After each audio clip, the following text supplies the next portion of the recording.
Broken Billionaire.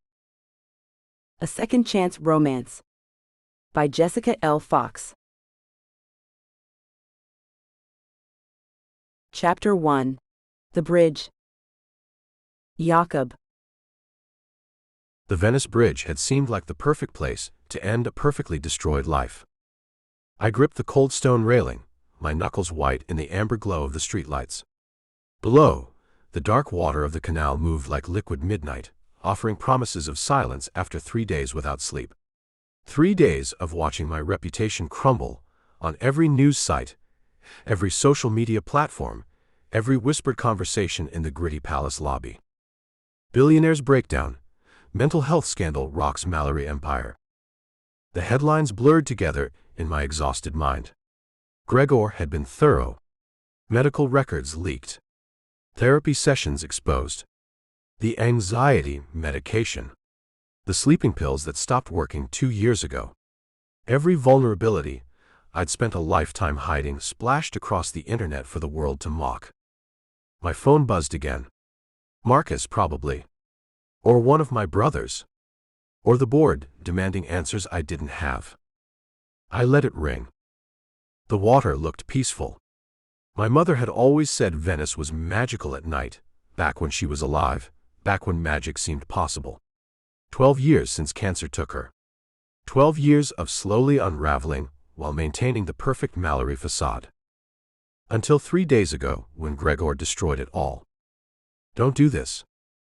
The voice came from my left, soft but firm. American accent. Young. I didn't turn. Keep walking. No. That made me look.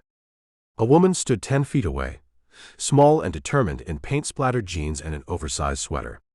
Auburn hair escaped from a messy bun, and hazel eyes met mine without flinching. She couldn't be more than mid-20s. Even the darkest night has stars, she said, taking a step closer. My mom used to say that. Your mother was wrong. The words came out harsher than I'd intended, but exhaustion had stripped away my filters. She tilted her head, studying me like I was one of the Renaissance paintings in the Academia. Was she? Look up. Despite myself, I glanced at the Venice sky. Light pollution obscured most of the stars, but a few stubborn points of light pushed through. Those are planets, actually, she continued, moving closer. Venus and Jupiter. They're in conjunction this week. Even in the middle of a city, even on the worst night, something shines through. She paused. I'm Kim, by the way. I didn't ask. No, but you're having a conversation with me instead of. She gestured at the water. That seems worth introductions. I released the railing, exhaustion hitting me like a physical weight. When had I last eaten? My security detail would be searching by now. I'd slipped out of the hotel's service entrance, needing escape from the suffocating suite where every surface reflected my failure. There's a cafe around the corner, Kim said. 24 hours. Terrible coffee, excellent pastries. Very few questions asked. Why do you care? She shrugged, but her eyes remained serious. Because everyone deserves someone who gives a damn. Even billionaires with attitude problems. Recognition hit like cold water. You know who I am. Jakob Mallory. Your breakdown is trending on Twitter. She said it matter-of-factly, without the judgment or false sympathy I'd encountered all week. But I knew before that. Your company renovated the gallery where I had my first show. You kept the original moldings, even though it would have been cheaper to tear them out. Anyone who preserves beauty when they don't have to can't be all bad. I laughed, the sound bitter and sharp. You have no idea what I am. Tired, she said simply.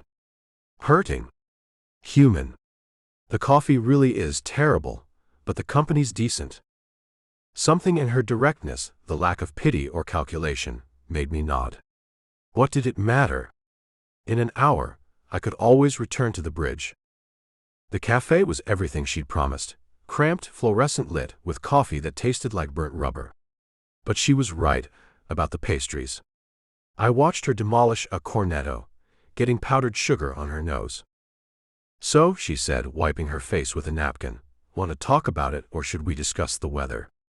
I'm good either way, but you should know Venice has been unseasonably warm, so the weather conversation might be short. Are you always like this? Like what? Direct to the point of recklessness.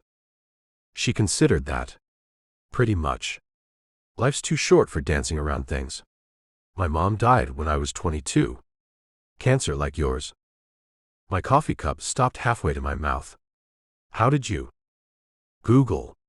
Your mother's foundation does good work. The children's ward at Seattle Children's Hospital has her name on it. Kim leaned back in the plastic chair.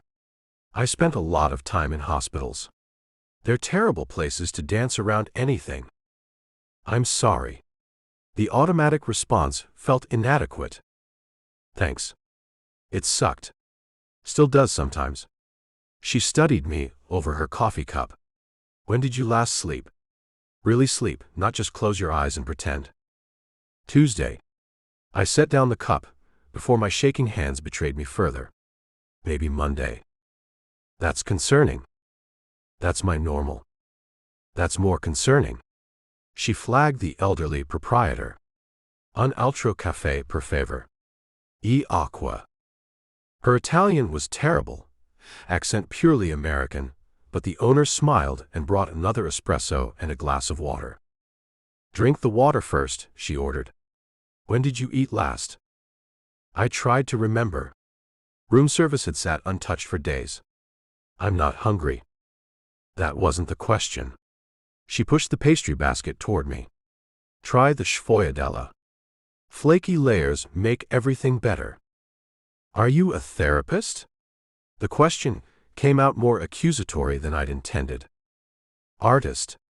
Specifically, a broke artist on a residency that ends next week, after which I'll be an even broker artist.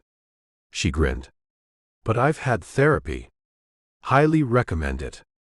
Especially the kind where you get to make things and talk about feelings. My therapy sessions are all over the internet. I know. Her voice gentled. That's incredibly violating. I'm sorry that happened to you. The simple acknowledgement, without qualifiers or platitudes, loosened something in my chest. Gregor was my business partner for 15 years. He had access to everything. And he used it to hurt you. To destroy me. I stared at the murky coffee. And he succeeded. Did he? Kim pulled out her phone, scrolled for a moment, then turned it toward me.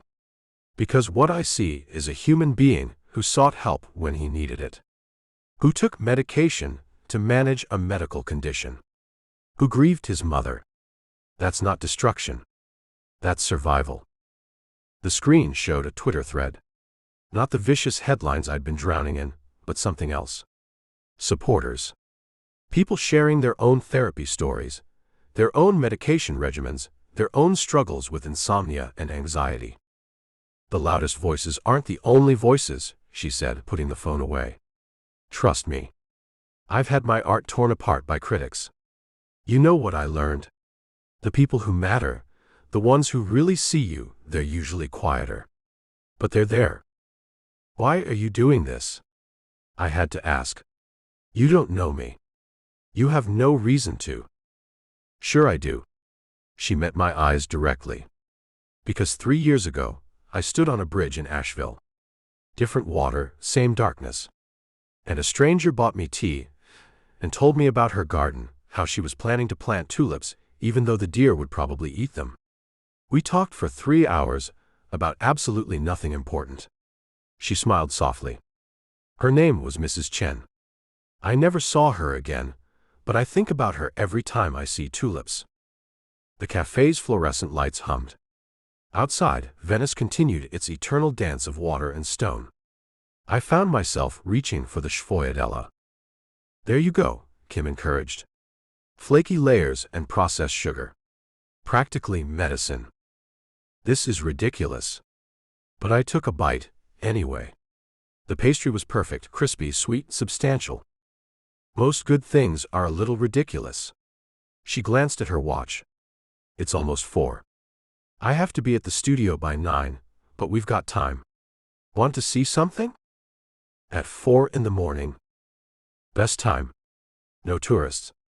She stood, leaving euros on the table. Come on. You can always go back to being miserable later. Despair will wait. It's very patient like that. I should have said no. Should have returned to my hotel, faced the messages, dealt with the wreckage. Instead, I found myself following her into the Venice dawn, my exhausted mind focusing on the paint stains on her jeans, the way she walked like she knew exactly where she was going. Where are we going? You'll see. She glanced back at me. Trust me. I don't trust anyone. That's okay. I'm very trustworthy, so I'll trust myself enough for both of us. She led me through narrow alleys, over small bridges, past sleeping cats and shuttered shops. Venice transformed in the pre-dawn darkness, becoming something private and ancient. My phone buzzed incessantly. I turned it off. Finally, she stopped at a wooden door, weathered and unmarked. She produced a key from her pocket. My studio's on the 3rd floor. Well, studio's a generous term. It's more like a closet with delusions of grandeur. But it has the best view in Venice. The stairs were narrow, creaking under our weight. By the 3rd floor, my legs shook from exhaustion and too much coffee. Kim unlocked another door and flipped on a light. The space was tiny, crammed with canvases and paint supplies. The smell of turpentine and oils filled my lungs. But she was right about the view. Through a wide window, Venice spread out in layers of terracotta and gold, the first hints of sunrise painting the sky purple. This is what I wanted to show you. She pulled a canvas from a stack against the wall. I painted this last week. Before I knew who you were, before any of this happened. The painting showed a building reflected in canal water. But the reflection was broken, fractured by ripples, creating something more beautiful than the original structure. Light caught the fragments, turning damage into art. It's one of your renovations, she explained. The Palazzo Morosini. I pass it every day. Everyone photographs the perfect facade, but I love the broken reflection. It tells a better story. I stared at the painting, throat tight. Why are you showing me this? Because you're looking at yourself like you're the shattered reflection. But look, she pointed to the painting. The broken pieces catch light the solid parts can't. The fractures create something new. Different, maybe. But not destroyed. That's art. This is life. Is there a difference? She set the painting down carefully. We're all just trying to make something beautiful out of whatever materials we're given. Sometimes those materials include pain and insomnia and public humiliation. And sometimes they're too broken to build with. Maybe. Or maybe you just need better light to see the possibilities. She moved to the window, where dawn was beginning to transform the city. Look. Same Venice that was there in the darkness. But the light changes everything. I joined her at the window, my reflection ghost-like in the glass.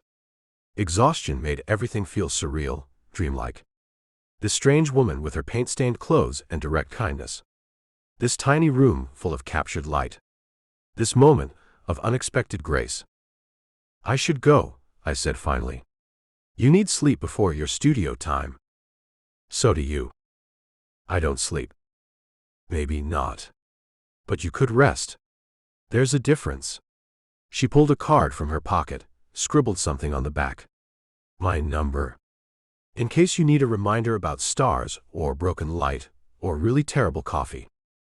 I took the card. Kimberly West, artist. The phone number was written in purple ink. Will you be okay? She asked. I mean right now. Today. I thought about it. The bridge no longer called. The water just looked like water. I don't know. That's honest. I like honest. She smiled. For what it's worth, I'm glad you're still here. The world's more interesting with you in it. You don't know me. No, she agreed. But I'd like to. If you ever want to talk about art, or insomnia, or the best places to get terrible coffee at 4 in the morning, call me. I left her studio, as the sun painted Venice gold. My phone, when I turned it back on, showed 57 missed calls. But also that Twitter thread she'd shown me, growing longer with each refresh. Voices pushing back against the darkness. I made it back to my hotel room, past the worried security detail, past Marcus's questions. In the bathroom mirror, my reflection looked haggard, hollow-eyed, broken. But broken things could catch light. I pulled out Kim's card, set it on the nightstand, and for the first time in 3 days, closed my eyes. In case you need a friend who gives a damn. Maybe I did. Maybe everyone did. Chapter 2. The Artist's Eye. Kim. I couldn't stop thinking about the broken billionaire with the haunted blue eyes. My tiny apartment above the mask shop felt even smaller at 7 in the morning, filled with the ghost of our conversation. I'd barely slept after leaving him at his hotel, my mind replaying every moment. The way his hands had trembled around the coffee cup. The bitter laugh when I'd mentioned his mother's foundation. The moment his walls had cracked just a little when he'd looked at my painting. Jakob Mallory. I knew the name, of course. Everyone in the art world knew Mallory Corp. They owned half the galleries in Seattle and had renovated dozens of historic buildings across Europe. But the man on the bridge hadn't been the polished billionaire from the magazine covers. He'd been something raw and human and desperately lost. I pulled out my laptop, sitting cross-legged on my unmade bed. Outside, Venice was waking up, the sounds of boats and morning conversations drifting through my open window. The search bar stared at me, cursor blinking. Was Googling him a violation of the strange trust we'd built over terrible coffee? Probably. I did it anyway. The headlines hit like a punch to the stomach. Mallory meltdown, inside sources reveal years of mental illness. Sleeping pills and panic attacks, the secret life of Seattle's most powerful developer. Unfit to lead? Board questions Mallory's stability. But it was the photos that made my chest tight. Jakob at various events over the past year, and now that I knew what to look for, I could see it. The exhaustion hidden under expensive suits. The forced smiles that never reached his eyes. The way he stood apart even in crowded rooms, isolated by invisible walls. I clicked on a video from 3 days ago, the press conference where everything had unraveled. His former partner, Gregor Fisk, standing at a podium, voice dripping with false concern. It pains me to share this, but the board and shareholders deserve the truth about Jakob's condition. The panic attacks during meetings. The medication dependence. The erratic decision-making caused by chronic insomnia. I tried to help him, but he refused to step down. I had no choice but to protect the company. Protect the company. Right. By destroying the man who'd built it. The video continued, showing leaked therapy notes on screen. Private conversations about grief and anxiety turned into weapons. My hands clenched into fists. I'd had my own therapy after Mom died, knew how sacred that space was supposed to be. The violation of it made me sick. But then I found what Kim from last night had mentioned, the other voices. A hashtag trending, hashtag Mallory Strong. Thousands of people sharing their own stories. CEOs admitting to anxiety medication. Construction workers talking about therapy. A teenager in Japan thanking Jakob for making it okay to not be okay. My phone buzzed. Sophia, my mentor at the residency. Kara, where are you? Class starts in 20 minutes. I scrambled off the bed, knocking over yesterday's coffee mug. Sorry. I'm coming. You young artists, always with your heads in the clouds. Hurry. I threw on the first clean clothes I could find, jeans and a paint-stained NYU sweatshirt from my undergrad days. My hair went into its usual messy bun, secured with a pencil because I couldn't find a hair tie. Grabbing my supply bag, I raced down the narrow stairs, nearly colliding with Signora Benedetti from the mask shop. Ciao Kim. You run like the police chase you. Late for studio. I called back, already halfway down the alley. Venice in the morning was a maze of tourists and locals, everyone fighting for space on the narrow streets. I knew the shortcuts by now, had spent 3 months learning which bridges to avoid during peak hours, which alleys led to dead ends. The residency at the Scuola Internazionale had been a dream come true. Competitive as hell to get into, barely paid enough for ramen, but worth every sleepless night I'd spent on my application. I made it to the studio with 2 minutes to spare, sliding into my spot next to Paolo, who raised an eyebrow at my disheveled appearance. "Late night?" he asked in his melodic Italian accent. "Something like that." Sophia clapped her hands at the front of the room. "Today, we explore transparency in oils. The layering of light through pigment, yes? Like life, what seems solid is actually many thin veils of color." I tried to focus on her demonstration, but my mind kept drifting to Jakob. Was he sleeping? Had he called anyone? That haunted look when he'd stood at my window, watching dawn break over Venice. My phone vibrated against the wooden table. Unknown number, Seattle area code. I ignored it. It rang again. "Kim." Sophia's voice was sharp. "If your phone is more interesting than my teaching, perhaps you should take your lesson outside." "Sorry, I'm so sorry." I fumbled to silence it, face burning as the other residents smirked. Great.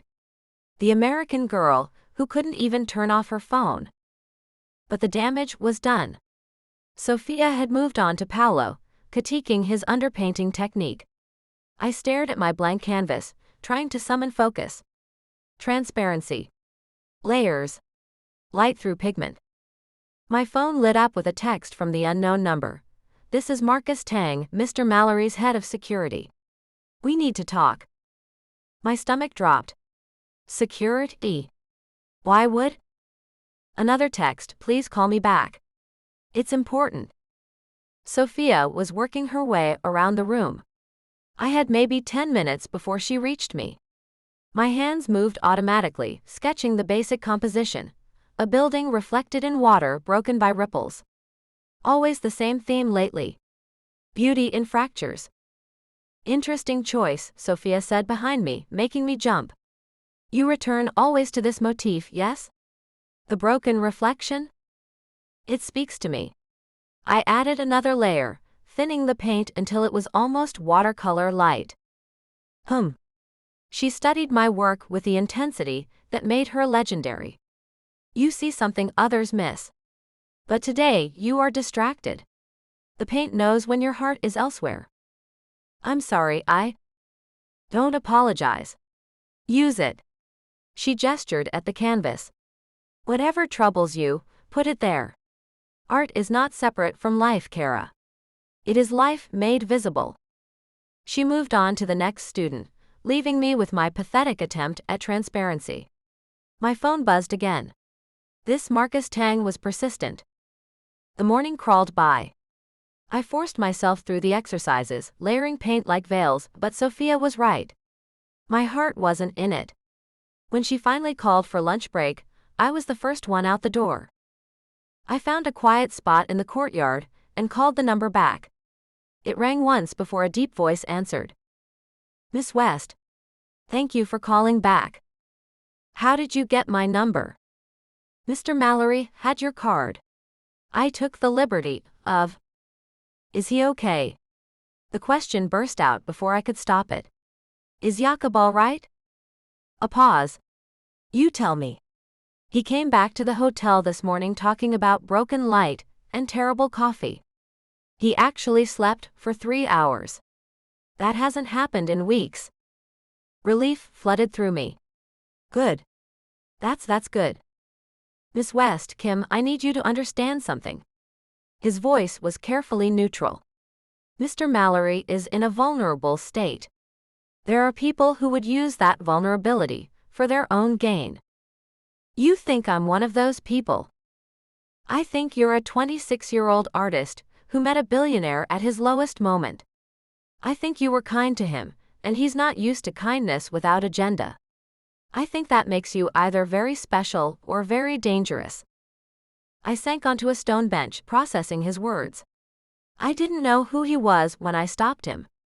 I just saw someone in pain. I believe you. But now you do know who he is. Gregor Fisk has destroyed Mr. Mallory's reputation, but he hasn't touched his bank accounts. There are people who would see an opportunity in his current state. I'm not interested in his money. No. A struggling artist on a residency that ends next week? No job lined up? No gallery representation? His tone wasn't cruel, just matter of fact. I've done my research, Miss West. You're talented but broke. Your mother left medical debts. You work 3 jobs just to afford paint supplies. Heat flooded my face. How dare you? I protect him. That's my job. And right now, protection means keeping opportunists away. I'm not an opportunist. My voice shook with anger. I'm someone who gives a damn about human beings. Rich or poor. Stable or struggling. If that threatens you, maybe you should examine why. Silence. Then, unexpectedly, a chuckle. You've got spine. I'll give you that.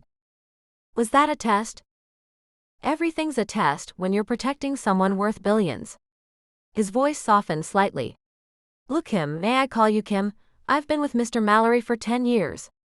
I've seen him at his best and worst. Last night it was bad. Really bad. But he came back talking about you. About art and light and possibility. I haven't heard him talk about possibility in 2 years. Since his mother died. You know about that? He mentioned it. And Google filled in the rest. I picked at a paint stain on my jeans. I lost my mom too. Cancer. It changes you. Yes, it does. Another pause. I'm not calling to threaten you, Kim. I'm calling to warn you. Gregor isn't finished. He wants to destroy Jakob completely, and anyone close to him becomes a target. If you pursue this, whatever this is, you need to understand what you're walking into.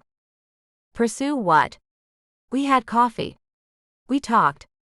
I showed him a painting. You saved his life. The words hung between us, heavy with truth.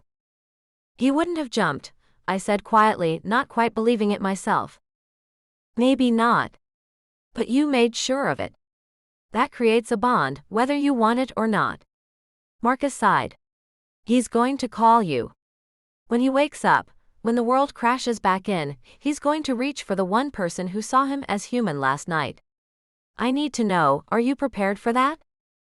I thought about Jacob's trembling hands, the bitter laugh, the way his whole body had changed when he'd looked at my painting. The exhaustion that went soul deep. The spark of something, hope, when I'd handed him my card. I don't know, I admitted. I don't know what I'm prepared for. But I know I can't walk away from someone who needs help. That's not who I am. Even if helping him puts a target on your back. Even then. Stubborn. Extremely.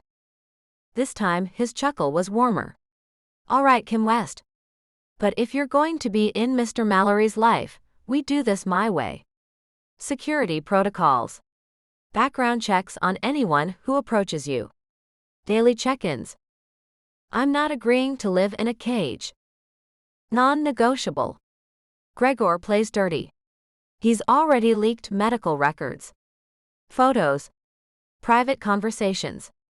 You think he'll hesitate to use Jacob's connection to you? The reality of it hit me then. This wasn't just about coffee and kindness. This was about entering a world where privacy was currency, and vulnerability was weaponized. Can I think about it? Sure. You have until he calls you. Which, knowing him, will be within the next few hours. Marcus's voice turned serious again. One more thing, Kim. If you're playing some angle, if this is about money or fame or whatever, I will find out. And I will end it. Noted. I stood, pacing the small courtyard. Can I ask you something? Shoot. Why do you stay? If it's so dangerous, if Gregor's trying to destroy everything, why not find safer employment? Because 10 years ago, Jakob Mallory gave a broken ex-Marine a second chance when no one else would. Because he sat with me through my brother's funeral, after an overdose. Because he's a good man drowning in a bad situation, and good men are worth protecting. His voice roughened. Even from themselves. Then we want the same thing. Maybe. We'll see. He cleared his throat. Save my number. First sign of trouble, you call. Day or night. And Kim? Whatever you do, don't Google yourself for the next few days. Why would I? But he'd already hung up. I stared at my phone, unease crawling up my spine. Don't Google yourself. What did that mean? Kim. Paolo stuck his head out the studio door. Sophia's looking for you. Something about your painting singing, when you're not there to conduct it? Coming. I shoved my phone in my pocket, Marcus Tang's warning echoing in my head. The afternoon session was torture. I couldn't focus, couldn't find the rhythm that usually came so naturally. Every time my phone moved, I jumped. But it stayed silent, no calls from unknown Seattle numbers. By 4 o'clock, I was ready to crawl out of my skin. Sophia finally took pity on me. Go, she said, waving her hand. Whatever demon chases you today, face it. Tomorrow you bring me art born from this distraction, yes? I packed up quickly, earning curious looks from the other residents.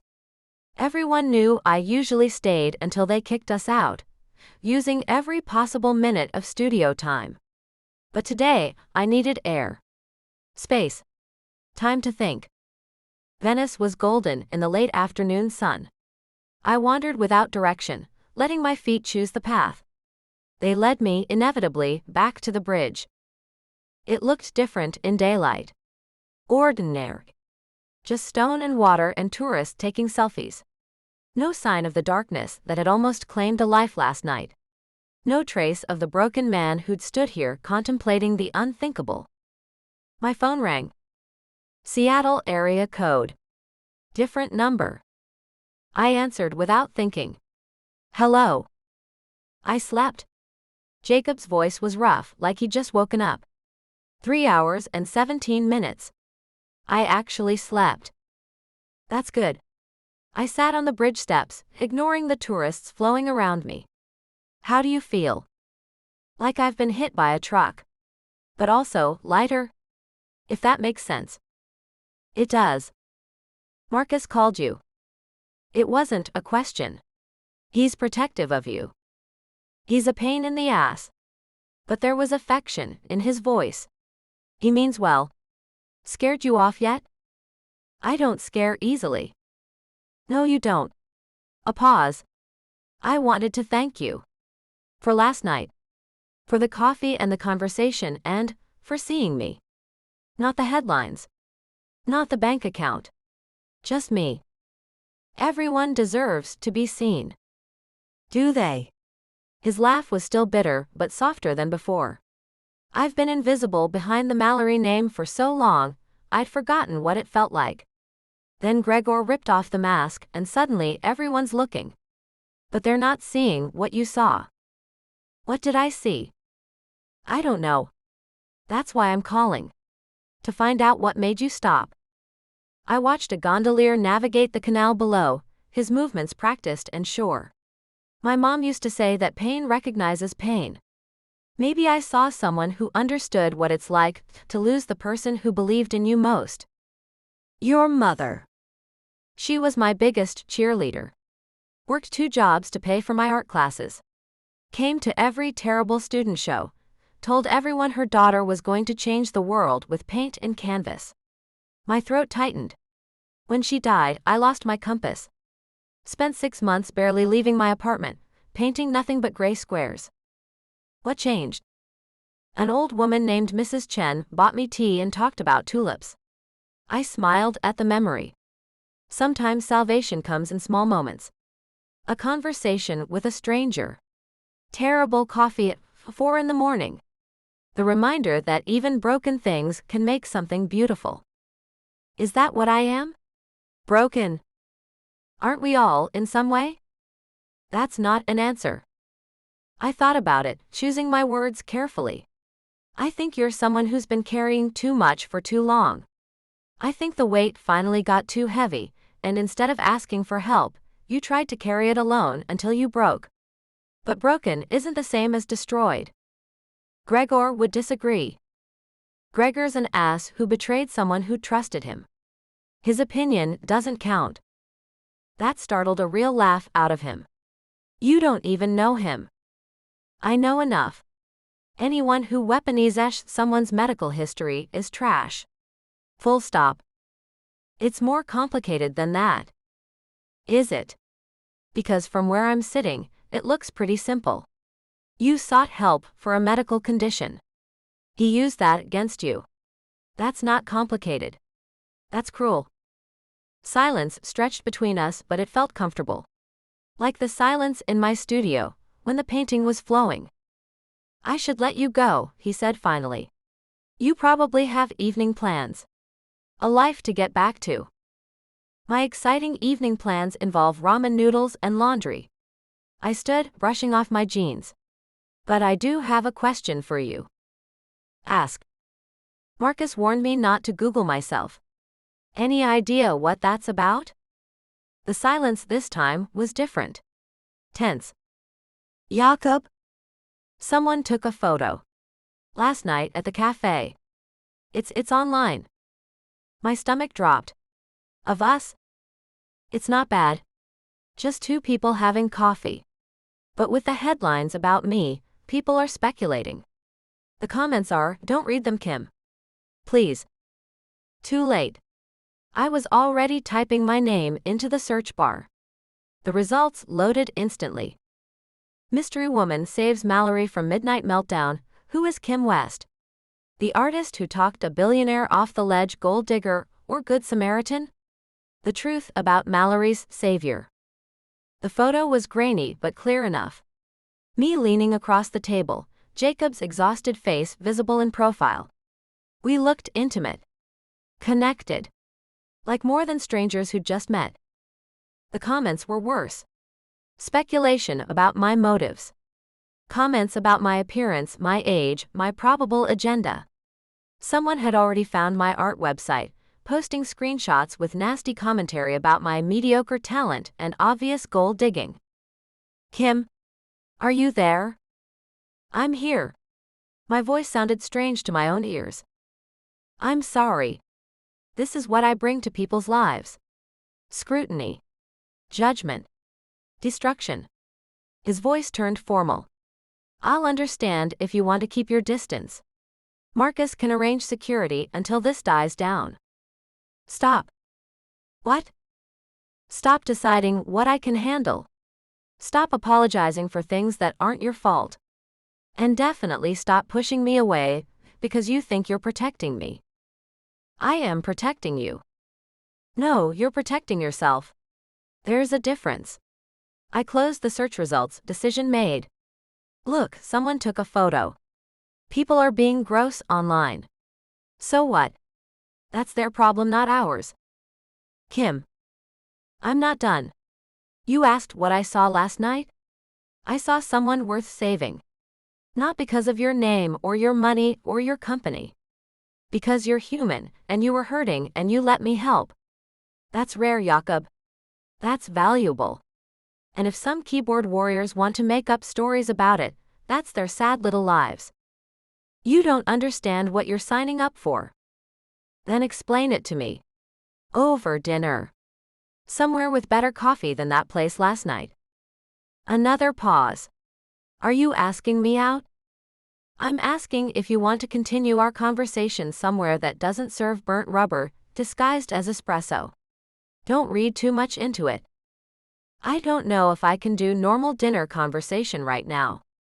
Then we'll have abnormal dinner conversation. I'm very good at those. I started walking, energy returning. There's this place near Campo Santa Margherita. Family run. The grandmother makes pasta that could cure any ailment. Even chronic insomnia and public humiliation. You're relentless. It's one of my best qualities. Pick me up at 7? Kim, I can't just walk around Venice right now. The photographers. Then we'll eat in. I'll cook. Fair warning, I'm a terrible cook. But I make excellent conversation, and my apartment has 0 photographers. Your apartment? He sounded stunned. Unless you prefer the hotel where everyone's watching your every move? No, your apartment sounds perfect. But I can't promise to be good company. I'm not asking for good company. I'm asking for real company. There's a difference. I gave him my address, the tiny place above the mask shop that suddenly seemed impossibly small for a billionaire's presence. But he didn't hesitate, just asked if he should bring anything. Just yourself, I said. And maybe some decent coffee. I wasn't kidding about only having instant. After we hung up, I stood in the middle of my single room, seeing it through new eyes. Canvases stacked against every wall. Clothes hanging from a makeshift line. My bed that doubled as a couch. The hot plate that served as my kitchen. What was I doing, inviting Jakob Mallory into this space? But then I remembered his face in my studio. The way he'd looked at my painting like it held answers. The sound of wonder in his voice when he'd said he'd slept. My phone buzzed. Marcus, he's smiling. Whatever you said, he's actually smiling. Don't make me regret not talking you out of this. I typed back, I make no promises except decent pasta and honest conversation. His response was immediate, that might be exactly what he needs. 7 o'clock. 3 hours to make my disaster of an apartment presentable, and figure out how to cook something edible on a single hot plate. I rolled up my sleeves and got to work, ignoring the voice in my head that sounded suspiciously like my mother, asking what exactly I thought I was doing. Sometimes you didn't need to know. Sometimes you just had to act on instinct and hope the broken pieces would catch light. Even if the whole world was watching. Chapter 3. Breathing Lessons. Jakob. I stood outside the mask shop for 5 minutes, trying to remember how to be human. The address Kim had given me led to a narrow building, squeezed between a bookstore and a gelato shop. Faded green paint peeled from wooden shutters. A hand-painted sign read, Masquerari Benedetti in elegant script. Through the window, elaborate carnival masks stared out with empty eyes. My security detail was having a collective aneurysm. Marcus sat in the car across the canal, radiating disapproval through tinted windows. 2 more guards positioned at either end of the street, trying to blend in and failing spectacularly. Nothing about men in $1,000 suits screamed tourist. Sir. Marcus's voice came through my earpiece. It's not too late to suggest a restaurant instead. Somewhere we can control the environment. I'm having dinner, not negotiating a hostage situation. With respect, sir, you don't know this woman. She could have anyone up there. Press, photographers. She has paint and instant coffee. I adjusted the grocery bag in my arms. Real coffee, fresh pasta from the place she'd mentioned, and a bottle of wine that cost more than her monthly rent. Which, given the building, wasn't saying much. Jakob. His use of my first name meant serious concern. You haven't been out in public since the story broke. Your anxiety is my problem to manage. I cut the connection before he could argue further. The door next to the mask shop was propped open with a paint can. 3 flights of narrow stairs stretched up into darkness. With each step, the elegant veneer of tourist Venice faded. Cracked plaster. Water stains. The smell of centuries of life pressed into ancient walls. By the second landing, my chest was tight. Not from exertion, from the walls closing in, the darkness, the absolute insanity of what I was doing. 3 days ago, my life had been controlled, compartmentalized, safe behind corporate walls. Now I was climbing stairs that might collapse under my weight, to have dinner with a stranger who'd seen me at my absolute worst. My hand found the railing, gripped hard.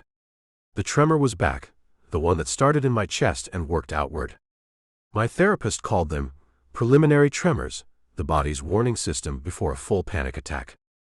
Breathe. Count. Ground yourself in the present. 1 more flight. I could do one more flight. Kim's door was painted purple, because of course it was. A small card taped beside it read, K. West, in the same handwriting that had scrawled her number. I knocked, then immediately wondered if I should have texted first. Did people still just knock? It's open. The door swung inward to controlled chaos.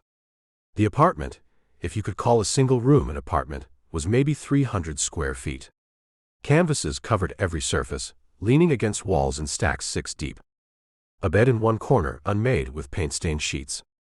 A hot plate balanced on a wooden crate. Books everywhere, spines cracked and pages marked with paint fingerprints. And Kim, standing at the window with golden light haloing her hair, wearing an oversized sweater that fell off one shoulder and jeans with more holes than fabric. You came. She turned, smile bright and uncomplicated. I said I would. People say a lot of things. She moved toward me, then stopped. You look terrified. I'm not used to. I gestured at the space, at her, at the normalcy of it all. Slumming it with the artists? Being in rooms without exit strategies. Her expression softened. There's the window, if you need to make a dramatic escape. Fair warning, it's a 3-story drop into a canal. Your suit would never recover. I'll risk it. I held out the bag. I brought supplies. She peered inside, eyes widening. Real coffee. Fresh pasta. Wine that probably cost more than. She stopped herself. Thank you. This is perfect. Your apartment is tiny. Chaotic. A fire hazard. Real. The word surprised me. It's real. As opposed to? Every space I occupy. Hotel suites. Corporate offices. The penthouse. I set the bag on her makeshift counter. They're all stages. This is where someone actually lives. Where I barely survive, you mean? But she said it without bitterness, already unpacking the groceries. Good news is, I found a second pot. We can have pasta and sauce. Luxury living. I watched her move through the small space with practiced efficiency. No wasted movements, everything in arm's reach. When she stretched to get plates from a high shelf, her sweater rode up, revealing a paint-stained strip of skin.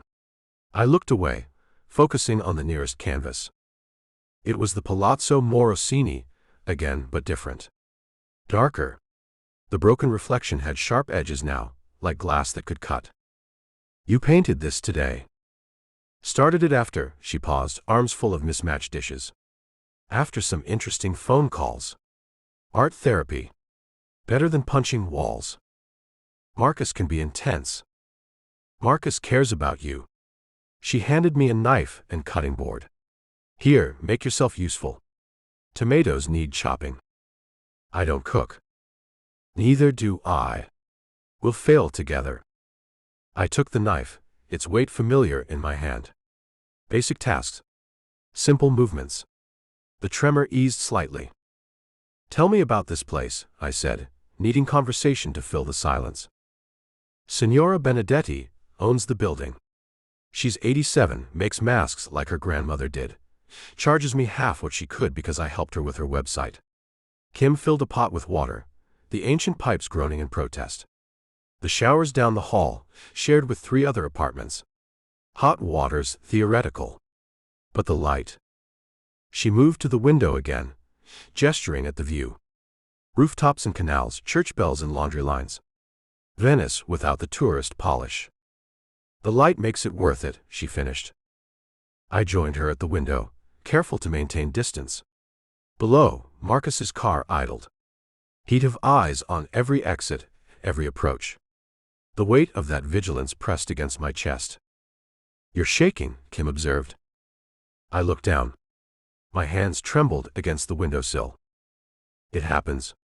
I turned away, focusing on the tomatoes. The medication helps, but since Gregor released my prescription history, I've been adjusting the dosage. Why? Because now everyone knows. The board, competitors, the media. Every pill I take is proof he was right. That I'm unstable. Unfit. That's crap. The knife slipped, nearly catching my finger. Excuse me? Complete crap. She faced me fully, hands on hips. You have a medical condition. You take medication. So do millions of people. So did my mom, for her blood pressure. Was she unfit? Unstable? That's different. How? Because, the word stuck. Because I was supposed to be stronger. Because Mallory men didn't break. Because my father had built an empire on never showing weakness, and I'd failed that legacy spectacularly. Because you've been taught that needing help makes you less than. Kim's voice gentled.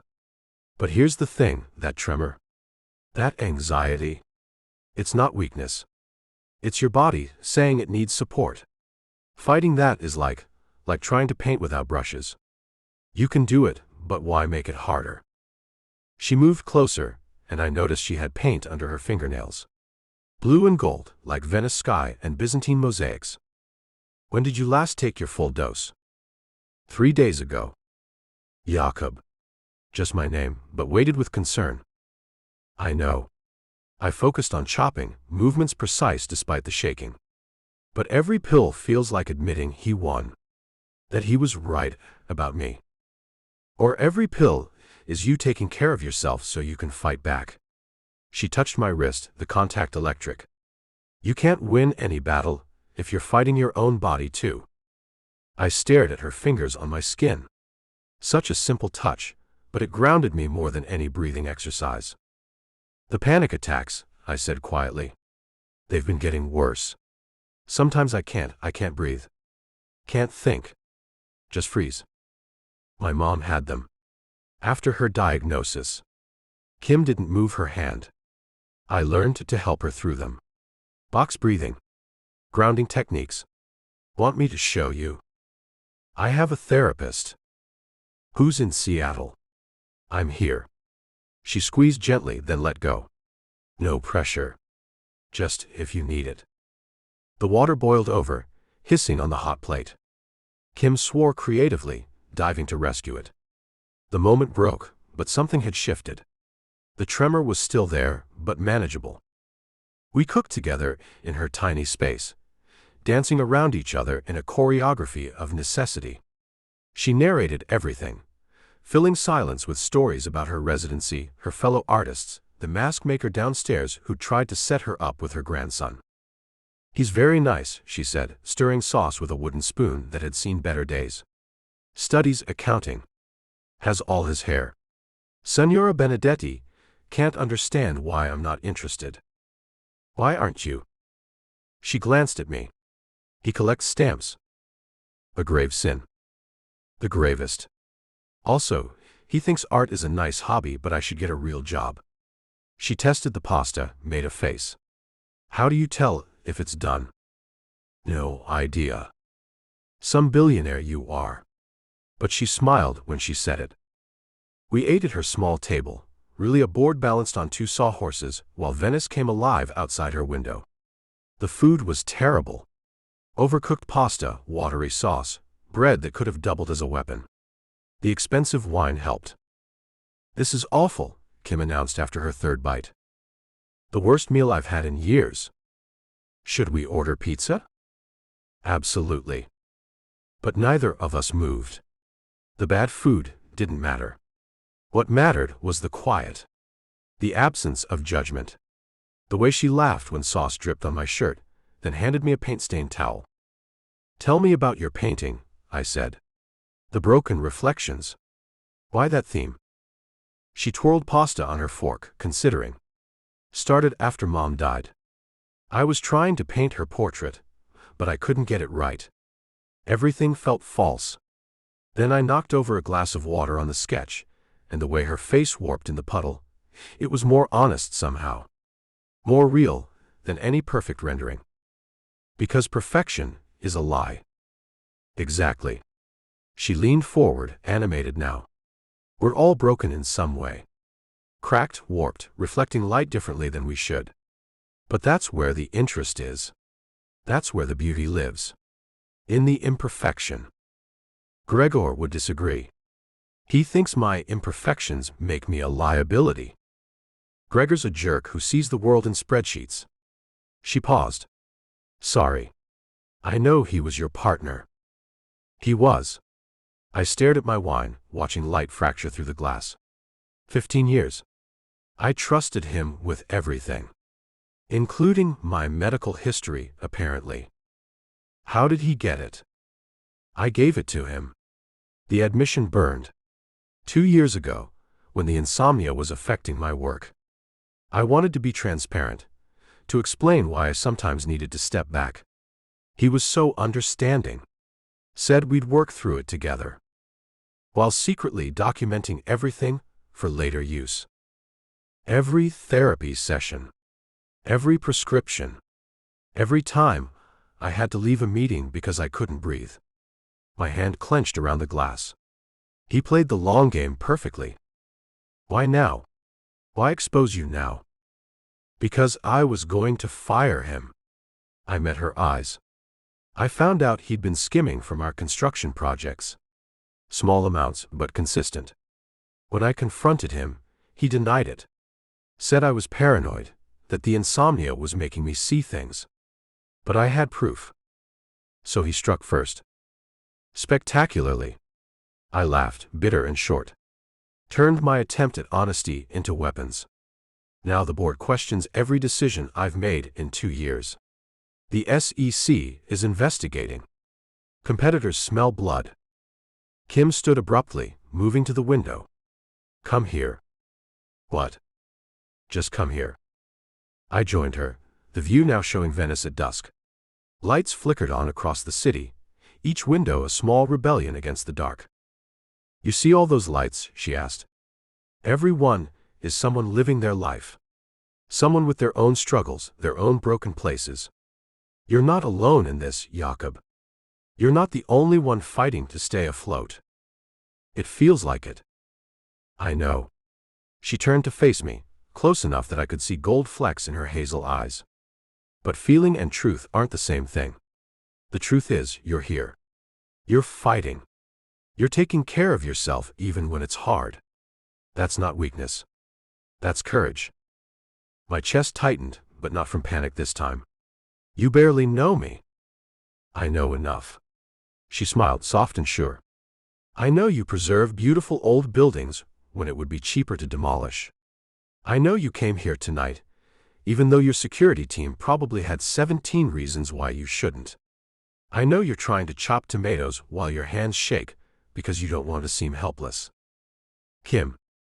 And I know that when you look at my paintings, you see what I'm trying to say. Not many people do. She reached up, fingers barely brushing my jaw. That's worth knowing. The touch undid me. The tremor that had been building broke free, my whole body shaking now. Not panic, release. All the control I'd maintained for 3 days crumbling. Okay, Kim said softly. Okay. Let it happen. She guided me to sit on her bed, the only real furniture besides the table. My breath came in short gasps, the familiar spiral beginning. But her voice cut through. Look at me. Just me. I focused on her face. The freckles across her nose. The paint smudge on her cheek. The absolute calm in her eyes. Breathe with me. In for 4. She demonstrated, exaggerated so I could follow. Hold for 4. Out for 4. Hold for 4. We breathed together, her hand on my chest to guide the rhythm. Slowly, incrementally, the vice around my lungs loosened. Better. I nodded, not trusting my voice. You're okay, she said. You're safe. You're human. All of those are allowed. I should go. But I didn't move. You should stay until you actually want to go, not because you think you should. She shifted, sitting beside me with careful distance between us. Marcus is probably climbing the walls. He'll survive. Will he though? She grinned. He seems very intense about the whole protection thing. He blames himself for not seeing Gregor's plan. Says it's his job to spot threats. Is that why you keep him? The guilt. I keep him Because he's the only person in my life who tells me when I'm being an idiot. I paused. Besides you, apparently. Happy to help. I have references if you need them. Signora Benedetti will confirm I'm excellent at unsolicited honesty. The tightness in my chest had fully released now, leaving exhaustion in its wake. Real exhaustion, the kind that promised sleep, not the wired alertness I'd lived with for months. I should really go, I said again. Okay. She stood, moving to clear the dishes. But Jakob? Next time you're drowning at 3 a.m, call. I'll probably be up painting anyway. Next time. She looked over her shoulder. Unless this was a one-time intervention. But something tells me you could use a friend who doesn't care about your stock portfolio. I don't have friends. You do now. Simple as that. Like friendship was something you could just decide. I helped her clear the table, movements automatic. The tremor was gone, leaving me feeling hollow but clean. Like a fever breaking. At her door, I turned back. The painting. The new one. What will you call it? She studied the canvas, head tilted. Sharp edges. Or maybe beautiful weapons. Haven't decided. Beautiful weapons. I tested the words. I like that. Beauty that can defend itself. Or wound those who get too close. That too. We stood there, the purple door between us and whatever came next. I wanted to say something profound, something that matched what she'd given me tonight. Instead, I said, the food really was terrible. The worst. She grinned. Same time tomorrow. You want to do this again? Well, we have to prove we can cook something edible. It's a matter of pride now. Kim. Also, you still have my cutting board. Technically, you're a thief. I'll have to report you to the authorities. I'm serious. So am I. About the cutting board, and the cooking and the friendship. Her expression softened. Let me be your friend, Jakob. No agenda. No expectations. Just terrible food, and honest conversation, and someone who sees you're worth saving. Even from yourself. I didn't know what to say to that. So I just nodded once, and left before I could talk myself out of accepting something I desperately needed but didn't deserve. Outside, Venice had transformed into its night self. Mysterious. Dangerous. Beautiful. Marcus was leaning against the car, arms crossed. Well, what? Are you okay? I thought about it. Really thought about it. I think I might be. Eventually. And the girl? Kim. I used her name deliberately. She's unexpected. That's what worries me. I know. I clapped his shoulder. But maybe unexpected is what I need. He studied me for a long moment, then nodded. Your call, boss. But I'm doubling her security detail. She'll hate that. She'll deal. He opened the car door. You look better. Calmer. I feel better. It was true. For the first time in months, possibly years, I felt like I could breathe without weight on my chest. As we drove through Venice's narrow streets, I thought about Kim's hands on my chest guiding my breathing. About beauty that could defend itself. About friendship offered as simply as terrible coffee. My phone buzzed. A text from an unknown number. For a moment my chest tightened. Another attack. Another leak. But it was Kim. Forgot to mention, Signora Benedetti saw you leave. She's very impressed. Wants to know if you have any single brothers. Should I tell her about the stamp collector? I found myself smiling. Actually smiling. Marcus noticed in the rearview mirror, but said nothing. I typed back, 3 brothers. All single. None collect stamps. Her response was immediate, perfect. She's already planning the wedding. Fair warning, she makes terrible coffee too. It might be genetic in this building. Good thing I bring my own. Good thing you're coming back. Yes, I thought, settling back in the leather seats as Venice blurred past. Good thing indeed. Chapter 4. Cooking Disaster. Kim. The smoke alarm went off just as Jakob walked through my door. Oh no no no. I abandoned my greeting, racing to the hot plate where my attempt at risotto had transformed into charcoal. Smoke billowed up, filling my tiny apartment with the acrid smell of burnt rice and shattered dreams. Jakob didn't hesitate. He grabbed a towel, fanning the shrieking alarm while I wrestled the pan off the heat. Through the chaos, I caught sight of Marcus in the doorway, hand reaching inside his jacket. "It's just cooking," I shouted over the alarm. "Really bad cooking." The security chief relaxed fractionally but didn't leave. Instead, he produced a Swiss Army knife and efficiently disabled my smoke detector. "That's probably illegal," I said.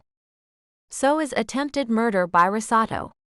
Jacob's dry tone made me look at him properly for the first time. He looked better. Still exhausted, still too thin, but his eyes held something that hadn't been there 2 days ago. Hope, maybe. Or at least the absence of despair. I wanted to make something nice. I stared at the cremated remains of dinner. Sophia gave me her grandmother's recipe. Said it was foolproof. Clearly, Sophia's grandmother never met you. Hey. But I was laughing, because what else could I do? I'll have you know I successfully made pasta yesterday. We successfully overcooked pasta. There's a difference. Marcus cleared his throat. "Sir, should I order?" "We've got it handled, Marcus." Jacob's voice was firm but kind. "Wait downstairs." The security chief looked like he wanted to argue but nodded. "I'll have the building evacuated if there's another fire."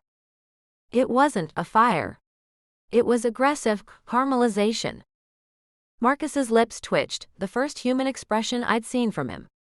Then he was gone, leaving us with the disaster zone formerly known as dinner. "I'm sorry," I said, surveying the damage. "I really did want to cook something edible." "Why?" The question caught me off guard. Because you brought nice food yesterday. Because you're probably used to 5-star everything. Because I wanted to prove I could do something besides make terrible coffee, and even worse conversation. Your conversation isn't terrible. Jakob. And I don't care about 5-star anything. He moved closer, expensive shoes navigating around paint splatters and the pile of library books I'd meant to return 3 weeks ago. "But I am curious why you're trying so hard." Heat flooded my face. "I'm not." "You cleaned." He gestured around the space, which I'd spent 3 hours organizing. "You bought real plates. You attempted risotto, which is notoriously difficult. Why?" "Maybe I always live like this." He raised an eyebrow at the hastily shoved box of instant noodles visible under my bed. "Fine." I crossed my arms, defensive. Maybe I wanted to seem less like a disaster. Is that a crime? No. But it's unnecessary. He picked up the pan of burnt risotto, examining it like it was modern art. "I didn't come here for 5-star dining." "Then why did you come?" "Because you see me as a person, not a problem to be solved." He set the pan down, meeting my eyes. "Do you know how rare that is?" The honesty in his voice undid my embarrassment. "I still wanted to feed you something that wouldn't give you food poisoning." "Then let's go out." "What?" "Dinner. Out. Like normal people do." He paused. "Unless you'd rather stay here and attempt arson again." "It wasn't," I stopped, seeing the slight smile playing at his lips. "Are you teasing me?" "Attempting to. I'm out of practice." "Well, it needs work. But points for effort." I looked down at my paint-stained jeans, and the sweater I'd already worn twice this week. I'm not exactly dressed for anywhere fancy. Good. Neither am I. He gestured at his outfit, dark jeans and a simple button-down that probably cost more than my rent but somehow looked casual on him. "I know a place. Family run. No photographers. How can you be sure? Because Marcus already swept it. At my look, he shrugged. He's thorough. I should have been annoyed at the assumption, the control. Instead, I found myself grabbing my jacket, the one without paint on it. Fine. But if this ends up in the tabloids as Billionaire takes pity on disaster artist, I'm blaming you. Deal. The restaurant was tucked away in Cannaregio, the kind of place you'd walk past without knowing it served the best seafood in Venice. No sign, just a blue door and the sound of laughter from within. Marcus had indeed been thorough. A table in the back corner, private but not isolated, with clear sightlines to both exits. You eat here often? I asked after the owner had greeted Jakob with enthusiasm that seemed genuine rather than calculated. When I'm in Venice. Giorgio doesn't care about my last name, just that I appreciate his wife's cooking. Smart man. The menu was in Italian, handwritten and photocopied. Jakob watched me struggle through it for about 30 seconds before taking pity. Trust me? With dinner. Sure. With my life? Jury's out. Fair enough. He ordered for both of us in fluent Italian, the language rolling off his tongue like music. When the waiter left, I caught him watching me. What? You're staring. You speak beautiful Italian. Sue me for appreciating it. I fiddled with my napkin. How many languages do you speak? 5 fluently. 3 passably. Show off. Necessity. We have projects in 12 countries. He paused. Had projects.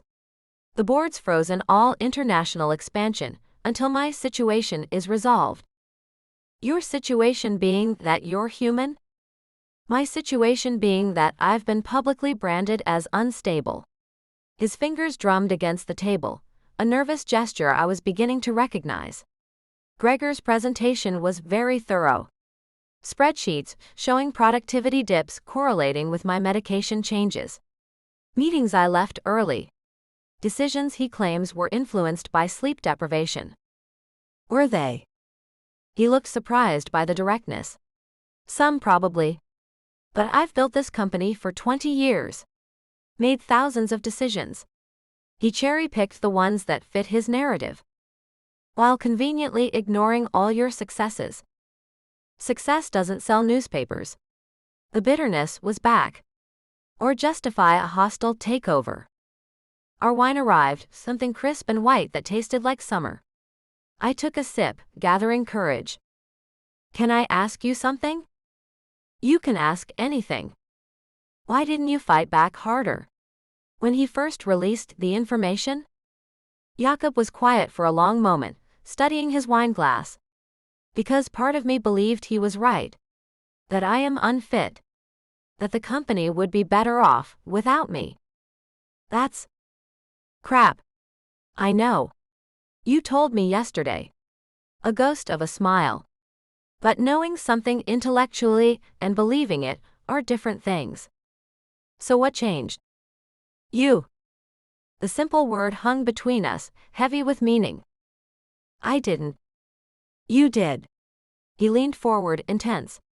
You stood on that bridge and told me broken things catch light. You made terrible coffee and talked about tulips.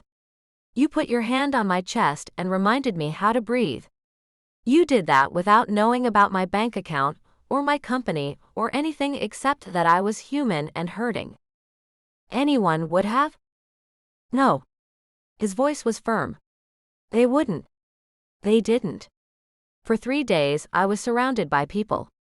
Lawyers, board members, security, hotel staff. Not one of them looked at me and saw a person. They saw a problem, a paycheck, a liability. But not a person. Our food arrived, interrupting the moment. Grilled fish, fresh vegetables, pasta that looked like heaven. My stomach reminded me I'd skipped lunch in my risotto preparation frenzy. This is incredible, I said after the first bite. Giorgio's wife is a magician. Jakob watched me eat with something like amusement. When's the last time you had a real meal? Define real. Not instant noodles. Then a while. He frowned. The residency doesn't pay enough to live on. It wasn't a question, but I bristled anyway. I manage fine. By eating ramen and skipping meals? By prioritizing studio time over fancy food. Paint supplies over new clothes. It's called being an artist. It's called struggling unnecessarily. According to who? I set down my fork, anger building. Not everyone needs 5-star meals to survive, Jakob. Some of us are perfectly happy with simple lives. There's a difference between simple and insufficient. And who decides what's sufficient? You. I gestured at his designer clothes, his expensive watch. Because you have money, you get to judge how the rest of us live? That's not what I meant. Then what did you mean? The words came out sharp.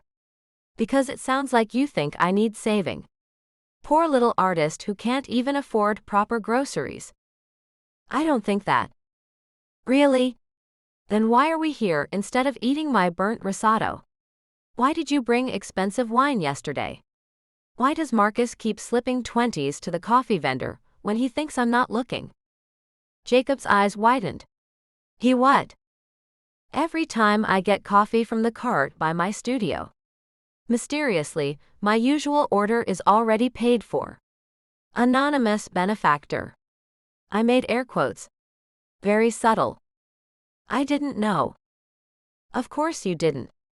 Because you're so used to money fixing everything, you probably don't even notice when your people throw it around. I knew I was being unfair, but the words kept coming. Must be nice, having enough money that you can just wave it at problems until they disappear. Money doesn't fix everything. His voice had gone cold. It didn't fix my mother's cancer. It didn't fix my insomnia. It sure as hell didn't stop my business partner from destroying my life. No, but it cushions the blow, doesn't it? I pushed my plate away, appetite gone. You can afford the best doctors, the best lawyers, the best security. You can eat at nice restaurants while your life falls apart. The rest of us just get to fall apart. You think having money makes this easier? He leaned back, and I saw the walls going up. You think sitting in my penthouse watching everything I built get destroyed is somehow better because the couch is expensive?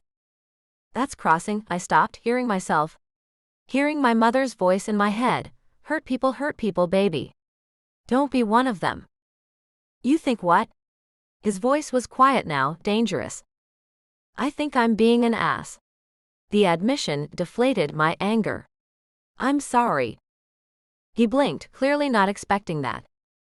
I get defensive about money, I continued, staring at my hands. Mom worked 3 jobs to keep us afloat. I watched her kill herself trying to provide, and it still wasn't enough.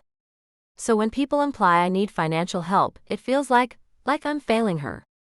Like I'm not strong enough to make it on my own. I wasn't trying to imply anything. I know. I risked looking up. His expression had softened. But when you suggested eating out because I burn dinner, when you bring expensive wine, when your security guy pays for my coffee, it feels like charity. And I won't be anyone's charity case. Is that what you think you are to me? Charity? I don't know what I am to you. He stopped, seeming to struggle for words. You're the first person in years who's looked at me without calculating what I'm worth. Do you know what that means to me? Jakob. No, let me finish. He leaned forward again. Everyone in my life wants something. Money, connections, influence, approval. Everyone has an angle. Except you. You saw me at my absolute worst, and offered help because it was the right thing to do. Not because of what you could gain. Anyone would have? Stop saying that. His intensity made me catch my breath. Anyone wouldn't have. Anyone didn't. You did. You saw me as human when I'd forgotten what that meant. So you want to what, repay me? Buy me dinners and fix my money problems? I want to be your friend. The words seemed to surprise him. I want to cook terrible food and have honest conversations, and not think about stock prices or board meetings or how many pills I need to sleep. Is that allowed? Friends don't try to fix each other's lives with money. Then tell me the rules. He spread his hands. I don't know how to do this. I know how to do business relationships. Transactional interactions. But friendship? I'm working without a playbook here. Despite everything, I smiled. There's no playbook. That's kind of the point. Then how do I not screw this up? By letting me pay for my own coffee. I held up a hand when he started to protest. By eating my burnt risotto, instead of immediately suggesting alternatives. By understanding that just because I struggle sometimes, doesn't mean I need or want a financial savior. Even if watching you skip meals makes me want to fill your entire apartment with groceries? Especially then. I softened my voice. I know it comes from a good place. But I need to know I can take care of myself. That I'm not just another problem for you to solve. He was quiet for a moment, processing. What if I like your problems? Excuse me? Your problems are refreshingly normal. A small smile played at his lips. Burnt risotto. Rent struggles. Paint-stained clothes. Do you know how long it's been since I've dealt with normal problems? So I'm what, your poverty tourism? You're my reality check. He grew serious again. When I'm with you, I remember that there's a whole world beyond hostile takeovers and pharmaceutical scandals. A world where people worry about groceries and make bad art, and burn dinner and still manage to be happy. I am happy, I realized, surprised. Despite everything, I really am. That's what I want to learn from you. How to be happy without requiring perfection. He picked up his wine glass. So teach me. But let me teach you something too. What could you possibly teach me? That accepting help doesn't make you weak. That friendship can include someone occasionally buying dinner, without it being charity. That maybe, just maybe, we both have things to offer beyond money or its absence. I considered this, twirling pasta on my fork. You're saying we should help each other. I'm saying we should be friends. Real friends. With all the messiness that entails. Including burnt risotto? Especially burnt risotto. And you'll stop trying to secretly pay for things? I'll talk to Marcus about the coffee thing. He paused. But I reserve the right to bring wine when invited for dinner. Good wine is wasted on instant noodles. Deal. I extended my hand across the table. Friends? He took it, his grip warm and solid. Friends. We finished dinner with easier conversation, the tension dissolved. Jakob told me about his brothers, their different personalities and constant competition. I shared stories from art school, the professors who'd believed in me, and the ones who tried to crush my spirit. You never thought about quitting, he asked. Every other day. But then I'd paint something that felt real, that captured what I was trying to say, and I'd remember why I started. I traced patterns in the condensation on my water glass. Art isn't just what I do. It's who I am. Even when it's hard. Especially when it's hard. I used to feel that way about building. Creating something from nothing. Watching blueprints become reality. His voice carried loss. Somewhere along the way, it became about stock prices and market share instead of creation. Maybe you can find your way back. Maybe. He signaled for the check. Or maybe it's time to build something new. When the bill came, I reached for it automatically. He was faster. Friends can take turns paying, he said at my look. You can get the next one. The next one will be instant noodles in my apartment. Perfect. I'll bring wine. Outside, Venice had transformed into its nighttime magic. Tourists had retreated, leaving the city to locals and dreamers. We walked without destination, comfortable in shared silence. I should tell you, Jakob said eventually, the photos are getting worse. Photos? Of us. That first night at the cafe. Tonight. He gestured around. Marcus does his best, but camera phones are everywhere. The speculation online is intense. Are you warning me off? I'm giving you an out. This thing with Gregor isn't over. Being seen with me makes you a target. Your art, your reputation, your privacy, it's all fair game to them.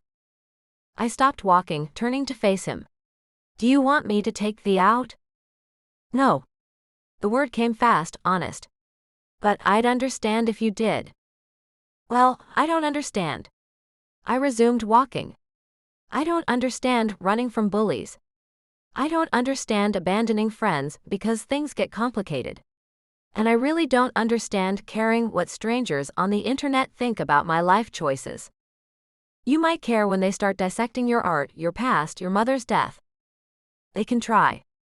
The thought of Mom being dragged into this made my stomach turn, but I pushed through. But here's the thing, I know who I am. I know why I stopped on that bridge. I know what this friendship is and isn't.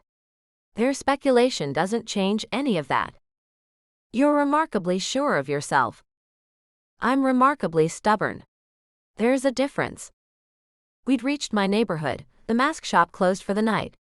Through my window, I could see the canvases I'd been working on, barely visible in the streetlight. Thank you, Jakob said. For dinner. For honesty. For not taking thee out. Thank you for not letting me poison you with burnt risotto. Next time. He smiled and it reached his eyes. I'm developing an immunity. As he walked back to where Marcus waited with the car, I called out, Jakob? He turned.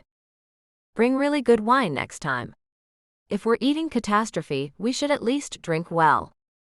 His laugh followed me up the stairs, warming me more than any expensive vintage could. In my apartment, the burnt pan still sat on the counter, a monument to good intentions gone wrong.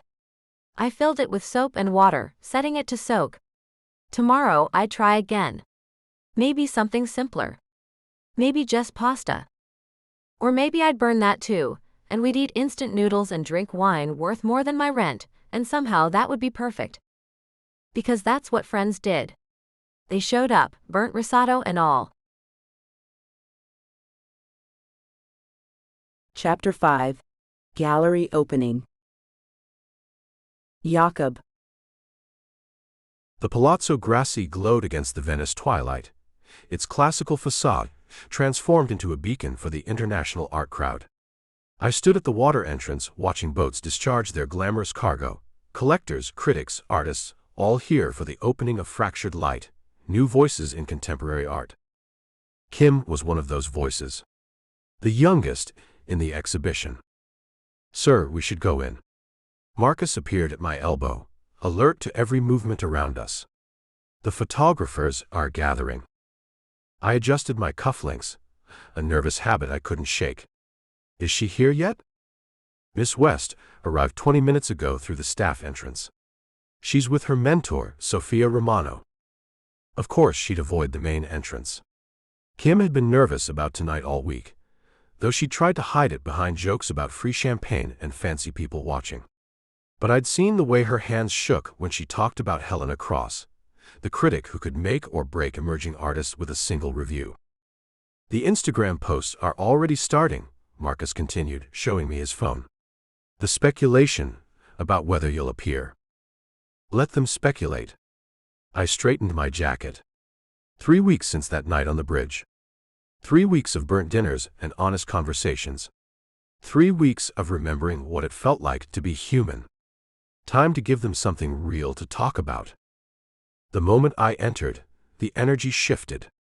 Conversations paused, heads turned, phones appeared. I kept my expression neutral, accepting a glass of champagne I wouldn't drink. The whispers followed my progress through the gallery. Is that really him? Bold showing up here. I heard he's dating some artist. I found Kim in the third room, standing beside her paintings with her hands clasped behind her back. She wore a simple black dress I'd never seen before, her hair pinned up to reveal the elegant line of her neck. But it was her expression that caught me, pure anxiety poorly masked by a bright smile. Our eyes met across the room. Her smile became real. Jakob. She moved toward me, then stopped, suddenly aware of the attention. You came. I said I would. I know, but, she gestured vaguely at the crowd. This is very public. You invited me to your first major exhibition. Did you think I'd miss it? I thought you might send a nice note and a fruit basket. Her voice dropped. Everyone's staring. Let them. I moved closer, studying the paintings behind her. 3 pieces, all variations on her broken reflection theme. But these were different from her earlier work. Stronger. More confident. These are incredible, Kim. You're biased. I'm right. I turned to the largest piece. Venice reflected in dark water, but the reflection showed a different city entirely. One made of light and possibility. This one's new. I painted it last week, after you told me about wanting to build something new. She moved beside me, close enough that I caught the scent of her shampoo. Lavender. Simple. It's about seeing potential in the fragments. How sometimes the broken reflection shows us what could be, not just what is. Kim. A sharp voice interrupted. Helena Cross approached, her signature red lipstick a slash of color against pale skin. Darling, you didn't mention you knew Mr. Mallory. Kim's spine straightened. Jacob's a friend. How interesting. Helena's smile could have etched glass. And how did you two meet? Through your little residency program. We met over coffee, I said before Kim could respond. Kim was kind enough to share her perspective on Venice with a tourist. Perspective. Helena's gaze flicked between us. Is that what we're calling it now? I'm sorry, Kim said with false sweetness. What would you call it when 2 people have a conversation about art and life? When one of them is worth billions? Networking. Helena turned to me. You must get so tired of young artists trying to catch your attention. Especially now when you're so vulnerable. The room had gone quiet around us.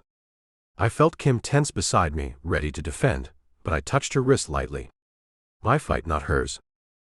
Actually, I said, letting frost enter my voice, I find genuine talent and authentic conversation quite refreshing. Much more so than critics who build careers on cruelty disguised as sophistication. Helena's face flushed. You were simply trying to diminish Kim's work by implying she's using me for connections. I stepped slightly forward, using my height advantage. Which is particularly ironic, given that your own career began when you married the editor of Art Review. Silence. Helena's mouth opened, closed, opened again. Furthermore, I continued, if you actually looked at Kim's work instead of focusing on gossip, you'd see what anyone with functioning eyes can see. She's brilliant. Her use of fragmentation to explore identity, her ability to find beauty in destruction, it's extraordinary. But then, recognizing genuine talent would require you to be more than a parasitic. Jakob. Kim's hand on my arm stopped me. It's okay. It's not. It is. She faced Helena with calm dignity. Ms. Cross, if you'd like to discuss my work, I'm happy to do that. If you'd rather make insinuations about my personal life, I'm sure there are gossip bloggers who'd love to chat. But this is my professional debut, and I'd appreciate if we could keep the conversation about the art. Helena looked between us, calculation in her eyes. Then she smiled, a real smile this time. You know what? You're absolutely right. Tell me about this piece. The technique is unusual, oils. As Kim began explaining her layering process, I stepped back, watching her come alive talking about her work. The anxiety melted away as she discussed pigments and light, her hands moving expressively. Helena asked surprisingly insightful questions, the earlier venom seemingly forgotten. She's holding her own, a voice said beside me. Sophia Romano, Kim's mentor, appeared with 2 glasses of wine. I worried this world would eat her alive. But she has steel in her spine, that one. Yes, she does. You care for her. It wasn't a question. She's a friend. Sophia snorted. I'm Italian, Mr. Mallory. We know the difference between friendship and whatever this is. She gestured between Kim and me. But be careful. She's stronger than she looks, but she bruises easily. And you bring storms with you. I know. Do you? Because that girl has worked for 3 years to get here. One exhibition, one chance to break through. Your presence makes this about scandal, not art. I watched Kim, now surrounded by a small group of collectors, her eyes bright with passion. You're saying I should leave.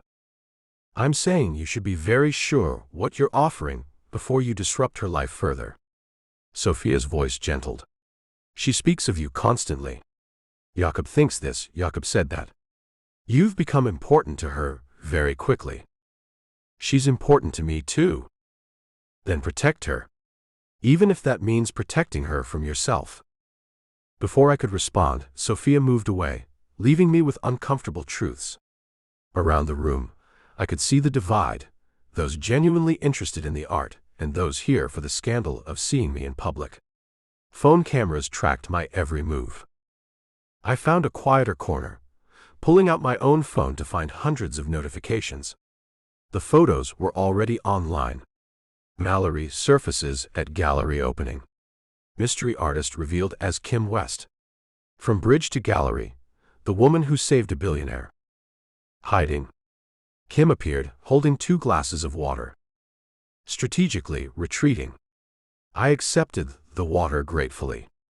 How are you holding up? 5 collectors asked about pieces. 2 already want to buy. She practically vibrated with excitement. Helena actually said my technique was innovative and emotionally resonant.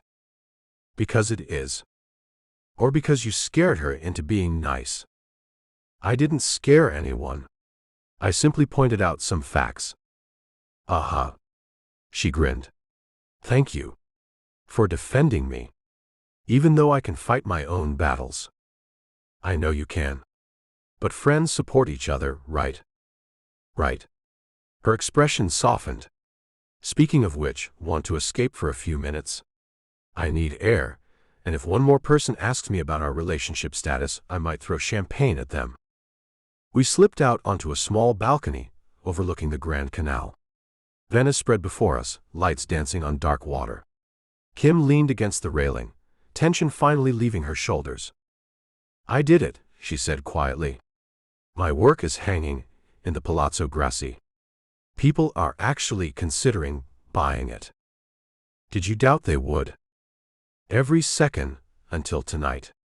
She turned to face me. I kept waiting for someone to realize I'm just a nobody from North Carolina who got lucky. You're not. I know. She held up a hand. I know I'm talented. I know I worked for this. But knowing something up here, she tapped her temple, and feeling it here, her hand moved to her heart, are different things. I understand that. I know you do. She studied me in the dim light. How are you doing? Really? This can't be easy, facing all those people. It's strange. 3 weeks ago, I was ready to let it all go. The company, the reputation, everything. Now, I remember why I started building in the first place. To create something lasting. Something beautiful. I met her eyes. You reminded me of that. All I did was make terrible coffee and burn risotto. You saw me. The words came out more intense than intended. Not the headlines or the money or the breakdown. Just me. Do you know how long it's been since someone did that? She moved closer and I caught my breath. In heels, she barely reached my shoulder, but her presence filled the space between us. Jakob. I know what people are saying, I rushed on. About us. About your motives and mine. I know being associated with me could hurt your career. But I... Stop. She pressed her fingers to my lips, the touch electric. Just stop. I stopped. You think I care what they're saying? Her hand moved to my cheek. You think their opinion matters more than this? More than finding someone who gets it? Who understands that broken doesn't mean worthless?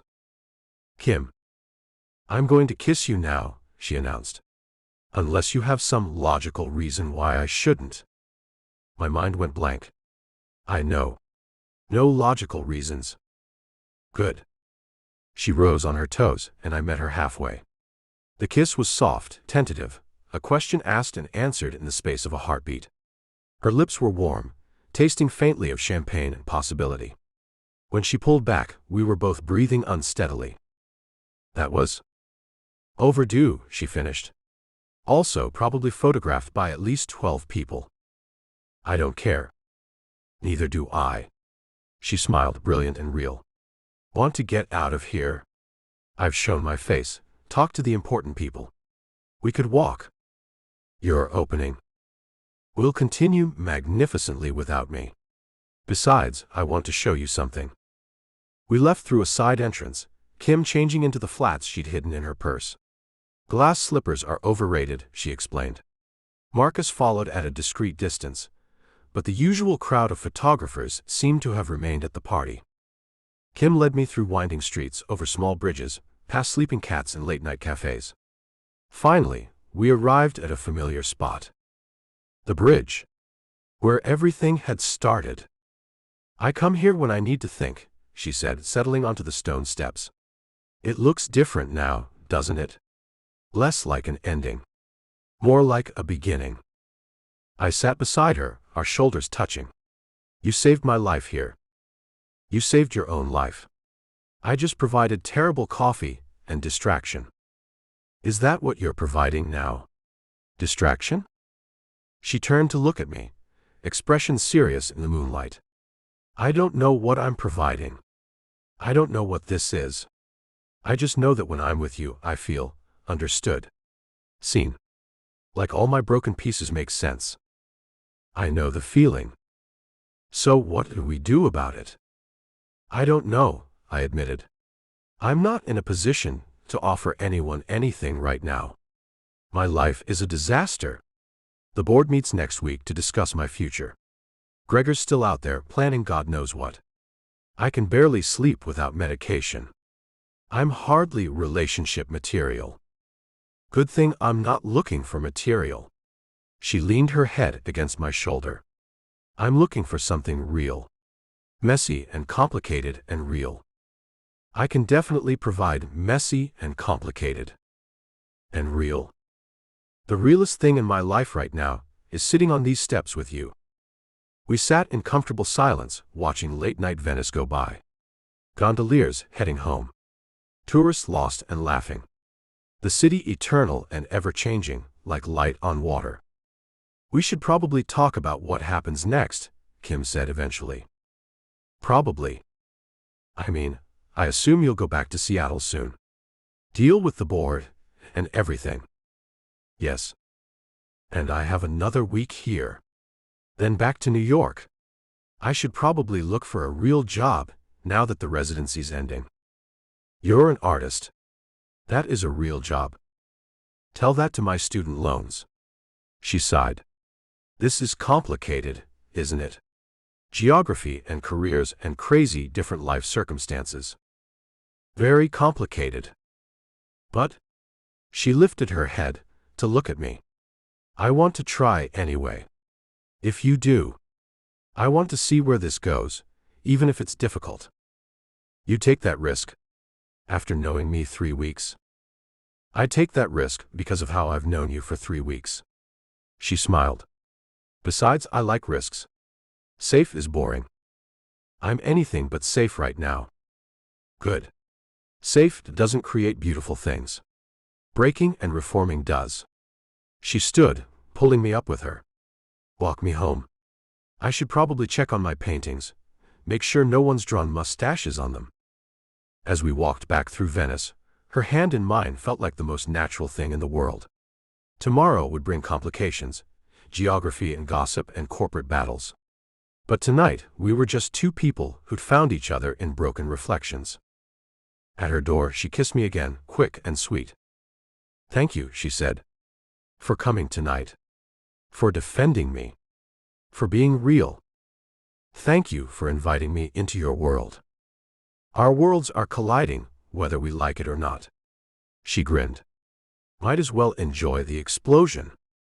As I walked back to my hotel, Marcus maintaining his protective shadow, my phone buzzed with notifications. The photos were everywhere. Kim and I on the balcony. The kiss. Walking hand in hand. Mallory's new romance. Gallery girl captures billionaire's heart, love among the ruins. I turned off my phone. Let them speculate. Let them gossip. They didn't know what we were building in the broken places. But we did. And that was enough. Chapter 6. Lost in Translation. Kim. I woke at 3 a.m. in a bed that wasn't mine, in a penthouse that could swallow my entire Venice apartment 50 times over, desperately needing to pee. This was my first night in Seattle, my first night in Jacob's world, and I was about to wet myself because I couldn't remember which of the 17 doors led to a bathroom. "Okay, Kim," I whispered to myself, feet hitting carpet so plush it felt like walking on clouds. "You're a grown woman. You can find a bathroom in the dark." The bedroom alone was bigger than most New York studios. Floor-to-ceiling windows showcased Seattle's glittering skyline, making me feel like I was floating among the stars. Beautiful, but utterly impractical when you needed basic facilities. I tried the first door. Closet. A closet bigger than my childhood bedroom, filled with suits arranged by color like an expensive grayscale rainbow. Second door. Another closet. This one empty except for a few hangers waiting for, what? The clothes I'd stuffed into my single suitcase? My thrift store finds would look like intruders here. Third door. Finally, a hallway. But which way? Left led toward what I thought was the living room. Right disappeared into darkness that probably held more rooms I couldn't afford to dream about. I went left. Bad choice. The hallway opened into a space that defied description. Living room was too small a word. This was a cavern of marble and glass, with ceilings that soared 3 stories and a staircase that belonged in a museum. The couch alone could seat 20. The art on the walls, was that an actual Rothko? "Just find a bathroom," I muttered, padding across acres of marble. My pajamas, an old Nirvana t-shirt and paint-stained shorts, had never felt more inadequate.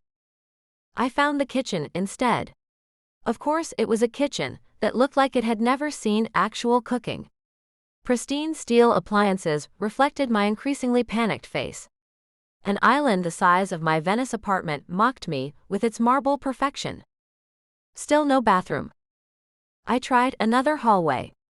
A dining room that could host state dinners. An office filled with monitors and leather-bound books. A room that seemed to exist solely to hold a grand piano no one played. "This is ridiculous," I said to a massive oil painting of what looked like the Seattle skyline. "Rich people need to pee too. Where do they hide the bathrooms?" "Usually behind doors." I shrieked, spinning to find Jakob leaning against a doorframe, looking unfairly put together for 3 a.m. He wore pajama pants and a t-shirt, but somehow made them look like designer loungewear. "I didn't mean to wake you," I said, clutching my chest. "I was just lost." He smiled, soft and understanding. "I should have given you a tour. Or a map. Maybe GPS coordinates. I was looking for the bathroom." "Ah." He straightened. "There are 7. 7 bathrooms." I laughed, slightly hysterical. "Of course there are. I have 1 bathroom for 4 apartments, and you have 7 for 1 person. 8 if you count the powder room by the entertainment space." The entertainment space. Right. Because the piano room and the dining stadium weren't enough. He moved closer, concern replacing amusement. "Kim." "I'm fine. Just culture shock. And a very full bladder. Come on." He took my hand, leading me back through the maze. "Guest bathroom is actually connected to your room. Through the closet." "Through the closet. Because that's logical." The architect was going through a creative phase. He opened the first closet I'd tried, revealing another door I'd missed in the darkness. Hidden doors were his thing. The bathroom was predictably gorgeous. All marble and gold fixtures, with a tub that could double as a small pool. I stared at it, overwhelmed. "I'll let you," Jakob started. "How do you live here?" The question burst out before I could stop it. "How do you move through all this space without feeling lost?" "I am lost." He leaned against the doorframe. "Have been for years. Just got good at hiding it." The honesty in his voice made my chest tight. Jakob. "Take your time. I'll make coffee." He smiled, but it didn't reach his eyes. "Real coffee. I bought a regular coffee maker just for you." He left before I could respond. When I finally found my way back to the kitchen, only took 2 wrong turns, he was standing at the window, holding 2 mugs. The Seattle skyline reflected in the glass, making him look like he was part of the city itself. "Couldn't sleep?" I asked, accepting the coffee gratefully. "Rarely can." He glanced at me. "Though it's been better since Venice. Only need half the medication now." "That's good, right?" "That's progress." He sipped his coffee. "I'm sorry about the penthouse. I know it's overwhelming." "It's not," I stopped, choosing honesty. "Okay, it's completely overwhelming. I keep expecting someone to tell me I'm trespassing." "You're not trespassing. You're my guest. In a place that has guest closets bigger than anywhere I've ever lived." "Is that what this is about? The money?" "No. Maybe. I don't know." I set down my mug, frustrated. "I knew you were wealthy." Abstractly. "But this. Jakob, you have a Rothko in your living room." "Actually, that's a Pollock." "That's not better." He laughed, surprised. "No, I suppose it's not. How much is this place worth?" "Kim. Humor me." He sighed. 22 million. Plus renovations." My coffee tried to come back up. $22 million. The view was extra. "That's not funny." "It's a little funny." He turned to face me fully. "Does it change things? Knowing the number?" "I don't know." I moved to the window, needing distance to think. In Venice, it was easier. Everything was neutral ground. But here, in your actual life, I don't fit, Jakob. Says who? Says the closet that judged my suitcase. Says the bathroom that's bigger than my childhood home. Says the fact that you need 7 bathrooms, and I spent last month eating ramen to afford paint. 8 bathrooms. Still not funny. He joined me at the window, careful not to touch. "What do you need from me here? To make this work?" "I don't know if it can work." The admission hurt. We're from different universes. We're from different tax brackets. That's not the same thing. Isn't it? I turned to him. Your normal involves private jets and Pollocks and penthouses. Mine involves shared bathrooms and instant coffee, and choosing between groceries and art supplies. How do we bridge that? The same way we've been bridging it. With burnt risotto and honest conversation. It's not that simple here. In your world. This isn't my world. His voice turned fierce. This is a very expensive cage I built to hide in. You want to know when I last had someone over before you? 3 years ago. You want to know when I last cooked a meal in that kitchen? Never. This place isn't a home, Kim. It's a monument to isolation. Then why live here? Because it was expected. Because Mallory men live in penthouses and collect art they don't understand and have 7, 8 bathrooms they don't need. He set down his mug with too much force. Because I forgot there was any other way to exist. Until Venice. Until you. He finally touched me, fingers gentle on my arm. You want to know what I thought when I woke up and you weren't there? Not that you were lost. That you'd realized what you'd signed up for and left. I got lost looking for a bathroom, not an escape route. But you thought about it. I couldn't lie. For a second. When I opened the 3rd closet. I thought, what am I doing here? But then I remembered. Remembered what? That you're still the same man who ate my burnt risotto. Who has panic attacks and insomnia and terrible taste in coffee shops.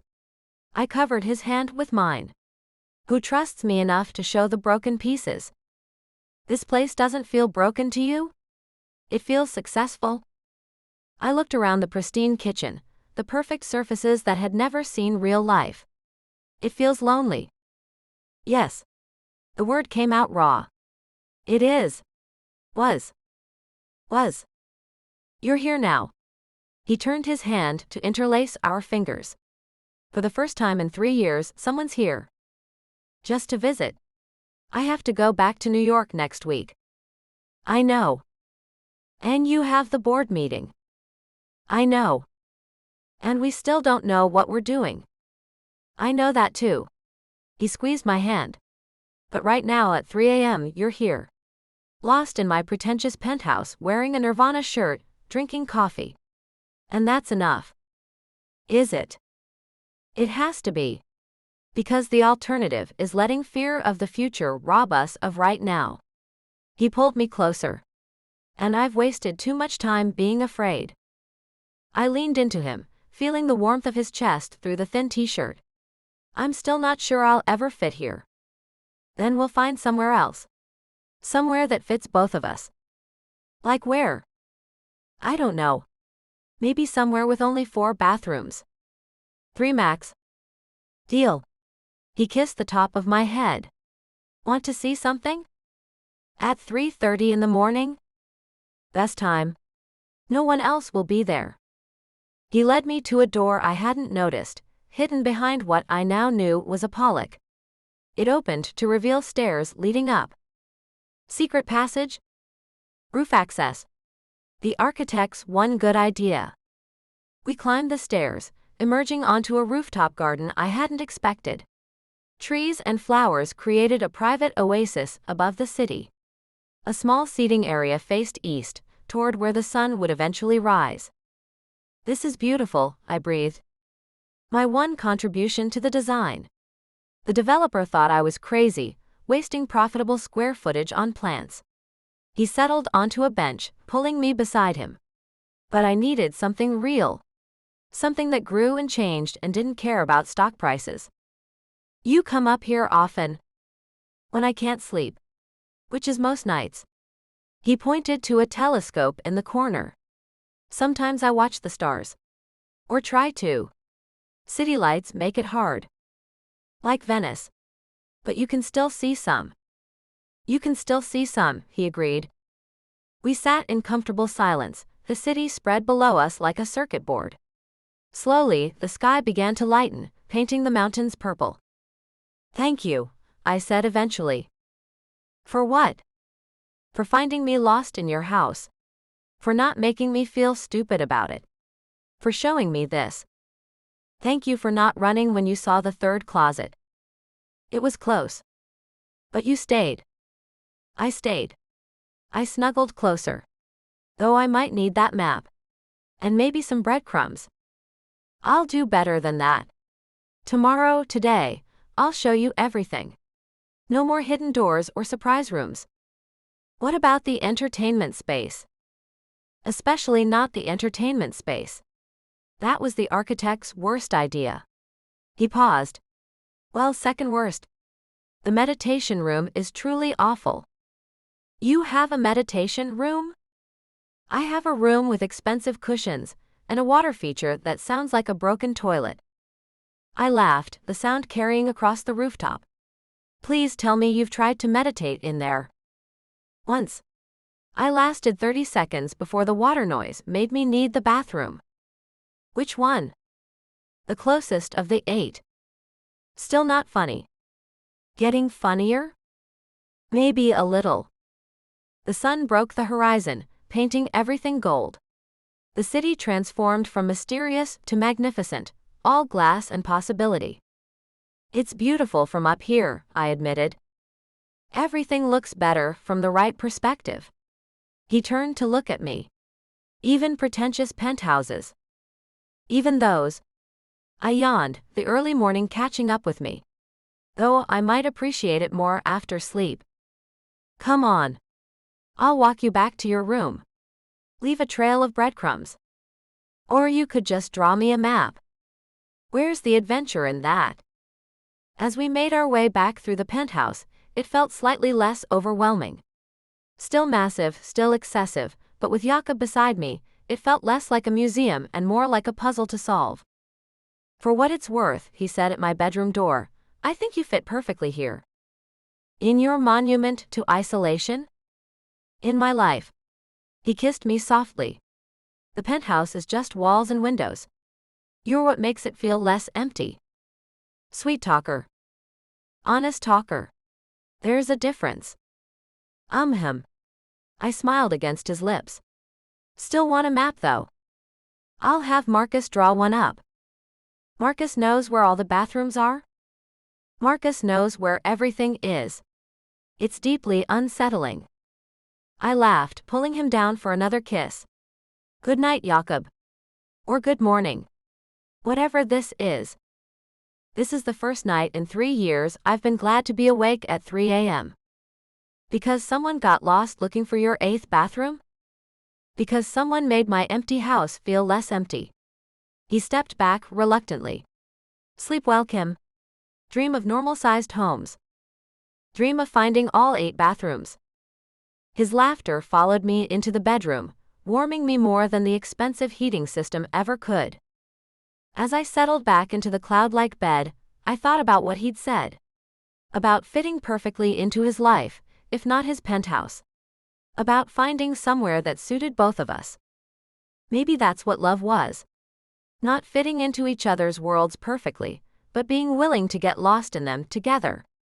Even if it meant wandering through 8 bathrooms at 3 a.m. I was asleep before I could count them all. Chapter 7. Grateful Tradition. Jakob. The Mallory estate looked like old money, trying too hard to seem older. I sat in the car outside the iron gates, watching Kim take in the manicured grounds, the fountain imported from Italy, the house that sprawled across the Bellevue hillside like an architectural tumor. It's very large, she said diplomatically. It's pretentious. I squeezed her hand. We can still leave. Say you got food poisoning.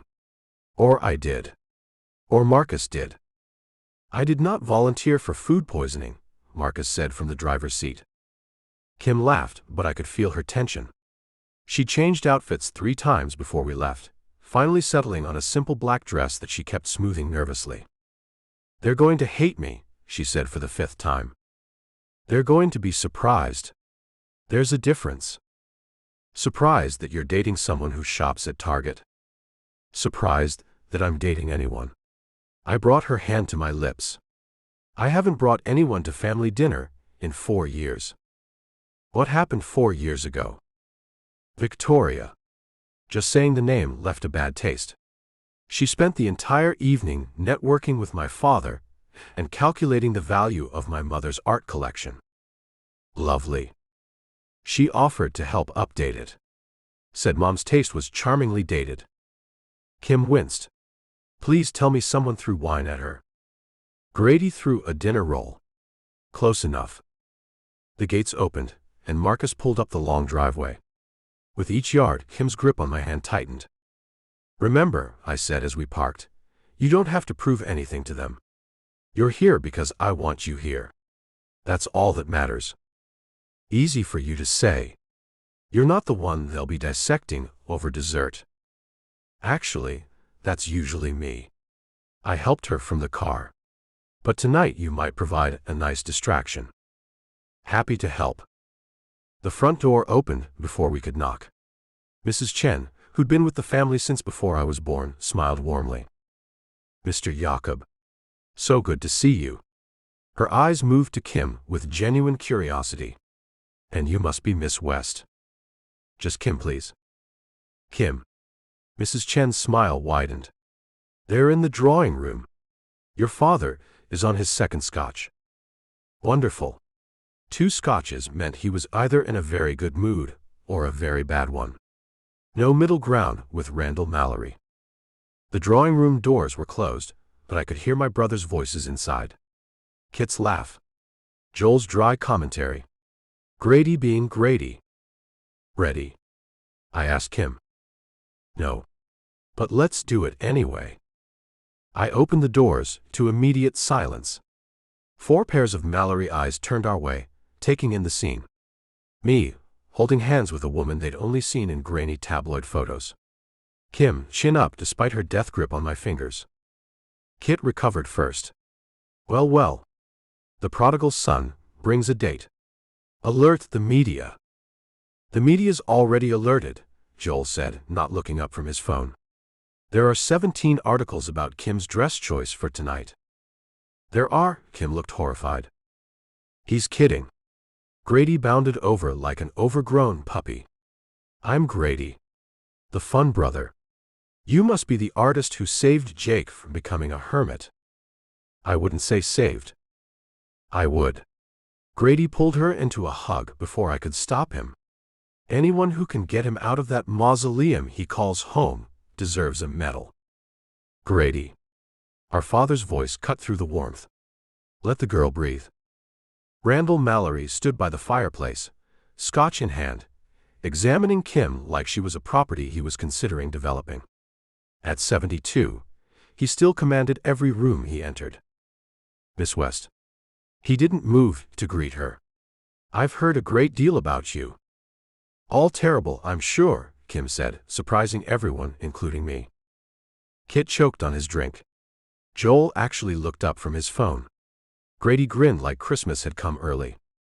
Not all terrible, Randall said slowly. Though the speculation has been colorful. People love to speculate. Personally, I prefer finger painting. Much more honest. The room went silent again. Then Kit laughed, genuine and delighted. Oh, I like her. He moved forward, all charm. Kit Mallory. I own several of your pieces, actually. You do? Small oil from your Brooklyn period. Fractured at dawn. Bought it before you became famous for saving my brother. Kim's face flushed. I didn't save anyone. I just made terrible coffee, I finished. We know. It's our origin story. Romantic, Joel said dryly. Nothing says love like burnt coffee. Says the man who's never had a relationship last longer than a fiscal quarter, Grady shot back. Children. Randall's voice carried decades of practice shutting down arguments. Perhaps we should move to the dining room. Mrs. Chen has outdone herself, I'm told. The dining room was another exercise in excess. The table could seat 20 but was set for 6, making the space feel even larger. Kim ended up between me and Kit, across from my father. Strategic placement. I couldn't decide if it was protective or predatory. So, Kim. Randall settled into his chair like a king on his throne. Tell us about yourself. I understand you're from North Carolina. Asheville, yes. Born and raised. Family. Just me now. My mom passed 4 years ago. I'm sorry for your loss. He sounded almost sincere. And your father? Never knew him. Kim's voice stayed steady. Mom said he was allergic to commitment. And child support. Grady coughed, covering what might have been a laugh. Joel studied Kim with new interest. Kit smoothly changed the subject. Your Venice series is remarkable. The way you capture light through distortion, it's masterful. Thank you. That means a lot, especially from someone with your collection. Kit collects art like some people collect stamps, Joel said. Obsessively, and without discrimination. I have excellent discrimination. I just bought one of Kim's pieces, didn't I? Before or after you knew she was dating Jakob? Randall's question dropped like a stone in still water. Before, actually. Kit met his father's gaze steadily. Months before. Good art is good art, regardless of the artist's personal connections. How refreshing. An objective opinion in this family. The first course arrived, saving us from further interrogation. Soup that probably cost more than Kim's monthly groceries. I watched her navigate the multiple spoons with determination. "Before we eat," Randall announced, "we have a tradition." "Oh no," Grady muttered. "Each person shares something they're grateful for." Our father's eyes fixed on Kim. "Since you're our guest, perhaps you'd like to start." It was a test. The tradition was real, but we usually went in age order. Starting with Kim was pure power play. She set down her spoon carefully. "I'm grateful for broken things." Silence. "Broken things?" Randall prompted. "Yes." She met his gaze directly. "I'm grateful for the cracks that let light in. For the failures that teach us more than success. For the moments when everything falls apart, because that's when we learn what really matters." That's quite philosophical for dinner conversation. "You asked what I'm grateful for. That's my honest answer." She picked up her water glass. "Also good water pressure.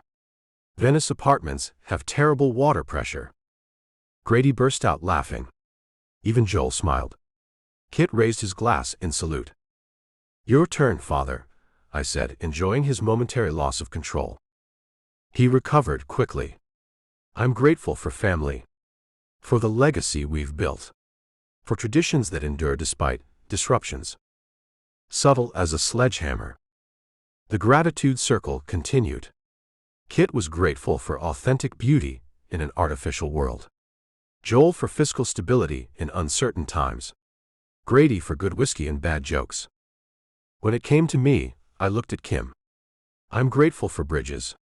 The ones that connect places, and the ones that connect people. Even when those connections seem impossible." Kim squeezed my knee under the table. "How poetic," Randall observed. "Though bridges can also collapse if not properly engineered.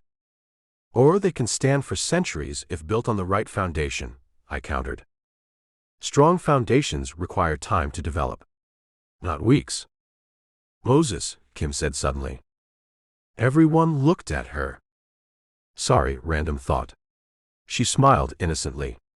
"Just remember that Moses parted the Red Sea pretty quickly. Sometimes meaningful things happen fast." "Are you comparing my son to Moses?" Randall asked, incredulous. "More comparing snap judgments to biblical plagues, but sure, we can go with your interpretation." Kit was shaking with silent laughter. Grady wasn't even trying to hide his delight. Joel watched Kim like she was a fascinating merger proposal. The main course arrived, salmon that had probably been flown in that morning. Conversation shifted to safer topics. The Seattle real estate market. Kit's latest gallery acquisition. Joel's predictions for the tech sector. Then Randall struck again. "I heard about the board meeting next week. Challenging times for Mallory Corp." I set down my fork. "We're not discussing business tonight." "When do we ever not discuss business?" He turned to Kim.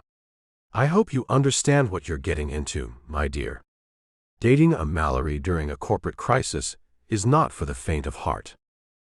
"Good thing I'm not faint of heart." "No. You're prepared for the scrutiny? The accusations?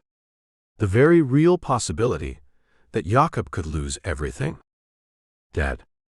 My voice carried warning. "It's a fair question." Kim touched my hand, calming me. "Mr. Mallory, I grew up watching my mother work 3 jobs to keep us housed. I've eaten ramen for weeks to afford paint. I've had utilities shut off and scholarships yanked and dreams crushed. So yes, I understand what it's like when life falls apart. The difference is, I also know how to build it back up. With art." His tone dripped condescension. "With resilience. With creativity. With the radical idea that worth isn't measured in stock prices." She smiled sweetly. "But I wouldn't expect someone who's never had to choose between rent and groceries to understand that." The room went arctic. "Are you suggesting I don't understand hardship?" "I'm suggesting you understand a different kind. The pressure of legacy. The weight of expectations. The fear of losing what you've built." Her voice gentled. "But not the kind that comes from having nothing to lose in the first place." Interesting theory. Not theory. Experience. She turned to include the brothers. All of you have worked hard. Built things. Achieved things. I'm not diminishing that. But you've done it with a safety net. Good for you, seriously. But don't mistake that for understanding what it's like without one. And you think that makes you better suited for my son? I think it makes me understand him better right now. She looked at me. He's had his safety net yanked away. His reputation destroyed. His privacy violated. Everything he built threatened. That's my normal Tuesday. Your normal Tuesday involves corporate espionage? Joel asked, genuinely curious. My normal Tuesday involves systems designed to keep people like me out of places like this. She gestured at the opulent room. Different scale, same game. People like you. Randall's voice went dangerously quiet. Poor people. Artists. Women who don't come with pedigrees and trust funds. She leaned forward. You want to know if I'm after Jakob's money? Here's your answer. I don't want it. I don't need it. What I want is the man who shows up at my disaster of an apartment and eats burnt food. Who has panic attacks and lets me help. Who sees beauty in broken things because he understands being broken himself. Kim. I tried to intervene. No, he asked. He gets an answer. She faced my father again. You raised an incredible son. 4 incredible sons. But right now, Jakob needs someone who understands falling apart. And with all due respect, that's not you. Randall studied her for a long moment. Then he did something I'd rarely seen. He smiled. Really smiled. You have spine, Miss West. Kim. And yes, I do. Grew it myself. Indeed. He raised his glass. To unexpected dinner guests. To survivors, Kit countered, raising his own. To bridges that don't collapse, Grady added. To interesting mergers, Joel said, making everyone look at him. What? She's interesting. To family, I said, looking at Kim. All kinds of family. We drank. The tension didn't disappear, but it shifted into something more like wary respect. Dessert was less interrogation, more actual conversation. Kim held her own discussing art with Kit, economics with Joel, and somehow got into a pun competition with Grady that left everyone groaning. Next week's board meeting, Randall said as we prepared to leave. The vote could go either way. I know. If they remove you, then they remove me. I kept my voice steady. I'll survive. Will you? He glanced at Kim. It's easier to weather storms with the right partner. Yes, Kim said simply. It is. He extended his hand to her. It was educational meeting you. Likewise. She shook firmly. Your salmon was excellent. I'll tell the chef. Do that. And maybe consider having casual Fridays. All this formality must be exhausting. He actually chuckled. I'll take it under advisement. In the car, Kim finally relaxed, slumping against the leather seats. That was terrifying. That was magnificent. I pulled her close. No one's ever talked to my father like that. I might have gone too far. You went exactly far enough. I kissed her temple. He respected it. Respected you. Did he, though? Or is he already calling lawyers to have me investigated? Probably both, Marcus said from the front. The Mallory men are complicated. Present company included. Especially present company, I admitted. Still interested? She was quiet for a moment, watching Seattle pass by the windows. Your family is intense. Yes. Your father is kind of scary. Definitely. Your brothers are actually pretty great. In small doses. And you. She turned to face me. You're worth it. All of it. Scary fathers and nosy brothers and whatever comes next. Even if what comes next is me losing everything. You won't lose everything. She kissed me softly. You'll still have me. And I know from experience, sometimes that's enough to rebuild from. As we drove back to the penthouse, I thought about bridges and foundations. About safety nets and falling. About Kim, facing down my father with more courage than most board members could muster. Maybe she was right. Maybe losing everything wasn't the worst thing that could happen. Maybe it was the only way to find out what was really worth keeping. Chapter 8. Not for Sale. Kim. I stared at the check on Jacob's kitchen counter like it might bite me. $1 million. Randall Mallory's precise signature at the bottom. The memo line read, "Consultation services," as if I were some kind of business transaction to be settled. He didn't. Jacob's voice was ice. Oh, he did. I picked up the check, holding it between two fingers like toxic waste. Slipped it into my purse during the coat shuffle. Your father's got smooth moves. I'm going to kill him. Take a number. I studied the check, an idea forming. Marcus, you still here? The security chief appeared from wherever he lurked. Yes, Miss West. I need art supplies. Canvas, adhesive, maybe some gold leaf if we can find it. And a good camera. Marcus looked at Jakob, who shrugged. Get her whatever she needs. What are you planning? Jakob asked as Marcus disappeared. Your father thinks I'm for sale. I'm going to show him exactly what his money is worth to me. I pulled out my phone. Also, I need scissors. The good kind. 2 hours later, I had transformed Jacob's pristine dining table into an art studio. The $1 million check lay in pieces, each fragment carefully placed on the canvas I was creating. You're sure about this? Jakob watched from a safe distance, having learned not to interrupt my process. That's a lot of money. That's the point.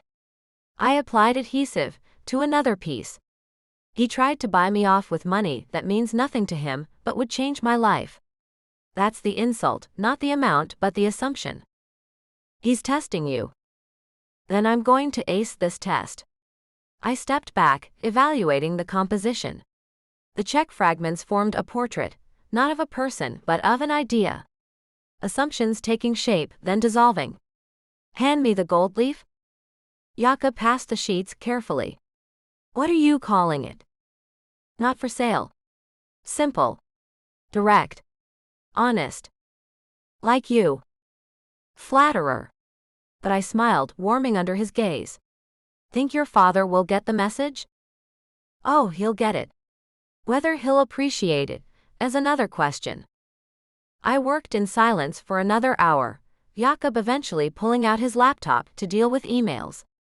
The domesticity of it, him working while I created, felt surprisingly natural.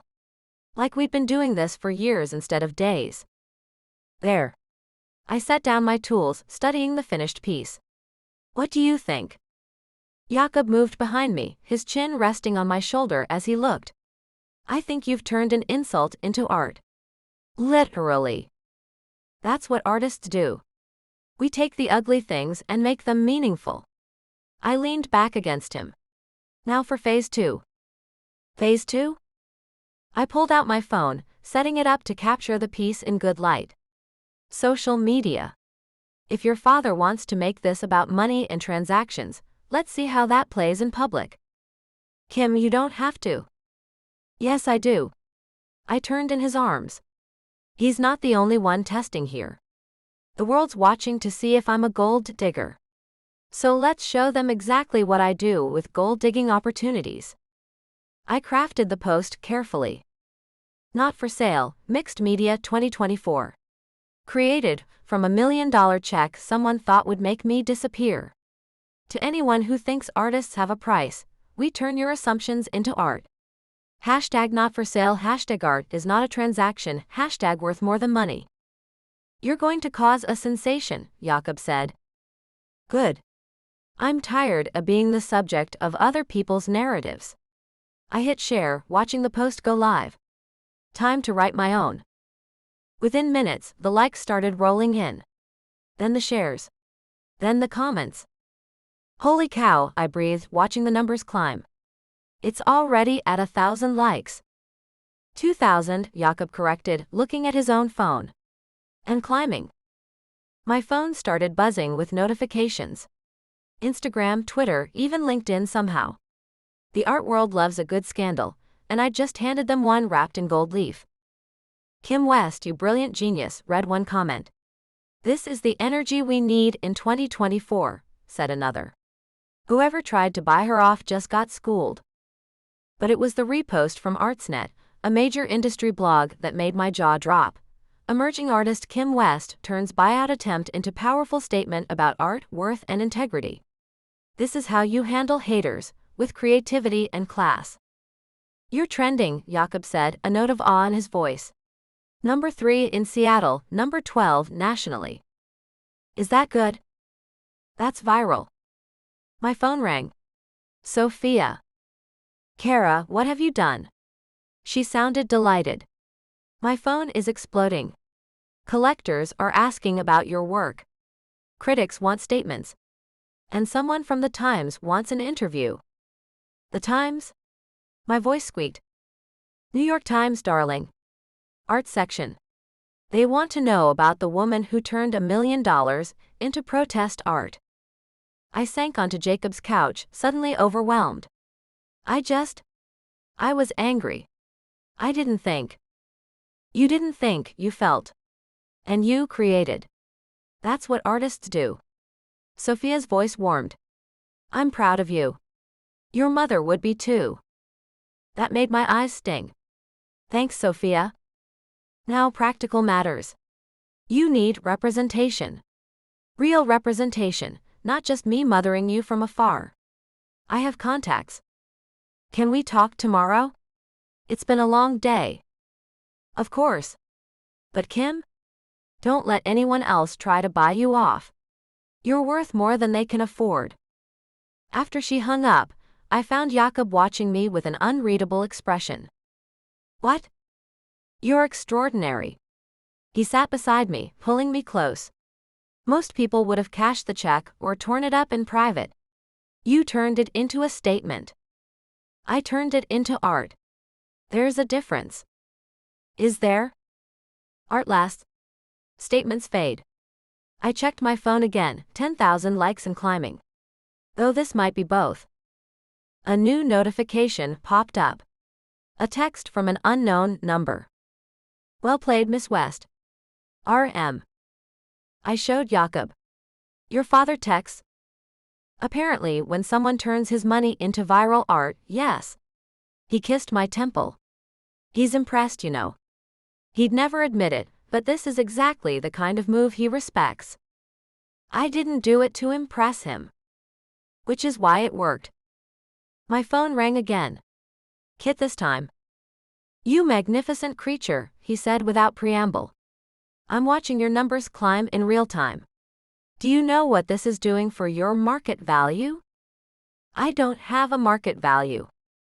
You do now. 3 collectors have already contacted me about your work. Serious collectors, Kim.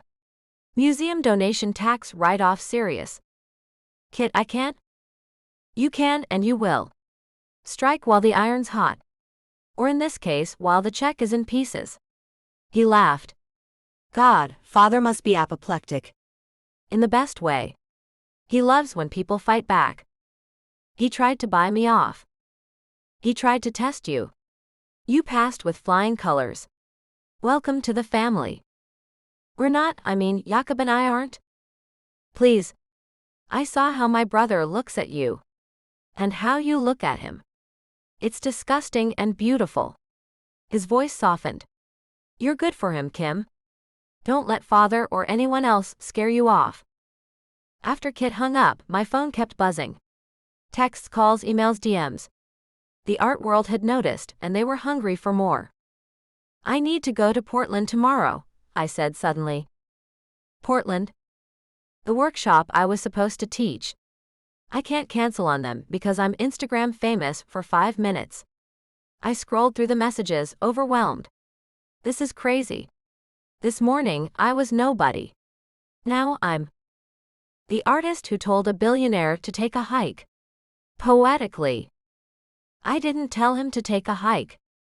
You told him his money was only worth what you could create from its destruction. That's more elegant than telling someone to take a hike. You're not mad about the check? That's a lot of money to turn into art. Jakob cupped my face in his hands. Kim, I would have framed that check myself if I'd thought of it. You took his power play and flipped it completely. That's worth more than $1 million. Easy to say when you have millions. Fair point. He kissed me softly. But I mean it. Watching you work, seeing your integrity in action, that's priceless. Sweet talker. Truth teller. My phone buzzed again. This time, a call from a Seattle number I didn't recognize. Hello. Miss West? This is Patricia Chen, from the Seattle Art Museum. I'm calling about your piece Not for Sale.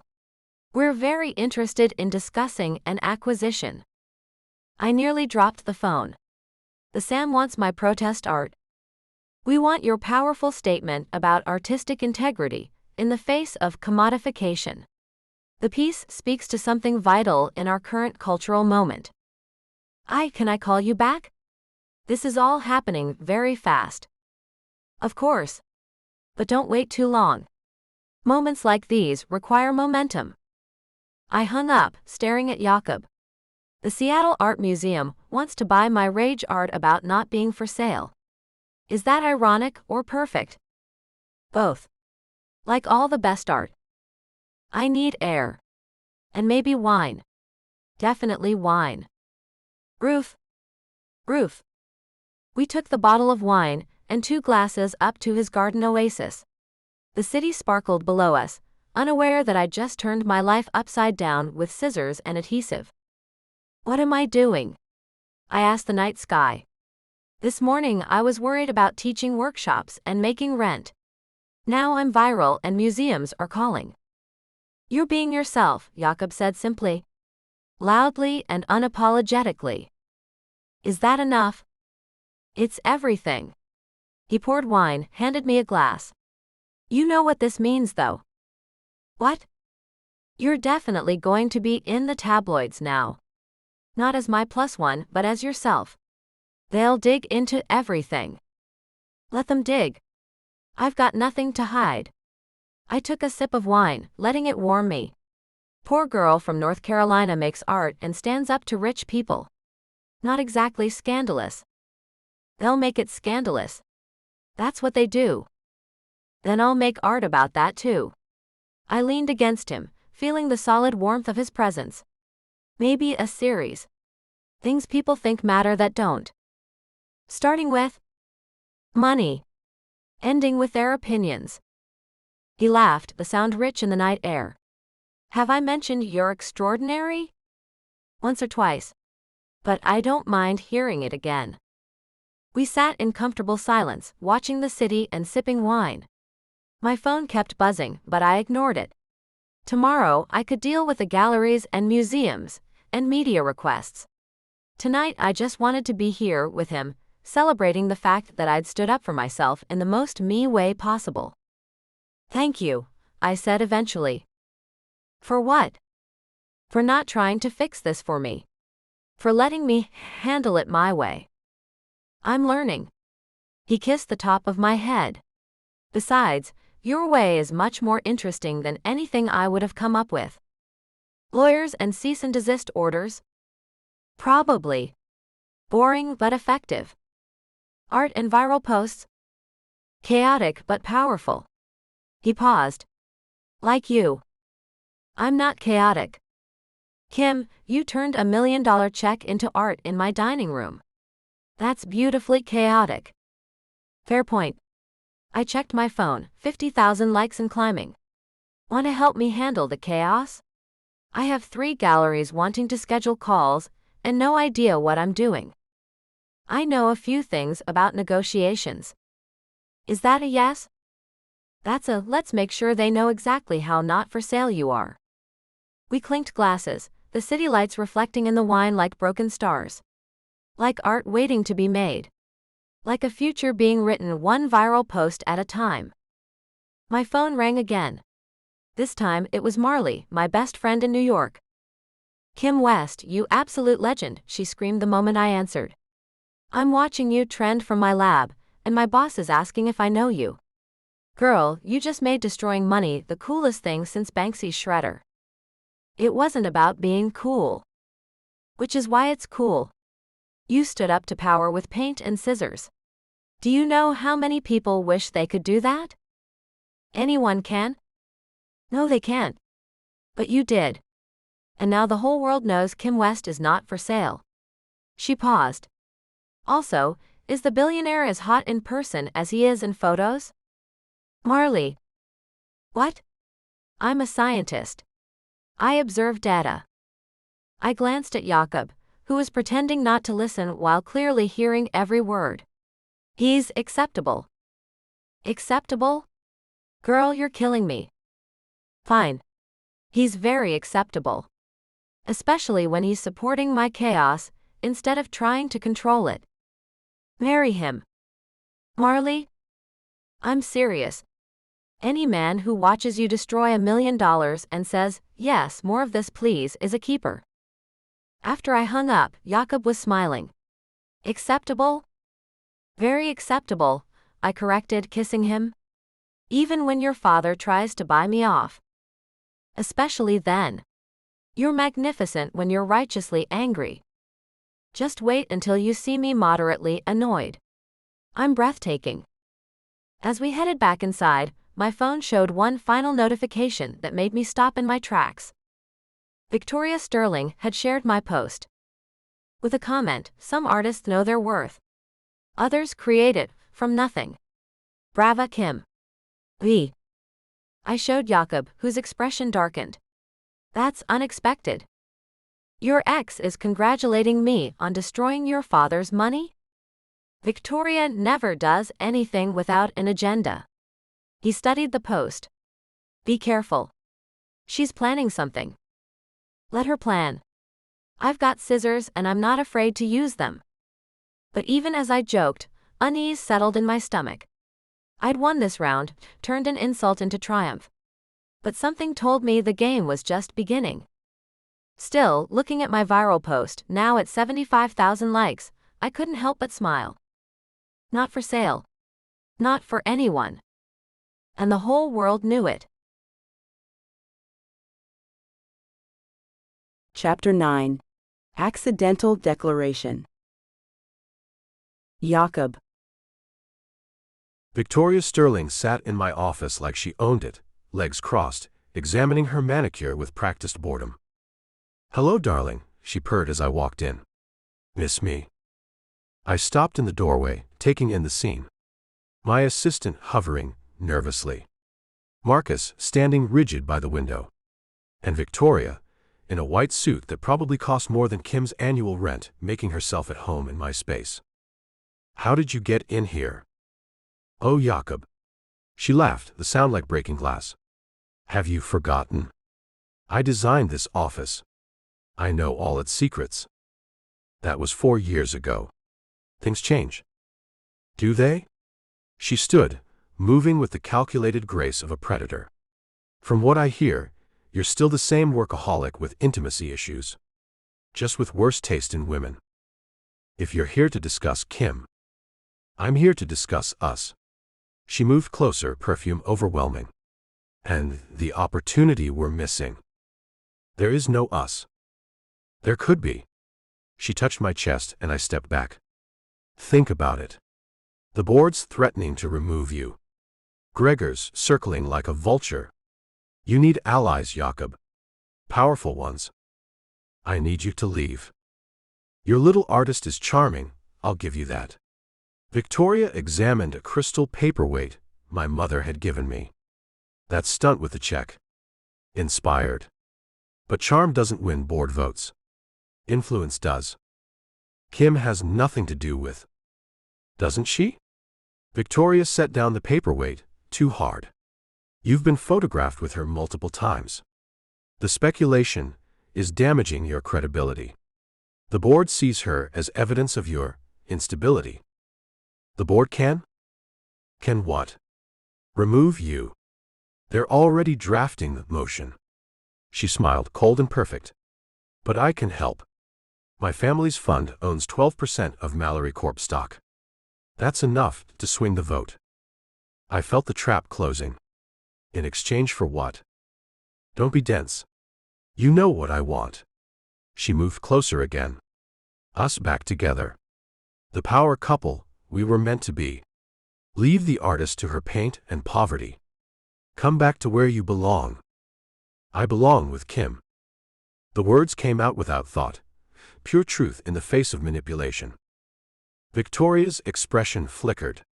You can't be serious. I love her. Silence. Even I was shocked by the declaration. We'd known each other 3 weeks. We'd never discussed love. But standing there, with Victoria representing everything false in my life, I knew it was true. You love her. Victoria's voice dripped acid. How quaint. I need you to leave. You need me to save your company. She gathered her purse, movements sharp. But fine. Play house with your charity case. When the board destroys you next week, remember, I offered you a lifeline. She headed for the door, then paused. Oh, and Jakob? Your artist friend should be careful. The art world can be so cruel to outsiders. Especially ones who make enemies of the wrong people. Is that a threat? It's an observation. She smiled sweetly. Give Kim my regards. Tell her I loved what she did with that check. So creative. Though I wonder what she'll create when she has nothing left to destroy. She swept out, leaving chaos in her wake. My assistant scurried in, apologizing profusely for letting her pass. Marcus moved from the window, expression grim. We need to increase Miss West's security, he said. Kim will hate that. Kim will hate being Victoria's target more. I slumped in my chair, the weight of what I'd said hitting me. I love her. 3 words that changed everything. Sir. Marcus prompted. Should I arrange additional protection? Not yet. Let me talk to her first. I pulled out my phone, then hesitated. How did you tell someone you'd accidentally declared your love to your ex-girlfriend before telling them? A knock interrupted my spiral. Joel entered, expression unreadable as always. Interesting visitor, he said. You saw. The whole floor saw. Victoria doesn't do subtle. He took the chair across from my desk. Is it true? Is what true? That you love the artist. I met my brother's steady gaze. Yes. After 3 weeks. Time doesn't determine truth. Joel studied me with that analytical look that made him lethal in negotiations. You know what you're risking. Everything. And you're willing to lose it all for her. I already lost it all. Kim helped me realize that wasn't the ending. Just a chapter. Poetic. But his tone held approval. The board won't see it that way. Since when do I make decisions based on the board's narrow worldview? Since they gained the power to remove you. Joel leaned forward. I've been running numbers. With Gregor's faction and the institutional investors, you're short by 8%. I know. Victoria's offer could save you. Victoria's offer would kill me. I stood, moving to the window. Seattle spread below, the empire I'd built brick by brick.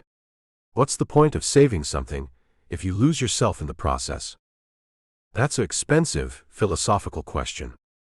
It's the only question that matters. Joel was quiet for a moment. Then, Kit and I have been talking. Between us and Grady, we control 6%. It's not enough to save you, but it's enough to make them fight for it. I turned, surprised. You'd risk your positions for me. You're our brother. He shrugged, uncomfortable with emotion. Also, Kim makes you human. We like human Jakob better than corporate Jakob. I wasn't that bad. You scheduled Christmas dinner via board meeting protocols. That was one time. 3 times. We have minutes. But he smiled slightly. The point is, we're with you. Win or lose. Thank you. Don't thank me yet. We still need 2% to block the motion. He stood. But that's tomorrow's problem. Today's problem is that every employee on this floor heard you declare your love for Kim. My phone buzzed. 17 text messages. 3 from Kit, consisting entirely of exclamation points. By now, it's probably on social media, Joel added helpfully. I checked Twitter. Sure enough, breaking, Jakob Mallory declares love for artist Kim West during confrontation with X. That was fast. Welcome to the digital age. Your accidental declaration is already trending. Joel headed for the door. For what it's worth, I think you chose right.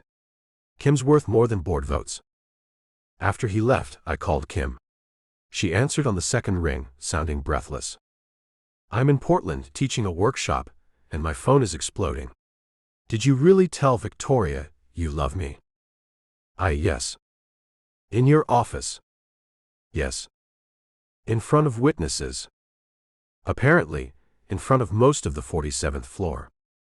Jakob. Her voice went soft.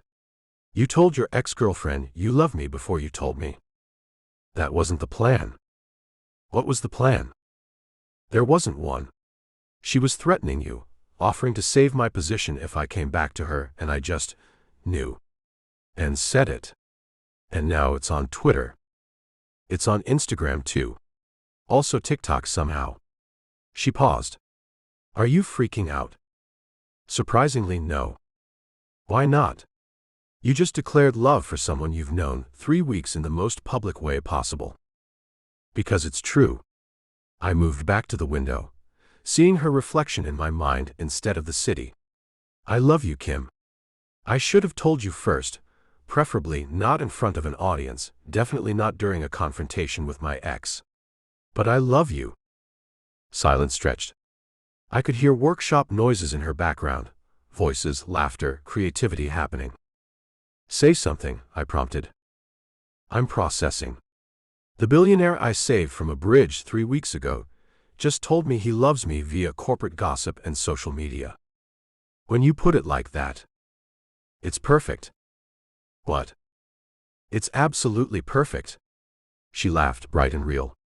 It's messy and public, and complicated and accidental. It's us. Is it? Jakob, nothing about us has been conventional. Why start now? Her voice dropped. Also, for the record. Yes. I love you too. Even if you do have terrible timing and too many bathrooms. Relief flooded through me. Say it again. The bathroom thing. Kim. I love you, Jakob Mallory. I love your broken pieces, and your panic attacks, and your terrible coffee choices. I love that you eat my disasters and defend me to critics, and let me destroy million-dollar checks in your dining room. I love that you do all those things. Good. Because I'm about to do something else. Her tone turned determined. I'm cutting this workshop short and flying back. If we're going to be trending, we should at least be trending together. You don't have to. Yes, I do. Victoria threatened me, right? Through you. Subtly, but yes. Then she needs to see us together. United. Unshakable. She paused. Also, I want to kiss you, and that's hard to do from Portland. I'll send the jet. Of course you will. But she was smiling, I could hear it. Text me the details. And Jakob? Yes. Next time you realize you love me, maybe tell me first. Deal. Good. Now, go be corporate and important. I have art students to terrify with my aggressive paint techniques. After we hung up, I found myself smiling despite everything. The board threat loomed. Victoria's warning echoed. Gregor still plotted in the shadows. But Kim loved me. Loved my broken pieces, and corporate disasters and accidental declarations. Marcus knocked, entered with his tablet. Sir, the media requests are escalating. How would you like to respond? Schedule a press conference for tomorrow afternoon. After Kim's back. About the relationship. About everything. The company, the board vote, Gregor's accusations. And yes, the relationship. I made the decision, as I spoke. No more hiding. No more careful statements. Just truth. That's unprecedented. Good. Precedent hasn't been working for me lately. Marcus made notes, then looked up. For what it's worth, sir, I think Miss West brings out your best qualities. Even the accidental public declarations? Especially those. You've been calculating every move for so long, you forgot how to be spontaneous. He headed for the door. It's good to see you human again. Human. That word kept coming up.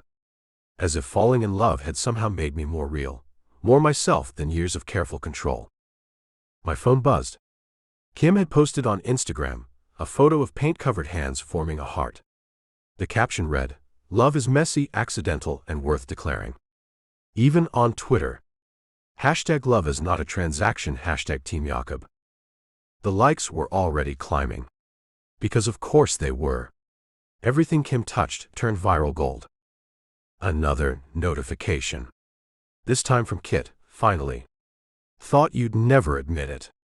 P.S. Victoria's having a meltdown at Bergdorf's. My sources say she's buying everything in white. Battle armor. I smiled, but unease crept in. Victoria didn't accept defeat. She regrouped, recalculated, struck from new angles. Her threat about Kim, facing the art world's cruelty, wasn't idle. But that was tomorrow's battle. Today, I'd accidentally told the world I loved Kim West. And miraculously, impossibly, she loved me back. I pulled up the trending topics, watching our names climb. The headlines ranged from romantic to cynical. Billionaire's public declaration, true love or PR move? From bridge to boardroom, a modern love story. Mallory chooses love over logic. That last one made me laugh. As if love and logic were mutually exclusive. Loving Kim was the most logical thing I'd done in years. She made me better, stronger, more myself. What was illogical about choosing that? My desk phone rang. The board chairman. Jakob, Richard's voice was carefully neutral. I hear there was some excitement at the office today. If you mean Victoria's attempted manipulation, yes. I mean your public declaration. He paused. This doesn't help your position. My position is what it is. Kim doesn't change that. She complicates it. The optics. The optics of a man in love. The optics of a CEO in crisis making emotional decisions. As opposed to the logical decision to let my ex-girlfriend leverage her family's shares for personal gain. Silence. Then, the vote is in 5 days. I hope you know what you're doing. For the first time in years, Richard, I know exactly what I'm doing. I hung up, decision crystallizing. No more playing defense. No more careful calculations. If I was going to fight for my company, I'd do it as myself, broken pieces, Kim and all. My computer pinged. An email from Kim with a photo attached. She'd painted something new during the workshop break, a phoenix rising from fragments of broken glass. The subject line, for your office. Love makes us brave enough to burn. I stared at the image, throat tight. She understood. The risk, the potential loss, the choice to love anyway. Marcus appeared again. The jet will be ready in 2 hours. Miss West's return flight is arranged. Thank you. Also, sir. Your father called. He wants to see you. Of course he does. He said to tell you, and I quote, well played. I blinked. He said that. He also said you're either brilliant or insane, and he's curious which. What do you think? Marcus smiled slightly. I think love makes us all a little insane. In the best way. As I prepared to face whatever Randall Mallory had planned, I thought about Kim flying back to face this chaos with me. About accidental declarations becoming public truth. about choosing love over logic, and finding they led to the same place. Victoria thought she'd offered me a lifeline. But I wasn't drowning anymore. Kim had taught me to swim in broken waters. Now it was time to prove I could build something beautiful from the pieces. Chapter 10. Livestream Battle. Kim. Welcome to Art in Real Time, where process meets public, I said to my phone camera, trying to ignore the 3 security guards Marcus had stationed around the gallery. Today we're creating something special. A piece about love declared accidentally but meant intentionally. The comments started flowing immediately on my Instagram Live. Girl, yes. Paint that love. Team Jakob forever. Can't believe he declared love on Twitter first. Pioneer Square Gallery had offered me their space for the afternoon, eager to capitalize on my viral moment. I'd almost said no. Using personal drama for professional gain felt wrong. But then I'd remembered Victoria's threat about the art world being cruel to outsiders. Fine. I'd be an outsider with an audience. For those just joining, I'm Kim West, and yes, I'm the one who turned $1 million check into art. I mixed paints on my palette, deep reds and golds. And yes, I'm also the one whose boyfriend accidentally told his ex he loves me before telling me. Modern romance, folks. The viewer count climbed, 500, 1,000, 2,500. Comments poured in faster than I could read. Today's piece is about public versus private truth, I continued, making the first bold stroke on canvas. How love exists differently when the world's watching, versus when it's just 2 people being real. I'd sketched the concept earlier, 2 figures, one composed of headlines and tweets, the other of whispered words and quiet moments. The public story versus the private truth. Someone's asking about my technique, I said, reading comments while painting. I build in layers, like relationships. First the foundation, trust. A sweep of deep blue across the canvas. Then understanding. Gold bleeding into the blue. Then those moments of recognition, red now, violent and beautiful. The gallery door chimed. I glanced up, expecting another curious visitor. Instead, Helena Cross entered, followed by 2 people I didn't recognize but who screamed Art World Elite in their black-on-black ensembles. Don't mind us, Helena said sweetly. We're just observing. Carry on with your performance. Performance. Not art. The insult was subtle but clear. I kept painting, but my hand tightened on the brush. Welcome to the stream, Helena. Everyone, this is Helena Cross, the critic who thought my connection to Jakob invalidated my work. Say hi, Helena. She flushed as comments exploded. The Helena? The one who was mean at the gallery? Helena Cross is cancelled in this house, Kim, drag her. How modern, Helena said through gritted teeth. Turning artistic process into social media spectacle. All art is spectacle, I replied, adding another layer. The only question is who controls the narrative. And you think you control yours? I think I'm painting while you're posturing. I looked directly at the camera. See, this is what they do. Show up uninvited, make subtle digs, try to make you feel small. But here's the secret, they only have the power you give them. The viewer count hit 5,000. Then 7,500. Comments flew by, yes queen, Helena found jobless, paint her into the void, Kim. One of Helena's companions, a gallery owner, I realized, stepped forward. This is childish.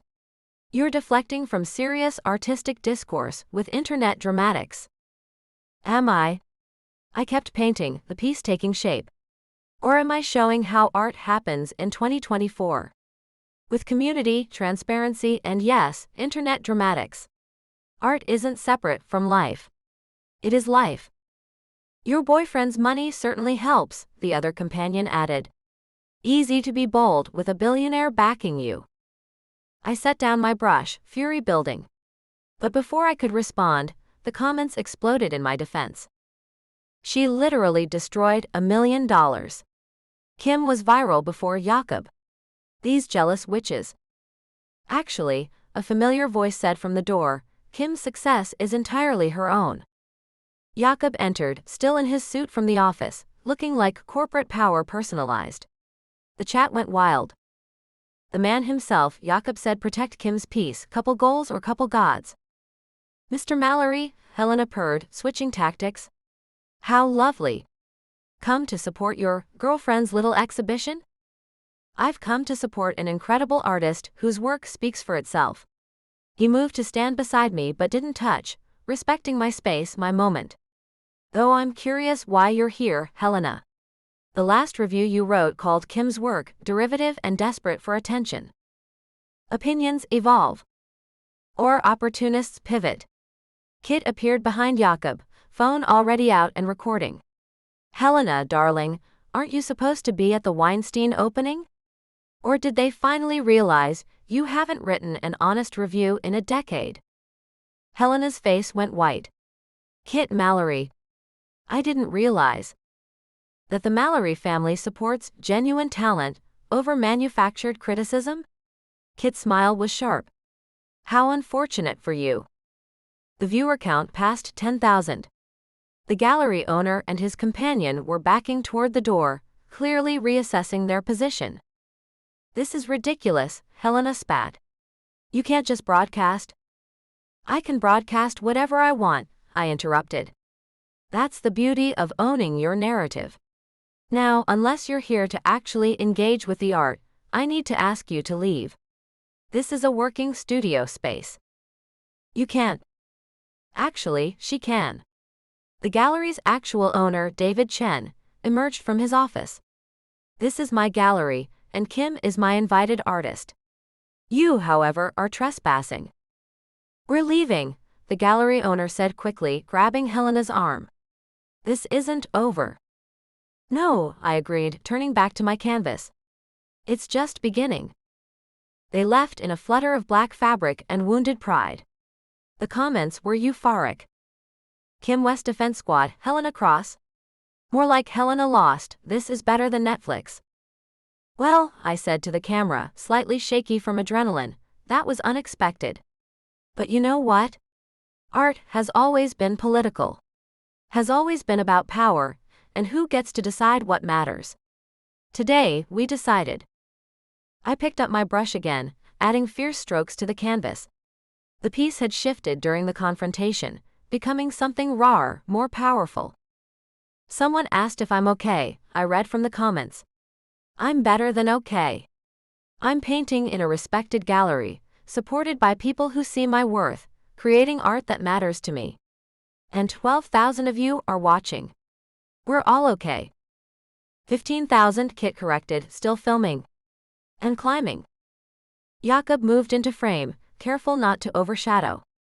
Should I go? The comments exploded. Stay, we need the love story, kiss her. You can stay, I said, smiling. But you have to paint. I don't paint. Today you do. I handed him a brush. Show them that billionaires can make messes too.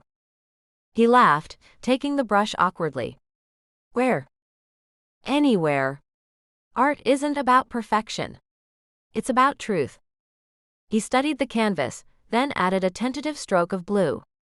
The chat went wild. Relationship goals, my heart can't take this, petition for weekly paint dates. See? I said to the camera. Art is for everyone.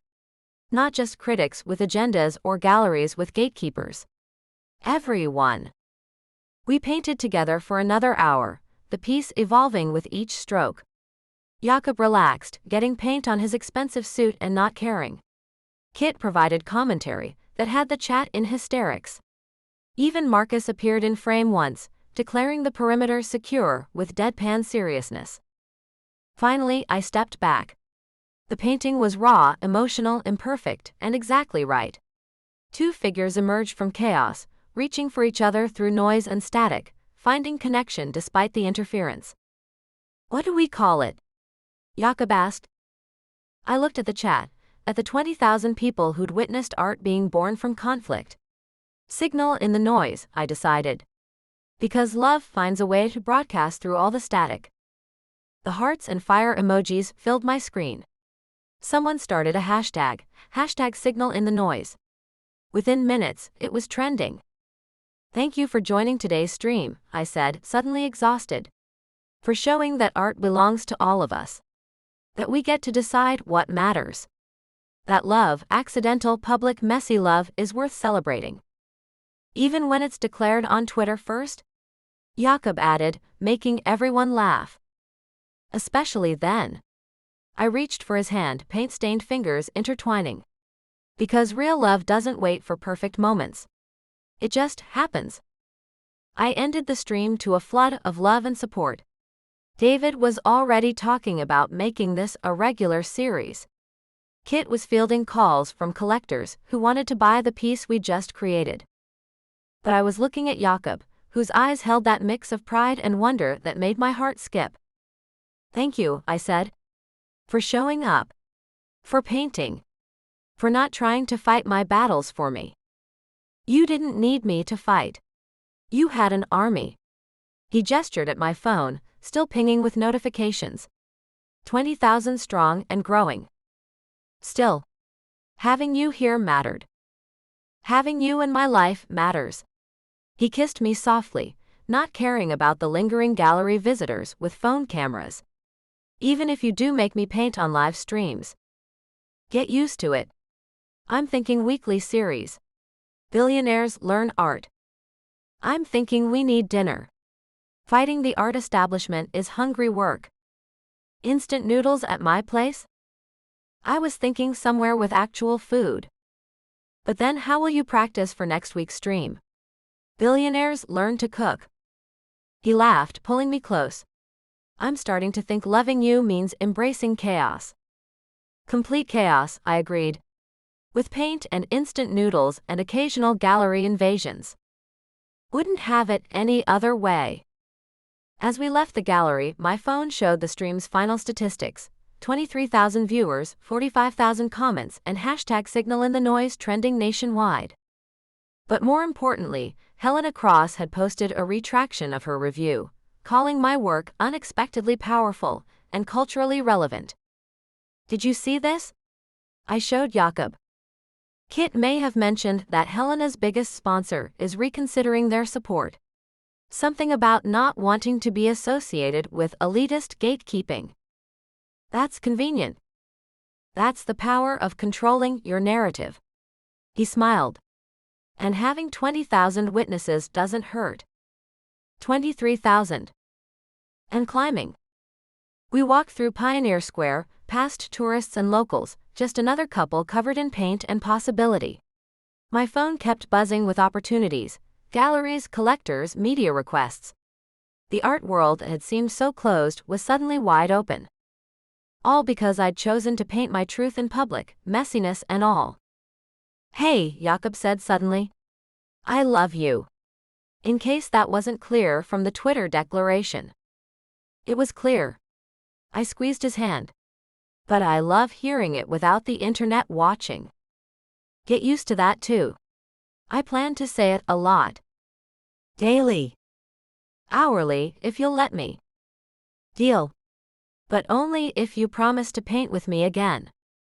Kim, I would paint with you on live television if you asked. Don't tempt me.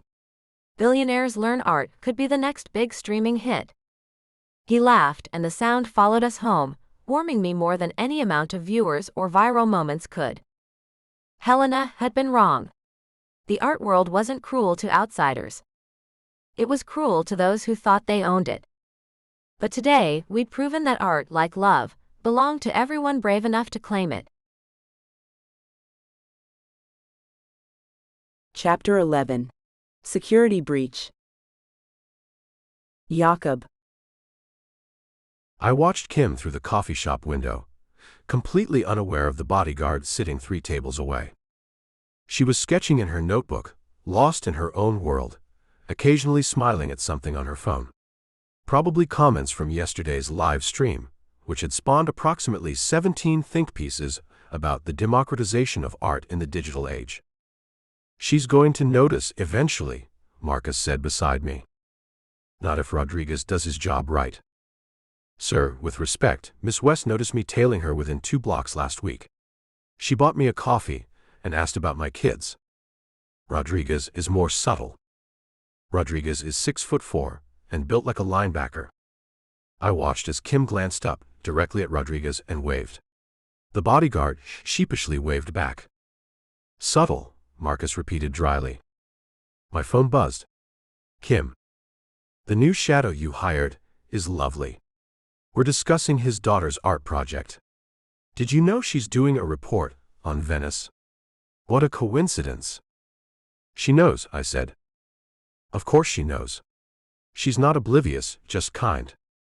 Another text. We need to talk. Your place or mine? Mine had 8 bathrooms and a full security system. Hers had one lock that barely worked, and windows that didn't close properly. Mine, I responded. I'll cook. You don't cook. I'll order something and put it on plates. Better. See you at 7. Bring wine. The good stuff, since apparently I have a bodyguard who probably costs more than my rent. She added a heart emoji, which somehow made the sarcasm worse. She's angry, I told Marcus. She's entitled to be. You hired security without consulting her. Helena's threat was real, yes. But Miss West is an adult who deserves input on her own safety measures. I knew he was right. But the image of Helena's cold smile, the memory of Victoria's observation about the art world's cruelty, had driven me to act first and explain later. Double security at the penthouse tonight, I said. Sir, that might be. She's already angry. Might as well be thorough. Marcus sighed, but made the call. By 7, I'd arranged Thai food on my best plates and opened a bottle of wine worth more than Rodriguez's monthly salary. Kim arrived precisely on time, which meant she was very angry indeed. She only showed up early when happy, late when distracted, and exactly on time when prepared for battle. Nice spread, she said, breezing past me. Did Marcus help? I managed plates all by myself. Proud of you. She poured wine, took a large sip. So, want to explain why I have a babysitter? He's not a babysitter. He asked if I needed help crossing the street. He's thorough. Jakob. She set down her glass, faced me fully. What's going on? Helena made threats. Victoria made threats. The internet is full of people who think you're either a gold digger or a saint, and both extremes attract dangerous attention. I'm protecting you. By making decisions about my life without asking? By ensuring you're safe. From what? Art critics with attitude problems. Jealous ex-girlfriends. Mean internet comments.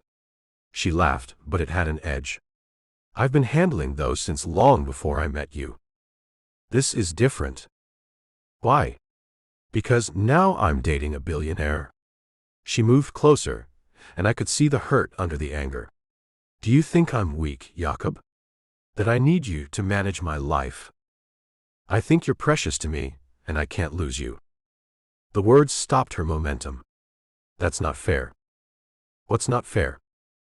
Saying sweet things when I'm trying to be mad at you. I'm not trying to be sweet. I'm trying to be honest. I reached for her hands. I've lost people before because I didn't protect them. My mother. You couldn't have protected your mother from cancer. No. But I can protect you from Helena and Victoria, and whoever else wants to hurt you because of me. She pulled her hands away. And who protects me from you? What? Who protects me from losing myself in your need to control everything? She walked to the window, staring out at the city. I fought so hard to be independent. To never need anyone's protection, or money, or decisions. Then you come along, and suddenly I have bodyguards and private jets and people making choices for me. That's not what I... Isn't it? She turned back. You hired someone to follow me without asking. You made a decision about my safety without my input. How is that different from your father trying to buy me off? The comparison stung. I'm nothing like my father. No. You're both used to solving problems with money and control. I'm trying to keep you safe. I don't need you to keep me safe. I need you to trust me to handle my own life. We stared at each other, the air crackling with tension. The Thai food sat untouched, going cold. I think, Kim said finally, we need help. Help? Professional help. Because I love you, but if we keep going like this, you're going to suffocate me with protection, and I'm going to run. Her voice cracked. And I don't want to run. Therapy. You want couples therapy. I want us to learn how to be partners, not protector and protected. She moved back toward me. I know you're scared. I know losing control feels like losing everything. But you can't control me, Jakob. You can only control yourself. I don't know how to do that. Hence the therapy suggestion. I thought about Dr. Chen, how she'd helped with the anxiety and insomnia. But that was individual work. This would mean exposing our relationship to professional scrutiny. Okay, I said. Okay. If you'll agree to some security measures we choose together, I'll agree to couples therapy. Deal. She kissed me quickly. Now can we eat? Fighting makes me hungry. We're okay. We're a work in progress. She grabbed plates, heading for the table. But that's better than perfect. Perfect doesn't grow. We ate reheated Thai food and talked about safer topics, her next art project, the board meeting in 3 days, whether Rodriguez's daughter should focus on Renaissance or contemporary Venetian art. She should do both, Kim decided. Show how the city's art evolved but stayed rooted in its history. Like us, I said without thinking. How are we like Venice? Built on shaky foundations, but somehow still standing. Beautiful and complicated. Full of hidden passages and unexpected turns. She smiled. When did you become a poet? When I fell in love with an artist. See. Growth. She clinked her glass against mine. Tomorrow, we find a therapist. Tonight we eat subpar Thai food and pretend we're normal. We're not normal? Jakob, you have 8 bathrooms and I have a bodyguard. Normal left the building weeks ago. Fair point. As we cleaned up, she washed, I dried, like an actual couple. I thought about what she'd said. Partners, not protector and protected. It sounded simple. But letting go of control, trusting her to handle dangers I could easily eliminate with money and influence, that felt like standing on the bridge again. Hey, Kim said, reading my expression. We're going to figure this out. How do you know? Because we both want to. Because love isn't just feeling, it's choosing. And I choose you, control issues and all. Even with bodyguards. Even with bodyguards. Though maybe we can negotiate down to one who's less obvious. Rodriguez is very hurt you think he's obvious. Rodriguez asked if I wanted him to carry my art supplies. He's helpful. He's a walking billboard that screams, this woman needs protection. Fine. We'll find someone subtler. Or, she suggested, we could try trusting the universe not to kill me for 5 minutes. 3 minutes. 4. Deal. She laughed, and the sound eased the tight place in my chest. We could do this. Learn to be partners. Find balance between protection and trust. My phone buzzed. Dr. Chen's office, confirming tomorrow's session. That was fast, Kim said, reading over my shoulder. I may have texted her during your bathroom break. Already controlling the therapy situation. Already being efficient about getting help, I corrected. Uh-huh. But she was smiling. What time? 2 o'clock. Can you make it? For our first couples therapy appointment? I'll move mountains. She paused. Actually, I have a gallery thing. Can we do 4? I was already pulling up my phone to change it when she stopped me. No. Leave it at 2. I'll reschedule the gallery. She met my surprised look. See? Partnership. Sometimes you adjust, sometimes I do. Novel concept. Revolutionary, really? She yawned. I should go. Big day tomorrow of therapy and negotiating bodyguard boundaries. Stay. Jakob. Just to sleep. I have 7 guest rooms. 8 bathrooms, but only 7 guest rooms? The architect had priorities. She considered. Fine. But I'm stealing one of your shirts to sleep in. Deal. Later, as she curled up in my bed wearing my old Yale t-shirt, I marveled at how natural it felt. How right. Even with our fight lingering in the air, even with tomorrow's challenges looming, this moment of quiet intimacy felt like home. Stop thinking so loud, she mumbled into the pillow. How do you know I'm thinking? Your breathing changes. Plus, you're very still when you overthink. I'm processing. Process quieter. Some of us need beauty sleep. You're already beautiful. Flatterer. She reached back, finding my hand. It's going to be okay, Jakob. The therapy, the company, us. All of it. You sound certain. I am certain. No, why? Why? Because we've already survived the worst. You on a bridge. Me in poverty. Your complete breakdown. My mother's death. If we can survive all that separately, we can survive anything together. I pulled her closer, breathing in the scent of her hair. When did you get so wise? Sometime between burning risotto and destroying $1,000,000 checks. Busy few weeks. The best few weeks, she corrected. Even with the drama and bodyguards and your father's tests. Even with accidentally declaring love to my ex. Especially that. Shows you're human. Humans make mistakes. What if I make more? Then we'll handle them. Together. With professional help and possibly wine. Definitely wine. She was quiet for so long, I thought she'd fallen asleep. Then Jakob? Thank you for agreeing to therapy. I know it's hard for you. Thank you for not running when I hired Rodriguez. Oh, I considered it. But then I remembered you have really good wine, and I'm very shallow. The wine is pretty good. The best. She turned to face me. But the company's better. Even controlling company. Especially controlling company that's trying to change. She kissed me softly. Now sleep. Tomorrow we get our heads shrunk.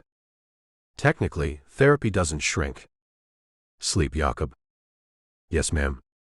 See. You're learning already. As she drifted off, I lay awake thinking about control and trust, protection and partnership. Tomorrow, we'd sit in Dr. Chen's office and dissect our patterns, our fears, our ways of loving that sometimes hurt. But tonight Kim was here, safe and choosing to stay despite my fumbling attempts at care. Rodriguez was probably stationed outside, obvious as a neon sign. The board meeting loomed. Victoria and Helena applauded. Gregor waited in the shadows. And none of it mattered as much as the woman beside me, who fought her own battles and loved me anyway. Stop thinking, she mumbled again. Sorry. Don't be sorry. Just be here. So I was. Here in the present, in the messy middle of learning to love better. It wasn't perfect. But Kim was right, perfect didn't grow. And we had so much growing to do. Chapter 12. Contract Negotiations. Kim. You want to create a what? Marley's face filled my phone screen, her expression somewhere between amused and horrified. A relationship contract. With terms and clauses and everything. I spread out my supplies on Jacob's dining table, legal pads, colorful pens, and a copy of Contracts for Dummies I'd bought on the way over. Kim. Sweetheart. Love of my life. You cannot give your billionaire boyfriend a literal contract for your relationship. Why not? He understands contracts. It's speaking his language. It's insane is what it is. It's practical. I started writing the header in purple ink, partnership agreement between Kim West and Jakob Mallory. We need clear boundaries, defined expectations, mutual understanding of terms. You need therapy. Oh wait, you're getting that too. Marley laughed. Only you would turn romance into a legal document. Romance without structure is chaos. That's literally what romance is supposed to be. I ignored her, writing the first section. Article 1, Autonomy and Independence. Oh my God, you're really doing this. Marley propped her phone up, settling in to watch. Please tell me you're at least making it cute. Like heart stickers or something. This is serious, Marley? This is seriously ridiculous. What kind of terms are you including? I consulted my notes. Section 1.1. Both parties maintain individual decision-making authority over their personal lives, careers, and safety. Section 1.2. Major decisions affecting both parties require mutual consultation. Section 1.3. Neither party shall hire security, make large purchases, or implement life changes affecting the other without discussion. That last one's about the bodyguard, isn't it? Rodriguez is very nice, but yes. What else? I flipped the page. Article 2, Communication Protocols. You're killing me. Section 2.1. All concerns shall be addressed directly, not through third parties or grand gestures. Section 2.2. Both parties commit to honest emotional expression, even when difficult. Section 2.3. The phrase "I'm fine" is banned unless genuinely fine. Okay, that one's actually good, Marley admitted. What about the money thing? You know that's going to be huge. I'd been dreading that section. Article 3. Financial Independence and Boundaries. Hit me. Section 3.1. Kim maintains financial independence through her art career. Section 3.2. Jakob may not pay for things without permission, including but not limited to coffee, art supplies, rent, or bodyguards. Section 3.3. Gift giving is acceptable for occasions and romance, not problem solving. What counts as an occasion? I'm including an appendix. Birthdays, Christmas, Valentine's Day, and just because limited to once per month. You're giving him a gift allowance? I'm giving us both boundaries. I kept writing. Article 4, Family and Social Obligations. This should be good. Section 4.1. Neither party is obligated to attend family events that cause distress. Section 4.2. 3-day notice required for formal events requiring specific attire. Section 4.3. Both parties support each other against family pressure, manipulation, or million-dollar checks. Still not over the check thing? Never getting over the check thing. I added a subsection, 4.3a. Any attempts to buy off either party shall be met with unified resistance and possible art projects. The door opened, and Jakob entered with Marcus. They both stopped, taking in my spread of documents. What's happening here? Jakob asked carefully. I'm drafting our relationship contract. I held up the pages. Want to negotiate terms? Marcus made a sound that might have been a laugh, quickly covered by a cough. I'll be in the security office. Coward, I called after him. Jakob approached slowly, like I might be dangerous. Which fair? Kim, what is this? This is me speaking your language. You understand contracts. Terms. Negotiations. So I'm putting our relationship in terms you can process. He picked up one of the pages, reading. Article 5, Public Relations and Media. Section 5.1. Both parties maintain individual public personas. 5.2. Joint appearances are mutual decisions, not obligations. 5.3. Neither party speaks for the other without permission. That one's important, I said. With the press conference tomorrow. Section 5.4. All declarations of love shall be made to each other before social media. He looked up, fighting a smile. Is that targeting anyone specific? If the Twitter declaration fits. He sat down, pulling the pages toward him. This is thorough. I'm still working on Article 6, Conflict Resolution. And Article 7, Physical Boundaries and Expectations. Physical boundaries? This is a sweet romance, Jakob. I need to define what that means. I showed him my notes. Kissing, holding hands, cuddling, all yes. Pressure for more, no. Moving at a pace comfortable for both parties. You're serious about this? Dead serious. I met his eyes. We come from different worlds. Have different expectations. Different ways of showing love. I don't want misunderstandings to ruin us. He was quiet, reading through everything I'd written. His expression went from amused to thoughtful to something softer. Article 8, Growth and Change, he read aloud. Section 8.1, both parties acknowledge they are works in progress. 8.2, mistakes are learning opportunities, not relationship endings.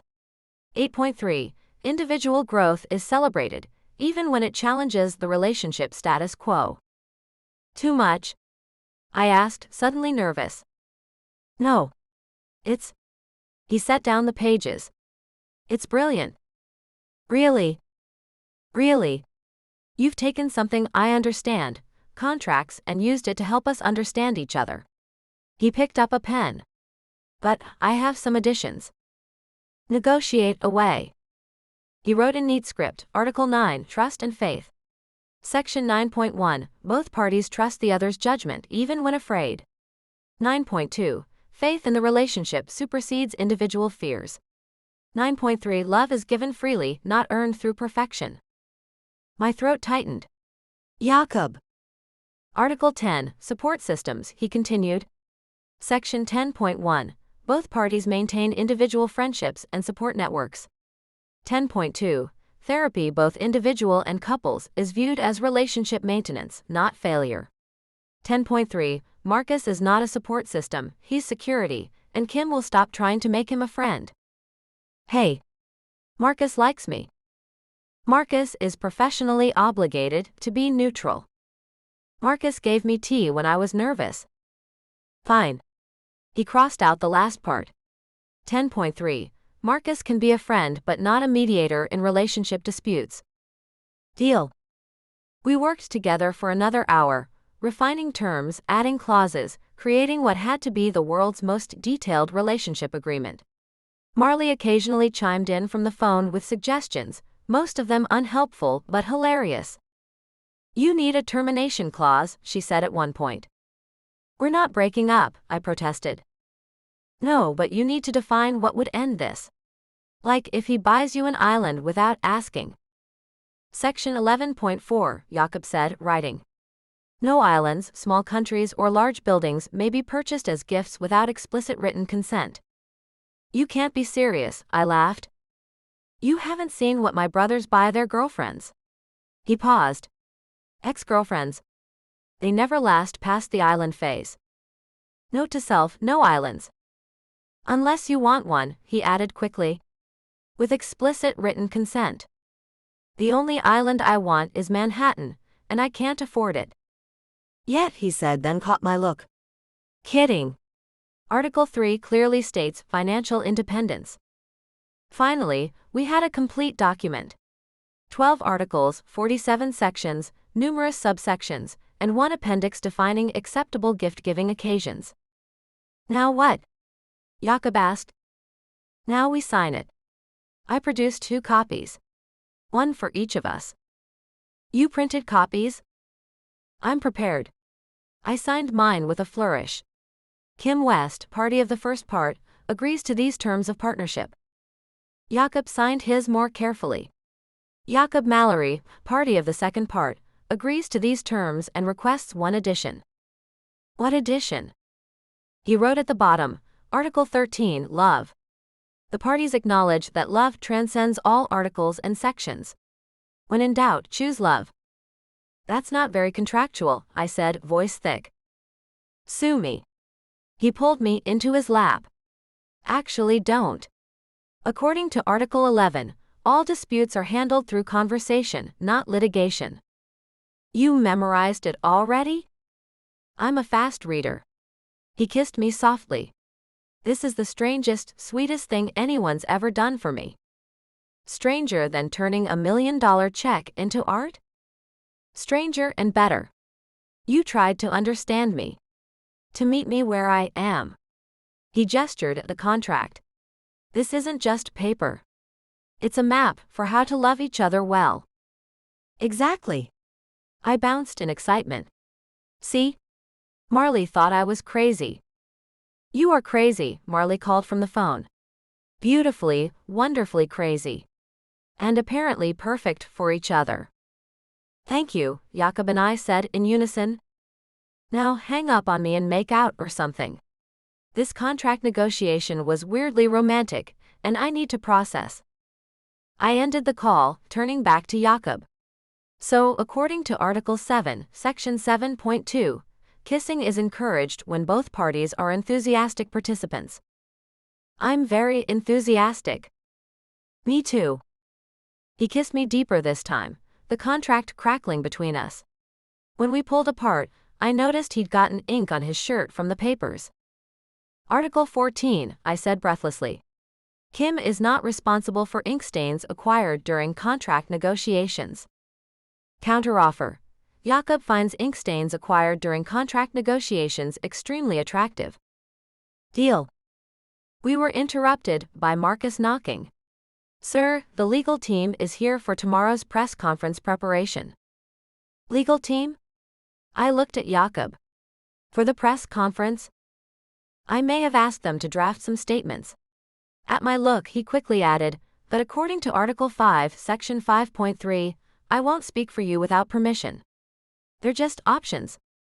How many lawyers? 4. 4 lawyers to prepare for one press conference? It's a big press conference.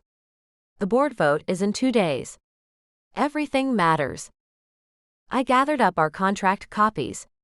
Well, according to Article 4, Section 4.4, business meetings require 24-hour notice unless emergency. There's no Section 4.4. There is now. I wrote it in. Initial here. He initialed, smiling. You're going to add sections whenever convenient, aren't you? Article 12, Section 12.1.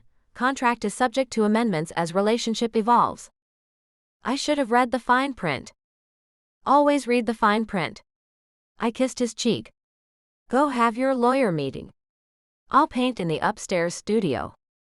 We have an upstairs studio? You have an empty room with good light. I have paint. Together, we have a studio. That's not how property ownership works. Article 15. What's yours is mine regarding empty rooms and good light.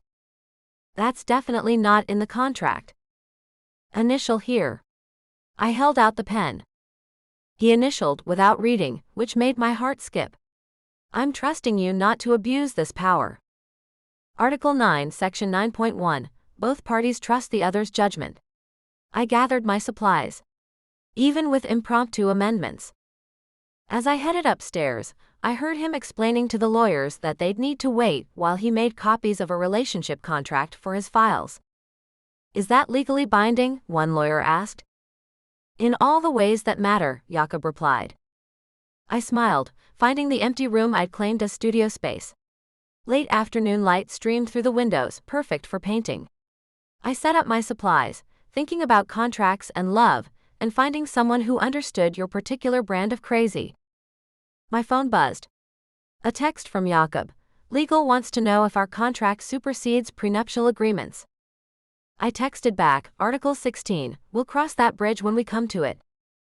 There is no Article 16. There is now.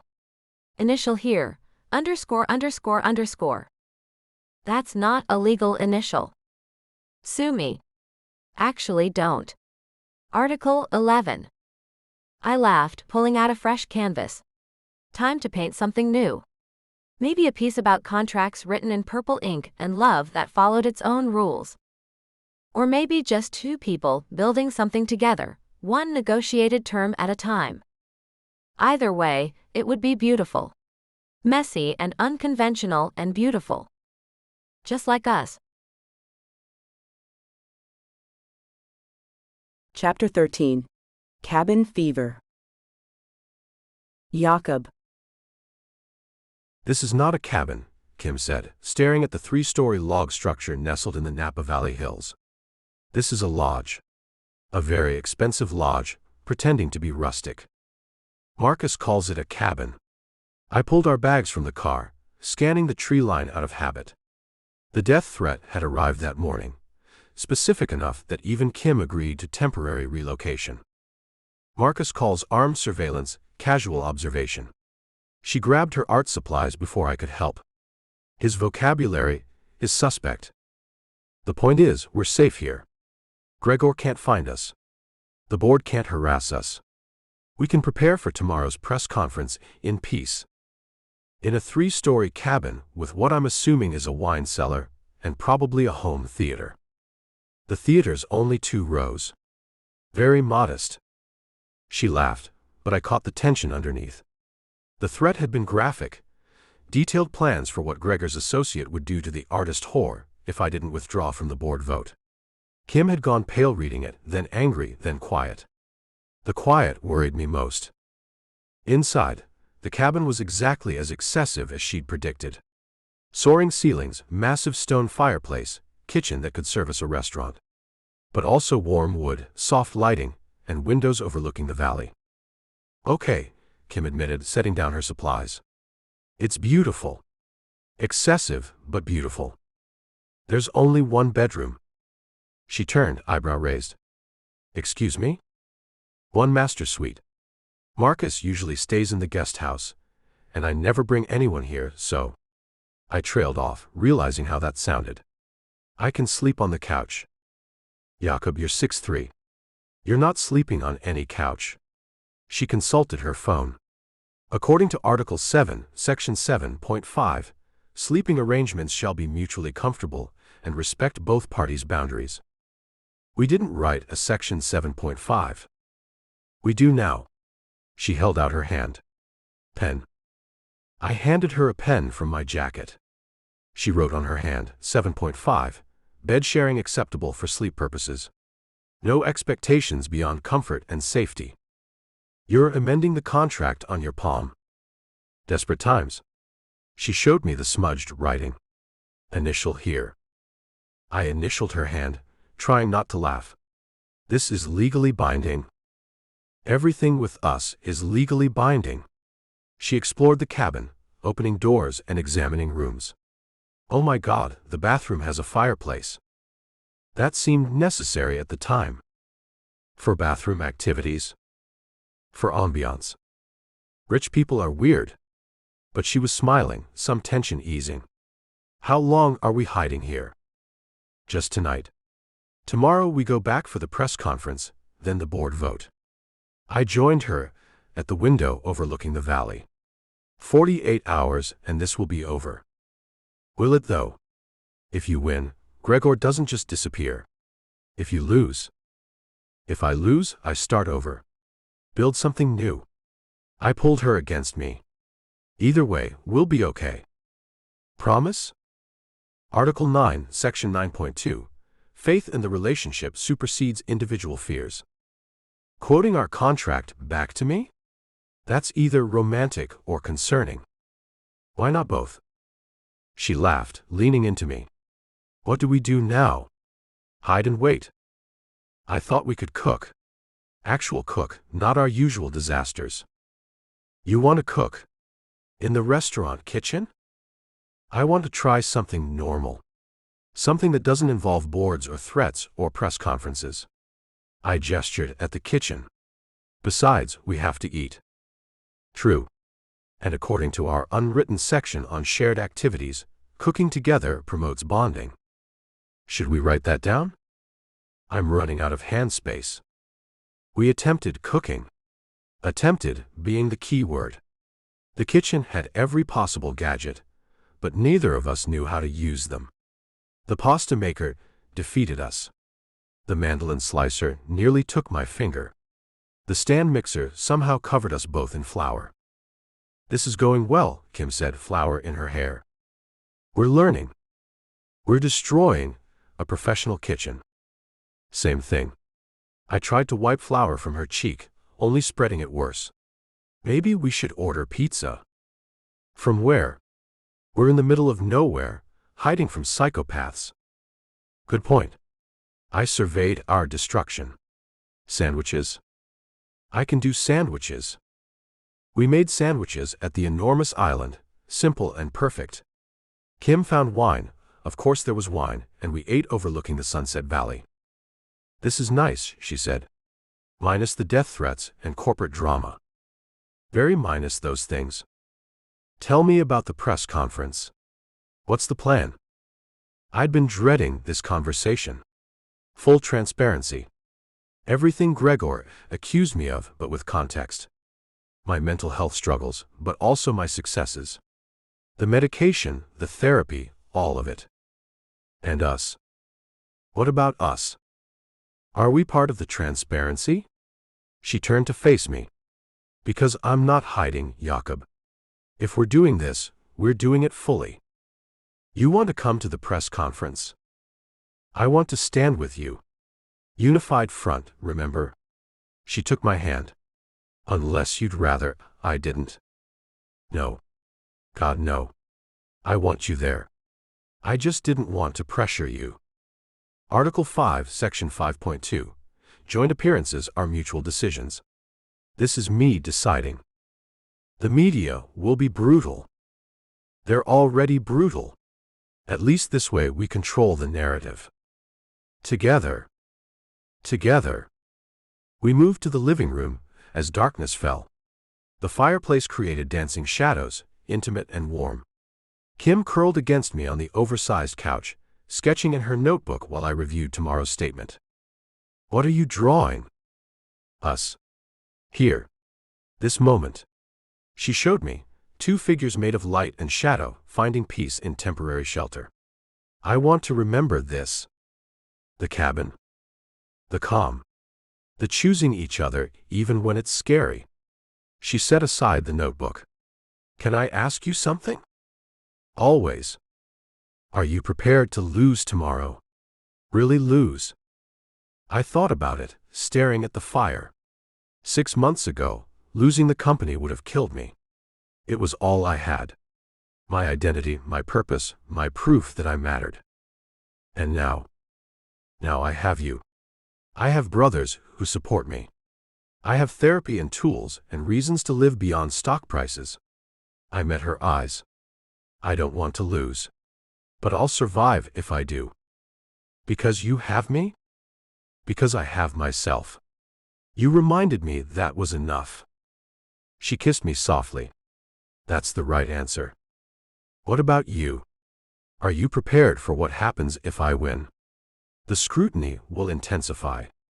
Every piece you create, every move you make, they'll connect it to me. Let them. She fierce now. I've been nobody my whole life. Invisible artist girl from nowhere. If dating you makes them see my art, I'll take it. Even if they see it, just to tear it apart. Especially then. Art should provoke reaction. Good or bad, at least they're looking. You're remarkable. I'm practical. And ambitious. Don't let the thrift store clothes fool you. She grinned. I plan to be the most famous artist of our generation. Dating a billionaire is just good branding. Should we add that to the contract? Article 17. Relationship serves Kim's world domination plans. Article 18. Jakob supports world domination with appropriate resources. Define appropriate. We'll negotiate later. She yawned. What time is the press conference? 2 o'clock. We need to leave by noon. Then we should sleep. Big day tomorrow, of transparency and terror. The master bedroom was, predictably, enormous. The bed could fit 6 people comfortably. Kim stood at its edge, suddenly shy. This is weird, she said. Sharing a bed? Sharing a bed that costs more than my student loans. She touched the silk duvet. What if I drool on the Egyptian cotton? Then you'll improve it. I pulled back the covers. Left or right? Left. Always left. Non-negotiable. Adding that to the contract? Article 19. Kim gets the left side in all sleeping arrangements. Very specific. I'm a specific person. We got ready for bed, with the awkwardness of new intimacy. Kim disappeared into the bathroom, the one with the fireplace, and emerged in my Yale shirt again, looking impossibly young. That's becoming a habit, I noted. It's comfortable. And it smells like you. She climbed into the left side. Plus, according to unwritten Article 20, girlfriend privileges include shirt theft. I should read these unwritten articles. Where's the fun in that? I joined her in bed, maintaining careful distance until she huffed and scooted closer. We're not in middle school, she said. You can touch me. Article 7 clearly states. Article 7 also says cuddling is acceptable. She fitted herself against me. So cuddle.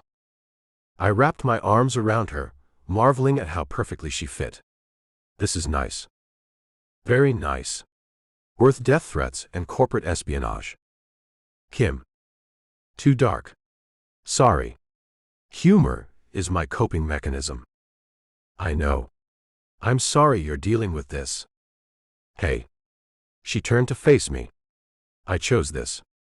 Chose you. Eyes wide open. Still. No guilt. She kissed me firmly. We're in this together. The good, bad, and criminally insane. That's not comforting. It's honest. She settled back against me. Now sleep. Tomorrow, we face the world. Tonight, we're just two people in an unreasonably expensive bed. In an unreasonably expensive cabin. In an unreasonably complicated situation. With an unreasonably specific contract. She laughed, the sound warming me more than any fireplace. Exactly. Perfectly unreasonable. Just how I like it. Despite everything, the threats, the looming press conference, the board vote that could change everything, I fell asleep easily. Kim's breathing steadied against me, her hand clasped in mine, anchoring me to this moment. Tomorrow would bring battles. Tonight brought peace. And according to Article 13, when in doubt, we chose love. Even in overpriced cabins with bathroom fireplaces. Especially then. Chapter 14. Breaking Point. Kim. The woman in the mirror wasn't me. I stood in Jacob's penthouse bathroom number 5 for those keeping count, staring at my reflection the morning after the press conference. Designer dress I hadn't paid for. Professional makeup that made me look like a doll. Hair styled into submission by someone who'd tutted over my usual messy bun. You look beautiful, Jakob said from the doorway, already dressed for another day of corporate warfare. I look like someone else. You look like you. He moved behind me, arms wrapping around my waist. Just more polished. Polished. Like I was furniture that needed buffing. The press conference had been a success, they told me. Jacob's honesty about his mental health had shifted public opinion. My presence had humanized him. The board vote was this afternoon, and momentum was swinging our way. So why did I feel like I was disappearing? Marcus has 3 interviews lined up for you today, Jakob continued, checking his phone. Vogue wants to talk about your art. The Times wants your perspective on mental health advocacy. And... Stop. I pulled away from him. Just stop. What's wrong? I gestured at myself, at the bathroom that cost more than houses, at the schedule that wasn't mine. This. All of this. When did I become a supporting character in my own life? You're not. Aren't I? Look at my calendar, Jakob. Interview about you. Gallery opening where they'll ask about you. Charity gala for your mother's foundation. Where's my art? Where's my life? Your art is everywhere. The Seattle Museum wants to acquire 3 pieces. Galleries are fighting to represent you. Because I'm dating you. Because you're talented. They didn't think so before. The words exploded out. 6 months ago, I couldn't get a gallery assistant to return my calls. Now they're falling over themselves. Not because my art changed. Because my relationship status did. That's not? It is. I turned to face him fully. And the worst part? I'm letting it happen. Wearing clothes you bought, living in your space, letting Marcus schedule my days. I'm becoming exactly what I swore I'd never be, someone's girlfriend instead of myself. Kim, that's not true. No. What did I paint yesterday? He paused. You were busy with interviews. What did I paint the day before? Or the day before that? Silence. I haven't touched a canvas in a week, Jakob. A week. The longest I've gone without painting since Mom died. I felt tears building. I'm losing myself in your world and you don't even see it. Then paint today. Cancel the interviews. And do what? Paint in your penthouse? Create art about the view from privilege? I laughed bitterly. I paint broken things, remember? Hard to see the cracks from up here. So we'll go to your apartment. Your security team swept my apartment. Called it a safety risk. Suggested I move somewhere more secure. I met his eyes. Were you going to tell me that? His expression answered before his words. I was going to discuss options. Options. Like I'm a problem to be solved. I moved past him, needing space. This isn't working. Kim. I need to go home. You are home. No.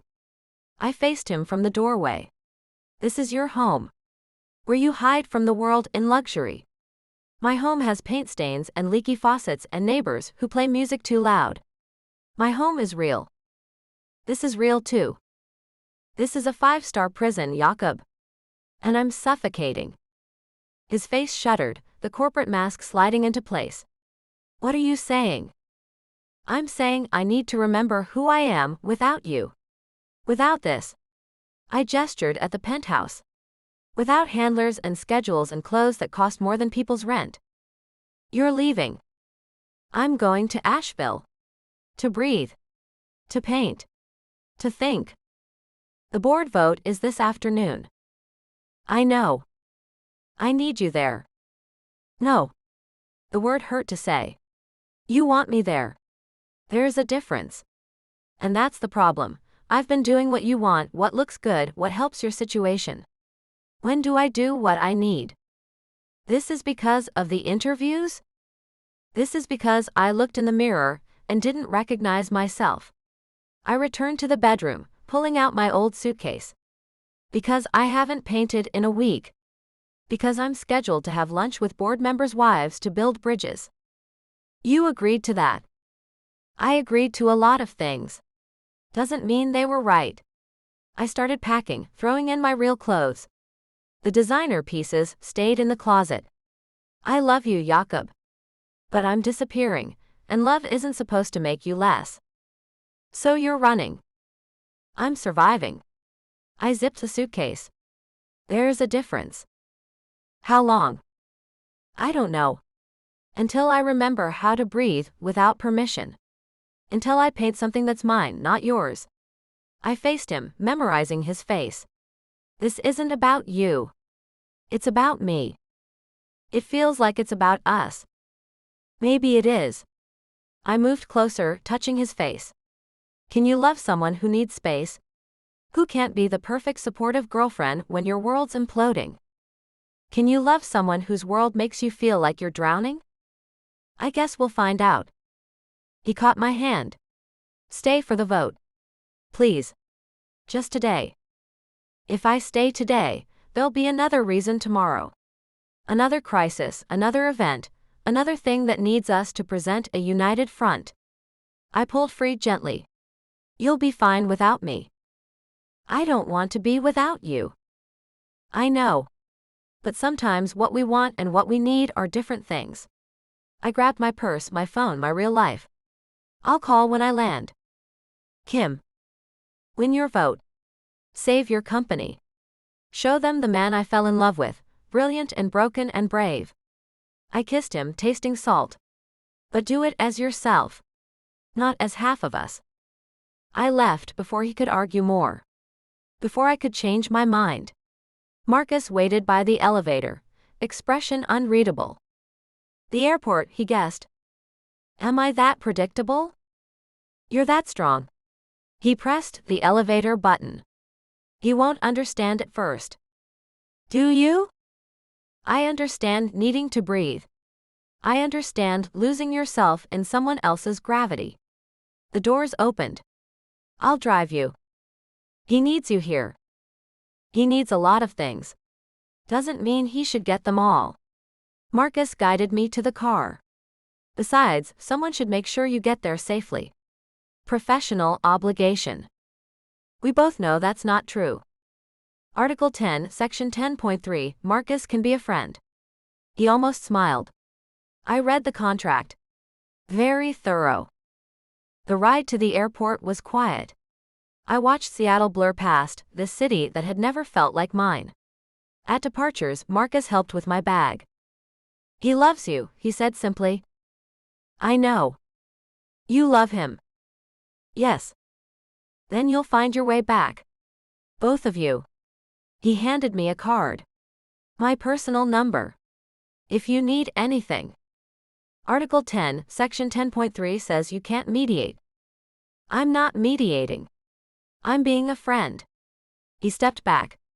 Take care of yourself, Kim. He'll be here when you're ready. What if I'm never ready for this world? Then you'll build a different one. Together. He returned to the car. Your flight's in an hour. Gate 32. How did you? I'm very good at my job. I laughed despite everything. Take care of him? Always do. Inside the airport, I felt the weight lifting with each step. My phone buzzed constantly, Jakob Mallory's reporters who'd gotten my number. I turned it off. At the gate, I pulled out my sketchbook and drew. Quick, messy sketches of feelings more than forms. Freedom and fear. Love and loss. The ache of choosing yourself when choosing someone else would be easier. Excuse me, a woman said. Are you Kim West? I looked up, wary. Yes. I follow your art on Instagram. That piece about not being for sale? Life-changing. She smiled shyly. Just wanted to say thanks. For showing us it's okay to choose ourselves. After she left, I stared at my sketches. Maybe that's what this was, another piece about not being for sale. Not even to love. Especially to love. The plane lifted off, Seattle shrinking below. Somewhere down there, Jakob was fighting for his company. I should have been beside him. The contract probably had 17 sections, about supporting each other during major events. But contracts were just paper. Love was more complicated. My phone turned back on in airplane mode, showed his last text, I understand. Come back when you're ready. I'll be here. Article 13, when in doubt, choose love. Even when love means letting go. I cried then, quiet tears that felt like release. A flight attendant offered tissues and a kind smile. Rough day? Complicated day. I accepted the tissues. Ever love someone so much it scares you? Every day for 30 years. She showed me a wedding ring. Worth it though. The right ones always are. How do you know they're the right one? When they love you enough to let you grow, even if it means growing away for a while. She patted my shoulder. You'll figure it out. 3 hours later, I landed in Asheville. The mountain air hit different, cleaner, simpler, mine. Aunt Rebecca waited at arrivals, arms open. Baby girl, she said, holding me tight. Welcome home. I might have made a huge mistake. Or you might have made the bravest choice. She pulled back, studying me. Either way, you're here now. Let's get you home and painting. What if I can't? What if I've forgotten, how without? Without the fancy world and complicated man? She laughed. Child, you were painting masterpieces with dollar store brushes and salvaged canvas. You don't need anyone else's world to create. You just need yours. As we drove through familiar mountains, I felt something unclenching in my chest. Space to breathe. Room to think. Distance to see clearly. My phone buzzed. A news alert. Mallory wins board vote, retains CEO position. He'd done it.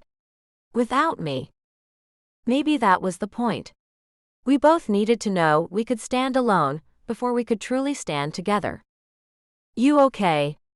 Aunt Rebecca asked. Getting there. I put the phone away. Want to help me set up a studio? I have some painting to do. Always. What's the first piece about? I thought about it, watching the mountains I'd grown up in welcome me back. About finding yourself in the space between love and freedom. About choosing both, even when it seems impossible. Sounds complicated. Everything with us is complicated. I smiled, feeling the first spark of creative energy in days. Good thing I've always painted better when life's messy. Then you should create masterpieces from this mess. That's the plan. As we pulled up to her small house, I sent one text. Congratulations on the vote. I'm proud of you. Paint something beautiful from the broken pieces. K. His response came quickly. Already am. You taught me how. Take your time.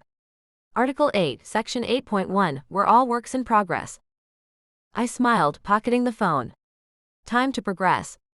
Time to paint. Time to remember who I was, so I could choose who to become. With or without 8 bathrooms. Especially without 8 bathrooms. Chapter 15. Empty Spaces. Jakob. The penthouse echoed with Kim's absence. I stood in the kitchen at 3 a.m., staring at the coffee maker she'd insisted I buy. A simple Mr. Coffee that looked absurd next to my Italian espresso machine. But it made coffee the way she liked it. Strong, unpretentious, real. 3 days since she'd left. 3 days of sleeping pills that didn't work, and anxiety creeping back like fog. The board vote victory felt hollow without her to share it. The congratulations from colleagues rang false. Even Marcus had stopped pretending everything was normal. Sir, he said from the doorway. You should sleep. Can't. Have you taken your medication? Doesn't help. I poured coffee I didn't want, just to do something. She's not answering my texts. You've sent 17 in 3 days. You're counting? You asked me to. He moved into the kitchen, presence steady. Perhaps she needs more than 72 hours to find herself. Perhaps she's already found herself and realized she doesn't need me. Self-pity doesn't suit you. I laughed, harsh in the empty space. What does suit me, Marcus? The corporate mask? The controlled businessman? The broken billionaire who can't sleep without someone holding him? How about the man who loves someone enough to let her breathe? That's not who I am. It's who you're becoming. He poured his own coffee, a gesture so unlike his usual professional distance that I stared. Growth hurts. Ask any teenager. I'm 47. Emotionally. Debatable. Did you just insult me? I stated a fact. You're learning to love without controlling. That's adolescent level emotional development for someone raised in your family. He was right. The Mallory way was acquisition, control, dominance. Not release, trust, faith. Faith. She said something once, I murmured.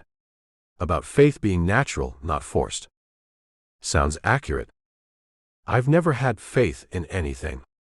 Not God, not people, not myself. I set down the mug. How do you learn faith at 47? Same way you learn anything. Practice. Practice faith. Start small. Faith that the sun rises. Faith that coffee makes mornings bearable. Faith that she'll come back when she's ready. What if she doesn't? Then you'll have learned faith anyway. Worth doing regardless. I considered this. When did you get philosophical? Tuesday. There was a workshop. He deadpanned it perfectly, making me actually smile. Sir, when's the last time you left the penthouse? The board meeting. 3 days ago. Your isolation spiraling. That's not a thing. It's very much a thing. You're living on coffee and whatever Mrs. Chen brings. You've canceled all meetings. You're checking your phone every 30 seconds.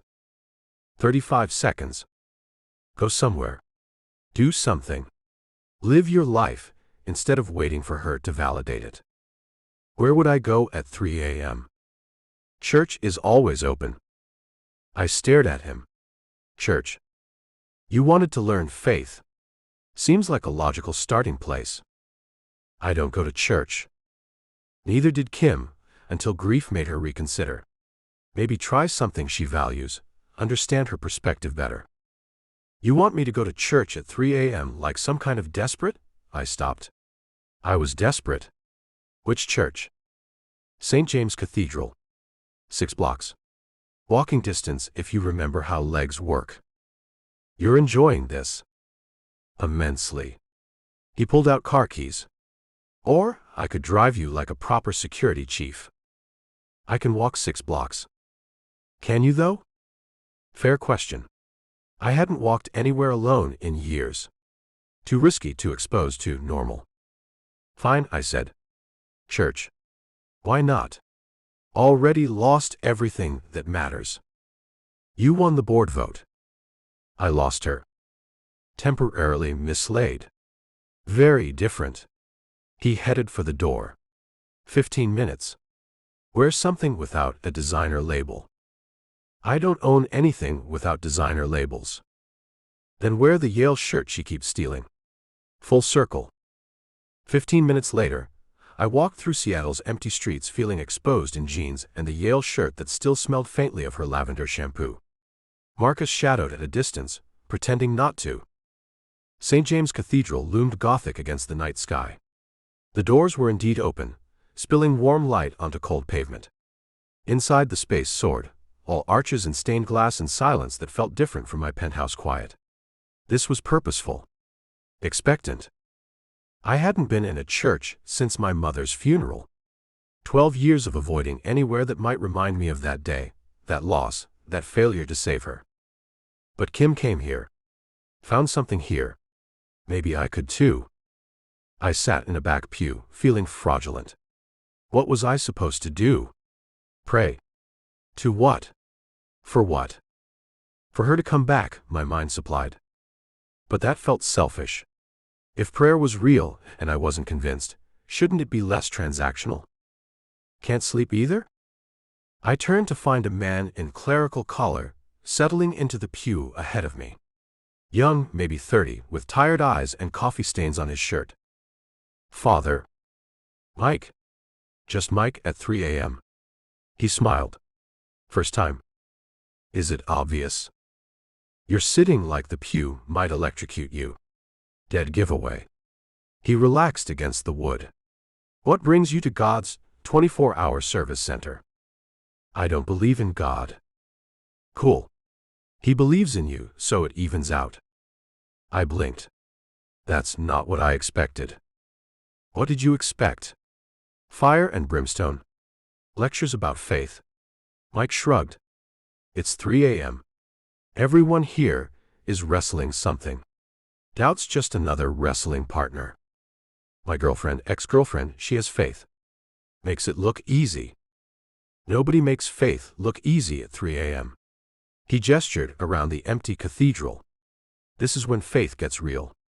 When you can't sleep, can't fix things, can't control anything. Just sit here and admit you're not driving the universe. I like driving. Most of us do. Surrender's harder. He studied me. Lost someone? Temporarily mislaid. I used Marcus's words. She needed space. I'm trying to give it. Trying. Failing. Sent 17 texts in 3 days. Rookie numbers. I sent 43 when my wife left. He caught my look. She came back. Took 6 months and a lot of therapy, but she came back. We're better now. Because you found faith. Because I found myself. Faith was just the flashlight. He stood. Stay as long as you need. Talk, don't talk, believe, don't believe. The space holds it all. That's it. No conversion attempt. At 3 a.m. I'm barely converted myself. He grinned. But if you want homework, try this. Stop asking for what you want. Start asking to want what's best.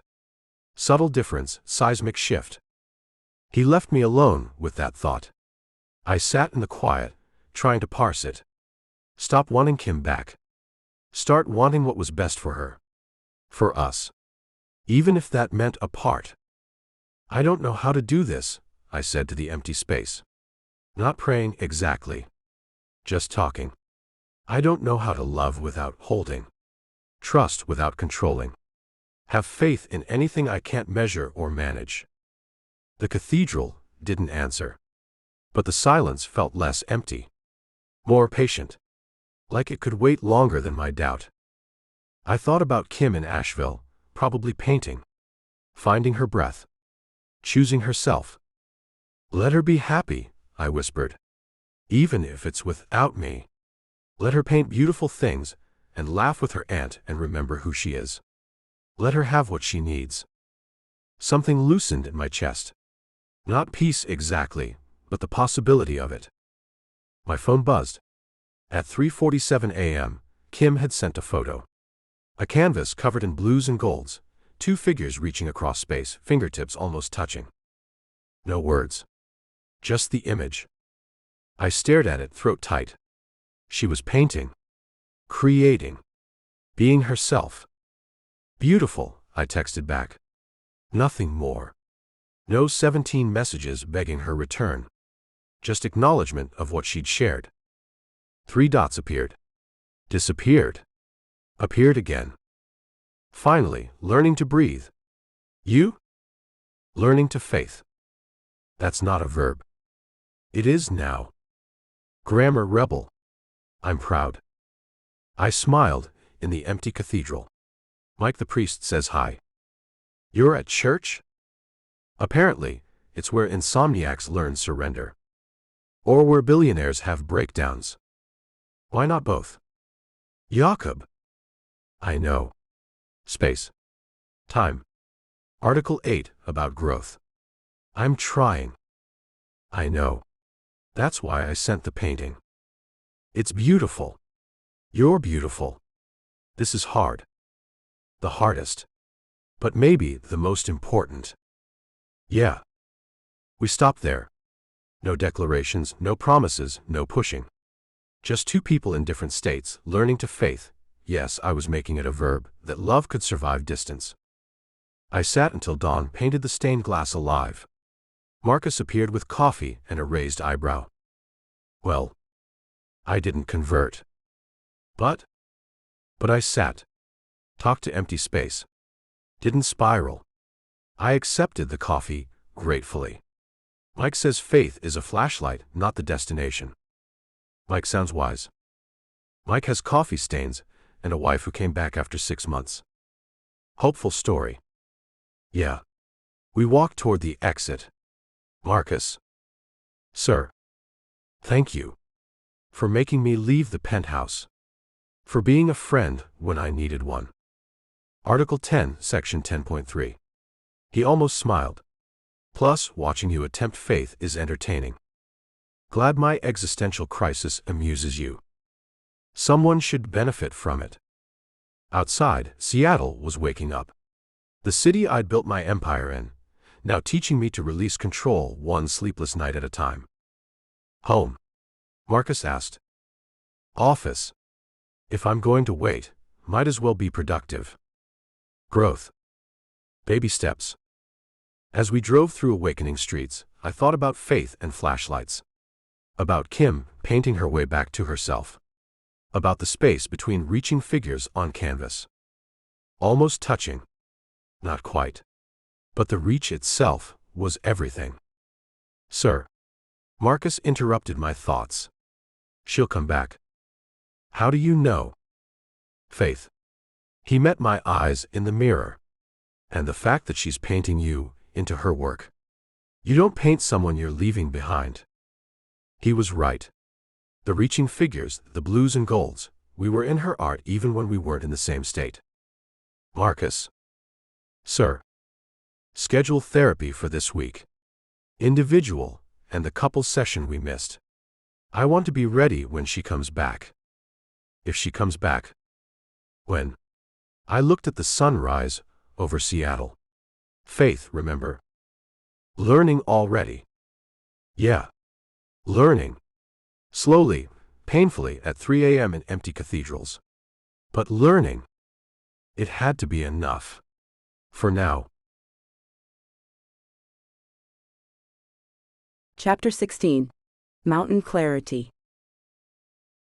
Kim. The paint flew from my brush like it had been waiting to escape. I stood in Aunt Rebecca's converted barn studio, mountain light streaming through windows I'd helped install during high school summers. 3 canvases surrounded me, each one capturing a different moment of breaking and rebuilding. "Girl, you're on fire," Aunt Rebecca said from the doorway, carrying sweet tea and wisdom in equal measure. "Haven't seen you paint like this since Mom died." I stepped back, studying the largest canvas. Grief makes good art. This isn't grief. This is growth. She handed me the tea. Big difference. The painting showed a woman made of light and shadow, reaching through space toward something unseen. Not Jakob, I wasn't painting him directly. But the feeling of him, the ache of choosing myself while loving someone else. "Local gallery called," Rebecca continued. "Heard you were in town. Wants to see new work." "I'm not here for galleries." "No, you're here to hide and heal. But what if you could do both, while also showing these mountain folks what you've learned in the big city?" "What have I learned?" "How to lose myself. How to wear expensive clothes and forget to paint. How to love without disappearing.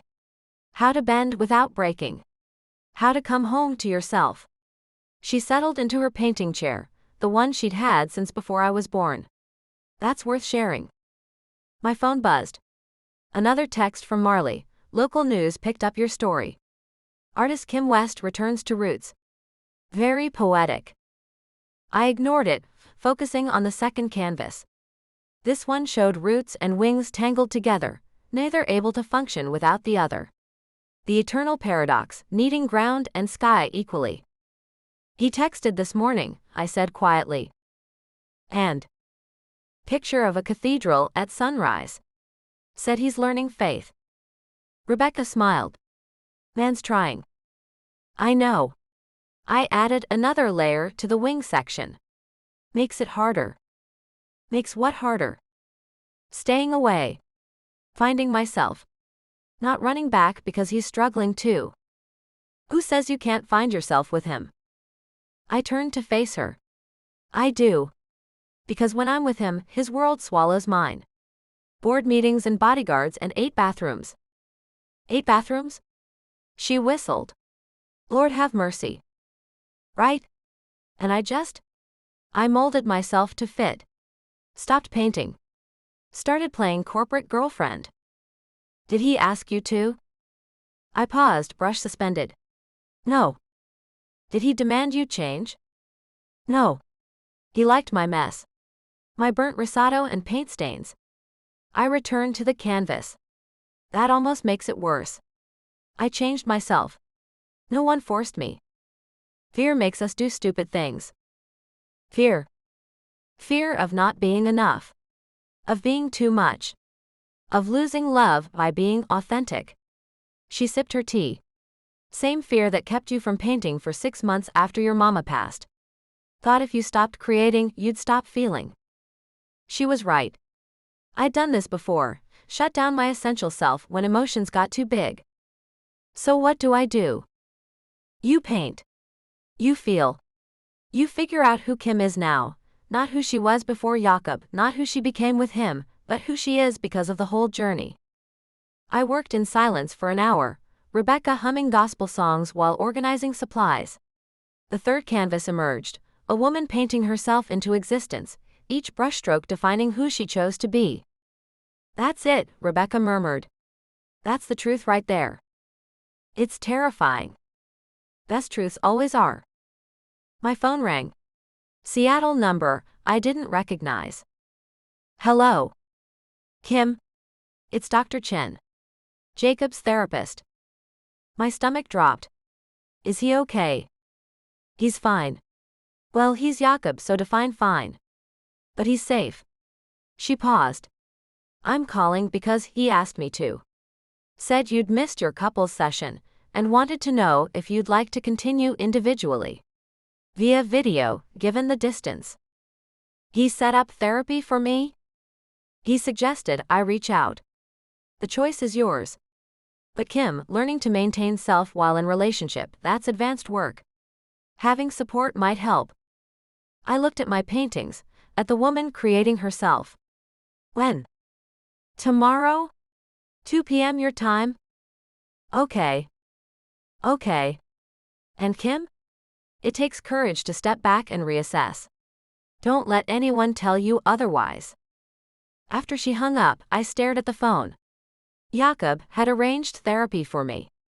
Not couples therapy to fix us. Individual therapy to support me. Man's really trying, Rebecca repeated. Yeah. I felt tears threaten. Why does that make it harder? Because it's easier to leave someone who doesn't understand. Harder to stay away from someone who's learning to love you right. I painted until my hands cramped, pouring everything onto canvas. The confusion, the longing, the fierce need to be myself fully. By evening, I had 5 pieces that felt more honest than anything I'd created in Seattle's galleries. Show them, Rebecca said over dinner. Local gallery. Let Asheville see what you've become. I'm not ready. You're never ready. That's what makes it art. She fixed me with a look that had gotten me through adolescence. Your mama used to say that beauty was meant to be shared. Don't hoard yours out of fear. That night, I sat on the porch where Mom and I used to watch fireflies. The mountains held me like old friends, familiar and steady. But I missed the water. Missed the way Seattle's light reflected off sound and glass. Missed him. I pulled out my phone, scrolled through the photos he'd sent. The cathedral. His office at sunrise. A cup of coffee from the Mr. Coffee machine with the caption, "Tastes like missing you." Before I could overthink, I texted, "Therapy tomorrow. Thanks for thinking of me." His response was immediate, "Always thinking of you." Article 8.3, Individual growth is celebrated. Even when it hurts. Especially then. I painted 5 pieces today. Beautiful. You're beautiful. Create everything. I wanted to call. To hear his voice. To share the breakthrough feeling. Instead, I sent a photo of the smallest painting, just colors and movement, but somehow capturing everything I couldn't say. Title, he asked. Learning to breathe underwater. I'll take swimming lessons while you're gone. Despite everything, I smiled. Don't you dare. I like teaching you. Then come back and teach me. Not yet. I know. But the offer stands. Pool's ready when you are. Was that a metaphor? Everything with us is a metaphor. True. Good night, Jakob. Good night, Kim. Paint something beautiful tomorrow. Learn something faithful tomorrow. Deal. I stayed on the porch until the stars came out, mountain clear and brilliant. Mom would have loved this, me finding my way back to art through love and loss. Would have said something about how the best views came after the hardest climbs. I'm trying, Mom, I whispered to the stars.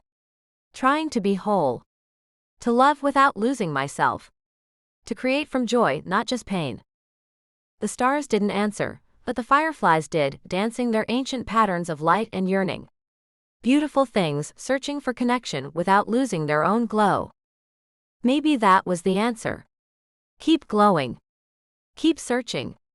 Trust that the right connections wouldn't dim your light, but make it brighter. My phone buzzed. Marley, local gallery Instagram stalking you hard. Fame finds you even in the mountains. Not fame. Just art. Same thing if you do it right. You showing them the new stuff? Maybe. Do it. World needs to see Kim West unleashed. Unleashed sounds dangerous. Good. Be dangerous. Break things. Create beauty. Show that billionaire what he's missing. He knows what he's missing. Then show yourself. Remind Kim who Kim is when Kim's just Kim. That's too many Kims. Never too many Kims. World needs more. I laughed, mountain quiet absorbing the sound. Tomorrow, therapy, painting, maybe the gallery. Building myself back one brushstroke at a time. My phone showed one last text from Jakob, proud of you. For leaving. For painting. For being. For being what? Just for being.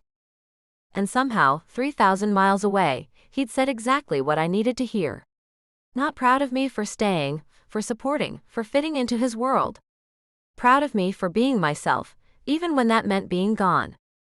Learning, I told the stars. We're both learning.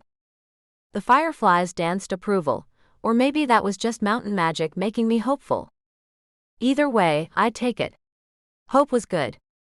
Hope was necessary. Hope was the first step back to myself, and maybe eventually back to him.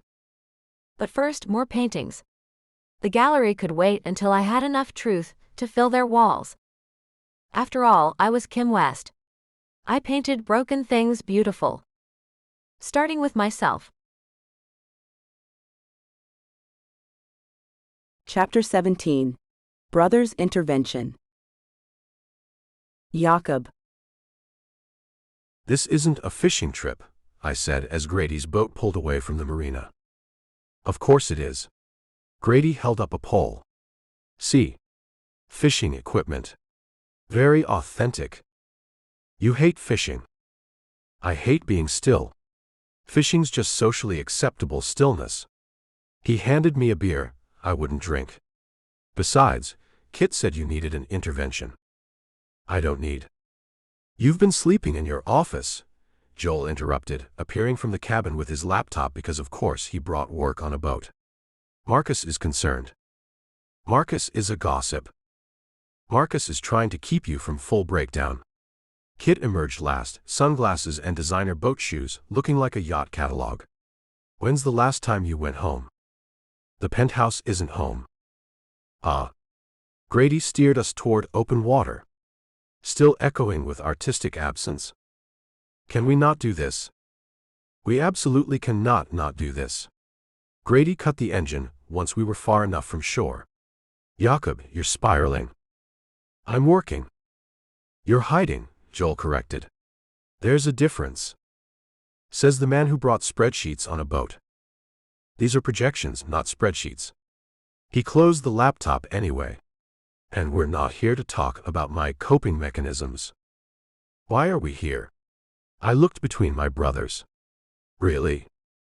Kit sighed, removing his sunglasses. Because you're in pain, and we don't know how to help. Because Kim left, and you're pretending it's fine when it's clearly not. Because we're Mallory men, and we're terrible at feelings, but we're trying. That was almost touching. I have my moments. Kit settled into a deck chair. So. Talk. About what? About the woman who made you human, disappearing to Asheville. About you haunting churches at 3 a.m. About the fact that you've smiled exactly twice since she left, both times at your phone. You're counting my smiles. Joel is.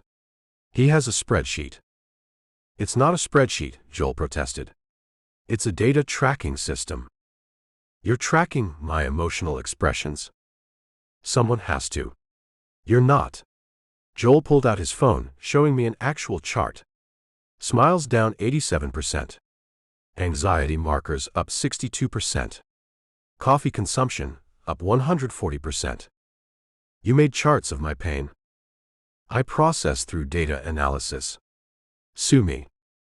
According to Kim's contract, Article 11, all disputes are handled through conversation. They stared at me. You memorized her relationship contract? Grady asked. Parts of it. The whole thing, Marcus corrected over the boat's radio. He had it laminated. Are you listening to this? I demanded. Security covers all threats, including self-destructive Mallory brothers. Carry on. I hate all of you. No, Kit said gently. You hate that she's gone. You hate that you don't know how to fix it. You hate that love means letting go sometimes. The truth of it hit like cold water. Yeah. So what are you doing about it? Grady asked. Besides church tourism and office camping, I'm giving her space. Learning faith. Going to therapy twice a week. Growing individually like Article 8 demands. And what? That's what she asked for. Space to find herself. I'm giving it. While you lose yourself, Joel observed. The data suggests. Screw your data. The words exploded out. She's gone. She's in Asheville painting masterpieces and remembering how to breathe without me.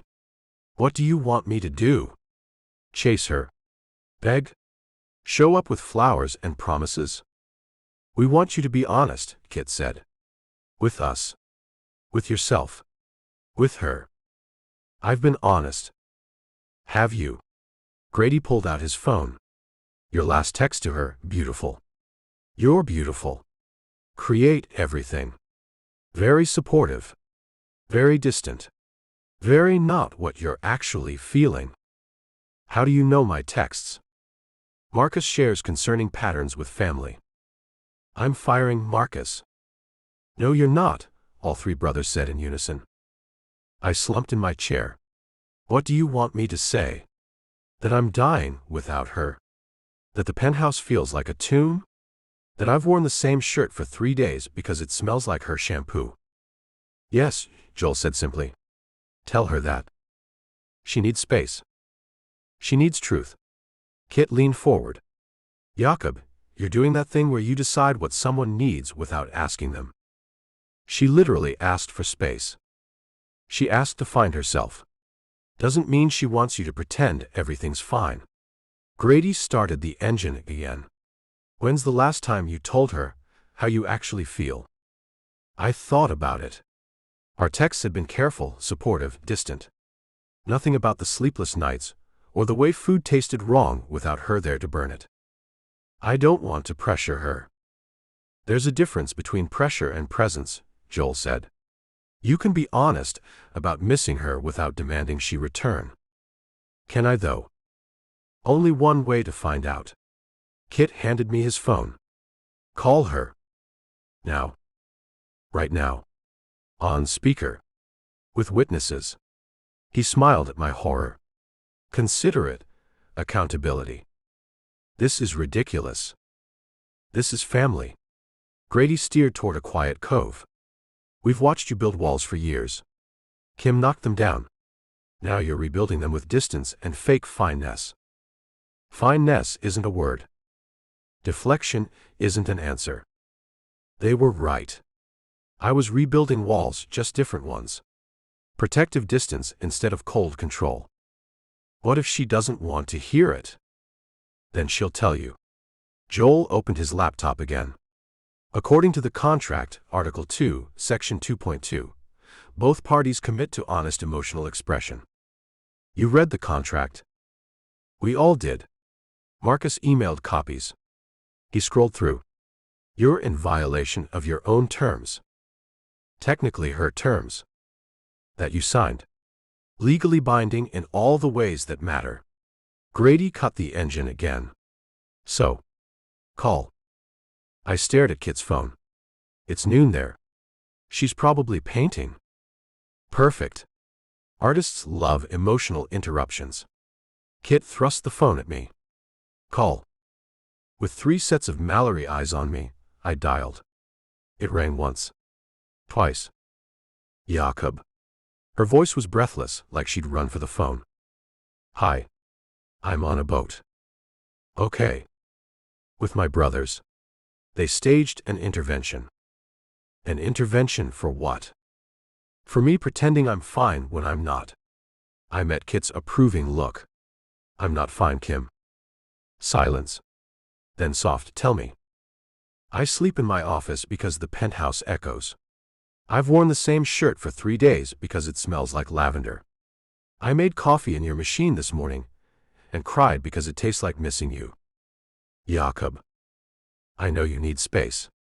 I'm trying to give it. But I'm drowning without you, and I thought you should know. Article 2, Section 2.2. You're quoting our contract while emotional. It's how I process. I heard her laugh, quiet but real. I'm learning faith, but I'm terrible at it. Mike the priest thinks I'm hopeless. I sat in that cathedral for 2 hours yesterday just hoping to feel something. Did you? I felt you. Even gone, I felt you everywhere. My voice cracked. Is that too much? Am I pressuring? No. Her voice was thick. You're being honest. Finally. Finally. Your texts have been so careful. Supportive, but distant. I thought maybe you were relieved I left. Relieved. I stood, needing to move. Kim, I'm barely functional. Joel has spreadsheets tracking my decline. They're charts, not spreadsheets, Joel called out. Is that Joel? All 3 brothers. They're very invested in our relationship. Hi, Kim. Grady shouted. Come back, he's pathetic without you. I'm not pathetic, I protested. You laminated her contract, Kit added helpfully. For preservation purposes. Kim's laugh was fuller now. You laminated our relationship contract. It's important documentation. You beautiful, broken disaster of a man. Is that good? That's perfect. She paused. I'm not fine either. No. I painted 5 pieces about missing you. Aunt Rebecca says I'm moping with acrylics. Marley threatened to fly down and drag me back to reality. What's stopping you from coming back? Her voice went quiet. Fear. That I'll lose myself again. That loving you means disappearing. That I'll stop painting and start performing. What if you didn't? Didn't what? Didn't lose yourself. What if we found a way to be together while staying individual? What if love meant expanding, not shrinking? That sounds beautiful and impossible. Article 13, I quoted. When in doubt, choose love. You memorized the whole thing, didn't you? Every word. It's brilliant. You're brilliant. Please come home. Jakob. Not today. Not tomorrow. When you're ready. But know that I'm here drowning in expensive coffee and wearing dirty shirts completely not fine without you. That's the most romantic thing you've ever said. The dirty shirt part. The honest part. I heard movement like she was walking. I have therapy in an hour. Dr. Chen via video. She's good. Brutal but good. Yeah. She sent homework. About maintaining identity within intimacy. What kind of homework? I have to write down who I am. Core self. Non-negotiables. Then figure out what I can flex on and what I can't. And I keep writing your name under core self. Like you're part of my identity now. Woven in. My throat tightened. Is that bad? I don't know. That's why I need therapy. She sighed. And probably to see you. To figure out if we can be us without losing me and you. When? I don't know. Soon. Maybe. If you promise to wear clean shirts. Deal. And stop sleeping in your office. The penthouse. Then sleep at my apartment. It's probably still a safety hazard, but at least it has memories. Your apartment. Of course. Why hadn't I thought of that? Kim. Yeah. I love you. Completely. Desperately. With or without you here. That doesn't change. I love you too. Even when you laminate contracts and sleep in offices. Especially then. Especially then. When we hung up, my brothers were suspiciously quiet. Grady had turned the boat toward shore. Joel was typing rapidly. Kit just smiled. What? Nothing, Kit said.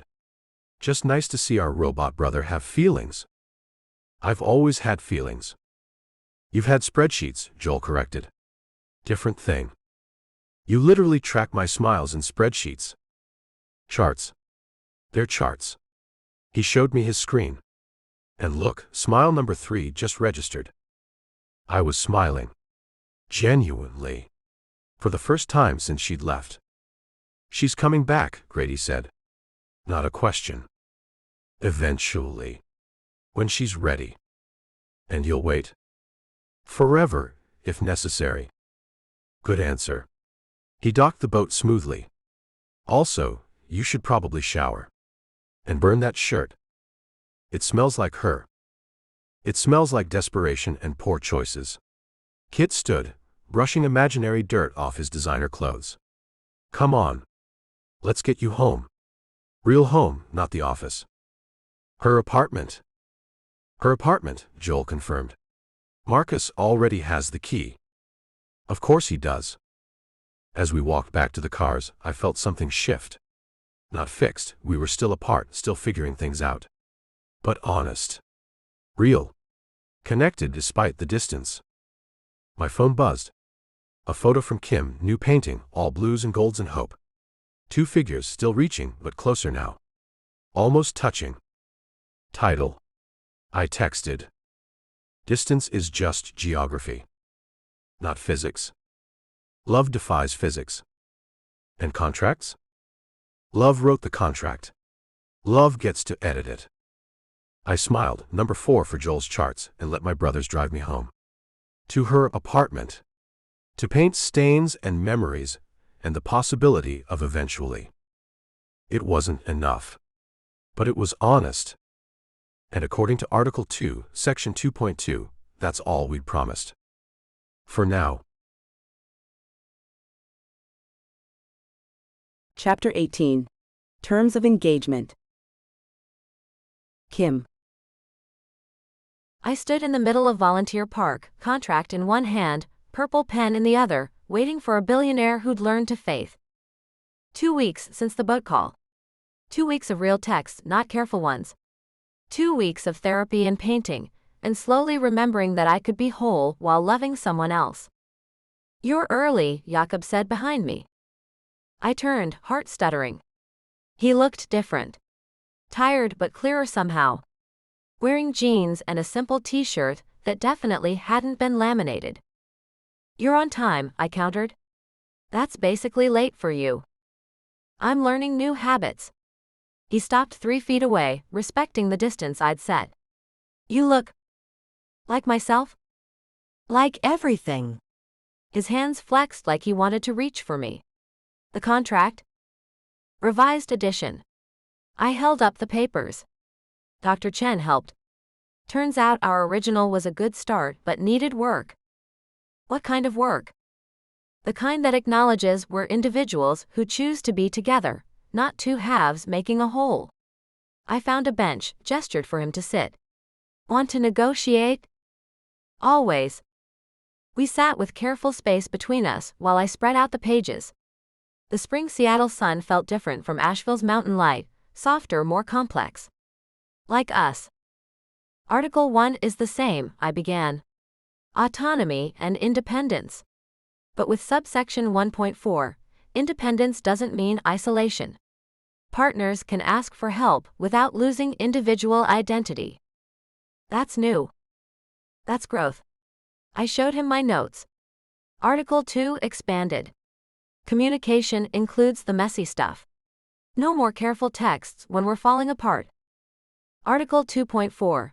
Laminating contracts is acceptable if both parties consent? I laughed. I can't believe you laminated it. It's important documentation. You're ridiculous. Ridiculously in love with you.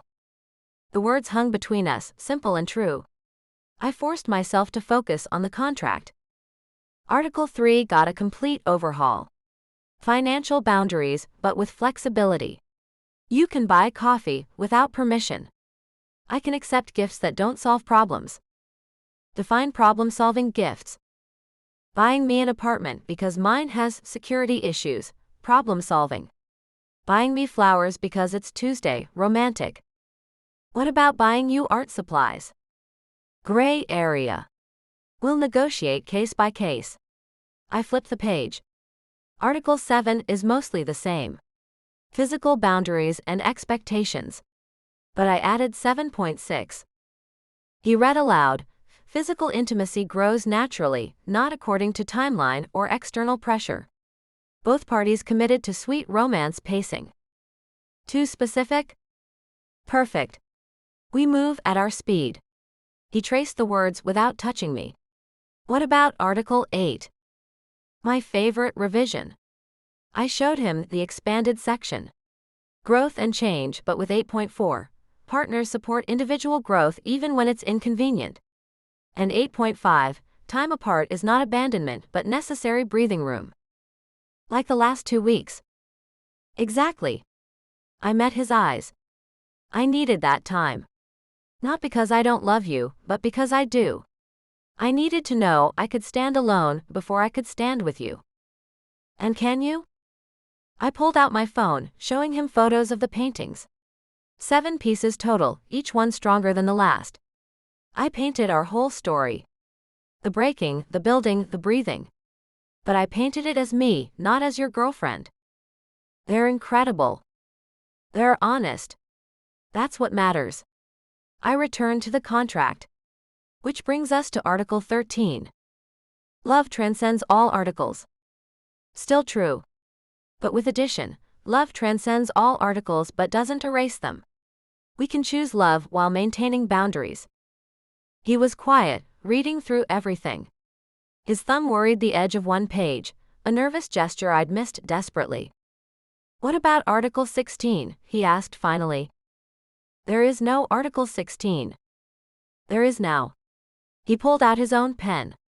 Article 16. Home is wherever both parties feel safe being themselves. Location negotiable. That's not very contractual. Sue me. He met my eyes. Move in with me. Jakob. Not the penthouse.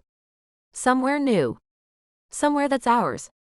With reasonable bathrooms and space for you to paint, and absolutely no designer anything unless you choose it. You want to move? I want to build something with you. A life that fits us both. He set down his pen. But only if you're ready. If you need more time. Article 17, I interrupted, writing quickly. Moving in together requires dedicated studio space. Kim pays percentage of rent proportional to income. Jakob doesn't buy furniture without consultation, and we maintain individual spaces within shared home. You're adding articles on the fly again. It's my process. I held out the pen. Initial here. He initialed, then added, 17.5, Kim gets the left side of the bed, non-negotiable. You remembered. I remember everything. He shifted closer, still not touching. So? Will you come home? Not to my world or your world, but to something new. I have conditions. Of course you do. I pulled out a second sheet. Addendum A, conditions for cohabitation. You made an addendum? I'm thorough. I cleared my throat. 1. I maintain my current apartment as studio space. 2. We spend minimum 1 night per week there for grounding. 3. No bodyguards without mutual agreement. 4. I handle my own career, no string pulling. 5. We cook together at least once a week, disasters included. 6. He added, taking the pen. Jakob continues therapy and church visits. 7. Kim teaches Jakob to paint badly. 8. We review and revise this contract quarterly or as needed.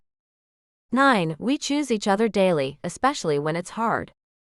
10. When in doubt. Choose love, we said together. I signed my name with flourish. He signed his more carefully.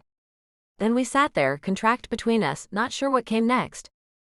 So, I said finally, we're really doing this? We're really doing this.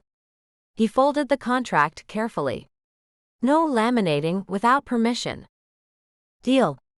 I turned to face him fully. I missed you desperately. I wore the same shirt for 3 days. I know. Your brothers told me. Also that you cried over coffee. My brothers are traitors. Your brothers love you. They called me 4 times to make sure I was coming back. 4 times? Kit twice, Grady once, and Joel sent a PowerPoint about why we're statistically compatible. Of course he did. Jakob laughed, the sound warming me everywhere. So what now? Now. I moved closer, finally eliminating the distance. Now you kiss me like you missed me. I missed you like breathing. Then breathe. He cupped my face with shaking hands, like I might disappear. The kiss was soft, desperate. 2 weeks of longing poured into one perfect moment. I tasted coffee and possibility, and home. When we pulled apart, both breathing unsteadily, I laughed. We're in public. I don't care. There are probably photographers. Let them photograph. He kissed me again, quicker but no less meaningful. We're not hiding anymore. No, I agreed. We're not. We walked through the park hand in hand, contract tucked safely in my bag. Seattle felt different now, not his city or mine, but potentially ours. I looked at apartments, he said casually. All ready? I was optimistic. Or desperate. Both. He pulled out his phone.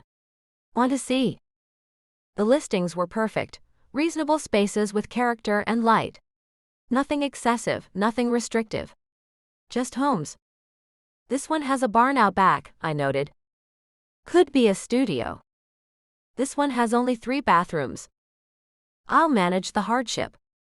This one, I stopped. The last listing was in my neighborhood. Walking distance from my apartment. You looked in my area? You need your roots. I can have roots anywhere. He squeezed my hand. Plus your coffee shop knows my order now. Because you went there every day I was gone. Because Rodriguez went there. I was busy crying into the Mr. Coffee machine. My ridiculous, wonderful disaster. Your ridiculous, wonderful disaster who's been apartment hunting in your neighborhood, and learning faith badly, and missing you with everything I have. I stopped walking, pulling him close. I love you. Have I mentioned that recently? Not in person. I love you, Jakob Mallory. Even though you laminate things, and have too many bathrooms and hire bodyguards without asking. I love you, Kim West. Even though you burn risotto and leave paint everywhere, and make me feel feelings in public. Feeling feelings? How terrible. The worst. I might need therapy. Already scheduled. Dr. Chen says hi, by the way. How is the good doctor? Proud of us. Said we're doing the hard work. I resumed walking. Also said we should probably live together for a while before planning anything permanent. Define permanent. You know. Marriage. Joint bank accounts. Shared Netflix passwords. The big commitments. He pulled me against his side. What's your timeline on those? Article 20. Major life decisions require minimum 6 months cohabitation and successful navigation of at least 3 major conflicts. We've already had 3 major conflicts. Living together conflicts. Like whose turn to buy groceries and how to load the dishwasher. I have people for that. Not anymore. I poked his ribs. Article 21. Equal participation in household management. You're making these up. Initial here. I held out my hand. He initialed my palm, then kissed it. What's Article 22? Article 22. Contract subject to infinite revision as love requires. I like that one. Me too. We ended up at my apartment, still a disaster, still beautiful in its chaos. Jakob stood in the doorway like he was entering a church. It still smells like paint and burnt coffee, he said. Disappointed? Grateful. He moved inside, touching things like holy relics. I came here while you were gone. sat on your couch, and tried to absorb you through proximity. Did it work? No. But it helped. He found the contract on my table, the original, not laminated. You kept it. Of course I kept it. It's our beginning. I moved behind him, wrapping my arms around his waist. Even if we're revising. Constantly revising. That's the point. I pressed my face against his back, breathing him in. We get to keep choosing. Keep growing. Keep becoming. Together. Together. He turned in my arms, holding me like something precious but not fragile. So we're really doing this? Moving in? Building something? We're really doing this. I pulled out my purple pen. Want to initial something, to make it official? Always. I wrote on his hand, "We choose us." He initialed it, then wrote on mine, "Every damn day." That's not very contractual. Sue me. Actually, don't. Article 11, we said together, then laughed. Outside, Seattle continued its rhythm. But inside my paint-stained apartment, we were writing new articles for a love that transcended contracts while honoring them. Hey, I said suddenly. Want to help me pack? Pack? These paintings. They're having a show next week. Local gallery. The Architecture of Love series. That's beautiful. That's us. I gestured at the canvases. Beautiful and complicated and constantly under construction. Perfect. He kissed me again, soft and sure. Just perfect. And for once, perfect didn't mean flawless. It just meant ours. Chapter 19. Digital Warfare. Jakob. The email arrived at 3 a.m., because of course it did. I sat in our new apartment, 3 bedrooms, 2.5 bathrooms, Kim's paintings on every wall, reading the message for the 3rd time. Marcus stood behind me, expression grim. It's legitimate, he confirmed. The metadata checks out. This is from Gregor's personal server. Kim appeared in the doorway, wearing my Yale shirt and paint-stained shorts. What's wrong? Gregor made a mistake. I turned the laptop toward her. He emailed Victoria from his personal account instead of the encrypted one. My IT team intercepted it. She read aloud. Phase 3 initiates tomorrow. The gallery opening will be perfect. Make sure the critic is ready. Once her career is destroyed, he'll have nothing left to protect. They're working together, Kim said quietly. Have been from the beginning. I pulled up more emails. Look at the timeline. Victoria approached me the day after Kim's check went viral. Gregor's attacks escalated when we went public. They've been coordinating. To destroy us. To destroy you. To make me choose between saving you and saving the company. I closed the laptop, fury building. Tomorrow's your gallery opening. Architecture of Love at Pioneer Square. She sank into a chair. They're going to sabotage it. Not if we stop them first. How? I looked at Marcus. Call the team. All of them. And get Kit. He knows every critic in the city. We need to know who they've turned. Jakob, Kim touched my arm. We can't. Can't what? Protect ourselves. Fight back. I stood pacing. They've harassed you, threatened you, tried to destroy your career. Enough. What are you planning? To end this. Legally. Publicly. Completely. She watched me pace, expression unreadable. This is what I was afraid of. What? You going into corporate warrior mode. Protecting me like I'm territory to defend. That's not. Isn't it? She stood too, facing me. What happened to Article 1? Autonomy and independence? This is different. They're actively attacking you. Then let me handle it. How? By letting them destroy your opening. Your reputation. By being prepared. By facing it head-on. By showing them they can't break me. She moved closer. Jakob, I'm not a damsel. I'm an artist who's been fighting for recognition my whole life. This is just another fight. With corporate weapons you don't understand. Then teach me. Don't fight for me. She met my eyes. Fight with me. Marcus cleared his throat. If I may, the emails indicate they've compromised Helena Cross. She's planning to arrive with several influential collectors and create a scene. Of course it's Helena. Kim laughed bitterly. She never forgave the livestream humiliation. We could bar her from entry, Marcus suggested. No. Kim's voice was firm. Let her come. Let them all come. Kim. I'm serious. They want to destroy my opening. Let them try. But this time, I'll be ready. She grabbed her phone. Marcus, I need everything you have on Victoria and Gregor's connection. Every email, every transaction, every communication.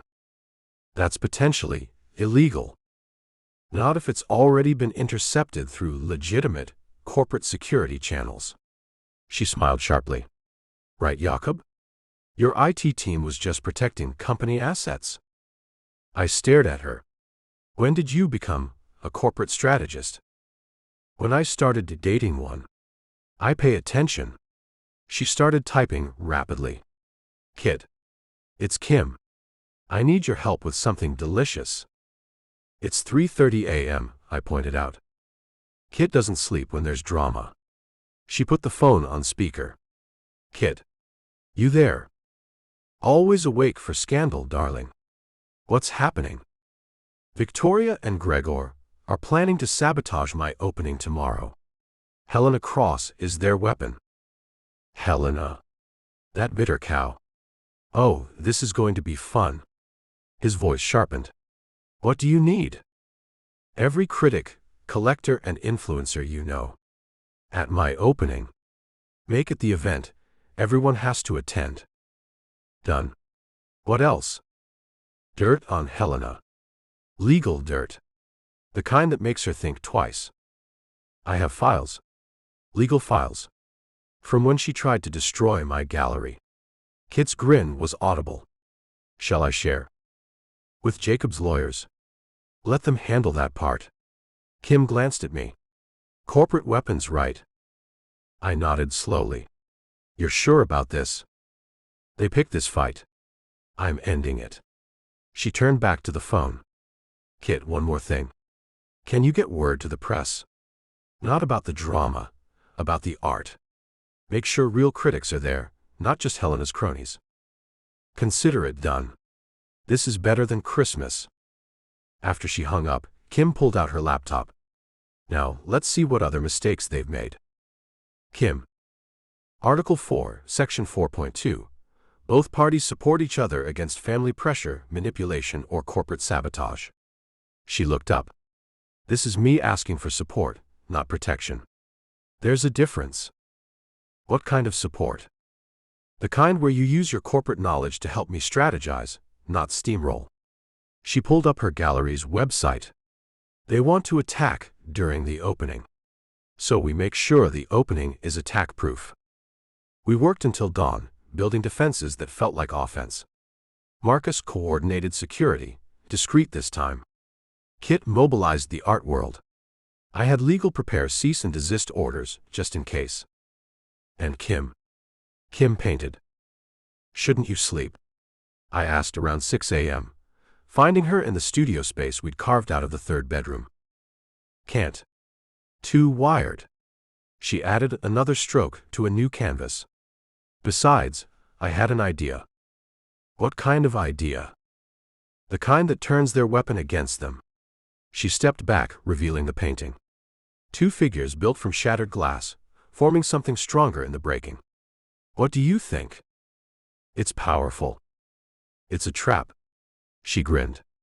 They want to create a scene about me being a fraud.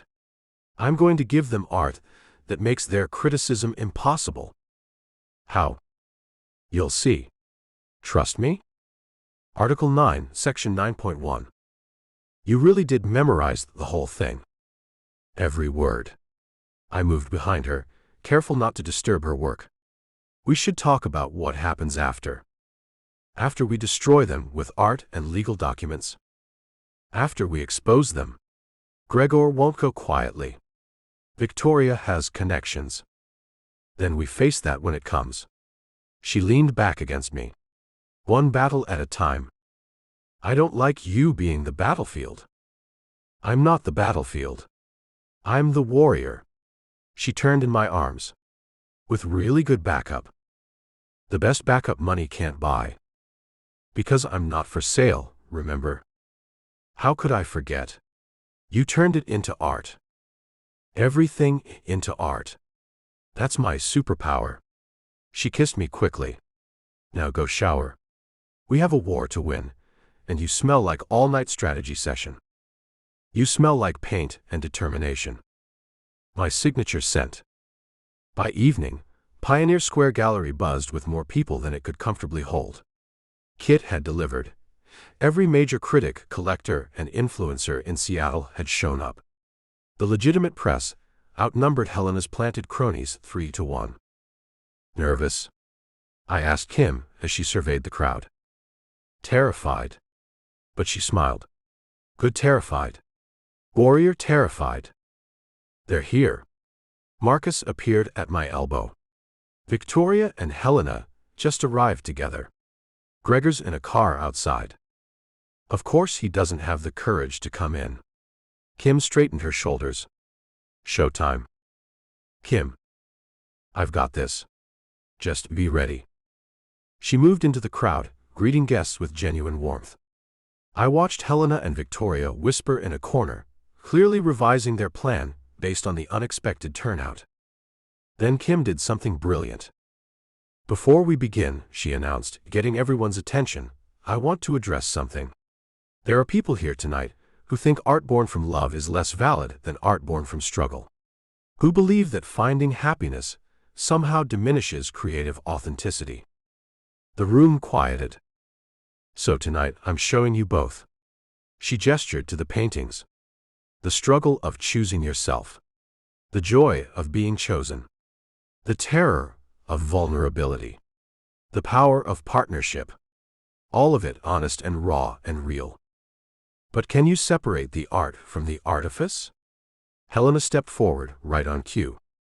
How do we know this isn't just elaborate branding? Rich boyfriend, convenient drama, perfectly timed revelations. You don't. Kim smiled. You have to look at the work and decide for yourself. That's what art is, a conversation between creator and viewer. So look. Really look. Then tell me what you see. It was perfect. By acknowledging the criticism up front, she diffused its power. People moved through the gallery studying the paintings with fresh eyes, seeing past the gossip to the actual work. Which was extraordinary. She's brilliant, Kit murmured beside me. Absolutely brilliant. The paintings or the strategy? Both. But look at Helena's face. Helena stood frozen, clearly unprepared for Kim's direct approach. Victoria looked equally lost, their carefully planned attack crumbling. Then Kim delivered the killing blow. I especially want to thank Helena Cross, she said loudly. Her initial criticism pushed me to go deeper, work harder, prove that art isn't about who validates you, but what truth you're willing to tell. The room applauded. Helena had no choice but to smile and nod, trapped by Kim's grace. Is that, Marcus started. The new piece, I confirmed. Kim had hung the painting from this morning, in the prime spot. The shattered glass figures rebuilding themselves. The title card read, Thank you for breaking us.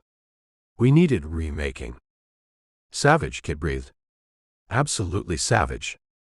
The rest of the evening passed in a blur of red dots indicating sales, genuine critical praise, and Helena retreating earlier than planned.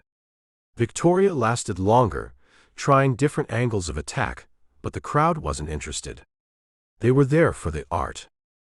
We have a problem, Marcus said quietly as the evening wound down. Gregor's gone. His car left an hour ago. Let him run. I watched Kim glow, under genuine appreciation.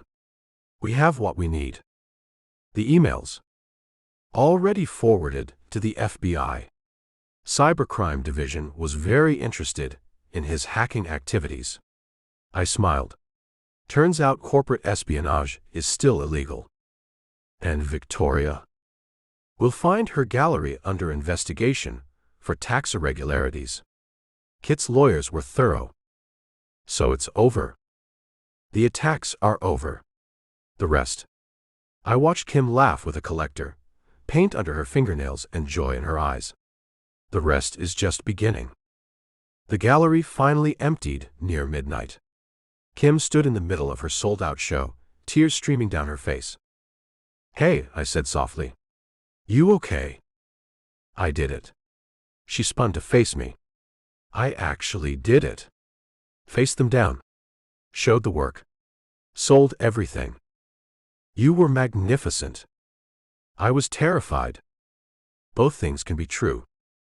Article 8, Section 8.6, Fear and courage are dance partners, not opposites. We don't have an 8.6. We do now. She pulled out her purple pen. Initial here. I initialed the air, making her laugh. What's Article 23? Article 23, we win by being ourselves, not becoming them. I like that one. Me too. She moved into my arms. Thank you. For the strategy session. For trusting me to handle it. For not swooping in to save me. You saved yourself. I just provided spreadsheets. Really good spreadsheets. Joel helped. Of course he did. She kissed me, soft and sweet. Home. Home. As we left the gallery, my phone buzzed. An email from Gregor's lawyer. He was ready to negotiate a plea deal. I showed Kim. So it really is over, she said. This part is. There'll be other battles. Good thing we have a contract for those. And purple pens.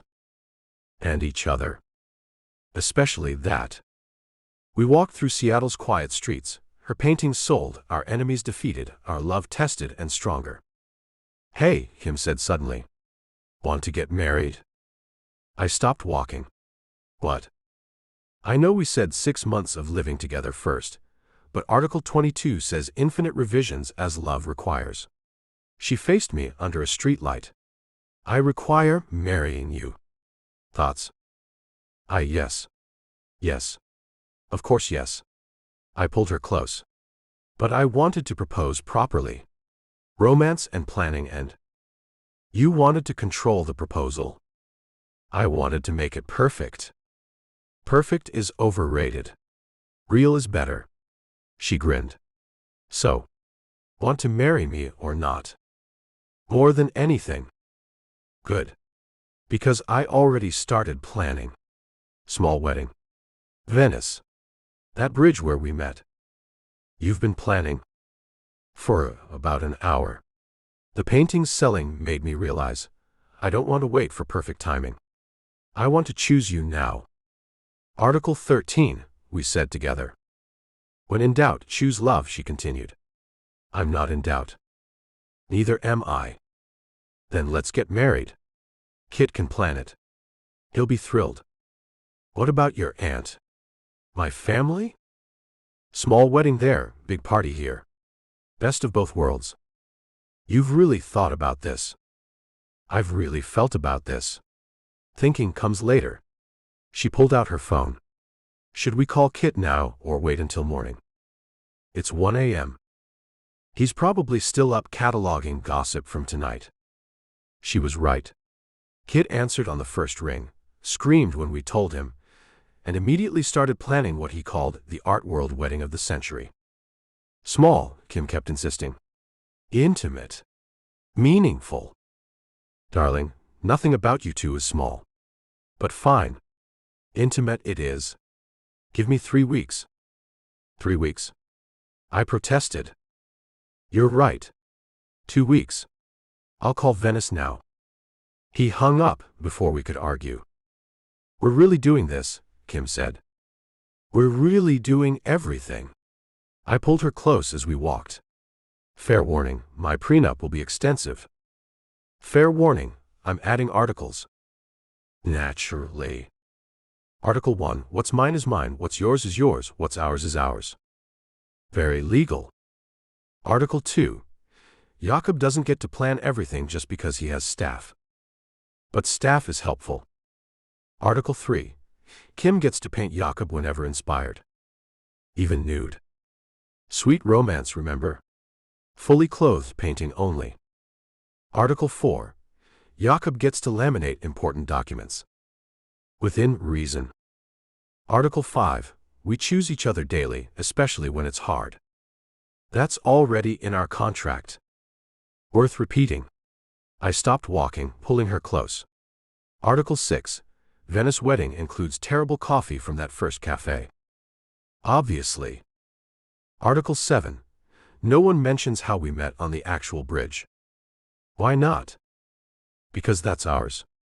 Not theirs. She kissed me under the Seattle streetlight, soft and sure. Deal. But I'm wearing purple shoes. Obviously. And carrying paintbrushes instead of flowers. Wouldn't expect anything else. And you have to promise not to control everything through Marcus. I promise to try not to control everything through Marcus. Good enough. We made it home, our home, still listing articles and amendments. The apartment smelled like paint, and coffee and possibility. No takesies backsies, Kim said as we got ready for bed. On which part? All of it. The proposal, the wedding, the choosing each other. She climbed into the left side of the bed. We're really doing this. We're really doing this, I confirmed, claiming the right side.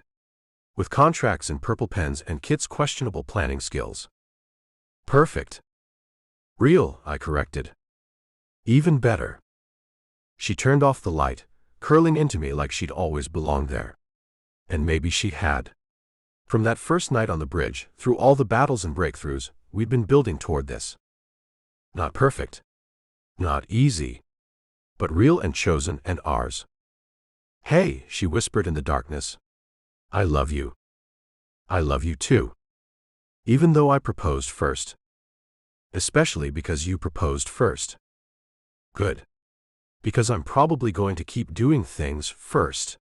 Fair warning. I'm learning to love surprises. Article 24, Jakob learns to love surprises.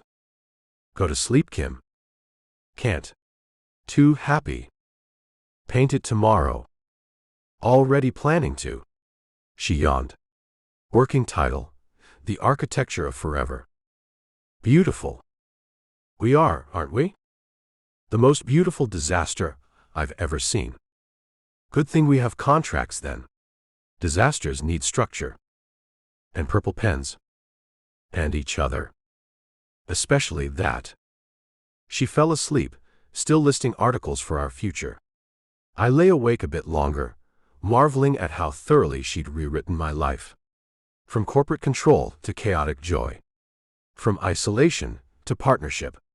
From broken to beautiful. Tomorrow, there would be wedding planning and legal documents and Kit's enthusiastic chaos. But tonight, Kim was here, choosing us with purple pens and impossible courage. It was more than enough. It was everything. Chapter 20. Fighting as One. Kim. The headlines hit before my coffee did. Artist Kim West destroys critics with grace. Billionaire's fiancé proves she's more than a pretty face. From gold digger to gallery darling, Kim's revenge. I scrolled through them on my phone while Jakob made breakfast. Actual breakfast with eggs and everything. We'd been engaged for exactly 9 hours. Stop reading those, he said without turning around. How do you know I'm reading them? Your breathing changes when you're annoyed. He slid a plate in front of me. Besides, Marcus already summarized. 60% positive, 30% neutral, 10% still bitter. Helena's 10%? Helena's been remarkably quiet. Kit thinks she's regrouping. He sat across from me with his own breakfast. How are you feeling? Like I swallowed a beehive. buzzing with everything. I showed him my phone. Look at this one, West and Mallory, a modern power couple. We're a power couple now? Apparently. Does it come with capes? I'll add it to the wedding registry. I set down the phone. Is it weird that I'm more nervous about Kit planning our wedding than I was about facing Helena?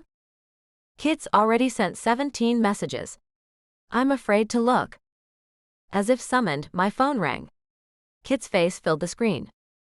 Darlings. I've been up all night. Venice is perfection. I found the most amazing. Kit, I interrupted. Breathe. Can't breathe. Too excited. The bridge is obviously the ceremony location, but I've found this incredible palazzo for the reception. Only 20 guests like you wanted, but the photos will be spectacular. We don't care about photos, Jakob said. You say that now. Trust me, you'll care. Kit's voice went serious. Also, we have a problem. Well, not a problem. A situation. What kind of situation? The kind where international press wants to cover your wedding. Apparently, Billionaire marries artist who destroyed his ex is very clickable. I groaned. No press. We agreed on intimate.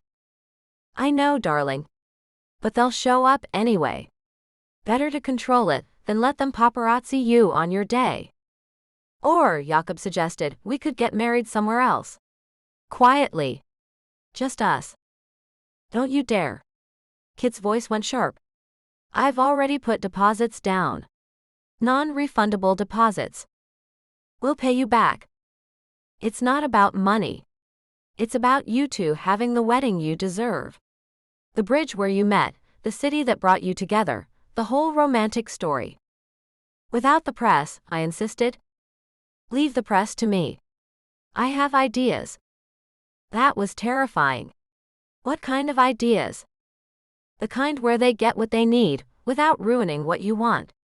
Trust me. He paused. Also, Marley called. She wants to know about bridesmaids. No bridesmaids. No groomsmen. Just us, family, and a few friends. But the symmetry. Kit. Fine. No wedding party. But I'm drawing the line at your dress. You need something spectacular. I was thinking vintage. No. Absolutely not. I'm calling Vera. Vera who? Wong, darling. Vera Wong. Kit, I can't afford. Wedding gift from the Mallory brothers. Non-negotiable. I looked at Jakob, who shrugged. They're very invested in this wedding. Because you're our brother and we love you, Kit said. And because Kim makes you tolerable. We need to lock this down before she realizes she could do better. Thanks for the vote of confidence, Jakob said dryly. Anytime. Kim, I'm sending dress options. Pick 3 for fittings. 3? I only need 1 dress. Ceremony, reception, and leaving outfit. Obviously. That's excessive. That's standard. Check your email. Love you both. He hung up before I could argue further. Your brother is a force of nature, I said. All my brothers are. You haven't seen Joel's wedding spreadsheet yet. He has a spreadsheet for our wedding? Multiple spreadsheets. Cost projections, guest list optimization, weather pattern analysis for Venice in October. Of course he does. I pulled Jakob closer. We could just elope. Vegas. Tonight. Kit would murder us. True. I kissed him softly. Okay, Venice it is. But I'm setting boundaries. Such as? No releasing doves. No horse-drawn carriages. No flash mobs. Flash mobs? Kit mentioned something about a choreographed proposal recreation. I shut it down. Thank God. His phone buzzed. Marcus. Gregor officially arrested this morning. I felt something in my chest unclench. So it's really over. That part is. Victoria's gallery is under investigation. Her family's distancing themselves. He set down the phone. How do you feel about that? Relieved. Sad for them somehow. They had everything and threw it away for petty revenge. Very gracious of you. I'm practicing for married life. I hear it requires grace. I stood, needing to move. I should paint today. Process everything. New series? Maybe. From conflict to commitment. Or how to win a war with watercolors. The art of fighting as one, he suggested. Oh, I like that. I grabbed my phone to make a note, then saw the missed calls. 12 galleries want to discuss representation. Because of last night? Because of everything. The viral moments, the conflict, the victory. Turns out drama sells art. You sound unhappy about that. I wanted to succeed on merit, not melodrama. You did both. He stood too, wrapping his arms around me. The drama got their attention. The art kept it. There's a difference. Think so? I know so. I've spent years watching people leverage scandal. You're not doing that. You're creating despite scandal. With really good lawyers helping. The best lawyers. They're wedding gifts too. Your brothers can't give us lawyers as wedding gifts. Watch them try. My phone rang again. This time it was a number I didn't recognize, but the area code was familiar. Asheville. Hello. Kim. This is Patricia Hendricks, from the Asheville Museum of Art. We've been following your recent work, and wondered if you'd consider a hometown exhibition. My heart stopped. The Asheville Museum had rejected me 3 times before I left for New York. Yes. I'd love to discuss that. Wonderful. We're thinking spring. Local artist makes good angle, but focused on the work itself. Would that interest you? Very much. Perfect. I'll email details. And Kim? Congratulations on everything. Your mother would be so proud. After I hung up, I was crying. Jakob held me while I ugly sobbed into his shirt. Happy tears, he asked. The happiest. They rejected me so many times. Said I wasn't ready, wasn't refined enough. I pulled back to look at him. Now they want me. Because you're brilliant. Because I'm famous. Both can be true. He wiped my cheeks. Take the win, Kim. You've earned it. By being a disaster who falls in love with broken billionaires? By being authentically yourself no matter what. He kissed my forehead. That's what I love most. You never pretended to be anyone else. Too exhausting to pretend. Article 25. We don't have an Article 25 yet. We do now. Article 25. No pretending, even when it would be easier. I laughed, pulling out my purple pen. Initial here. He initialed my palm, then wrote, Article 26, every victory counts, even the complicated ones. Especially the complicated ones? Especially those. We spent the morning fielding calls, emails, and Kit's increasingly elaborate wedding plans. By noon, I was overwhelmed. I need to paint, I announced. Studio's ready. Not here. My apartment. I need the mess. Our apartment has mess. Organized mess. I need chaos mess. He laughed. Want company? Always. We walked to my old apartment, hand in hand through Seattle streets that felt different now. Not his or mine, but ours. The media had mostly moved on to other scandals, though a few photographers lingered. Smile, I told Jakob as we passed. We're deliriously happy, remember? I don't have to remember. I am deliriously happy. Even with Kit planning our wedding? Even with Kit, Joel's spreadsheets, and Grady's best man speech that he's already practicing. Grady's your best man? They're taking turns. Kit's organizing, Joel's budgeting, Grady's speaking. He squeezed my hand. Fair warning, his speech includes a sea shanty. Of course it does. My apartment smelled like home, paint and memories and possibility. I immediately started pulling out canvases, while Jakob made coffee with a terrible machine. What are you painting? Us. But not literally us. The feeling of us. I started mixing colors.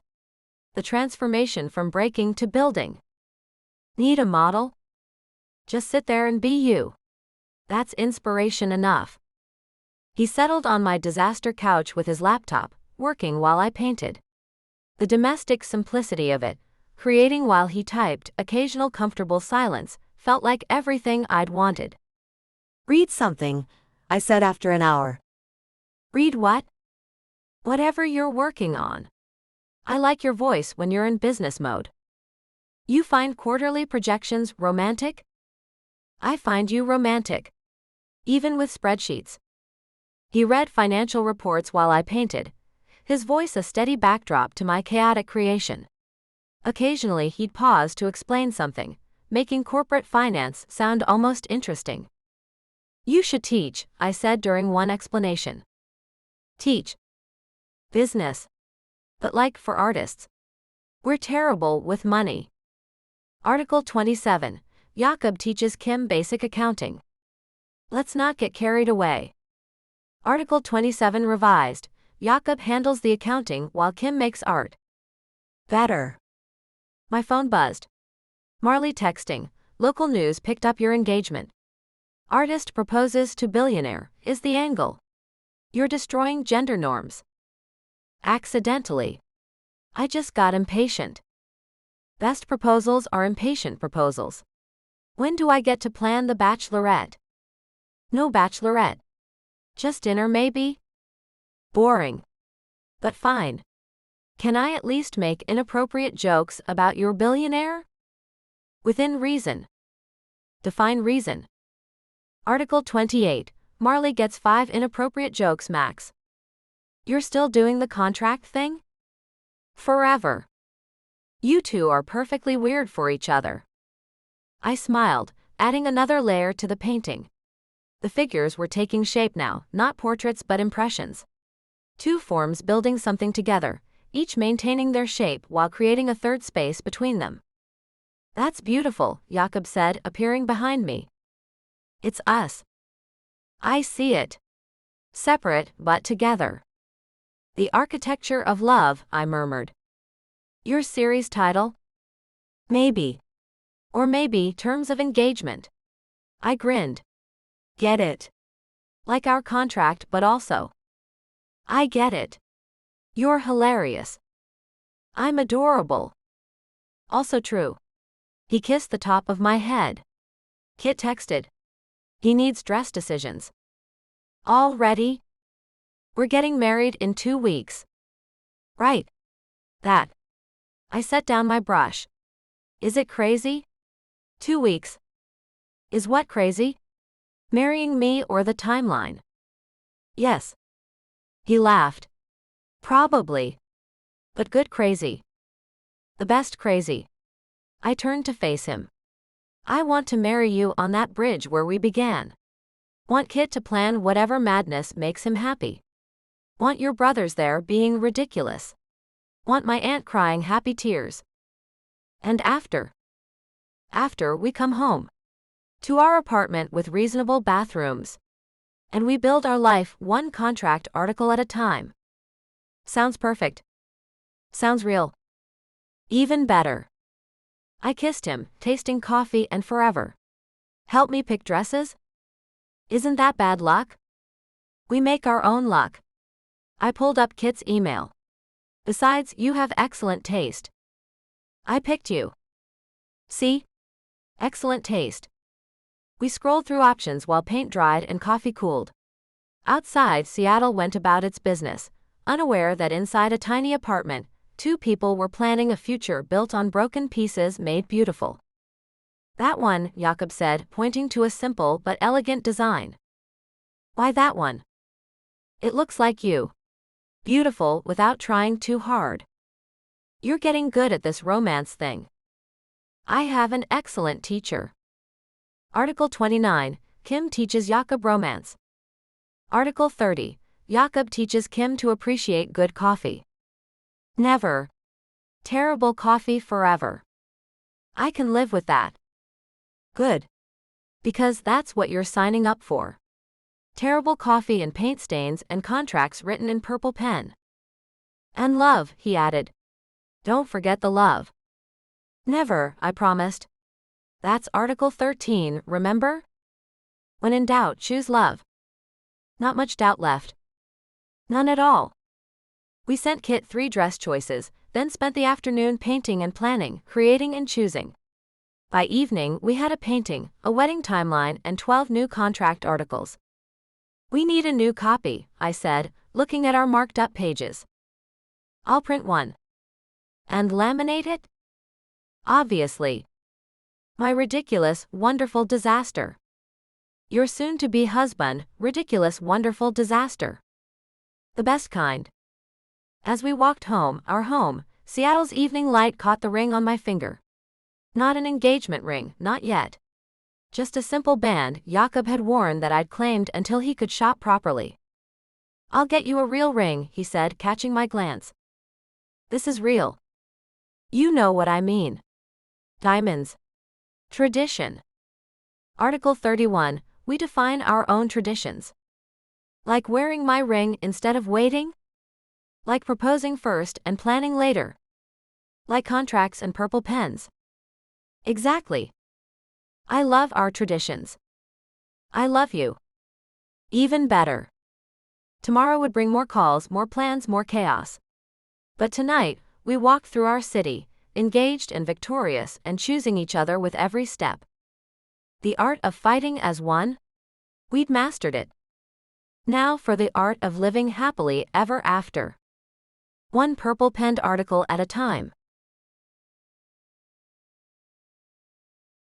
Chapter 21. Board Mutiny. Jakob. The 47th floor of Mallory Corp. Had never felt more like a battlefield. I stood at the head of the boardroom table, watching my directors file in with expressions ranging from nervous to openly hostile. Harold Morrison, my CFO, wouldn't meet my eyes. That told me everything I needed to know about who was leading this coup.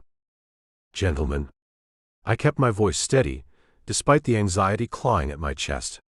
2 months ago, I would have hidden it behind ice. Now, I acknowledged it and breathed through it, the way Dr. Chen had taught me. The way Kim had shown me was possible. Ladies, thank you for coming on short notice. We didn't have much choice. Richard Blackwood, my COO, took his seat with deliberate slowness. Given the circumstances. My phone buzzed. A text from Kim. Remember, you've already won. They just don't know it yet. Purple pen in your pocket. I love you. The tension in my shoulders eased slightly. She'd slipped my lucky purple pen into my suit jacket this morning, kissing me for luck. You don't need it, she'd said. But traditions matter. They did. We'd built so many in just 2 months. The circumstances, I said, taking my seat, are that we've successfully exposed and stopped a sustained attack on this company. Gregor Fisk is in federal custody. Victoria Sterling's gallery is under investigation. Our stock has already begun recovering. After dropping 30%. Richard's voice cut through the room. 30%, Jakob. Do you know what that cost our shareholders? I know exactly what it cost. I pulled up the financial reports on my tablet. I also know we've recovered 12% in the past week alone. Consumer confidence is returning. The Riverside development is back on track. Because of your girlfriend's PR campaign. Margaret Chen, one of my longest-serving board members, spoke quietly. The internet sensation. The artist. The way she said artist made my jaw clench. I forced it to relax. My fiancé's authentic response to a crisis helped save this company, yes. I met her gaze steadily. Her viral video showing the truth about Gregor's attacks reached 14 million views. The support that followed made us look like a soap opera. Richard stood, and I noticed several others shift in their seats.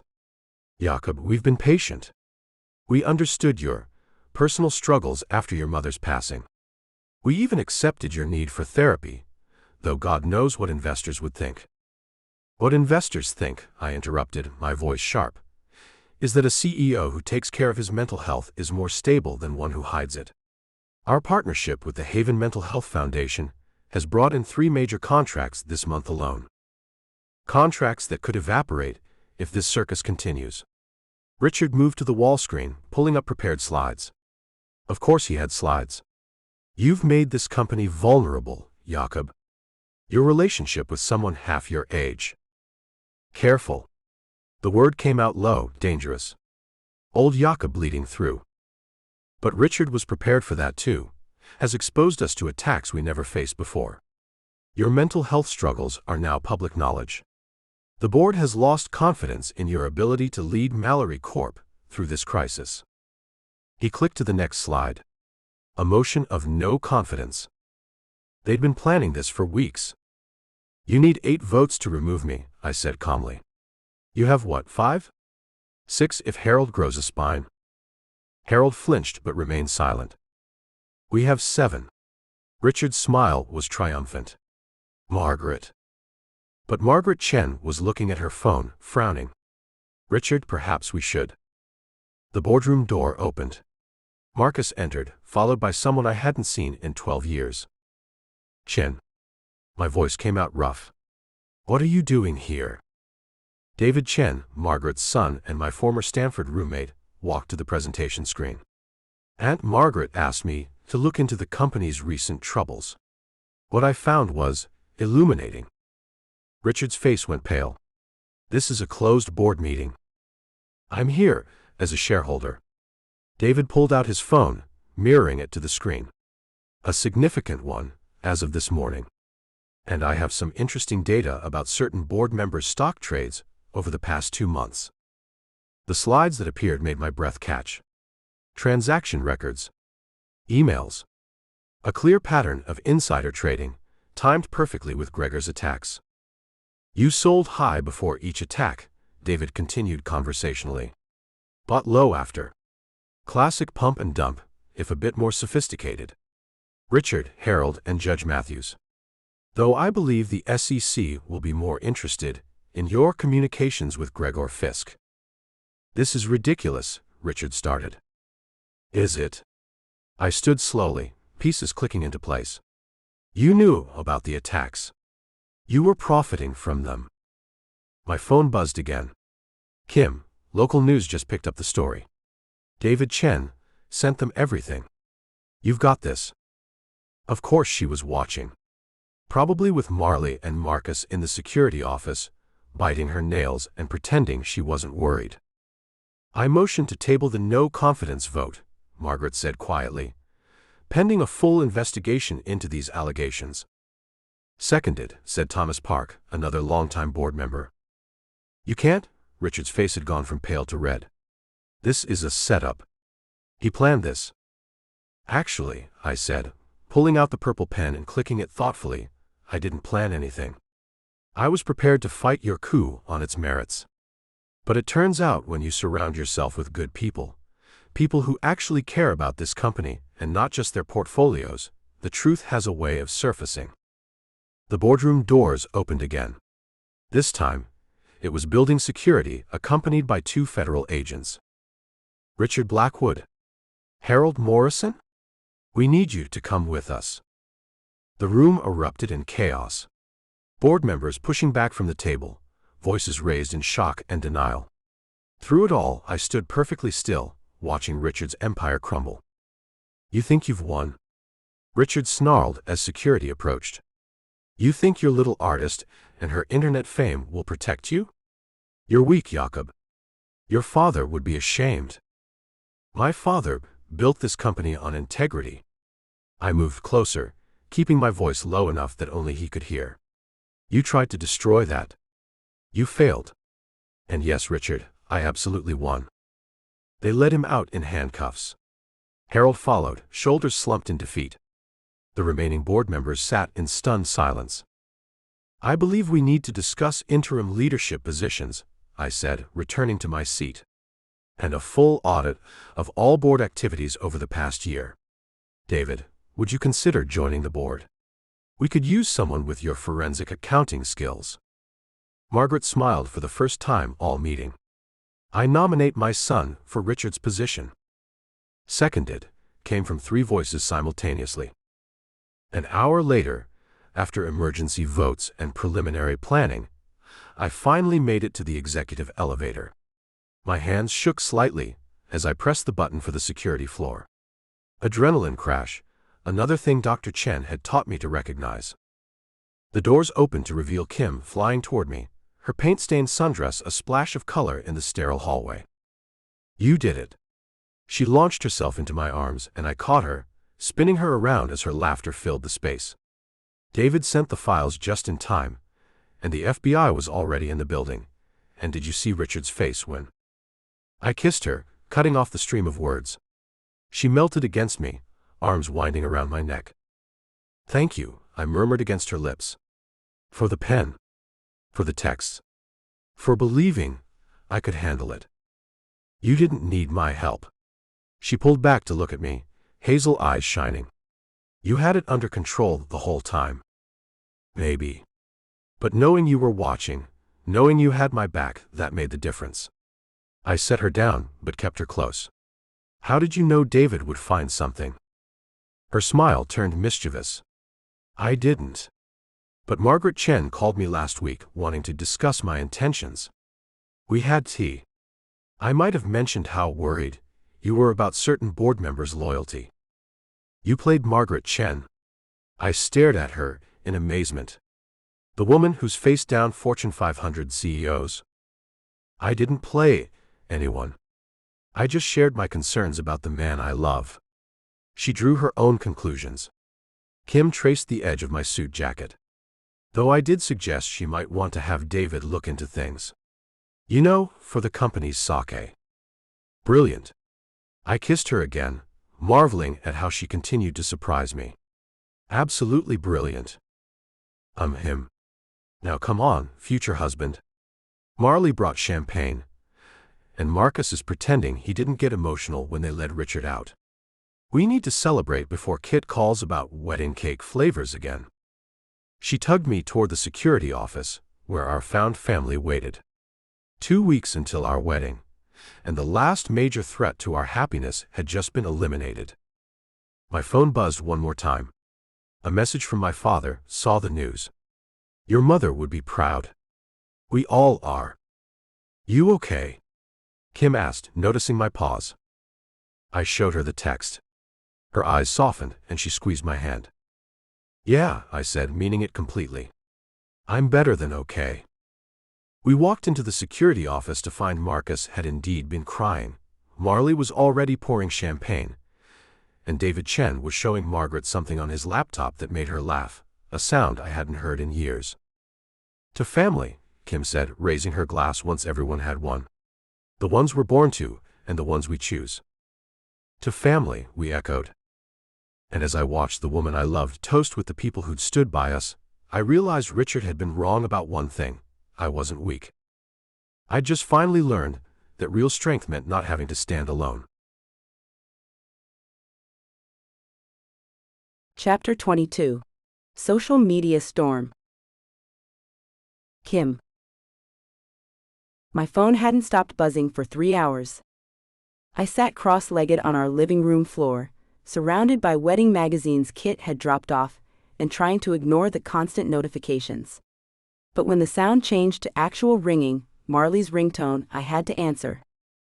Please tell me you're not reading the comments, she said without preamble. I'm not reading the comments. I flipped another page in Modern Bride, pretending to care about centerpiece options. Liar? Step away from Twitter. It's just, I set the magazine down, giving up the pretense. How did this happen so fast? This morning I was just Kim West, artist planning a small wedding. Now apparently I'm either a gold-digging mastermind or a feminist icon, depending on which hashtag you follow. The story had broken 2 hours ago. Someone in the boardroom, we still didn't know who, had leaked video of the meeting. Not the whole thing, thank God, but enough. Enough to show Richard calling me the artist with that dismissive tone. Enough to catch Jakob defending me.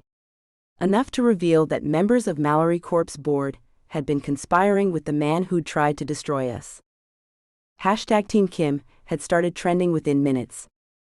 Feminist icon sounds better, Marley said. Have you seen what Charlotte King posted? Charlotte King, the lifestyle influencer with 4 million followers who'd bought one of my pieces last month. I'd forgotten about that. I'm scared to look. Don't be. She's defending you. Hang on, I'm sending screenshots. My phone pinged with images. Charlotte had posted a series of stories showing my art, talking about meeting me at the gallery, how down-to-earth I'd been, despite dating one of Seattle's most eligible bachelors. The last slide was a picture of her commissioned piece with text overlay, "Real recognizes real. Kim West is the genuine article. Hashtag Team Kim." Oh. I sank back against the couch. That's really nice. Nice? Kim, do you understand what's happening? The internet has decided you're their champion. The everyday woman who tamed the billionaire beast with paint-stained fingers and authentic charm. That's not, I started to protest then stopped. Wasn't it kind of true? This is surreal? Check your Instagram. But maybe sit down first. I am sitting. I opened the app and nearly dropped my phone. 600,000 followers? This morning I had 30,000.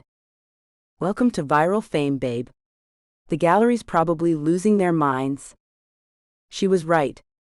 I had 14 missed calls from Sophia at the gallery, plus a text that just said, "Call me," in all caps. I have to go, I told Marley. Jakob will be home soon and I need to process, panic, paint something. All of the above? You've got this, she said firmly. Remember, these people are supporting you. Let them. After we hung up, I scrolled through some of the mentions against my better judgment. The majority were surprisingly positive. Young women sharing stories about their own relationships with age gaps, artists celebrating one of their own making it, people who'd been following since the viral check incident welcoming the new members of the Kim Hive. The Kim Hive. I had a hive. There were negative comments too, there always were. Gold digger was the tamest accusation. But for every nasty message, there seemed to be 10 people defending me. Strangers on the internet forming a protective wall around someone they'd never met. My phone rang again. Sophia. Finally. She didn't wait for me to speak. Kim, do you have any idea what's happening? We've had over 300 inquiries about your work in the past 2 hours. The website crashed. Twice. What? Charlotte King started it, but then other influencers picked it up. That TikTok about your Venice series has 12 million views. 12 million. We need to discuss representation, exclusivity, pricing. Sophia. I cut her off gently. I'm getting married in 2 weeks. Which is why we need to strike now. The momentum. The door opened, and Jakob walked in looking exhausted but smiling. He'd loosened his tie and removed his jacket, and there was something soft about his expression that made my heart skip.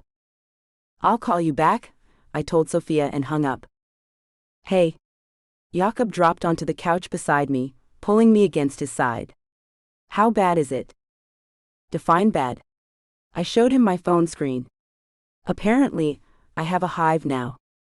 He scrolled through some of the posts, his expression shifting from amused to concerned to protective and back again. The Kim Hive. I like it. Very organized. Efficient. You would focus on that. I poked his ribs, earning a small laugh. Are you okay? That boardroom video is the least of our worries. He set my phone aside and turned to face me. Are you okay? This is a lot of attention. More than even the check incident. I thought about it, really considered how I felt beneath the initial shock. It's overwhelming. But also, they're defending me. Us. Complete strangers are taking time out of their day to support our relationship. Because they see what I see. He tucked a paint-stained strand of hair behind my ear. I'd been working on a new piece when the story broke, and I probably had cerulean blue somewhere on my face. A remarkable woman who stands up for herself and the people she loves. Smooth talker. But I smiled, leaning into his touch. Though I notice you're trending too. #billionaire boyfriend is gaining traction. God help me. He groaned. Kit's already texted about leveraging this for the wedding. Of course he has. I glanced at the scattered magazines. Speaking of which, he brought these by. Apparently, we need to decide on napkin rings immediately, or the world will end. The world's been ending according to Kit since we refused his suggestion of flying guests to Venice on chartered planes. Jakob picked up one of the magazines, flipping through with mock seriousness. What's your stance on gold versus silver chargers? My stance is that I want to marry you. The rest is just details. He set the magazine down and kissed me, soft and sweet. Have I mentioned I love you today? Once or twice. My phone buzzed again. That's probably Sophia having a coronary about my art prices. Or your aunt. He checked his own phone. Rebecca just texted me. She wants to know if we need her to come early to help with, and I quote, all this internet nonsense. I laughed. Tell her we're fine. Though I might take her up on that prayer circle she mentioned. We sat in comfortable silence for a moment, the chaos of the day settling around us like dust. Then Jakob spoke quietly. This isn't going away. The attention, the scrutiny. Even after the wedding, maybe especially after. I know. I cut him off gently. I knew what I was signing up for when I fell in love with you. Private jets and board meetings and yes, internet storms. I gestured at my phone, which had started buzzing again. But you're worth it. We're worth it. When did you get so wise? Sometime between the 4th and 5th trending hashtag. I stood, pulling him up with me. Come on. I need to paint, and you need to change out of that suit. Then we can order Thai food and strategize how to handle becoming internet famous. You're already internet famous, he pointed out, following me to the bedroom. This is just expanding your reach. I paused in the doorway of my studio space, the second bedroom we'd converted when I moved in. Canvases lined the walls, including the new series inspired by our love story. The Venice Bridge at Dawn piece had already sold, but I'd kept the preliminary sketches. These are really going to sell out, aren't they? I said softly. Jakob wrapped his arms around me from behind, resting his chin on my head. Every piece. But not because of the scandal or the hashtags. Because you're extraordinarily talented. Bias. Truth? He pressed a kiss to my temple. Paint. I'll order dinner. And maybe we both turn our phones off for a while? Radical idea, Mr. Mallory. But as I set up my easel and he disappeared to change, my phone rang one more time. The display showed a number I didn't recognize, but something made me answer. Kim West? Ms. West, this is Diana Crawford from the Seattle Times. I'm working on a feature about your relationship with Jakob Mallory and the recent social media phenomenon. No comment. I moved to hang up, but her next word stopped me. I'm not looking for gossip. I want to tell your real story. The artist who built her career on merit, who happens to have fallen in love. The Kim West behind the hashtags. I hesitated. Jakob appeared in the doorway, now in jeans and a Henley, raising an eyebrow in question. Can I call you back? I asked Diana. I need to discuss this with my fiancé. Of course. But Kim? The narrative is being written with or without your input. Wouldn't you rather help shape it? After I hung up, I told Jakob about the offer. He listened without interrupting, then asked, What do you want to do? I don't know. I picked up a brush, needing something to do with my hands. Part of me wants to hide until this dies down. But maybe she's right. Maybe we should tell our story ourselves. You mean you should tell your story? This is about you, Kim. The Kim Hive isn't interested in another billionaire. They're interested in the woman who made me want to be better. We're a package deal now, I reminded him. Your story is my story. Then we decide together. He came to stand beside me at the easel. What would Kim West the artist do? Not Kim West the billionaire's fiancée, but the woman who stayed up painting even when she had to work 3 jobs the next day? I thought about the young artists who'd been messaging me. The women sharing their own stories of unlikely love. The strangers defending a relationship they believed in because it gave them hope. She'd tell the truth, I said finally. Her truth. And hope it helped someone. Then that's what we do. My phone lit up again. Sophia, 3 texts from Kit, 2 from gallery contacts I'd never heard from before. The storm wasn't calming anytime soon. But as Jakob ordered our usual Thai food, and I started mixing colors on my palette, I felt oddly peaceful. Let #Team Kim trend. Let the Kim Hive buzz. Let the world watch our love story unfold. I had paint on my fingers, the man I loved bringing me pad thai and a canvas waiting to be filled. Everything else was just noise. Chapter 23. Evidence located. Jakob. Marcus's text arrived at 3:47 a.m., my office. Now. Come alone. I slipped out of bed carefully, trying not to wake Kim.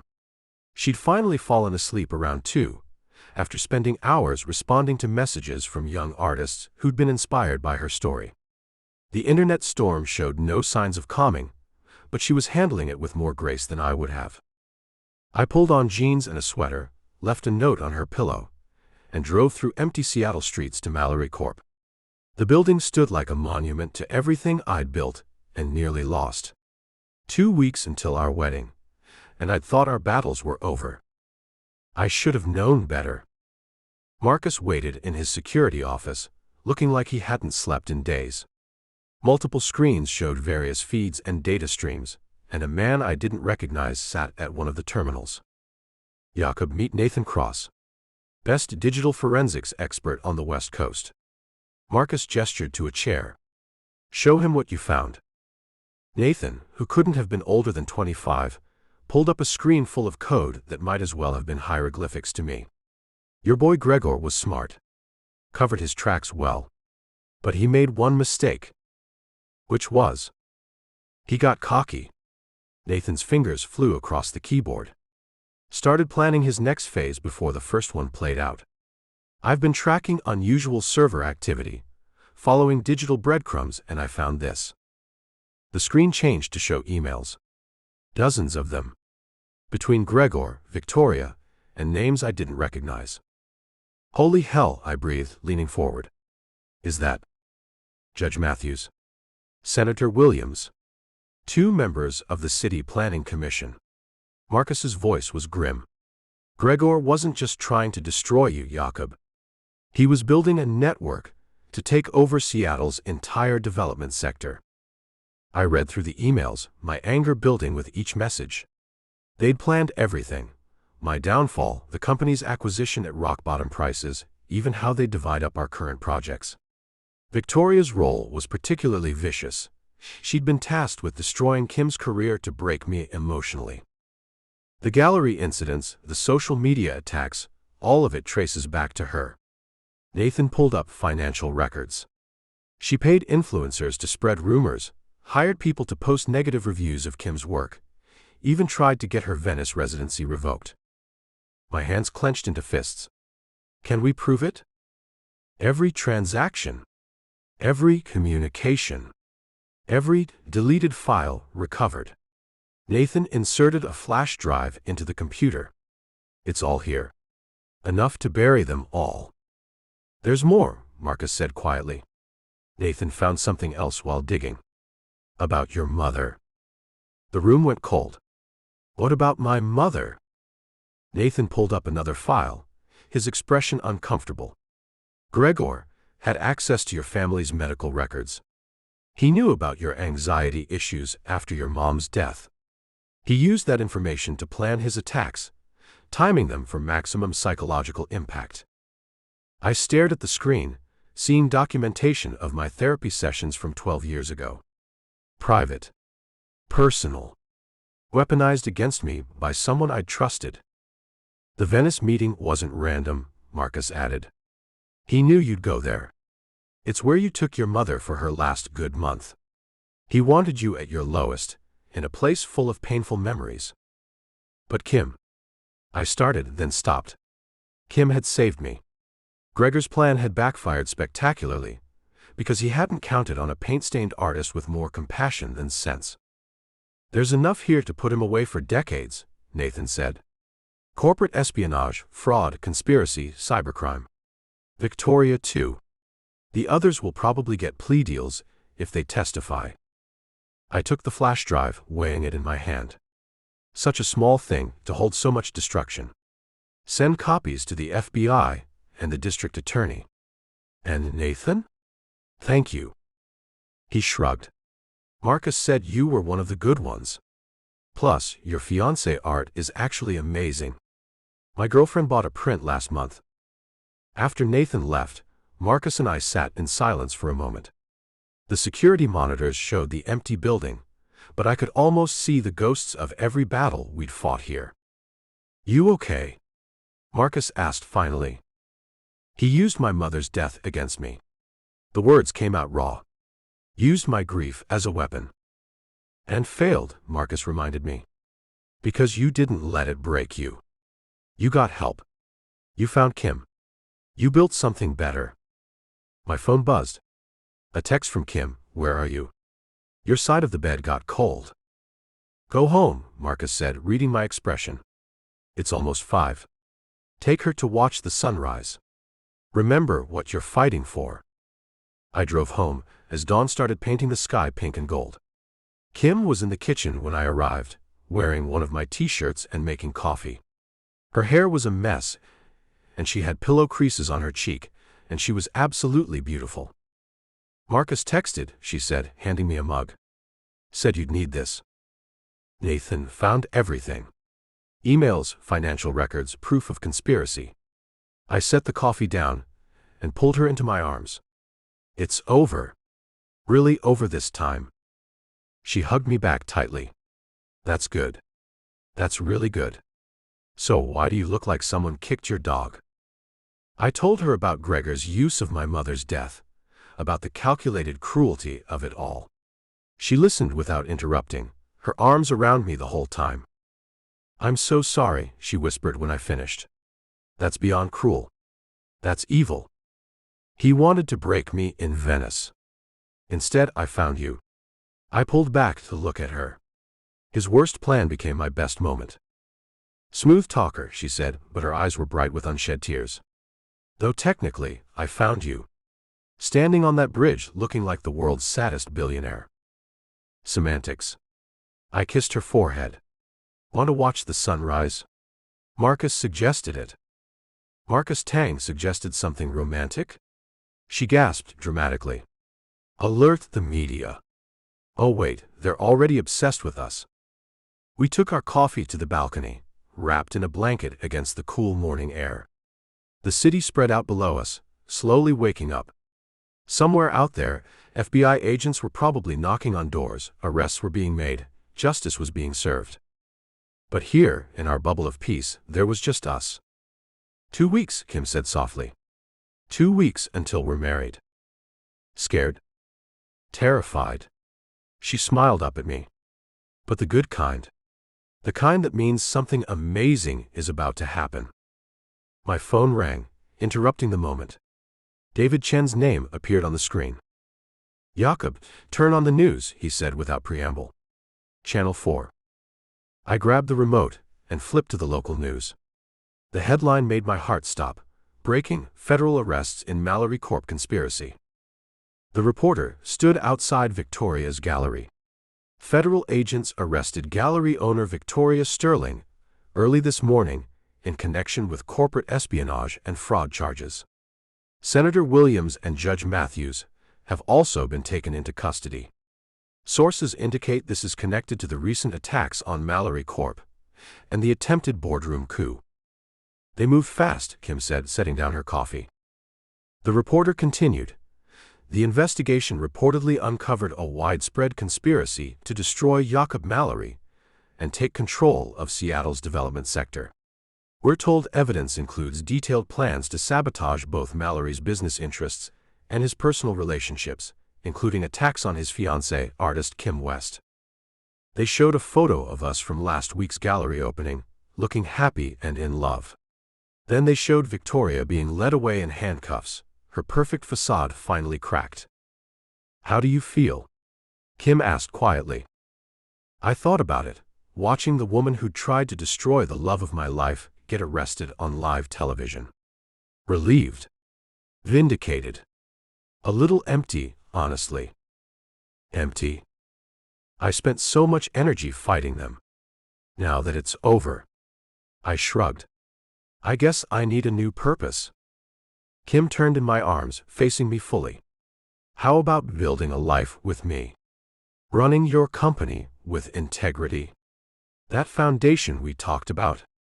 Being the best damn husband in Seattle. When you put it like that. I kissed her, slow and deep. Though I'm aiming for best husband in the world, actually. Overachiever. My phone buzzed with messages. The board, my brother's business contacts, all reaching out as the news spread. But I ignored them all, focusing on the woman in my arms as the sunrise painted her skin gold. We should probably deal with all this, Kim said, gesturing vaguely at my phone. In a minute. I pulled the blanket tighter around us. Or an hour. Or after the wedding. Kit will murder us if we go off-grid 2 weeks before the wedding. Kit will survive. But I reached for my phone anyway, scrolling through the messages. One stood out, from a number I didn't recognize. Congratulations on your victory. Your mother would be proud. A friend from the past. No name, but somehow I knew. Someone else from the old days, someone who'd known my mother, reaching out across the years. The past connecting to the present, in a better way than Gregor had tried to use it. Good news? Kim asked, reading my expression. Yeah. I showed her the message. Good news. The sun climbed higher, burning off the morning fog. In 2 weeks we'd be married. Our enemies were facing justice. The internet had decided Kim was their queen. Life was complicated and messy and absolutely perfect. Hey Jakob. Kim said suddenly. Yeah. We won. She grinned up at me. We actually won. We did. I spun her around, making her laugh. Though technically, you won. I just provided the opposition. Partnership, she corrected. That's what the contract says. Equal credit for all victories. Speaking of the contract, I set her down, but kept her close. Think we need to update it. Add a section about handling federal investigations and internet fame. Subsection 15B, social media storm management, she said in a mock serious voice. In the event that either party becomes a trending topic, the other party agrees to provide Thai food and emotional support. Subsection 15C, I added. All federal investigations shall be celebrated with sunrise watching and excessive coffee consumption. C. We're getting the hang of this. She stood on her tiptoes to kiss me. Now come on, future husband. We have a media storm to weather, a wedding to finalize, and about 1,000 messages to deal with. Or, I suggested, pulling her back when she tried to go inside, we could stay here a little longer. Let Kit handle the media. Let Marcus coordinate with the FBI. Let the world spin without us for a few more minutes. She melted back into my arms. You're getting wise in your old age. 47 is not old. Tell that to the internet. Hashtag age gap is trending again. Let them trend. I rested my chin on her head, looking out at our city. I've got everything I need right here. And as the morning light flooded our balcony, washing away the shadows of the night, I knew it was true. Gregor had tried to use my past to destroy my future. Instead, he'd given me the push I needed to find everything I'd been missing. In 2 weeks, Kim would be my wife. Our enemies were vanquished. Our love had survived every test thrown at it. We'd won indeed. Chapter 24. The Reckoning. Kim. The photos appeared online at exactly 9 a.m. Pacific Time. I was in my studio working on a commission piece when my phone exploded with notifications. Marley called first, her voice tight with anger. "Don't look at them," she said immediately. "I'm on my way over." "What are you talking about?" "The photos. Someone leaked, just don't look, okay? Jakob knows. He's in a meeting with the lawyers about yesterday's arrests." I set down my paintbrush, anxiety creeping up my spine. "Marley, what photos?" "Private ones. From your apartment, the penthouse, that beach weekend. Nothing explicit, but intimate." "Kim, I'm so sorry." My hands shook as I opened Twitter against her advice. #MalloryLeaks was already trending. The first image made my stomach drop. Jakob and me slow dancing in our kitchen, him in pajama pants, me in one of his shirts. Private. Personal. Stolen. The second showed us on the balcony at dawn, wrapped in a blanket. This morning. Someone had been watching us this morning. "Oh God," I whispered. "I'm 10 minutes away," Marley said. "Don't do anything. Don't respond. Just wait for me." But I couldn't stop scrolling. Photos from the past 2 months, moments I thought were ours alone. Nothing scandalous by most standards. We were always fully clothed, just kissing or holding each other. But they were ours. Our quiet moments. Our safe spaces violated. The comments were already pouring in. But something strange was happening. Instead of the mockery I expected, I saw anger. Not at us, at whoever had done this. "This is disgusting. Leave them alone. Whoever leaked these is trash. They're just a couple in love. The only scandal here is the invasion of privacy." My phone rang.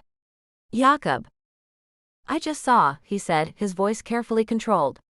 "I'm leaving the office now. Are you okay?" "I don't know." I looked at the photo of us dancing, remembering that night. We'd been celebrating my gallery contract, dancing to jazz in our kitchen. Someone's been watching us, Jakob. In our home.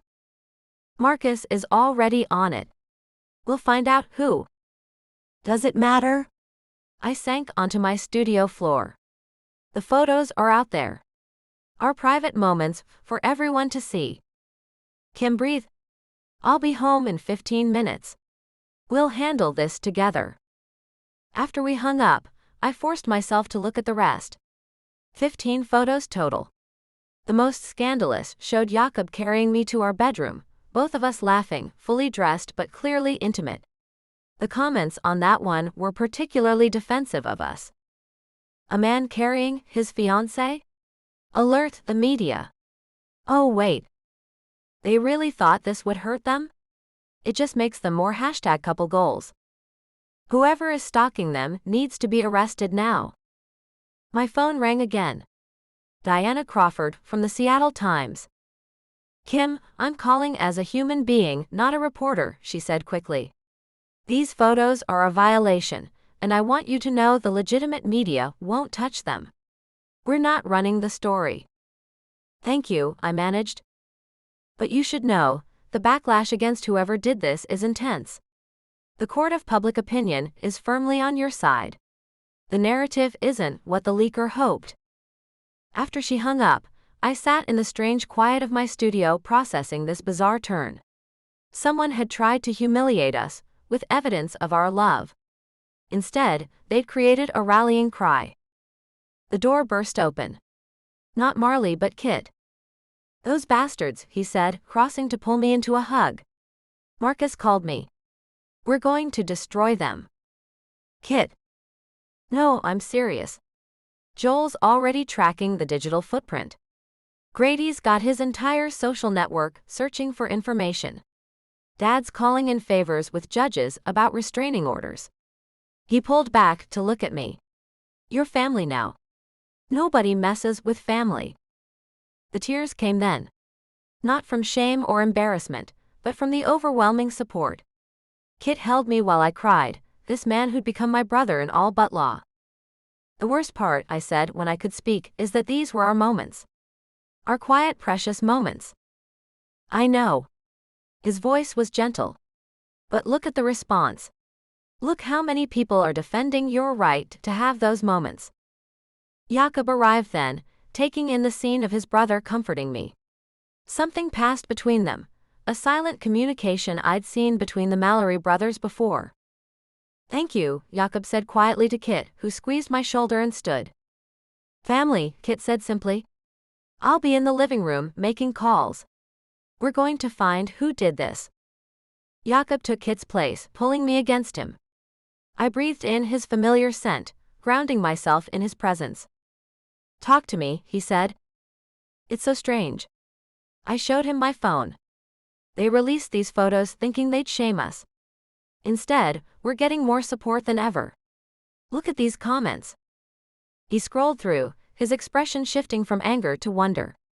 They're calling for the photographer to be prosecuted. The Kim Hive is organizing a boycott of any outlet that publishes the photos. The Kim Hive is scary efficient, I said, managing a small smile. Remind me never to cross them. CNN just refused to air them, Kit called from the living room. So did Fox, NBC, and the BBC. The only places running them are gossip blogs, and they're getting destroyed in the comments. My phone buzzed with a text from Charlotte King, just posted my response. These vultures will regret coming for you. I opened Instagram to see she'd posted a series of stories condemning the invasion of privacy, calling for support of victims of stalking and harassment. The last slide was simple text, love is not a scandal. Stalking is. #Team Kim, #protect privacy. Within minutes, other influencers followed suit. The hashtag changed from #MalloryLeaks to #protectprivacy. The narrative shifted entirely from scandal to support. This is surreal, I said, watching the real-time transformation. They tried to hurt us and created a movement instead. Because people recognize real love when they see it, Jakob said. And they're tired of privacy being treated as optional for public figures. Marley arrived with reinforcements, coffee, pastries, and her laptop. Okay, war council time. How do we respond? We don't, Jakob said. We let our lawyers handle the legal side, and our supporters handle the court of public opinion. Actually, I said slowly, an idea forming, I think we should respond. But not how they expect. Everyone looked at me. They wanted to expose our private moments? Fine. Let's talk about privacy. About what it means to be stalked, photographed without consent, to have your safe spaces violated. I stood, energy building. Let's make this bigger than us. A statement? Kit asked. A video. I was already visualizing it. Simple, direct, honest. Not about the photos, but about the principle. About everyone's right to privacy, whether they're public figures or not. Jakob studied me.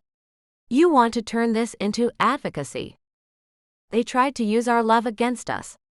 Let's use it to help others. I met his gaze. What do you think?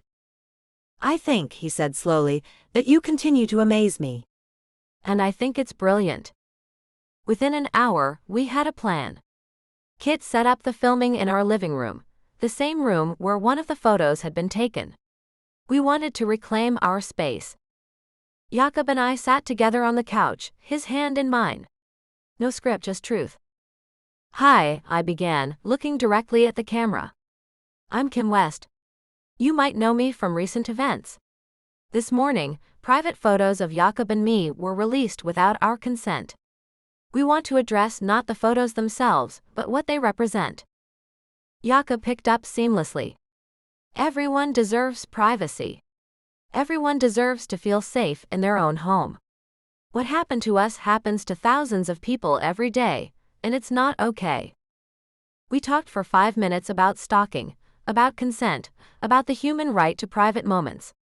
We announced that we were working with privacy advocacy groups, that any legal settlements would go toward supporting victims of stalking and harassment. Love is not a scandal, I concluded.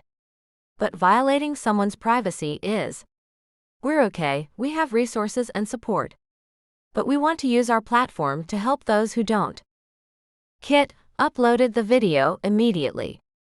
Within an hour, it had 1 million views. Within 2 hours, major news outlets were covering our response instead of the photos. By evening, 3 privacy advocacy groups had reached out about partnerships. But the best response came from an unexpected source. Victoria Sterling, from federal custody, had given an interview claiming she had nothing to do with the photos. In trying to save herself, she accidentally revealed who did: a paparazzi agency she'd hired but hadn't paid after her arrest. They'd released the photos as revenge for the unpaid bill. She just handed us the evidence, Jakob marveled, reading the legal update. They'll all face additional charges now. Poetic justice, Kit said, raising his coffee mug in a toast. Destroyed by their own greed. As night fell, I found myself back in my studio, paintbrush in hand. The commission could wait. I needed to process the day through art. Jakob found me there an hour later, covered in paint and lost in the work. "What are you creating?" he asked, wrapping his arms around me from behind. "Something about privacy and light," I said, studying the canvas. "About how violated spaces can be reclaimed. I think I'll donate it to the advocacy auction." "Of course you will." He kissed my temple. "Have I told you how proud I am of you? How you handled today?" "Once or twice." I leaned back against him. "It's strange. They tried to break us with those photos. Instead, they made us stronger. Made our support network stronger." 2 weeks until the wedding, he reminded me. "Think we can make it without any more drama?" I laughed. "With our track record? Unlikely. But you know what? Let them come. We've survived everything else." Together, he agreed. Always together. I turned in his arms, not caring about the paint I was probably getting on his shirt. Though maybe we should check for cameras before our honeymoon. Already on it. Marcus is doing a full security sweep of everywhere we'll be. He grinned. Apparently, the Kim Hive has also volunteered to be on the lookout. "You have an army now." "We have an army," I corrected. "Partners, remember?" "How could I forget? It's in the contract." He kissed me softly. Subsection 16A. All Internet armies shall be considered joint property. Subsection 16B, I added against his lips. All attempts to destroy said partnership will only make it stronger. And as we stood in my paint-splattered studio, reclaiming our space and our story, I knew it was true. Every attack had only proven what we already knew. Our love was stronger than their hate would ever be. Chapter 25. Choosing Grace. Jakob. The federal courthouse in downtown Seattle had never felt smaller. I sat in the prosecutor's conference room, staring at the deal on the table. Gregor and Victoria, facing decades in prison, wanted to negotiate. Their lawyers had reached out that morning, desperate, offering full cooperation in exchange for reduced sentences. "We don't need their cooperation," the lead prosecutor, Janet Morrison, said. "We have enough evidence to bury them. This is your call, Mr. Mallory." Marcus sat to my right, silent but present. Kim was on my left, her hand resting on mine beneath the table. She'd insisted on coming, even though I'd tried to protect her from this. "What exactly are they offering?" I asked. Janet slid a folder across the table. Full disclosure of all co-conspirators. Details of 3 other planned corporate attacks they were orchestrating. Financial records showing the complete money trail. And she paused, a formal apology. To both of you. An apology. The words tasted bitter. After everything they did. Jakob. Kim's voice was soft.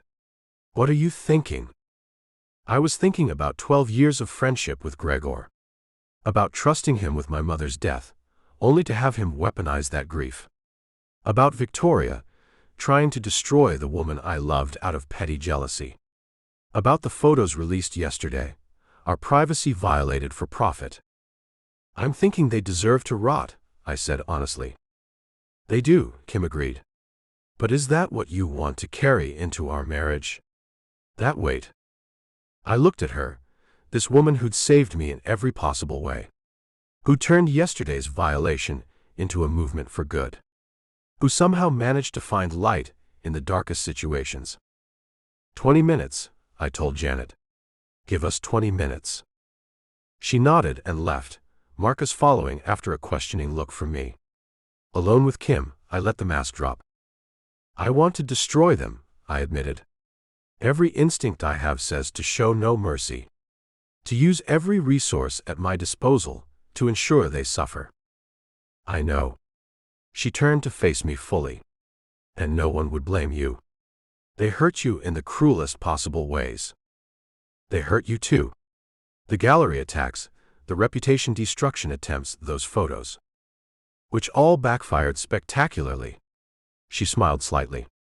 I'm more successful than ever. We're stronger than ever. They failed, Jakob. So we should just forgive them? I didn't say that. She was quiet for a moment, choosing her words. Do you remember what you told me that first night in Venice?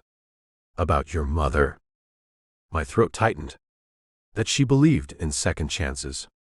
That she saw the best in people, even when they didn't deserve it. What would she want you to do? I closed my eyes, picturing my mother. Her gentle smile, her unwavering faith in humanity, the way she'd forgiven my father for every missed dinner, every broken promise. She'd died believing the world was fundamentally good. She'd want me to be better than them, I said roughly. To choose grace. Only if that's what you want to, Kim said. This is your decision. I'll support whatever you choose. Our decision, I corrected. They came after you too. She considered this. Then I vote for taking the deal. Not for them, but for us. For the other companies they would have destroyed. For moving forward instead of looking back. You make it sound so simple. It's not. She squeezed my hand. Choosing grace when you've been hurt is maybe the hardest thing in the world. But Jakob, you've been carrying anger for so long. First at yourself, then at them. What if you just set it down? I thought about the weight I'd been carrying. The sleepless nights, the anxiety attacks, the constant need for control. How much of it was tied to this anger? The prosecutor's right, I said finally. We don't need their testimony to convict. But those other companies they were targeting, they need warning. And if a formal apology helps other victims in the civil suits. You're choosing to help others instead of just punishing them. Kim's eyes were bright. Your mother would be so proud. I pressed the intercom button. Janet. We'll take the deal. With conditions. The next hour was a blur of negotiations. I insisted on specific terms. Full financial restitution to all victims, mandatory ethics courses, and yes, that formal apology. In person. Today. They're here, Janet announced. Are you sure about this? I looked at Kim, who nodded. Let's get this over with. They brought Gregor in first. Orange jumpsuit, hands cuffed, all his polished arrogance stripped away. He looked older, defeated. When he saw us, something flickered in his eyes. Shame, maybe. Or just fear. Jakob. His voice was hoarse. Kim. He stopped, started again. I destroyed everything good in my life, trying to destroy you. The irony is, you're stronger than ever while I've lost everything. Is that your apology? I kept my voice level. No. He met my eyes for the first time. I'm sorry. For using your mother's memory against you. For targeting Kim. For betraying 12 years of friendship out of greed and pride. I'm sorry for all of it. I searched for the right words, but Kim found them first. We accept your apology, she said simply. And we hope you find a better path forward. Gregor's eyes widened, clearly not expecting grace from either of us. The guards let him out, and Victoria was brought in. She looked worse than Gregor. Her perfect facade was gone, replaced by smudged makeup and red eyes. She didn't meet our gaze. I was jealous, she said without preamble. You replaced me with someone younger, prettier, more talented. Someone real. I couldn't stand it. She finally looked up. I'm sorry for trying to destroy what you have. It was petty and cruel and pointless. Yes, I said quietly. It was. The photos yesterday, she continued, tears falling now. That wasn't supposed to happen. I hired that agency to follow you, but I never authorized release. When I couldn't pay them after my arrest, they released them anyway. I'm sorry. I'm so sorry. Kim leaned forward. Those photos turned into something good. A movement for privacy rights. Your cruelty became our catalyst for change. Victoria stared at her. How can you be so kind? Because holding on to hate hurts me more than it hurts you, Kim said. And I have better things to do with my energy. Like marrying this man in 12 days. They led Victoria out after that. The room felt lighter somehow, like opening windows after a storm. That was closure, Kim supplied. That was closure. Janet returned with final paperwork. The judge has approved the deal. With time served and cooperation, they'll each serve 5 to 7 years. The other victims will be notified of the settlement funds by end of week. We signed where needed, shook hands, and left the courthouse. Outside, Seattle's December sun broke through the clouds, weak but warming. How do you feel? Kim asked as we walked to the car. Lighter, I admitted. Like I set down a weight I didn't realize I was carrying. Good. She stopped walking, turning to face me. Because we have a wedding to finish planning. And Kit's been texting me about catering choices for an hour. I laughed, surprising myself. Of course he has. My phone buzzed. A text from David Chen. Heard about the deal. Your mother would be proud. Welcome to the Grace Club. I showed Kim, who smiled. The Grace Club. I like it. Sounds better than the Revenge Club, I agreed. Marcus waited by the car, studying our faces. Good, he asked simply. Good, I confirmed. As we drove home, Kim curled against my side, scrolling through Kit's increasingly frantic texts about napkin colors and guest favors. Normal problems. Wedding problems. The kind of challenges that came from building a life, not destroying one. Hey, she said suddenly. We should add a section to the contract. About choosing grace over revenge. About protecting each other from our worst impulses. She grinned up at me. Subsection 17A. When one party wants to go scorched earth, the other party reserves the right to suggest grace instead. Subsection 17B, I added. Both parties acknowledge that grace makes them stronger, not weaker. See. We're getting so good at this. My phone rang. Kit. Finally, he said without greeting. Do you know how hard it is to plan a wedding when the bride and groom are off having moral epiphanies? We were in federal court, I reminded him. Details. Now, about the appetizers. Kim, you're on speaker. I need decisions. As Kim launched into a discussion about past hors d'oeuvres versus stations, I marveled at the normalcy of it. This morning I'd walked into that courthouse full of anger and the need for vengeance. Now I was debating shrimp versus scallops for our cocktail hour. Jacob's not listening, Kit complained. Jakob, focus. This is important. Sorry. I tuned back in. What's the question? Signature cocktails. Kim wants something with paint-themed names, which is adorable, but I think we should consider classic options too. Whatever Kim wants, I interrupted. For everything. Whatever makes her happy. You can't just agree to everything, Kit protested. It's your wedding too. And what I want, I said, looking at Kim, is to marry this woman surrounded by people we love, celebrating the fact that we found each other. The rest is just details. Kim's eyes went soft. Smooth talker. Truth teller, I corrected. You two are disgustingly in love, Kit said, but I could hear his smile. Fine. Paint-themed cocktails it is. But I'm drawing the line at letting guests actually paint at the reception. Deal? Kim laughed. As we pulled up to our building, I felt the last of the courthouse tension leave my body.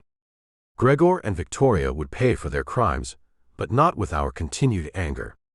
The other companies would be warned. The victims would be compensated. Justice would be served.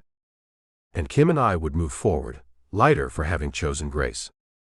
Thank you, I said as we entered our apartment. For being there today. For helping me see the better path. Partners, she reminded me. That means I help you be your best self, and you do the same for me. Speaking of which, I said, you should probably stop me from strangling Kit if he calls about the wedding one more time today. His ringtone immediately filled the air. Kim laughed, bright and free. Subsection 17C. No strangling wedding planners even when they deserve it. Even then. Especially then. Now answer your phone. We have 11 days to finalize everything. 11 days. In 11 days, I'd marry the woman who'd saved me from my worst self. Who'd shown me that grace was stronger than revenge, that love could overcome any attack, that choosing light was always better than embracing darkness. Kit, I answered. Talk to me about these paint cocktails. And as my brother launched into an enthusiastic description of his vision, Kim painting invisible patterns on my palm, I smiled. We'd won. Not through destruction, but through grace. My mother would indeed be proud. Chapter 26. Full Circle. Kim. Close your eyes. Jacob's voice was warm against my ear as our water taxi glided through Venice's canals. We'd arrived that morning, 10 days before our wedding, ostensibly to check final venue details with Kit. But something in Jacob's expression told me he had other plans. Why do I need to close my eyes? I asked, though I was already complying. Kit's going to have a meltdown if we're late to the cake tasting. Kit can wait. His hand found mine, thumb tracing familiar patterns on my palm. This is more important. The boat slowed, then stopped. I heard Italian voices, the gentle lap of water against stone, and somewhere in the distance a violin playing. The December air was crisp but not cold, carrying the scent of salt and ancient stones. Can I look now? Not yet. He helped me from the boat, his hand steady on my waist. Just a few more steps. I let him guide me, trusting completely. My heels clicked on stone, echoing slightly.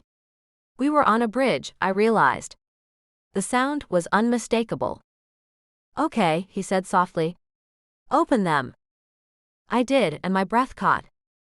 We stood on the same bridge where we'd met 3 months ago. But it had been transformed.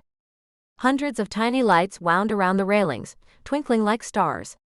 Candles in glass holders lined the walkway. And there, at the exact spot where I'd found him that night, someone had painted words on a canvas, even the darkest night has stars. My words. The first words I'd ever said to him. Jakob, I whispered. He was already kneeling. 3 months ago, I stood on this bridge ready to give up, he said, his voice steady despite the emotion in his eyes. I thought I'd lost everything. My reputation was destroyed, my trust betrayed, my mind fracturing under the weight of it all. Then you appeared. I pressed my free hand to my mouth, tears already threatening. You didn't know me. Had no reason to care. But you stopped anyway. You saw a broken stranger and chose compassion. You saved my life that night, Kim. But more than that, you gave me a reason to save myself. He reached into his pocket and pulled out a small velvet box. Inside wasn't the ring I expected. This one was different. Art Deco style with a sapphire center stone surrounded by diamonds, vintage and unique and absolutely perfect. This was my mother's, he continued. She told me once that real love wasn't about finding someone perfect. It was about finding someone who made you want to be better. Someone who saw your broken pieces and helped you build something beautiful from them. Jakob, I said again because words were failing me. You paint beauty from broken things. You painted beauty from me. From us. You stood by me through corporate attacks and family drama and my own struggles with control. You taught me that partnership means growing together, not fixing each other. That love is a choice we make every single day. He took a breath, and I saw his hands shake slightly. My strong, composed billionaire, nervous about proposing to the woman he'd already asked to marry him. Kimberly West, you've already said yes to marrying me. We've planned the wedding, sent the invitations, argued about napkin colors with Kit. But I realized I never properly asked. Never gave you the proposal you deserved. So here where it all began, I'm asking you properly. The violin music swelled, and I realized there was a musician tucked in the shadows, playing something hauntingly beautiful. Will you marry me? Will you keep choosing us every day, through whatever comes? Will you be my partner, my best friend, my salvation, and let me try every day to be worthy of the gift you gave me that night? I dropped to my knees in front of him, not caring about my dress or the cold stone or the small crowd that had gathered to watch. I cupped his face in my hands, seeing not the polished billionaire the world knew, but the vulnerable man I'd fallen in love with. Yes, I said, laughing through my tears. Yes to all of it. Yes, to choosing us every day. Yes to partnership and growth, and building something beautiful together. Yes, Jakob Mallory. Always yes. He slipped the ring onto my finger with shaking hands. It fit perfectly, as if it had been waiting for me all along. There's more, he said, helping me to my feet. More. He nodded toward the end of the bridge. Kit stood there with a huge grin, holding a tablet. Behind him were Joel and Grady, Marcus, and was that Marley? Surprise. Kit called out. Everyone's here for the rehearsal dinner. Well, almost everyone. Your aunt's flight lands in an hour. You brought everyone to Venice early? I stared at Jakob in amazement. I wanted the people we love to see where we began, he said simply. To understand how a chance encounter on a bridge became everything. Marley reached me first, pulling me into a fierce hug. Girl, when he called to plan this, I almost cried. You found yourself a good one. I found myself the best one, I corrected, admiring how the sapphire caught the light. Kim. Kit bounded over, practically vibrating with excitement. Did you see how I arranged the lights? And the candles? And the violinist is from La Venice Opera House, very exclusive, but I told him the story and he insisted on playing for free, because romance is not dead in Venice. It's perfect, I told him, meaning it. Everything is perfect. Good, because we have exactly 40 minutes to get to the restaurant before we lose our reservation. He shooed us toward the water taxis. Jakob, excellent execution on the proposal. Very romantic. The ring is stunning. Now move, people, romance waits for no one. As we loaded into the boats, Jakob pulled me against his side. Are you happy? Happy doesn't even begin to cover it. I looked back at the bridge, now just twinkling lights in the distance. You recreated our beginning. With a better ending this time, he said. No despair, no strangers. Just family and hope, and the woman I love saying yes. Again. I'll always say yes to you, I promised. Marcus cleared his throat from the seat in front of us. If you two could save some romance for the actual wedding, the rest of us would appreciate it. Ignore him, Marley said. He cried during the proposal. I saw him. I had something in my eye, Marcus protested. Emotion, Grady called from the other boat. The thing in your eye was emotion. The restaurant Kit had chosen was perfect, intimate and warm with a private room overlooking the Grand Canal. Aunt Rebecca was waiting when we arrived, having come straight from the airport. "Let me see it," she demanded, grabbing my hand to examine the ring. "Oh, honey. It's beautiful." His mother had excellent taste. "You knew about this?" I asked. "Jakob asked my permission last week," she said, smiling at him. "Very old-fashioned. Very proper. I told him you'd already said yes, but he insisted on doing things right." "I wanted your blessing," Jakob said quietly. "You're her family. That matters." Rebecca pulled him into a hug that clearly surprised him. "You have it. You've had it since she called me from Venice 3 months ago, talking about the sad billionaire with kind eyes she couldn't stop thinking about." "I did not say that," I protested. "You absolutely did," Marley chimed in. "I have the text messages to prove it. Something about stupidly blue eyes and probably trouble but also worth it. Traitors, all of you." Dinner was perfect chaos. Kit regaling everyone with wedding planning disasters, the brothers telling embarrassing stories about each other, Marcus and Marley bonding over their shared protective instincts. I sat in the middle of it all, watching our families blend seamlessly. "Penny, for your thoughts?" Jakob asked quietly. "Just thinking about that night. How I almost didn't stop. I was tired from working all day, had a deadline, told myself someone else would help. I turned the ring on my finger, watching it sparkle. One moment of choosing compassion changed everything." "Remind me to have that added to the contract," he said. Subsection 18A, always stop for sad billionaires on bridges. Only if subsection 18B is, said billionaires must properly propose with vintage rings and violin music. Deal. He kissed me softly, earning catcalls from his brothers. 10 days, Kit announced, raising his glass. In 10 days, these two ridiculous, perfect people will make it official. But tonight, we celebrate the bridge that brought them together, and the love that kept them there. "To the bridge," everyone echoed. But I was looking at Jakob, seeing that same vulnerable gratitude I'd glimpsed that first night. We'd come so far from that desperate moment.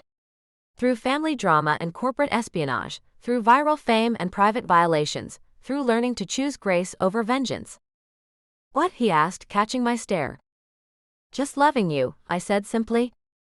Subsection 18C, he murmured. Random declarations of love are not only permitted but encouraged. Subsection 18D. Recipient of said declarations must reciprocate immediately.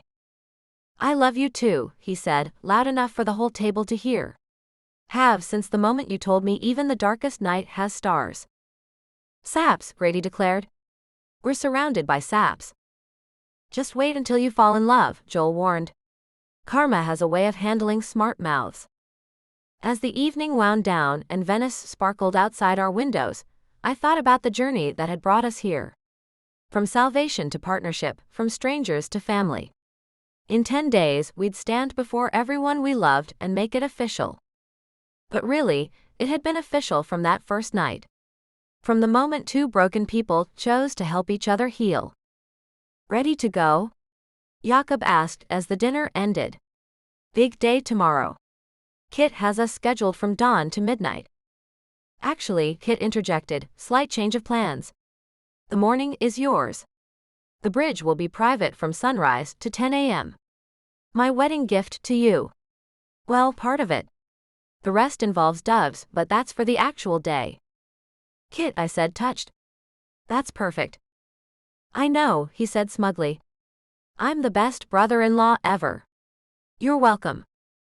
As we walked back through Venice's quiet streets, our families heading to their hotels, Jakob and I took our time. We stopped on small bridges, looked in shop windows, acted like tourists in the city that had given us everything. "No regrets?" he asked as we reached our hotel. "Only one," I said. His face fell slightly. "What?"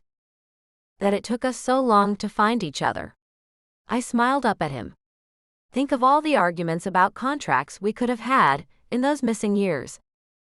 Subsection 19A, he said immediately.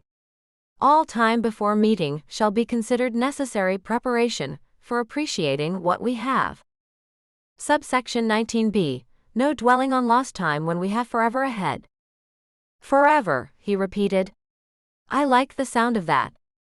So did I. Forever with this man who'd learned to choose grace, who'd taught me that love meant partnership, who'd brought me back to where we began to start our next chapter. 10 days until forever officially began. I couldn't wait. Chapter 27. Wedding Crisis. Jakob. The call came at 5:47 a.m., 3 days before our wedding. Jakob. Kit's voice was strained, missing its usual energy. We have a problem. A big problem. I sat up carefully, trying not to wake Kim. She'd been up late painting, creating thank you gifts for our wedding party. What kind of problem? Venice is flooding. Acqua alta. The worst in 20 years. Our venue is underwater. The words didn't compute. What do you mean, underwater? I mean literally underwater. The palazzo, where we're supposed to get married, currently has 3 feet of water in the main hall. The ceremony garden is a lake. The caterers can't access their kitchen. Jakob, we have 75 guests arriving in 48 hours and nowhere to put them. I slipped out of bed and moved to the living room of our Venice hotel suite. Through the windows, I could see water where streets should be. How did we not know this was coming? The forecast showed possible flooding, but not like this. It accelerated overnight. I'm at the palazzo now, and his voice cracked. Everything we planned. The flowers, the decorations, the dance floor. It's all destroyed. Kit, breathe. We'll figure this out. How? Every venue in Venice is either flooded or booked. I've called 17 places in the last hour. Nothing. And we can't postpone, not with everyone already traveling. Kim appeared in the doorway, wearing one of my t-shirts and looking concerned. What's wrong? I put Kit on speaker. The venue flooded. The wedding is still happening, Kim said firmly. Kit, where are you? Standing in what was supposed to be your reception hall, watching a chair float by. He sounded near tears. I'm so sorry. I should have had backup plans. I should have. Stop. Kim's voice was gentle but firm. You couldn't have predicted this. Now let's solve it. What do we actually need? A miracle? Kit muttered. Be specific, I said, falling back on business mode. Break it down to essentials. I heard him take a shaky breath. We need a dry venue that can hold 75 people for a ceremony and reception. We need it to be accessible, despite the flooding. We need catering capabilities. We need it to be available in 3 days. And we need it to still feel like Venice, because that's the whole point of getting married here. Kim was already pulling on jeans. I have an idea. Kit, meet us at the Rialto Bridge in an hour. The walkways should still be passable. What are you thinking? I asked after we hung up. Remember that church we visited yesterday? Where you lit a candle for your mom? Santa Maria dei Miracoli. A small, perfect Renaissance church where I'd found unexpected peace. It was beautiful, but Kim, they don't just. Let me try something. She was already dialing. Sophia. I know it's early, yes, I heard about the flooding. Listen, I need a favor. Your cousin, the one who's a priest. Is he still at Santa Maria dei Miracoli? I watched in amazement as my wife-to-be worked her network. Within 10 minutes, she'd arranged for us to meet Father Antonio at the church. Within 20, she'd gotten Sophia mobilizing the Venice art community. How? I asked as we navigated the elevated walkways set up for Acqua Alta. Artists take care of each other, she said simply. And Venice takes care of lovers. We're going to make this work. The church was on higher ground, untouched by flooding. Father Antonio, a man in his 60s with kind eyes, met us at the door. Sophia explained your situation, he said in accented English. This church has seen many unions over 5 centuries, including my own parents 60 years ago. We don't want to impose, I began, but he waved me off. Venice is flooding, but love persists. This is what churches are for. Sanctuary in all its forms. Kit arrived as we were touring the space, his usual polish replaced by panic. His designer shoes were soaked, his hair wild, and he looked like he hadn't slept. A church, he said weakly. But the reception needs a venue too. Can be at the monastery next door, Father Antonio said. My brother is the abbot. They have a refectory that opens onto a cloister garden. No flooding there. Simple, but beautiful. We'd need catering, Kit said, but I could see him shifting into planning mode. And flowers. And music. And everything we've lost. Leave the food to me, a familiar voice said. We turned to find Marcus in the doorway. I know people. Military contractors who can mobilize anywhere. They'll have a full kitchen operational by tomorrow. Flowers are covered, Sophia announced, appearing with 2 other women. The Venice Biennale artists are creating installations. Better than flowers. Art made with love. Within hours, our disaster had transformed into something else entirely. The church was perfect, intimate, ancient, glowing with centuries of faith and love. The monastery's refectory could be draped with lights. The cloister garden, protected from flooding, would serve as cocktail space. It's actually more us, Kim said that evening, surveying the progress. Artists were installing pieces throughout the spaces, sculptures that caught light, paintings that told stories of Venice, installations made from recycled materials that spoke of beauty in unexpected places. No 5-star palazzo, I reminded her. No grand ballroom or champagne fountains. But look what we have instead. She gestured around the church where candles would soon flicker. History. Community. People coming together to create something from nothing. It's perfect. Kit collapsed onto a pew, finally allowing exhaustion to show. I failed you. The perfect venue I promised. You gave us something better, Kim interrupted, sitting beside him. You gave us the chance to see how loved we are. How many people will show up when things go wrong? My phone had been buzzing all day with messages. Grady and Joel were rerouting guests to dry hotels. My father was arranging water taxi transportation. Aunt Rebecca had somehow procured 200 candles from a closing monastery. Marley was coordinating with makeup artists who could work without power if needed. This is what family does, Marcus said simply when I thanked him for the catering solution. We solve problems together. That night, Kim and I walked through Venice's flooded streets on the raised platforms. The city looked different, vulnerable but still beautiful, adapting as it had for centuries. Are you disappointed? I asked. This isn't the wedding we planned. No, she said immediately. It's better. Look what happened today. Your brother's mobilizing without being asked. My artist friends treating our wedding like a community project. Father Antonio opening his church to strangers. This is what our marriage will be, Jakob. Not perfect plans but perfect partnerships. Not avoiding floods, but navigating them together. When did you get so wise? Sometime between the 4th crisis and the 5th solution. She smiled up at me. Though I am drawing the line at Kit's suggestion of gondola transportation. Some traditions should stay intact.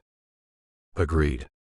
Though Marcus's idea of military precision catering might actually improve things. We stopped on a bridge, not our bridge, but one with its own charm. Below, water lapped where a street should be.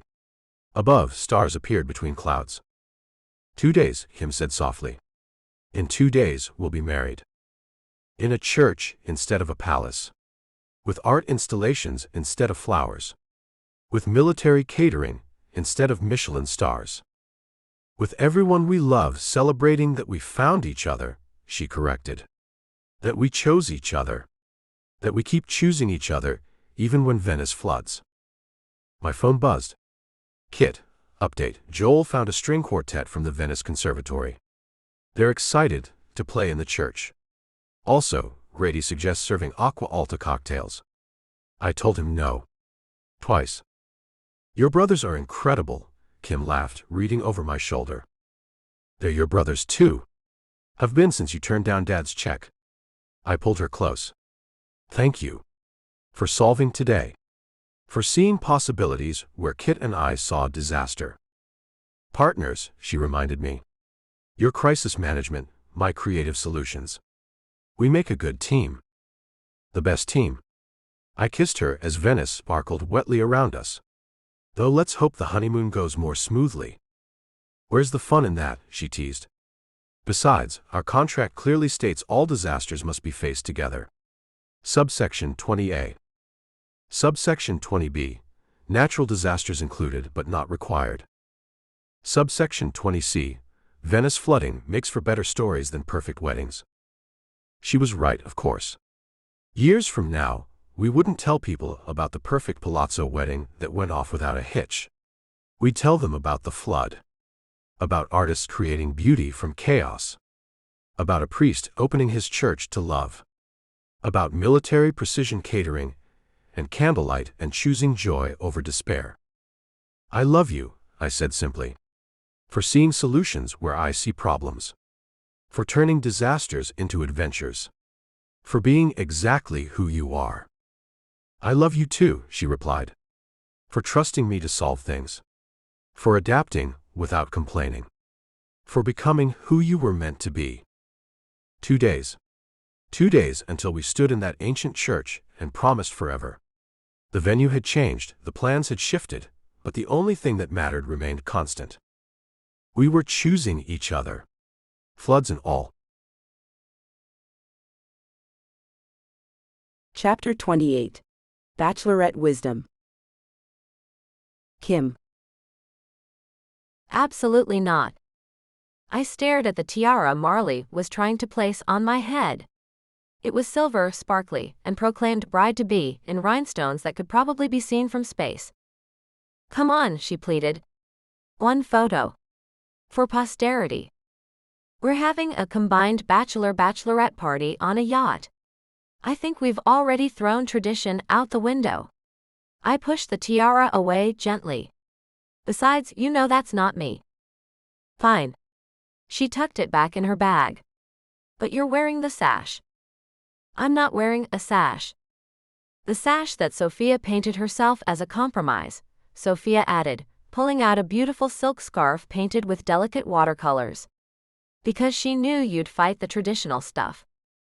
I took the scarf, recognizing the handiwork immediately. Venice bridges in soft blues and golds, with tiny stars scattered throughout. It was elegant, personal, and completely us. When did she do this? I asked, touched. 2 weeks ago, when she was stress painting about the media storm. Aunt Rebecca appeared in the doorway of the hotel suite. She made one for Jakob too. Something about equality in embarrassment. Of course she did. I draped the scarf around my shoulders, feeling the silk settle like a blessing. Is everyone ready? The boys are already on the yacht, Marley reported, checking her phone. Grady's threatening to start without us. Joel's trying to organize party games. Kit's having a breakdown about the playlist. So normal Mallory chaos. I grabbed my purse, checking one more time in the mirror. The sunset cruise had been Kit's idea. A way to blend both parties while respecting that Jakob and I didn't want to spend the night before our wedding apart. You know, Sophia said as we headed out, most brides would want the wild night out. The last hurrah. I've had my wild nights, I said. 3 months ago, I was sleeping on couches and eating ramen to afford paint. Now I'm marrying the love of my life in Venice. That's wild enough. The yacht was docked near the Rialto, somehow untouched by the flooding that had reshuffled our wedding plans. As we boarded, I could hear masculine laughter from the upper deck, mixed with what sounded like Kit and Grady arguing about music. Ladies, Grady called out, appearing at the rail. Finally. Jacob's been pacing for 20 minutes. I have not, Jacob's voice protested from somewhere above. I climbed the stairs to find the deck transformed. Fairy lights wound around every surface, cushions and low tables created intimate seating areas, and a bar had been set up with signature cocktails. The painted names made me laugh: Starry Night for me, Bridge to Forever for Jakob. Jakob stood near the bow wearing the scarf that had been made for him. His was painted with architectural sketches of bridges mixed with stars. We looked like a match set, which was probably the plan all along. "Hi," I said, suddenly shy. We'd been apart all day for wedding preparations, and seeing him now, on the eve of our marriage, felt momentous. "Hi yourself." He pulled me close, ignoring the catcalls from his brothers. "You look beautiful. And the scarf is perfect. Leave it to our artist friends to make even bachelor party accessories artistic." I touched his matching scarf. "Oh, I notice yours doesn't say groom-to-be in rhinestones." "Thank God." He grinned. Though Grady did try to give me a crown earlier. "A crown?" "Don't ask." As the yacht pulled away from the dock, Venice spread out before us in the golden hour light. The flooding had receded somewhat, leaving the city glistening and somehow more beautiful for having survived another crisis. "Speech," Kit called out, tapping a spoon against his champagne glass. "Best man privileges." "You're all best men," Jakob protested, but Kit was already standing on a chair. 3 months ago, Kit began, his usual dramatics tempered by genuine emotion. "My brother was drowning. Not in water, but in life. We watched him struggle, tried to help, but nothing worked. Then one night in Venice, an artist with paint-stained fingers and impossible optimism saved him." I felt Jacob's hand tighten in mine. "But here's what I've learned," Kit continued. "Kim didn't just save Jakob. She saved all of us. She showed us how to be a real family. How to support without suffocating. How to love without conditions. She turned the Mallory brothers from 4 islands into an actual archipelago." "Did he just use a geography metaphor?" Grady stage whispered. "Shut up, I'm being profound," Kit shot back. "The point is, tomorrow we're not just celebrating a wedding. We're celebrating a transformation. Of Jakob, yes, but of all of us. Kim West, you painted our family in new colors. And we're forever grateful." "To Kim," the brothers chorused, raising their glasses. "Now hold on," Marley said, standing. "Maid of honor gets a turn too." She turned to me, eyes already suspiciously bright. "Kim, we've been friends since college. I've watched you struggle, survive, and thrive. I've seen you choose hope when cynicism would have been easier. But watching you with Jakob? That's when I knew all those years of refusing to settle were worth it." She pivoted to Jakob. "And you, Mr. Billionaire. I was ready to hate you. Rich guy sweeping in to save my best friend? Please. But then I saw how you look at her. How you listen to her. How you've learned to be her partner, not her savior. You've earned her love, and that's not easy to do."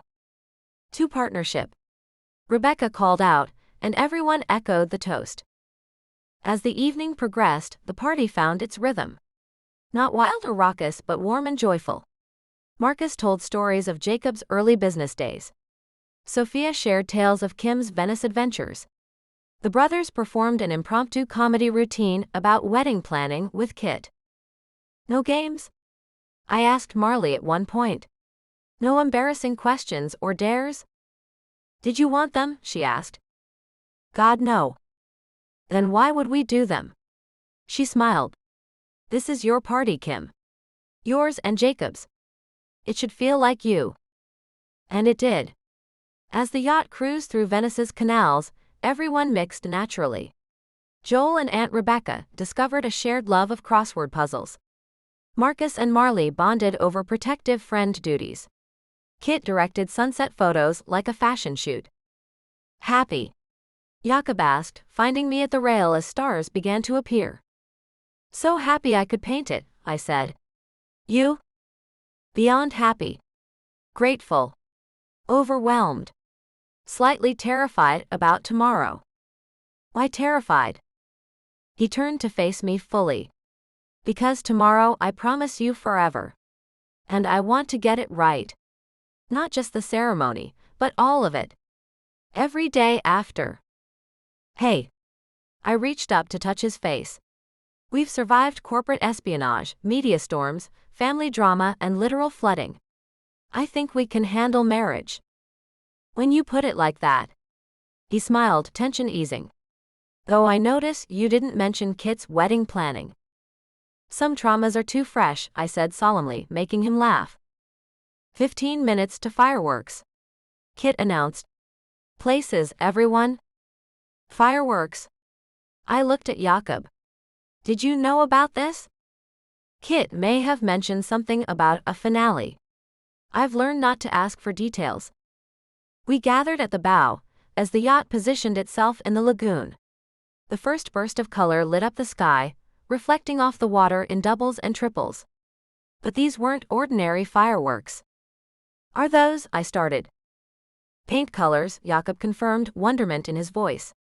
He themed fireworks after paint colors. Cerulean blue. Cadmium yellow. Alizarin crimson. Each burst was pure color, like painting on the night sky. The finale was a cascade of gold and silver that looked like stars falling into the sea. How? I asked Kit, who was trying to look modest and failing. I know people. And also, Venice loves a good love story. The fireworks company gave us a discount when I explained. Explained what? The whole story. Bridge meeting, art salvation, corporate drama, true love conquering all. He grinned. They're Italian. They ate it up. As we headed back to dock, everyone naturally paired off into smaller conversations. I overheard Jakob with his brothers, their voices low but warm. Mom would have loved her, Joel was saying. She would have loved all of this, Jakob replied. Her boys together, choosing joy. Speaking of choosing, Grady said, I call next wedding. But I'm eloping. This planning stuff is insane. You'll cave, Kit predicted. You'll meet someone who wants the whole show, and you'll give it to them. Bet? Gentleman's agreement, Kit said solemnly. If Grady has a big wedding, he owes us all a vacation. If he elopes, we owe him. They shook on it, and I made a mental note to remember this moment for future leverage. 10 hours, Marley said, appearing at my elbow. In 10 hours, you'll be walking down that aisle. 9 hours and 47 minutes, I corrected. But who's counting? You are. You've been checking your phone every 20 minutes. Caught. I smiled. I'm not nervous, exactly. Just ready. Like I've been waiting my whole life for tomorrow. That's how it should feel. She hugged me tightly. I'm so happy for you, Kim. You found your person. We found each other, I corrected. That's the important part. As the yacht docked and we prepared to separate for the night, Kit still insisting some traditions should be maintained, Jakob pulled me aside. I have something for you, he said, producing a small wrapped box. Wedding gift. Part 1 anyway. Inside was a key on a painted keychain. The painting was tiny but perfect, our Venice bridge under stars. What's it for? I asked. We bought it together. Knocked through the wall. You've outgrown the spare bedroom, and you need proper space to create. He watched my face carefully. Is it okay? I wanted to surprise you, but Marley said you'd been looking at rentals, and this way you can expand. I kissed him to stop the nervous rambling. It's perfect. You're perfect. Well, perfect for me anyway. Same difference. He held me close. 10 hours. 9 hours and 32 minutes. See you at the altar? Wouldn't miss it for the world. As we parted ways, Kit practically dragging Jakob to the hotel while Marley linked arms with me, I looked back at the yacht one more time. The fairy lights were still glowing, the last of the paint-colored sky reflecting in the water. Tomorrow I'd marry the man who'd become my best friend, my partner, my home. We'd do it in a flooded city that had adapted with grace, surrounded by people who'd rallied when plans fell apart. It was perfectly imperfect, just like us. Ready? Marley asked. So ready, I said, and meant it completely. 9 hours and 30 minutes. But who was counting? Chapter 29. The Wedding. Jakob. I stood at the altar of Santa Maria dei Miracoli, trying to remember how to breathe. The church glowed with candlelight, hundreds of flames flickering against Renaissance marble. Where water had threatened 3 days ago, now beauty reigned. The artist community had transformed disaster into something magical. Sculptures caught and refracted light.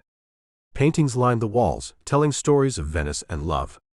Everything smelled of beeswax and old stone and hope. "Stop fidgeting," Kit whispered from beside me. "You're making me nervous." "You're nervous?" I adjusted my tie for the 10th time. "You're not the one getting married." "No, but I am the one who planned this miracle in 72 hours. If something goes wrong now, I might actually cry." "Nothing will go wrong," Joel said from my other side. "We've checked everything twice." "3 times, Grady added. Kit made spreadsheets. "Color-coded spreadsheets," Kit corrected with pride. I smiled despite my nerves. My brothers, all standing as my best men because choosing had been impossible. They wore matching suits with pocket squares painted by Kim's artist friends, each unique but harmonious. Like us. The small church was full but intimate. 75 people who mattered, rather than 500 acquaintances. The flooding had forced us to find what was essential, and this was it. Family, friends, and witnesses to our choice. Father Antonio stood ready, his kind face reminding me why this setting was perfect. Yesterday, I'd lit another candle for my mother here. Today, I'd marry the woman who'd helped me heal from her loss. Music began, a string quartet from the Venice Conservatory playing something that sounded like starlight. The doors opened. Aunt Rebecca entered first, elegant in navy blue, carrying a single candle. Then Sophia, radiant in deep gold. Marley followed in rich burgundy, her usual scientist precision replaced by barely contained emotion. And then, Kim appeared in the doorway, and the world stopped. She wore ivory silk that flowed like water, simple and elegant with touches of Venice lace. Her hair was swept up with tiny stars woven through it, echoing our first night. She carried no flowers, just a small painted canvas. Even from here, I could see it was our bridge under stars. But it was her smile that undid me. Radiant, certain, aimed directly at me like I was her whole universe. She walked alone, strong and sure, choosing her own path to me. When she reached the altar, she handed the painting to Marley and took my hands. They were steady while mine shook. "Hi," she whispered. "Hi," I managed. "You're beautiful." "You're crying." "Am not." But I was. Just a little. Father Antonio began the ceremony, his words washing over us in English and Italian. I barely heard them. I was too focused on Kim's face, on the miracle of this moment, on the fact that 3 months after she'd saved my life, she was choosing to share hers with me. "The couple has written their own vows," Father Antonio announced. "Jakob." I'd practiced these words 100 times. Now, looking at Kim, I forgot every rehearsed phrase. 3 months ago, I stood on a bridge in darkness, convinced I'd lost everything. I thought strength meant standing alone. I thought success meant never showing weakness. I thought love was something that broke you. I squeezed her hands. Then you appeared. You didn't try to fix me or save me. You simply stood with me. You showed me that strength can mean accepting help. That success includes falling and getting back up. That love, real love, builds rather than breaks. My voice cracked, but I pushed on. You paint beauty from broken things. You painted beauty from my broken life. You continue to paint it every day with your laugh, your faith, your stubborn insistence that we're partners in everything. Kimberly West, you are my light, my artist, my home. I promise to choose you every single day. To trust you with my fears and my dreams. To dance with you in our kitchen and hold you through storms. To be your partner, not your savior, your equal, not your protector. I promise to love you with everything I have and everything I'm still becoming. Always. Kim was crying openly now, not trying to hide it. Behind her, Marley sniffled audibly. Kim. Father Antonio prompted gently. She took a breath, smiled through her tears, and began. I almost didn't stop that night. I was tired, overwhelmed, behind on deadlines. But something made me turn back. Call it instinct or fate or God's plan. I prefer to call it the best decision of my life. She lifted our joined hands. You think I saved you, but the truth is we saved each other. You showed me that accepting help isn't weakness. That partnership means growing together, not losing yourself. That love can be both passion and peace. Her voice grew stronger. You've made me braver, Jakob Mallory. Brave enough to claim my space in your world while keeping my own. Brave enough to trust that love won't diminish me. Brave enough to believe in forever. I promise to be your partner in all things. To remind you to breathe when anxiety rises. To make you laugh when you're too serious. To choose us every day, especially the hard ones. I promise to love you through board meetings and paint-stained afternoons, through victories and floods, through whatever life brings. You are my home, my heart, my choice. Always. I didn't realize I was fully crying until Kit pressed a handkerchief into my hand. The entire church seemed to be sniffling. The rings? Father Antonio asked. Grady stepped forward with the rings we'd chosen. Simple bands with inscriptions. Always choose each other in mine, even the darkest night has stars in hers. We exchanged them with trembling hands and steadier words. The metal was warm, solid, real. By the power vested in me by God and the Republic of Italy, Father Antonio said, beaming, I now pronounce you husband and wife. Jakob, you may kiss your bride. I cupped Kim's face gently, thumbs brushing away happy tears. I love you, Mrs. Mallory. I love you too, Mr. West, she teased. We're not hyphenating. We'll negotiate later. Less talking, more kissing. So I kissed her. Soft and sweet and full of promise, while our families cheered and Venice bells rang, and everything was absolutely perfect. We turned to face our loved ones as husband and wife. The recessional music began, but Kim tugged me to a stop. Wait, she said. One thing first. She retrieved the painting from Marley and handed it to Father Antonio. For the church. For giving us sanctuary when we needed it most. His eyes widened. This is too generous, he began. It's perfect, Kim insisted. A reminder that love finds a way. Then we were walking back down the aisle, married whole home. People threw olive leaves instead of rice. Another adaptation that somehow felt more us. Outside, Venice sparkled in December sunshine.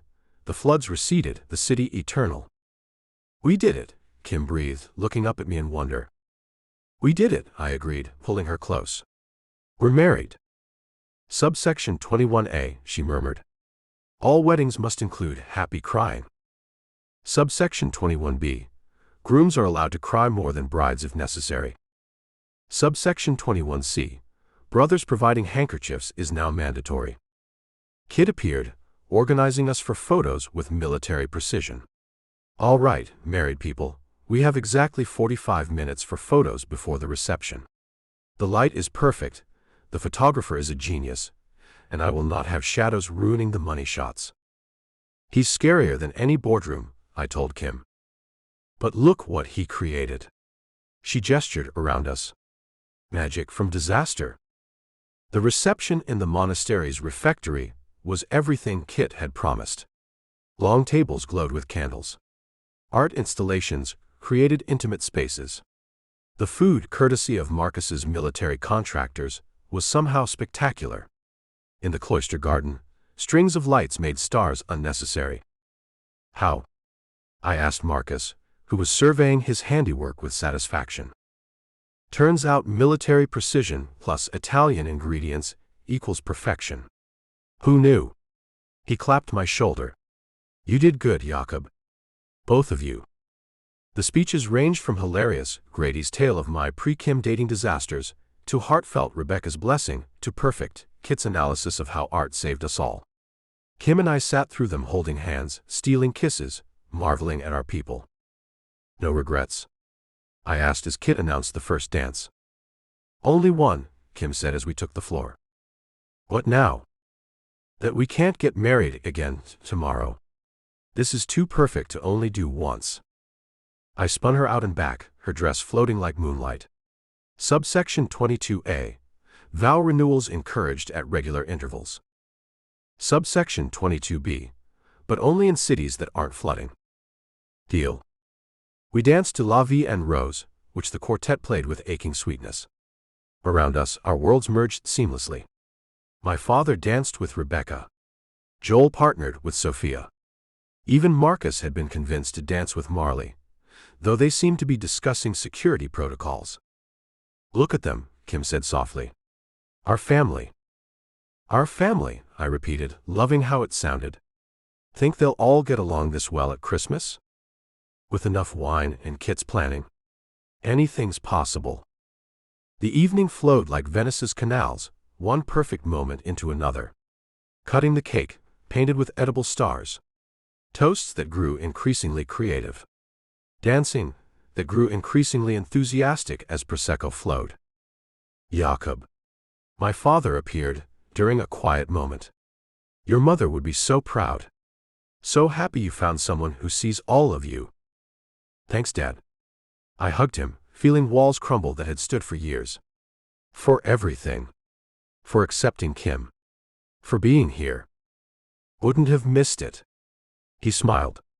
Though I take no responsibility for whatever Grady's planning for the send-off. What send-off? I asked, alarmed. But it was too late. Kit was gathering everyone in the cloister garden where, somehow, he'd arranged for sparklers. Not just any sparklers, long ones that burned in colors. Of course they're colored, Kim laughed. Of course they are. We ran through the tunnel of light, our loved ones cheering, Venice bells ringing the hour. At the end, a water taxi waited, decorated with flowers and more lights. Your chariot awaits, Kit announced. Honeymoon suite at the gritty palace, breakfast on your terrace tomorrow, and then I'm legally required to stop planning your life for at least a week. A whole week? Kim teased. However will we manage? You'll figure it out. He hugged us both. Now go. Be married. Be happy. As the water taxi pulled away, we waved at our people gathered on the dock. Our families blended and whole. The church glowed behind them, sanctuary and witness. How do you feel, Mrs. Mallory? I asked, pulling Kim against my side. Like I could paint forever, she said. How about you, Mr. West? Like I finally understand what home means. I kissed her temple. It's not a place. It's a person.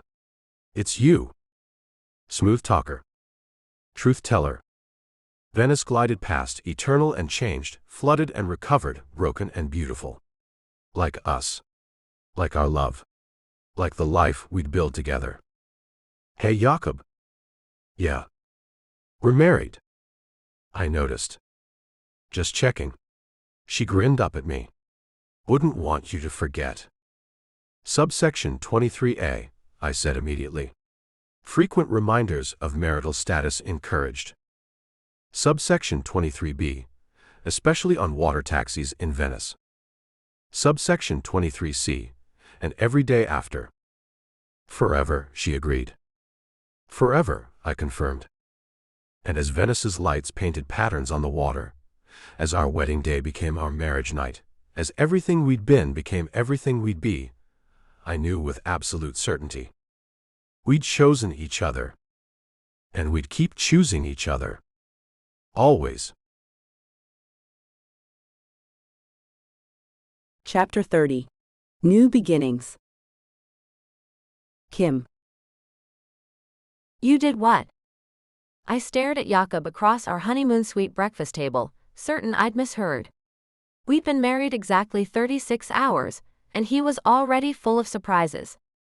I arranged a private tour of Europe's best art museums, he repeated, looking pleased with himself. 2 weeks, 7 cities, all the art you can handle. Plus meetings with curators who want to discuss exhibitions. Jakob. I set down my coffee cup carefully. That's too much. It's our honeymoon. Nothing's too much. He pulled out his phone, showing me the itinerary Kit had helped create. Paris first, the Louvre and Musée d'Orsay. Then Amsterdam, for the Rijksmuseum. Prague, Vienna, Florence, Barcelona, and back to Venice. I scanned the details, my heart racing. Not just museum visits but private workshops with contemporary artists, meetings with gallery directors, and studio visits. It was an artist's dream honeymoon. You included working studios, I said softly. You're not just my wife, you're an artist. I wanted to honor both. He watched my face carefully. Is it okay? Kit said you'd love it, but if you'd rather just have beaches and relaxation. I was around the table, and in his lap before he could finish, kissing him thoroughly. It's perfect. You're perfect. Subsection 24A, he murmured against my lips. Honeymoons should reflect both partners' interests. Subsection 24B, husband gets major points for thoughtfulness. Just major? I was hoping for astronomical. We'll see how the Louvre visit goes, I teased, but I was already imagining it. 2 weeks exploring art with a man I loved, no corporate crises or family drama or media storms. Just us and beauty and time. There's more, he said, looking almost shy. I've been taking online art history courses. Kit helped me find them. I wanted to understand what you see when you look at paintings. You've been studying art? When? Early mornings, mostly. Those hours when I used to just lie awake. He shrugged like it was nothing, but I could see the vulnerability. I wanted to share your world properly. Jakob Mallory. I framed his face with my hands. You continue to surprise me. Good surprises? The best surprises. I kissed him again. Though fair warning, I might talk your ear off in the museums. I'm counting on it. We left that afternoon, taking a private plane because apparently that was our life now. But Jakob had made it feel intimate rather than ostentatious, the cabin set up with art books and comfortable seating and my favorite snacks. No work? I asked, noticing the absence of his usual tablets and laptops. Marcus has everything handled. I'm officially unreachable for 2 weeks. He pulled me against his side. Just you, me, and art. You say that now. Wait until I spend 3 hours analyzing brushstrokes. Can't wait, he said, and seemed to mean it. Paris was a revelation. Not the city itself, I'd been before on a shoestring budget, but experiencing it with Jakob. He'd arranged for early access to the Louvre, so we had entire galleries to ourselves in the morning light. Tell me what you see, he said, standing before the Mona Lisa without crowds. So I did. I talked about sfumato technique and pyramid composition, and the mystery of that smile. He listened intently, asking questions that showed he'd actually done his research. You really have been studying, I said, impressed. I had an excellent motivation. He took my hand. I wanted to see through your eyes. We spent hours wandering, and not once did he check his phone or seem impatient. When I got lost in a Caravaggio, he simply waited. When I needed to sketch something, he found me a bench and kept watch. You're different here, he said over lunch at a cafe near the museum. Different how? Completely in your element. Confident. Glowing. He smiled. It's beautiful to watch. You're different too, I observed. Relaxed. Present. Not thinking about the next crisis to solve. The only thing I want to solve is where to take my wife for dinner. Your wife has simple tastes. Somewhere with good wine and better conversation. Done. He raised his water glass in a toast. To simple pleasures and complex art. The pattern continued in each city. Morning museum visits when crowds were thin. Afternoon meetings with artists and curators who treated me like a peer, not just Mrs. Mallory. Evening wanderings through ancient streets, finding tiny restaurants and hidden corners. In Amsterdam, I cried in front of Vermeer's Girl with a Pearl Earring.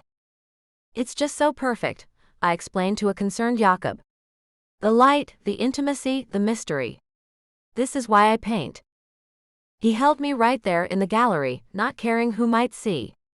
This is why I love you. Because you see beauty so deeply, it moves you to tears. In Prague, we climbed castle steps to watch the sunset, the city spread below like a fairy tale. I could paint this forever, I said. So paint it, he encouraged. We have time. I'd brought travel supplies, and he sat beside me as I worked, occasionally asking about color choices or composition. His questions were thoughtful, showing how much he'd learned. You're becoming quite the art critic, I teased. I have an excellent teacher. He watched me add touches of gold to catch the light. Though I'm definitely biased toward one particular artist. Vienna brought meetings with gallery directors, interested in showing my work internationally. Jakob sat in on the meetings at my request, his business acumen helpful but never overshadowing. You didn't take over, I said afterward, amazed. It's your career. I'm just here for support. He grinned. And to celebrate when you get amazing offers. 3 galleries want to show my work. In Vienna. How is this real? Because you're extraordinarily talented. The world's just catching up. Florence was a dream of Renaissance treasures and modern studios. We met with artists who worked in centuries-old buildings, tradition and innovation side by side. Like us, Jakob said after visiting one couple who'd been creating together for 40 years. Building on strong foundations. Was that a construction metaphor about our marriage? Too obvious? Just obvious enough. I leaned into him as we walked along the Arno. Though I prefer painting metaphors. We're mixing new colors from primary hues. Creating something neither could make alone? Exactly. Barcelona brought Gaudi and Picasso, modernism and whimsy. Also, our first challenge when Jakob's phone, supposedly off, wouldn't stop buzzing with emergency calls. It's fine, he said, clearly torn. Marcus can handle it. What kind of emergency? Stock manipulation. Someone's trying to destabilize the company while I'm gone. He rubbed his temples, and I saw the old anxiety creeping back. Take the call, I said firmly. But our honeymoon, he started. Will still be our honeymoon if you spend an hour solving this. I cupped his face. Partners, remember? I don't need you to ignore your life for me. I need you to trust me to understand. Relief flooded his features. 1 hour. 2 maximum. Take what you need. I'll be sketching Sagrada Familia's light patterns. It took 3 hours, but he solved the crisis with Marcus and the legal team. When he found me in the cathedral, I had filled half my sketchbook. I'm sorry, he began. Don't be. You saved your company. That matters. I showed him my sketches. Besides, look what I created while you were gone. You're remarkable, he said softly. Any other woman would be furious. I'm not any other woman. I'm your wife. I know what I signed up for. I grinned. Subsection 25A, work emergencies are part of life. Subsection 25B, but honeymoons still take priority when possible. Subsection 25C, partners support each other's needs even when inconvenient. We ended in Venice, coming full circle to where we began. Kit had arranged for a private evening at our bridge, now repaired after the flooding. Look, Jakob said, pointing to a small plaque that hadn't been there before. It read, on this bridge 2 souls found each other and chose love over fear. May all who pass here remember, even the darkest night has stars. You didn't, I breathed. Kit did, actually. Wedding present from the Venice Historical Society. Apparently, our story charmed them. I traced the words, tears threatening. Our bridge has a plaque. Our love has a monument. He pulled me close. Seems appropriate. We stood where we'd met, different people now. Married. Partnered. Whole. The dark water reflected lights like stars, and somewhere a violin played. No regrets? Jakob asked. About the honeymoon, the emergency, any of it? Only one. His face fell slightly. What? That it's almost over. These 2 weeks have been perfect. Then we'll have to do it again. Annual art tours. Subsection 26A. Deal. But next time, I'm planning surprises for you too. You already did, he said quietly.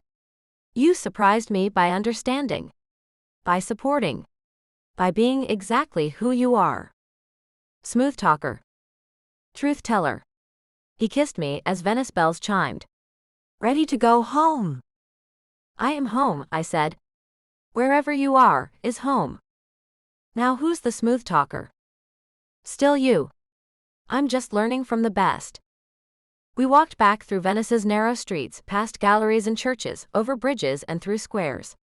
Our honeymoon was ending, but our marriage was just beginning.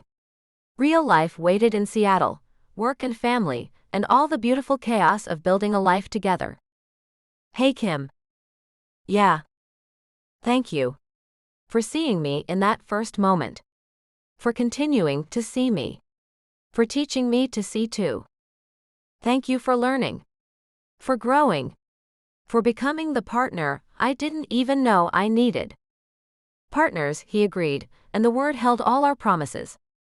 Always, I confirmed. And as we made our way back to our hotel, Venice wrapping around us like a blessing, I knew our real adventure was just beginning. Museums and emergencies, art and business, separate strengths woven into something stronger. We'd chosen each other. We'd keep choosing each other. Even the darkest night has stars, and we'd found ours. Chapter 31. Anniversary. Jakob. 1 year. I stood on our Venice bridge at sunrise, exactly 365 days after Kim saved my life, waiting for my wife to arrive.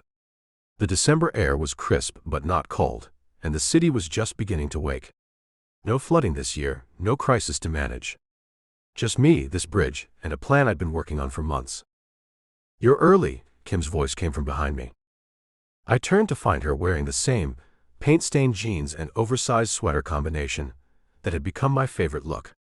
She'd insisted on recreating our first meeting as closely as possible, though this time her eyes sparkled with joy instead of concern. Couldn't sleep, I admitted. Too excited. About surprising me. Kit already spoiled it. Something about a recreation that would make me cry happy tears. Kit needs to learn about confidentiality. But I was smiling.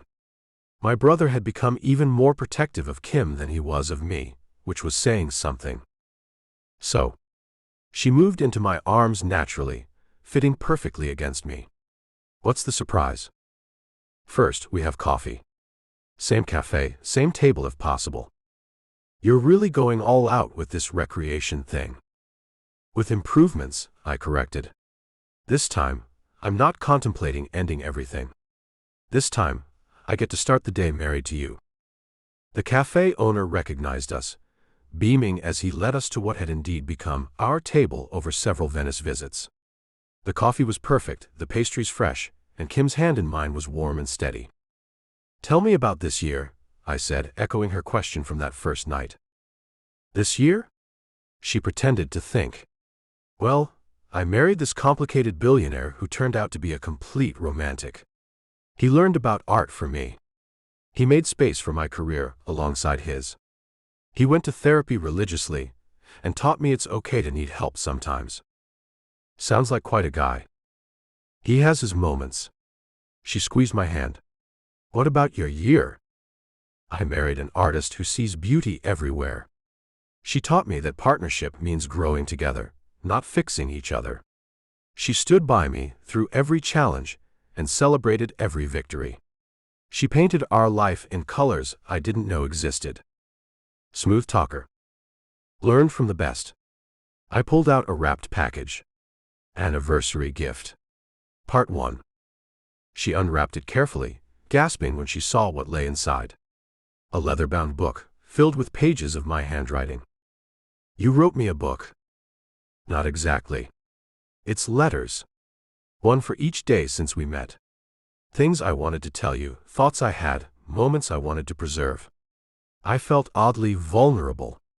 Dr. Chen suggested it as a therapy exercise, but it became something else. She opened to a random page, reading silently. Her eyes filled with tears. Day 47, she read aloud. Kim painted in our kitchen today, while I cooked dinner. She had cerulean blue in her hair and didn't know it. I didn't tell her because she looked perfect. I'm learning that love isn't just the big moments. It's blue paint in hair and shared kitchens, and the quiet certainty that this is forever. Too much? I asked when she stayed silent. Perfect. She wiped her eyes. Absolutely perfect. Though now my gift seems inadequate. Impossible. She pulled out her phone, showing me an email. Remember how I've been working on that secret project? The one I wouldn't tell you about. I nodded. She'd spent countless hours in her expanded studio, working on something she kept covered whenever I entered. It's an exhibition. Love in Broken Places, a Year of Healing. 24 paintings telling our story. The Venice Gallery wants to show it next month, and the Seattle Art Museum wants it after that. I scrolled through the images, each painting capturing moments I remembered. Our bridge. The penthouse morning after. The cabin in Napa. Our wedding in candlelight. But painted with such emotion, such truth, that they became universal while staying deeply personal. Kim, these are extraordinary. They're us, she said simply. Our story in color and light. The broken parts and the healing and everything in between. The museum really wants these? They want to make it their featured exhibition. The curator said, it's the most honest portrayal of modern love she's seen. She bit her lip. But I won't show them without your permission. They're our private moments. Made universal through art, I finished. Show them. Let the world see what real love looks like. You're sure? Subsection 27A. Supporting each other's careers includes sharing our story when it helps others. Subsection 27B. But privacy can be maintained when needed, she countered. Subsection 27C. Trust the artist's judgment on what to share. We left the cafe and wandered Venice, visiting significant spots from that first night. The small church where I'd broken down. The restaurant where she'd made me eat.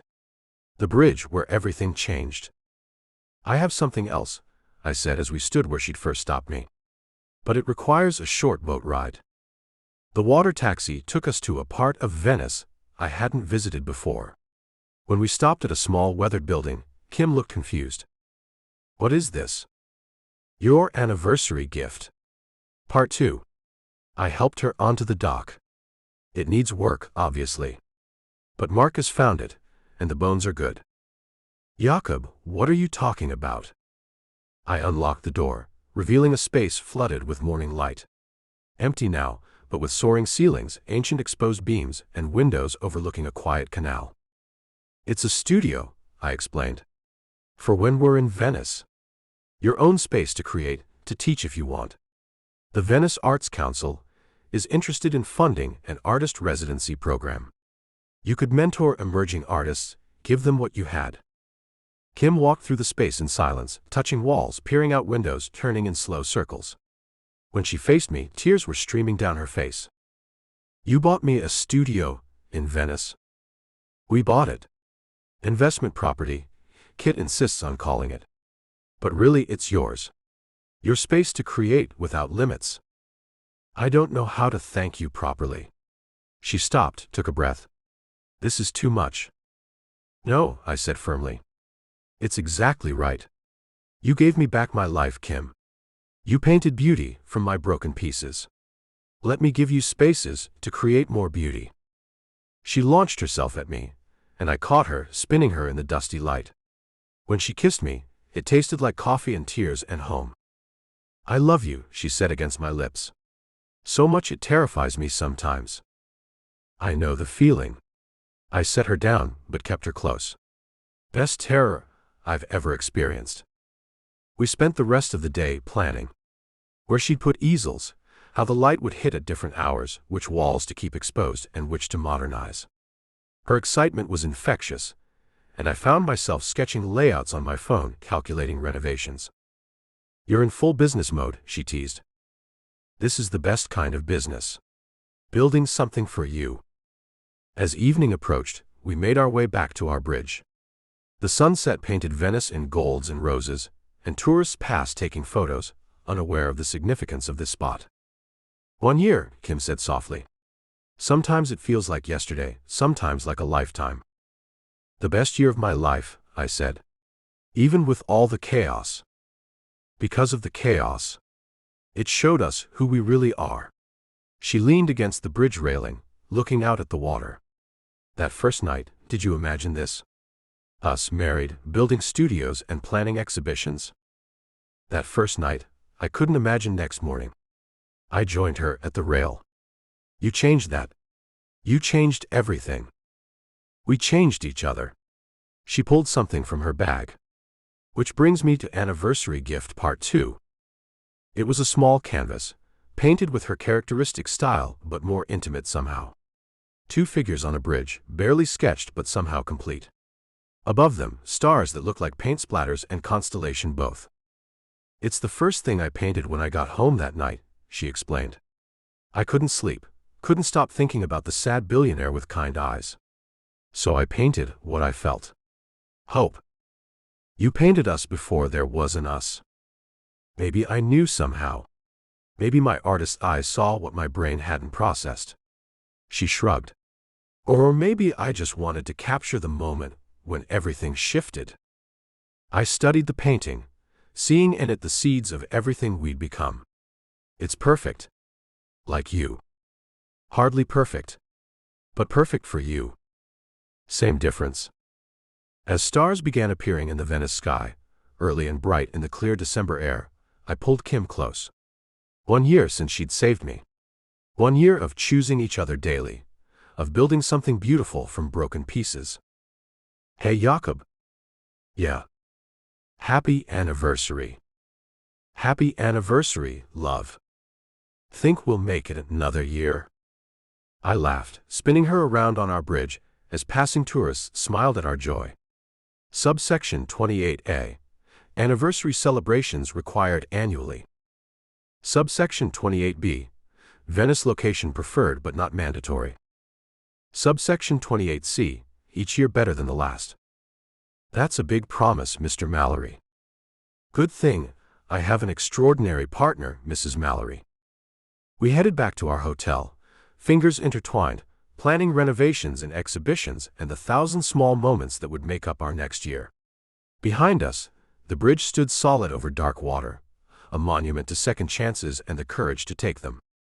1 year down. Forever to go. And I couldn't wait for every single day. Chapter 32. +2. Kim. "You're sure about this?" I stood in my Seattle studio, staring at the painting that would change everything.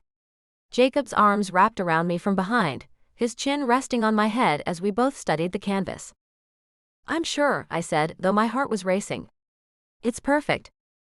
The painting was abstract at first glance, swirls of blue and gold, light breaking through darkness, stars multiplying across the surface. But hidden in the brushstrokes, visible only if you knew to look, were 2 small forms. Twins curled together, painted in the faintest pearl shimmer. "People might not even notice," Jakob said. "It's subtle." Marley noticed in 5 seconds when I showed her yesterday. I leaned back against him. "Besides, the ultrasound will be projected on the wall during the reveal. Subtlety will go out the window." Tonight was the opening of my exhibition at the Seattle Art Museum. 2 years since that night in Venice, 14 months since our wedding, and 3 months since I'd stared at a pregnancy test in shock. Everything was about to change again. "How are you feeling?" Jakob asked, his hand moving to rest protectively over my still flat stomach. "Terrified. Excited. Nauseous, but that might be nerves rather than morning sickness." I turned in his arms. "You?" "All of the above, minus the nausea." He smiled, but I could see the worry in his eyes. Are you sure you want to announce it this way? We could wait, tell family privately first. Your brothers already know. Kit figured it out when I stopped drinking coffee at last week's dinner. He's probably told everyone by now. True. Jakob laughed. He cornered me yesterday, demanding to know why we didn't tell him first. I explained we'd only known for sure for 2 weeks, but he's still offended. And my aunt knows because she has some kind of grandmother radar. She called last week asking about my glow and whether I had news. So really, we're just making it official. With style, I agreed. The art world loves a good story. Artist announces twins through hidden imagery will trend for days. You've been spending too much time with Kit. Probably. I checked the time. 3 hours until the opening. Should we head home to get ready? In a minute. He pulled me closer. I want to remember this moment. Just us and our secret for a little longer. I understood. Once we announced the pregnancy, everything would shift. Well-meaning advice, constant check-ins, public speculation about everything from baby names to my ability to balance art and motherhood. But right now, it was just us and the 2 tiny lives growing inside me. Twins, I said for probably the 100th time since finding out. How did we manage twins? Overachievers, Jakob said solemnly. Couldn't just have one baby like normal people. When have we ever done anything the normal way? We met on a bridge in Venice, got married in a flooded church, and now we're announcing twins through abstract art. Subsection 29A. All major announcements must be made creatively. Subsection 29B. Twins require double the creativity. Subsection 29C. Father reserves the right to panic quietly. Quietly. I raised an eyebrow. You've reorganized the nursery plans 4 times already. 3 times. The 4th was just adjustments. He pressed a kiss to my forehead. I want everything perfect for them. For you. Hey. I reached up to touch his face. We've got 6 months to figure it out. Together. No spiraling into control mode. I'm not spiraling. You interviewed 17 pediatricians yesterday. Research isn't spiraling. It's preparation. But he smiled sheepishly. Okay, maybe a little spiraling. Dr. Chen says it's normal. Good thing you didn't cancel those therapy sessions. Best thing I ever did. Well, second best. He looked at me meaningfully. Marrying you remains number 1. Smooth talker. Truth teller. He glanced at the painting again. They're really in there. 2 of them. 2 of them, I confirmed. Ready or not. The museum opening was packed. Critics, collectors, fellow artists, and what seemed like half of Seattle's art scene. The exhibition, Love in Broken Places, A Journey, featured 24 paintings chronicling our story, plus 1 new piece, the twins painting that would close the show. Kim. Charlotte King appeared with her photographer. The installation is stunning. The Venice Bridge piece made me cry actual tears. Thank you. I accepted her air kisses, hyper-aware of her scrutiny. I'm glad it resonates. You look amazing, by the way. Positively glowing. New skincare routine? Jakob appeared at my elbow with perfect timing. The museum director wants to speak with you about extending the exhibition. Excuse me, I said to Charlotte, grateful for the rescue. Nicely done, I murmured as he guided me away. I've gotten good at extraction maneuvers. Plus, the director really does want to talk to you. The next 2 hours were a whirlwind of conversations, photos, and trying not to touch my stomach constantly. The paintings were arranged chronologically, telling our story from that first night through our wedding and beyond. People moved through slowly, absorbed in the narrative. It's like reading a love story in color, one critic told me. Raw and honest but hopeful. That was the goal, I said. To show that healing isn't linear, but it's possible. Finally, it was time for the final reveal. The museum director introduced me, and I took the microphone with surprisingly steady hands. 2 years ago, I met my husband on a bridge in Venice. I was a struggling artist. He was a broken billionaire. Neither of us expected to find healing in that chance encounter. I found Jakob in the crowd, drawing strength from his smile. This exhibition chronicles that journey, the breaks, the healing, the choice to build something together. I moved to stand beside the covered final painting. But every ending is also a beginning. This last piece represents where we are now and where we're going. I pulled away the covering. It's called Multiplication. The painting drew gasps and murmurs. On the wall beside it, a screen flickered to life, showing the ultrasound image. 2 distinct forms, 2 heartbeats visible in the recording. Jakob and I are expecting twins this spring, I announced, my voice carrying clearly. 2 new lives, 2 new stories, 2 new reasons to believe that beauty can come from broken places. The room erupted. Applause, cheers, camera flashes. Jakob was beside me instantly, arm around my waist, presenting a united front as questions flew. When are you due? Do you know the genders? Will this affect your art? How does Jakob feel about twins? We answered what we could, deflected what we wouldn't share, and slowly made our way through the crowd. Family found us first, Kit actually crying as he hugged us, Marcus gruff but clearly emotional, my aunt whispering prayers of thanksgiving. Twins, Marley said, her scientist brain still processing. The statistics were so low, but then again, you two never did follow probability models. Go big or go home, I said weakly. You okay? Jakob asked quietly. You're looking pale. Just overwhelmed. And possibly about to throw up. Morning sickness doesn't care about exhibition schedules. He immediately went into protective mode, extracting us from the crowd with practiced ease. Within minutes, we were in a quiet side room, me sitting with my head between my knees while he rubbed my back.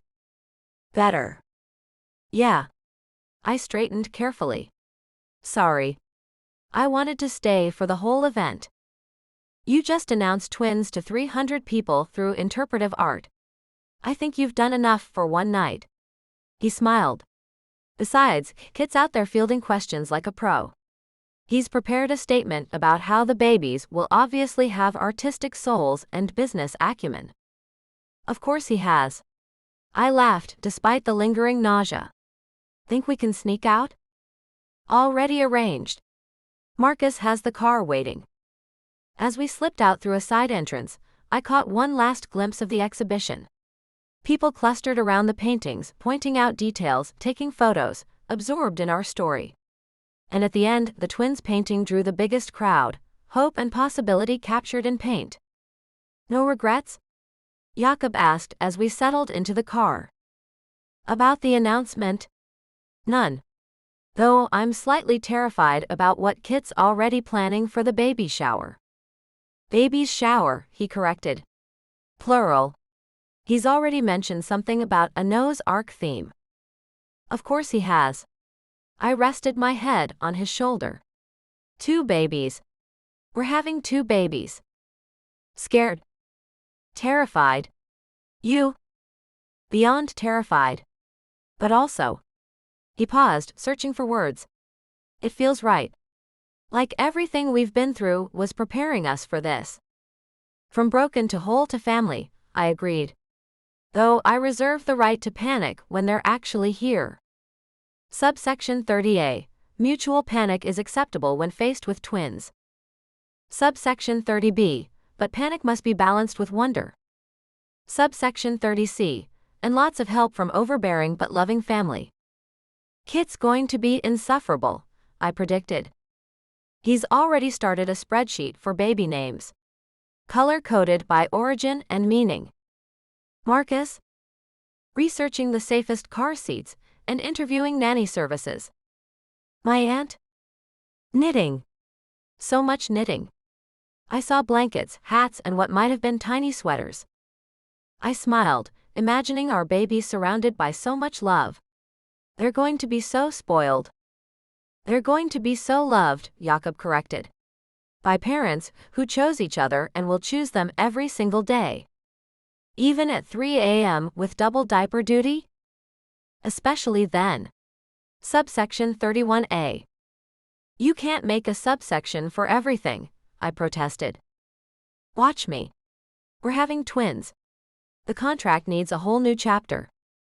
As Seattle's lights blurred past the windows, I placed my hand over my stomach, imagining the two lives growing there. In 6 months, our carefully ordered world would explode into beautiful chaos. 2 babies with Jacob's eyes or my stubbornness, or some perfect combination of us both. Hey, Jakob said softly. We're going to be okay. All 4 of us. Promise? Promise. We've survived everything else. We can survive twins. Together. Always together. And as we headed home to our life, our art, our future family of 4, I believed him. We'd built something beautiful from broken pieces.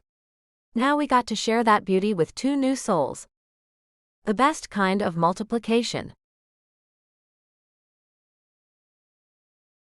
Chapter 33. Miracles Arrive. Jakob. The storm hit Seattle at 11:47 p.m., just as Kim's water broke. That's dramatic timing, she gasped, gripping my hand as another contraction rolled through her. Even our babies have Kit's flair for the theatrical. I tried to laugh, but terror had locked my throat. We were 3 weeks early. The roads were flooding. The power kept flickering. And my wife was about to deliver twins in what the weather service was calling the worst spring storm in decades. The bag, I managed. Hospital. We need. Jakob. Kim's voice cut through my panic. Breathe. Remember what Dr. Martinez said. First babies take time. We have time. But twins are still going to take their time. Get the bag. Call Marcus. We've prepared for this. Her calm steadied me. This woman who'd saved me on a bridge was now talking me through the birth of our children.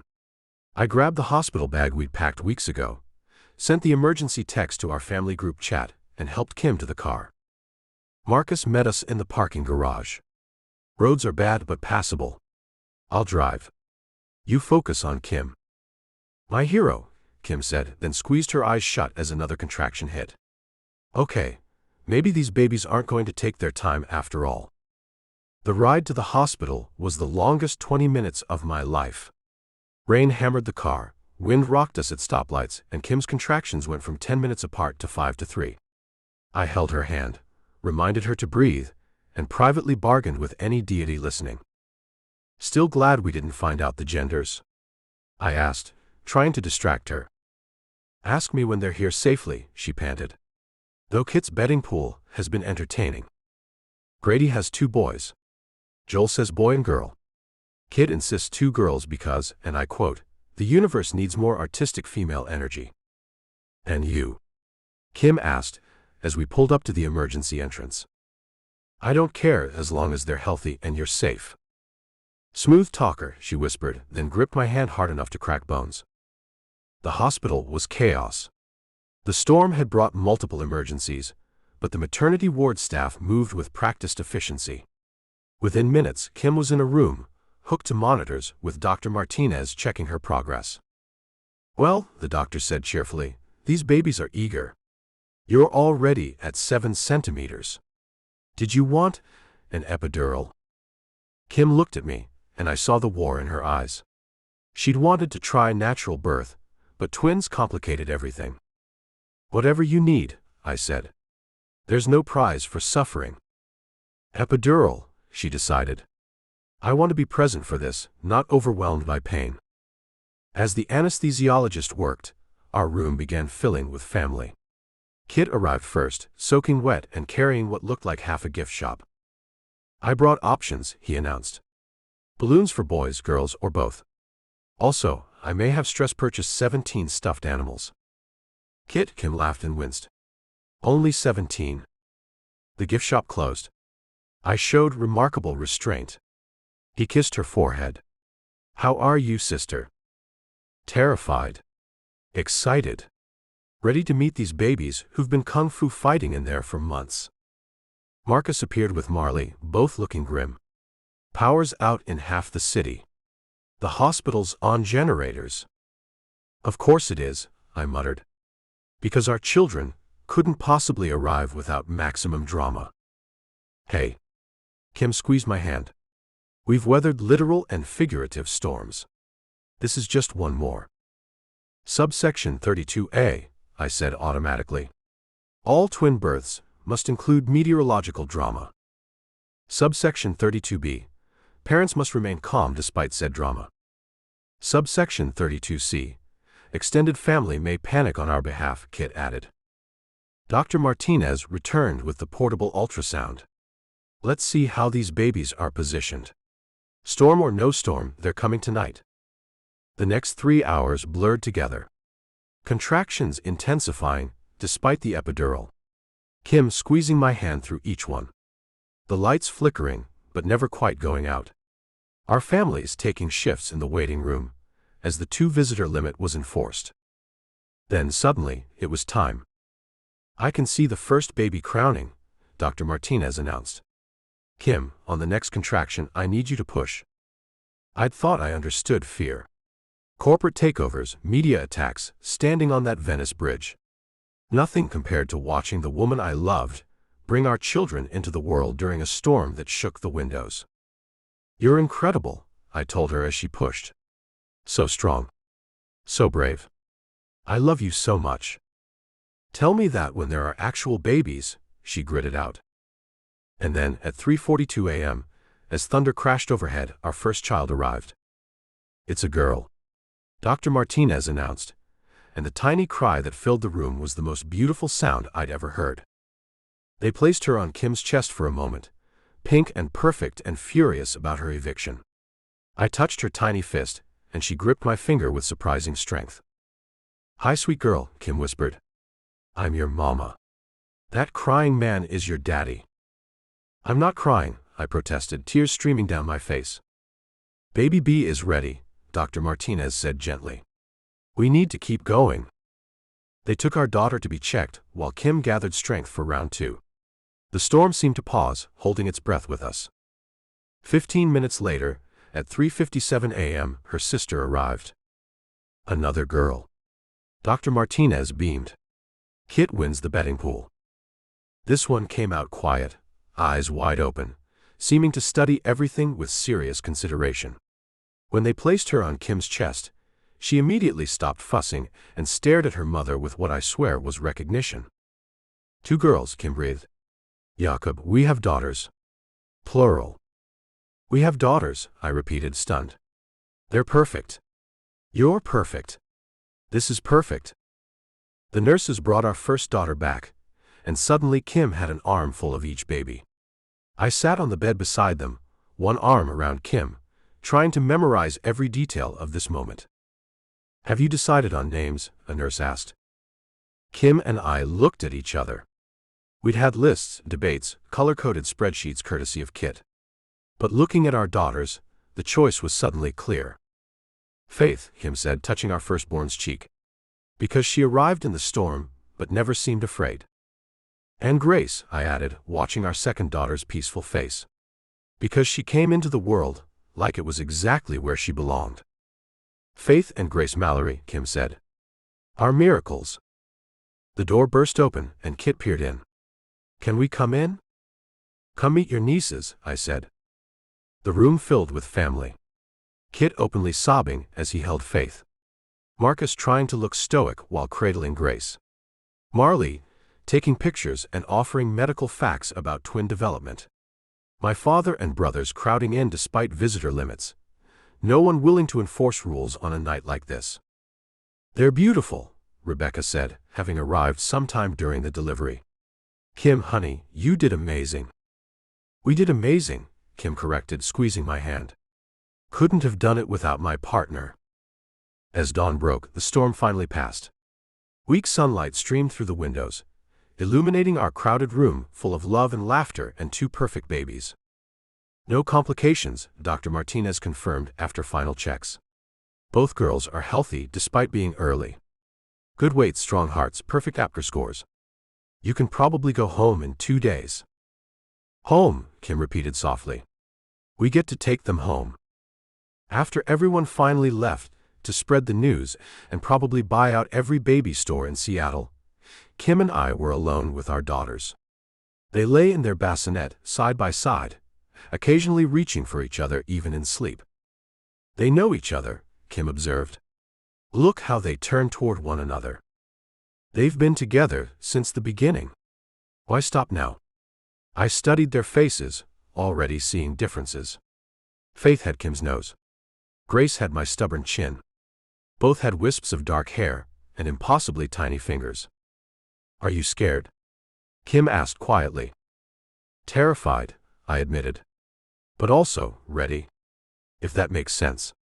Everything we've been through, everything we've learned, it's all led to this.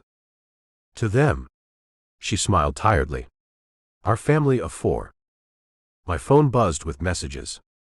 The storm had knocked out power to our neighborhood, but somehow news of the twins had already spread. Charlotte King had posted about Seattle's newest artists in training. The gallery had sent congratulations. Even David Chen had reached out with wishes for the next generation of graceful warriors. We should sleep while they do, Kim said, already drowsing. In a minute. I couldn't stop looking at them. Faith and Grace. Our daughters. Living proof that broken things could create beauty, that storms could bring miracles, that choosing love daily could build a family. Hey, Jakob. Yeah. We're parents. I noticed.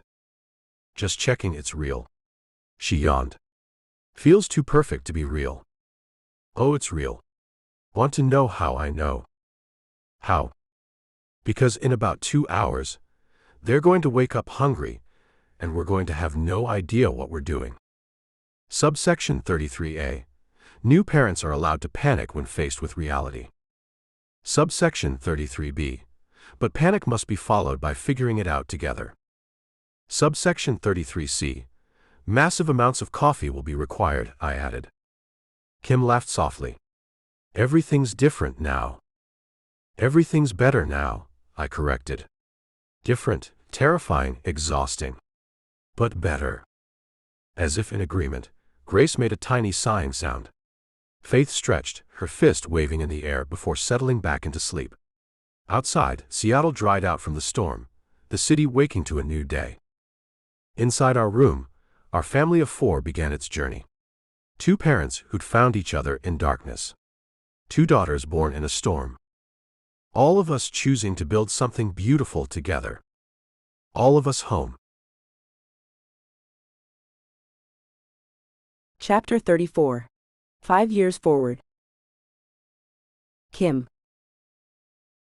Mama, Faith put paint in my hair. I was making her beautiful. I looked up from my easel to find my daughters covered in tempera paint. Grace's dark curls now sporting vibrant purple streaks, Faith's hands rainbow-colored from her artistic endeavors. They stood in the doorway of my studio, identical expressions of innocence that fooled absolutely no one. Girls, I said, setting down my brush. What's the rule about paint? Only on paper, they chorused, then immediately began talking over each other. But Grace said her hair was boring. I did not. I said I wanted sparkles. And purple is like sparkles. Is not. Time out, I interrupted, using what Jakob called my mom voice. 5 years of parenting twins had taught me that swift intervention was key. Bathroom. Now. We'll wash this out before Daddy sees. Daddy already sees, Jakob said from behind them, and I bit back a laugh at his expression.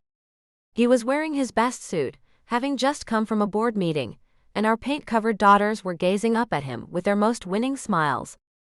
Hi, Daddy, Faith said sweetly. You look handsome. Grace wanted purple hair, Grace added, apparently deciding honesty was the better strategy. Faith was helping. I see.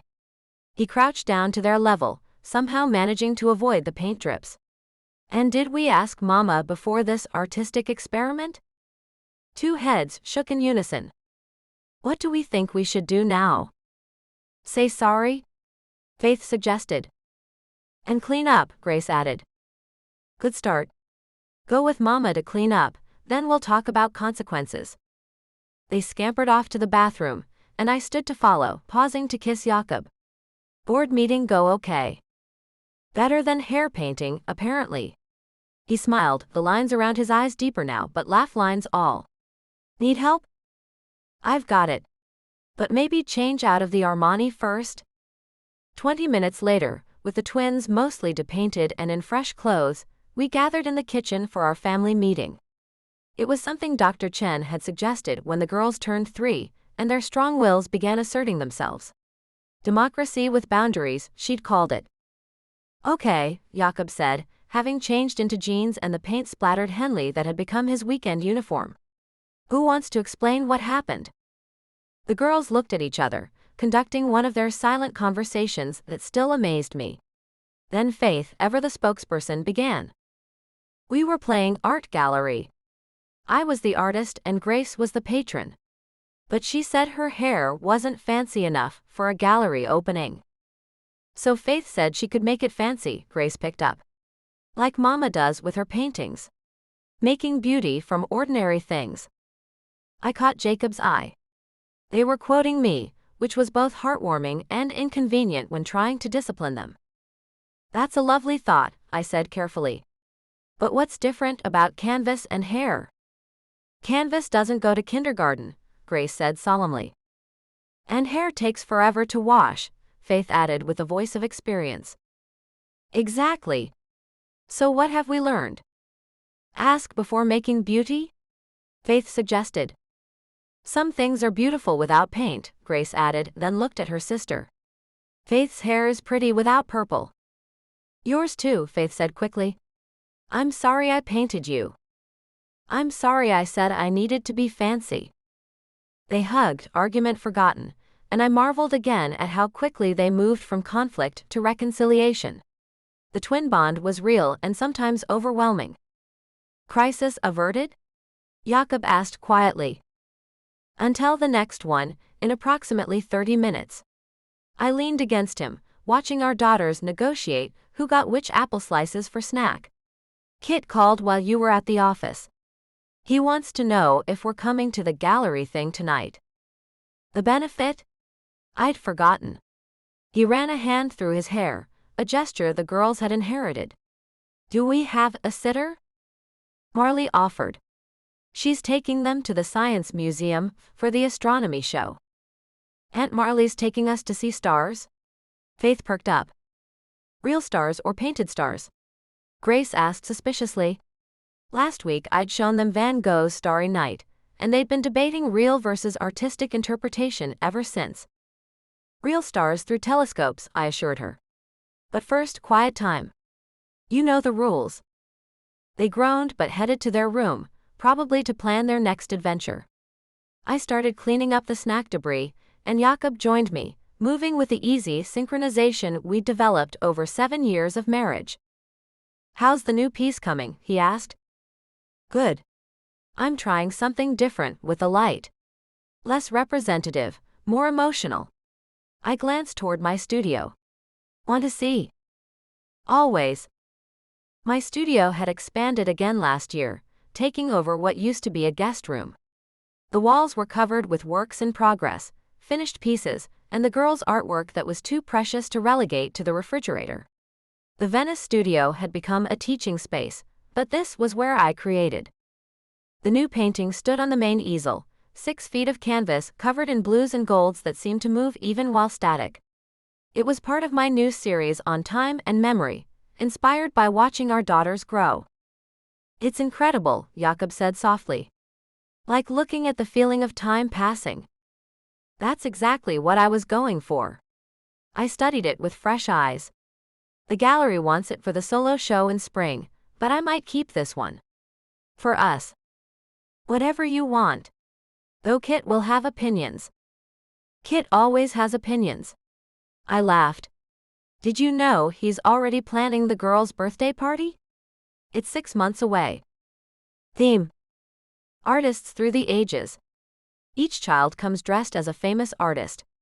There will be stations for different art movements. Of course there will. Jakob pulled me close. Think we can convince him to scale it down? Have you met your brother? Fair point. He pressed a kiss to my temple. You have paint in your hair too, by the way. Purple. Occupational hazard of teaching 5-year-olds about color theory. I touched the streak. Though at least mine will wash out. Remember when Faith found the permanent markers? I'm still finding pink marks in weird places. He glanced at his watch. We should get ready if we're going to the benefit. Unless you'd rather skip it? Quiet night in? Tempting, but we promised Kit. And it's for the Arts Education Fund. My old program is one of the beneficiaries. Then we go. He smiled. Plus, I like showing off my brilliant artist wife. Smooth talker. Truth teller. We were interrupted by a crash from the girls' room, followed by suspiciously guilty silence. I'll check, Jakob said, already moving. You start getting ready. An hour later, we were dressed and giving Marley last-minute instructions that she completely didn't need. She'd been watching the girls since they were born, part of the village we'd built around our family. Bedtime is 8, I said for the third time. 8:30 if they're good at the museum, Marley corrected. I know the rules, Kim. Go enjoy your adult evening. Mama, you look pretty, Grace said, touching the silk of my dress. Like a fancy painting. Daddy matches, Faith observed. His tie has the same blue as your dress. That's because Uncle Kit picked them out, Jakob admitted. He has a gift. Can we come to the gallery? Faith asked. We'll be good. This is a grown-up party, I explained. But tomorrow we can go to the Children's Museum. Deal? Deal. They hugged us goodbye, already peppering Marley with questions about constellations. The benefit was at the same gallery where I'd had my first Seattle show, the one where Kim's career had really launched. It felt full circle, returning as an established artist rather than a newcomer. Kim. Charlotte King appeared almost immediately, air-kissing with practiced ease. The new series is divine. That piece about childhood? I cried actual tears. Thank you. I accepted a glass of champagne from a passing server. I see your daughter contributed to the auction. Insisted on it. Said Ms. Kim taught her that art was for everyone. Charlotte beamed. You've influenced a whole generation, you know. The arts program has tripled enrollment since you started teaching. We circulated, Jacob's hand warm on my back, a steady presence in the social whirl. Kit found us by the auction display, practically vibrating with excitement. The Venice Bridge piece is up to $50,000, he reported. Some tech executive is bidding against a collector from New York. Which piece? I asked. The one from your first series. The night view with the stars. He grinned. I may have mentioned the provenance. How it commemorates where you and Jakob met. Kit, Jakob groaned. You're not supposed to monetize our love story.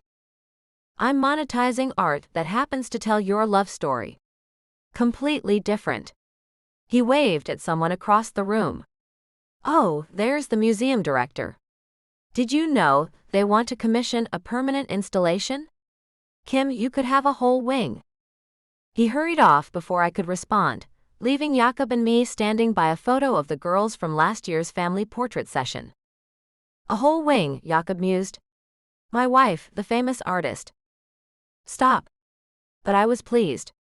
The success still surprised me sometimes, how far I'd come from that struggling artist in Venice. Never. I'll always be your biggest fan. He nodded toward the photo. Think they'll follow your path? Faith maybe. She has the eye for it. Grace is more interested in how things work. Takes after Marley that way. They're perfect either way.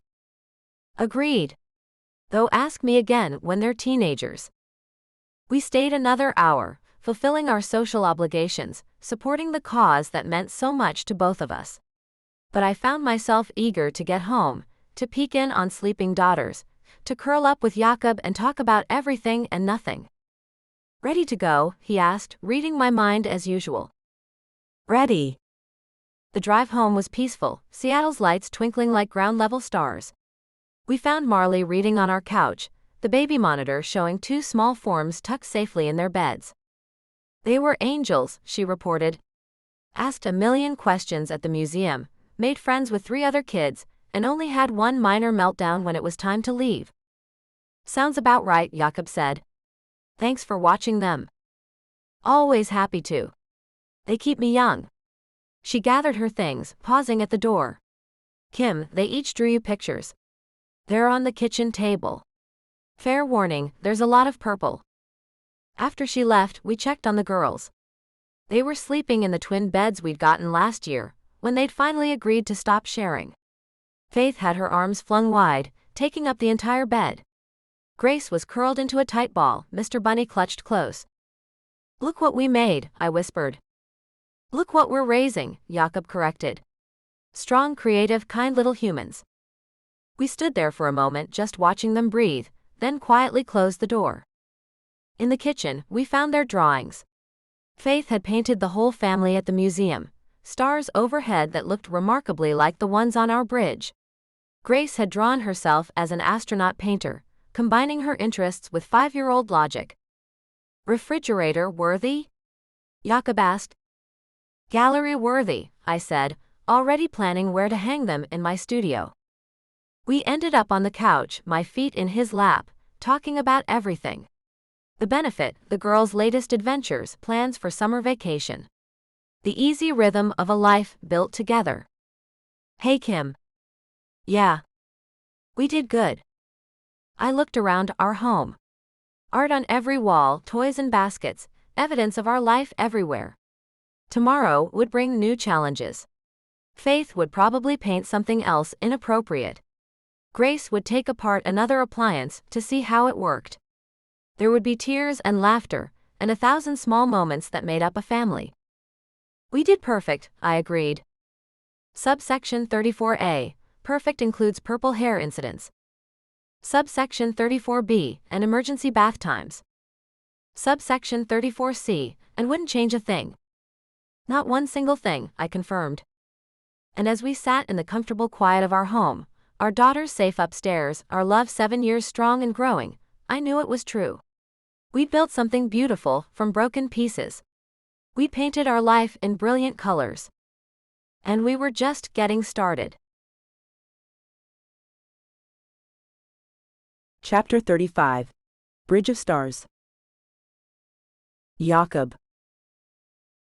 Daddy, is this where you met Mama? Faith's voice carried across the Venice Bridge, her 5-year-old enthusiasm making passing tourists smile.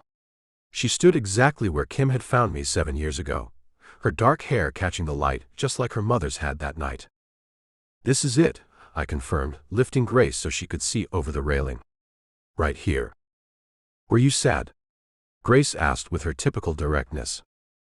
Very sad, I admitted. But then Mama appeared and changed everything. Like magic. Faith declared. Better than magic, Kim said, joining us with her travel easel. Like choice. I chose to stop. Daddy chose to listen. And we kept choosing each other. Is that why we come here every year? Grace wanted to know. Part of it. I set her down and watched both girls immediately gravitate to their mother, touching her art supplies with reverent fingers. We come to remember. To be grateful. To celebrate. And to paint. Faith added. Mama, can we paint the bridge today? After lunch, Kim promised. First, we're meeting Uncle Kit at the cafe. The same cafe? I asked, amused. In 7 years, we turned our Venice story into family tradition. Annual pilgrimages to the bridge, always in December, always ending with stars. He insisted. Something about full circle authenticity. She shook her head, but she was smiling. He's probably already there, rearranging furniture. We walked through Venice's familiar streets, the girls skipping ahead but always within sight. They knew the rules: stay together, watch for boats, don't lean too far over bridges. Venice had become their second home, through our visits and Kim's teaching residencies. They're getting so big, Kim said, threading her arm through mine. Remember their first trip here? They were barely walking. Faith tried to eat a pigeon, I recalled. Grace slept through everything. And now they're arguing about whether Canaletto or Turner captured Venice's light better. She laughed. What have we created? Artists and thinkers. I pulled her closer. Perfect combination. The cafe was exactly as I remembered it, down to the worn tiles and the smell of strong coffee. Kit had indeed rearranged things, pushing tables together to accommodate our expanded family. He wasn't alone. Surprise! Marley called out. Did you really think we'd miss the 7th anniversary of the bridge meeting? Our whole family was there. My brothers, Marcus, Marley, even Aunt Rebecca who'd flown in from North Carolina. The girls shrieked with delight, launching themselves at their uncles. You planned this, I accused Kim. Kit planned this, she corrected. I just didn't stop him. Best sister-in-law ever, Kit said, hugging her. Jakob, you look good. Venice agrees with you. Venice gave me everything, I said simply. Hard not to love it. We spent the afternoon like a proper Italian family. Long lunch, multiple courses, conversations flowing between English and the girls' budding Italian. Grace practiced her numbers with the waiter. Faith drew portraits on napkins. Remember when you couldn't sleep? Grady asked me. Now you're up all night for different reasons. Papa reads us stories until we fall asleep, Grace informed him. Even when he's tired from work. Because that's what papas do, I said, kissing her head. And mamas, Faith added loyally. Mama tells us about the stars in paintings. Speaking of stars, Kit said, producing an envelope with a flourish. I have something for you. For the anniversary. Inside was a certificate from the Venice Observatory. They'd named a star. Actually 2 stars, a binary system, after our coordinates. The Jakob Kim binary, officially registered. Kit, Kim breathed. This is too much. It's perfect, he insisted. 2 stars that orbit each other, forever connected. Plus, the girls can find you in the sky now. Can we see them tonight? Faith asked immediately. If it's clear, Marcus said. He'd been quiet most of lunch, but I caught him wiping his eyes during Kit's explanation. My tough head of security, undone by star naming. As evening approached, we made our way back to the bridge. The girls had painted all afternoon, creating their own versions of the Venice sunset. Kim had worked on something too, though she'd kept it covered. Before sunset, she said, I want to show you all something. She unveiled a painting, unlike her usual style. This one was realistic, almost photographic. It showed our bridge from above, but populated with figures. All of us, captured in paint. The girls playing, my brothers laughing, our extended family gathered. And in the center, 2 figures standing where we'd met, looking not at each other but at the life they'd built. It's for the Venice studio, she explained. To remind the students that art isn't just about technique. It's about capturing love. Mama, we're in it. Grace noticed. I'm wearing my rainbow dress. And I have paint in my hair, Faith added, delighted. Just like real life. Just like real life, Kim agreed. As the sun began to set, we arranged ourselves on the bridge. The girls had made signs, 7 years of love in carefully painted letters. Tourists took pictures, charmed by our celebration. Tell us the story, Faith demanded. The real one. You know the story, I said.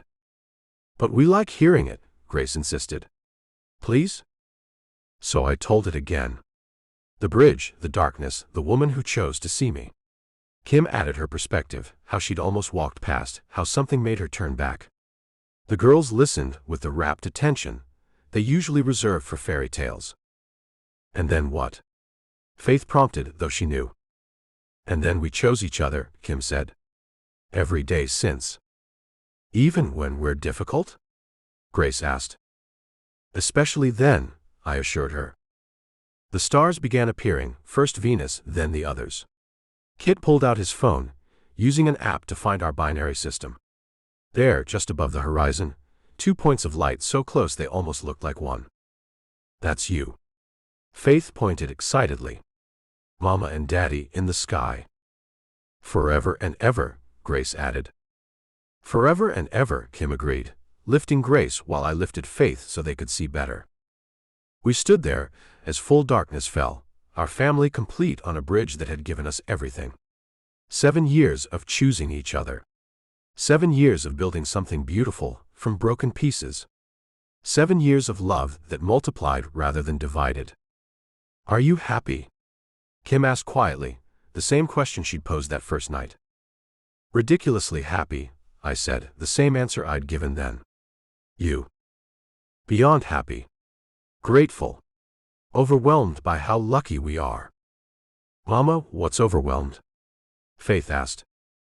It's when your heart is so full it might burst, Kim explained. But in the best way. Like when we got gelato for breakfast? Grace suggested. Exactly like that, I laughed. We stayed until the girls got sleepy, then made our way back through Venice's quiet streets. Tomorrow we'd fly home to Seattle, back to regular life. School and work, and all the beautiful chaos of our days. But tonight we had this. Our bridge, our stars, our story written in the sky and in our hearts. Daddy. Faith said sleepily from my arms. Yes, sweetheart. Will you tell us the story again tomorrow? Every day if you want, I promised. And will it always have a happy ending? Grace asked from Kim's arms. Kim and I looked at each other over our daughters' heads, sharing a smile that held 7 years of history and a lifetime of promise. The happiest, Kim assured her. Because it's not really an ending. It's just the beginning of the next chapter. What comes in the next chapter? Faith wanted to know. Whatever we choose, I said. That's the magic of our story. We get to keep writing it. Together, Kim added. Always together, I confirmed. And as we walked through Venice, our daughters drowsing in our arms, our family around us, our stars overhead, I knew it was true. The story that began with brokenness had become one of wholeness. The man who'd stood alone on a bridge now stood surrounded by love. 7 years ago, Kim had told me even the darkest night has stars. Now, everywhere I looked, I saw light. Subsection 35A, I whispered to Kim. Happy endings required. Subsection 35B, she whispered back. But only because they're really happy beginnings. Subsection 35C, to be continued always. Always, she agreed. Always. Behind us, the bridge stood sentinel over dark water, waiting to save the next broken soul who needed to learn that love wasn't just salvation. It was choosing each other every single day. And we would keep choosing, keep building, keep loving. Even the darkest night has stars. We'd found ours. The end.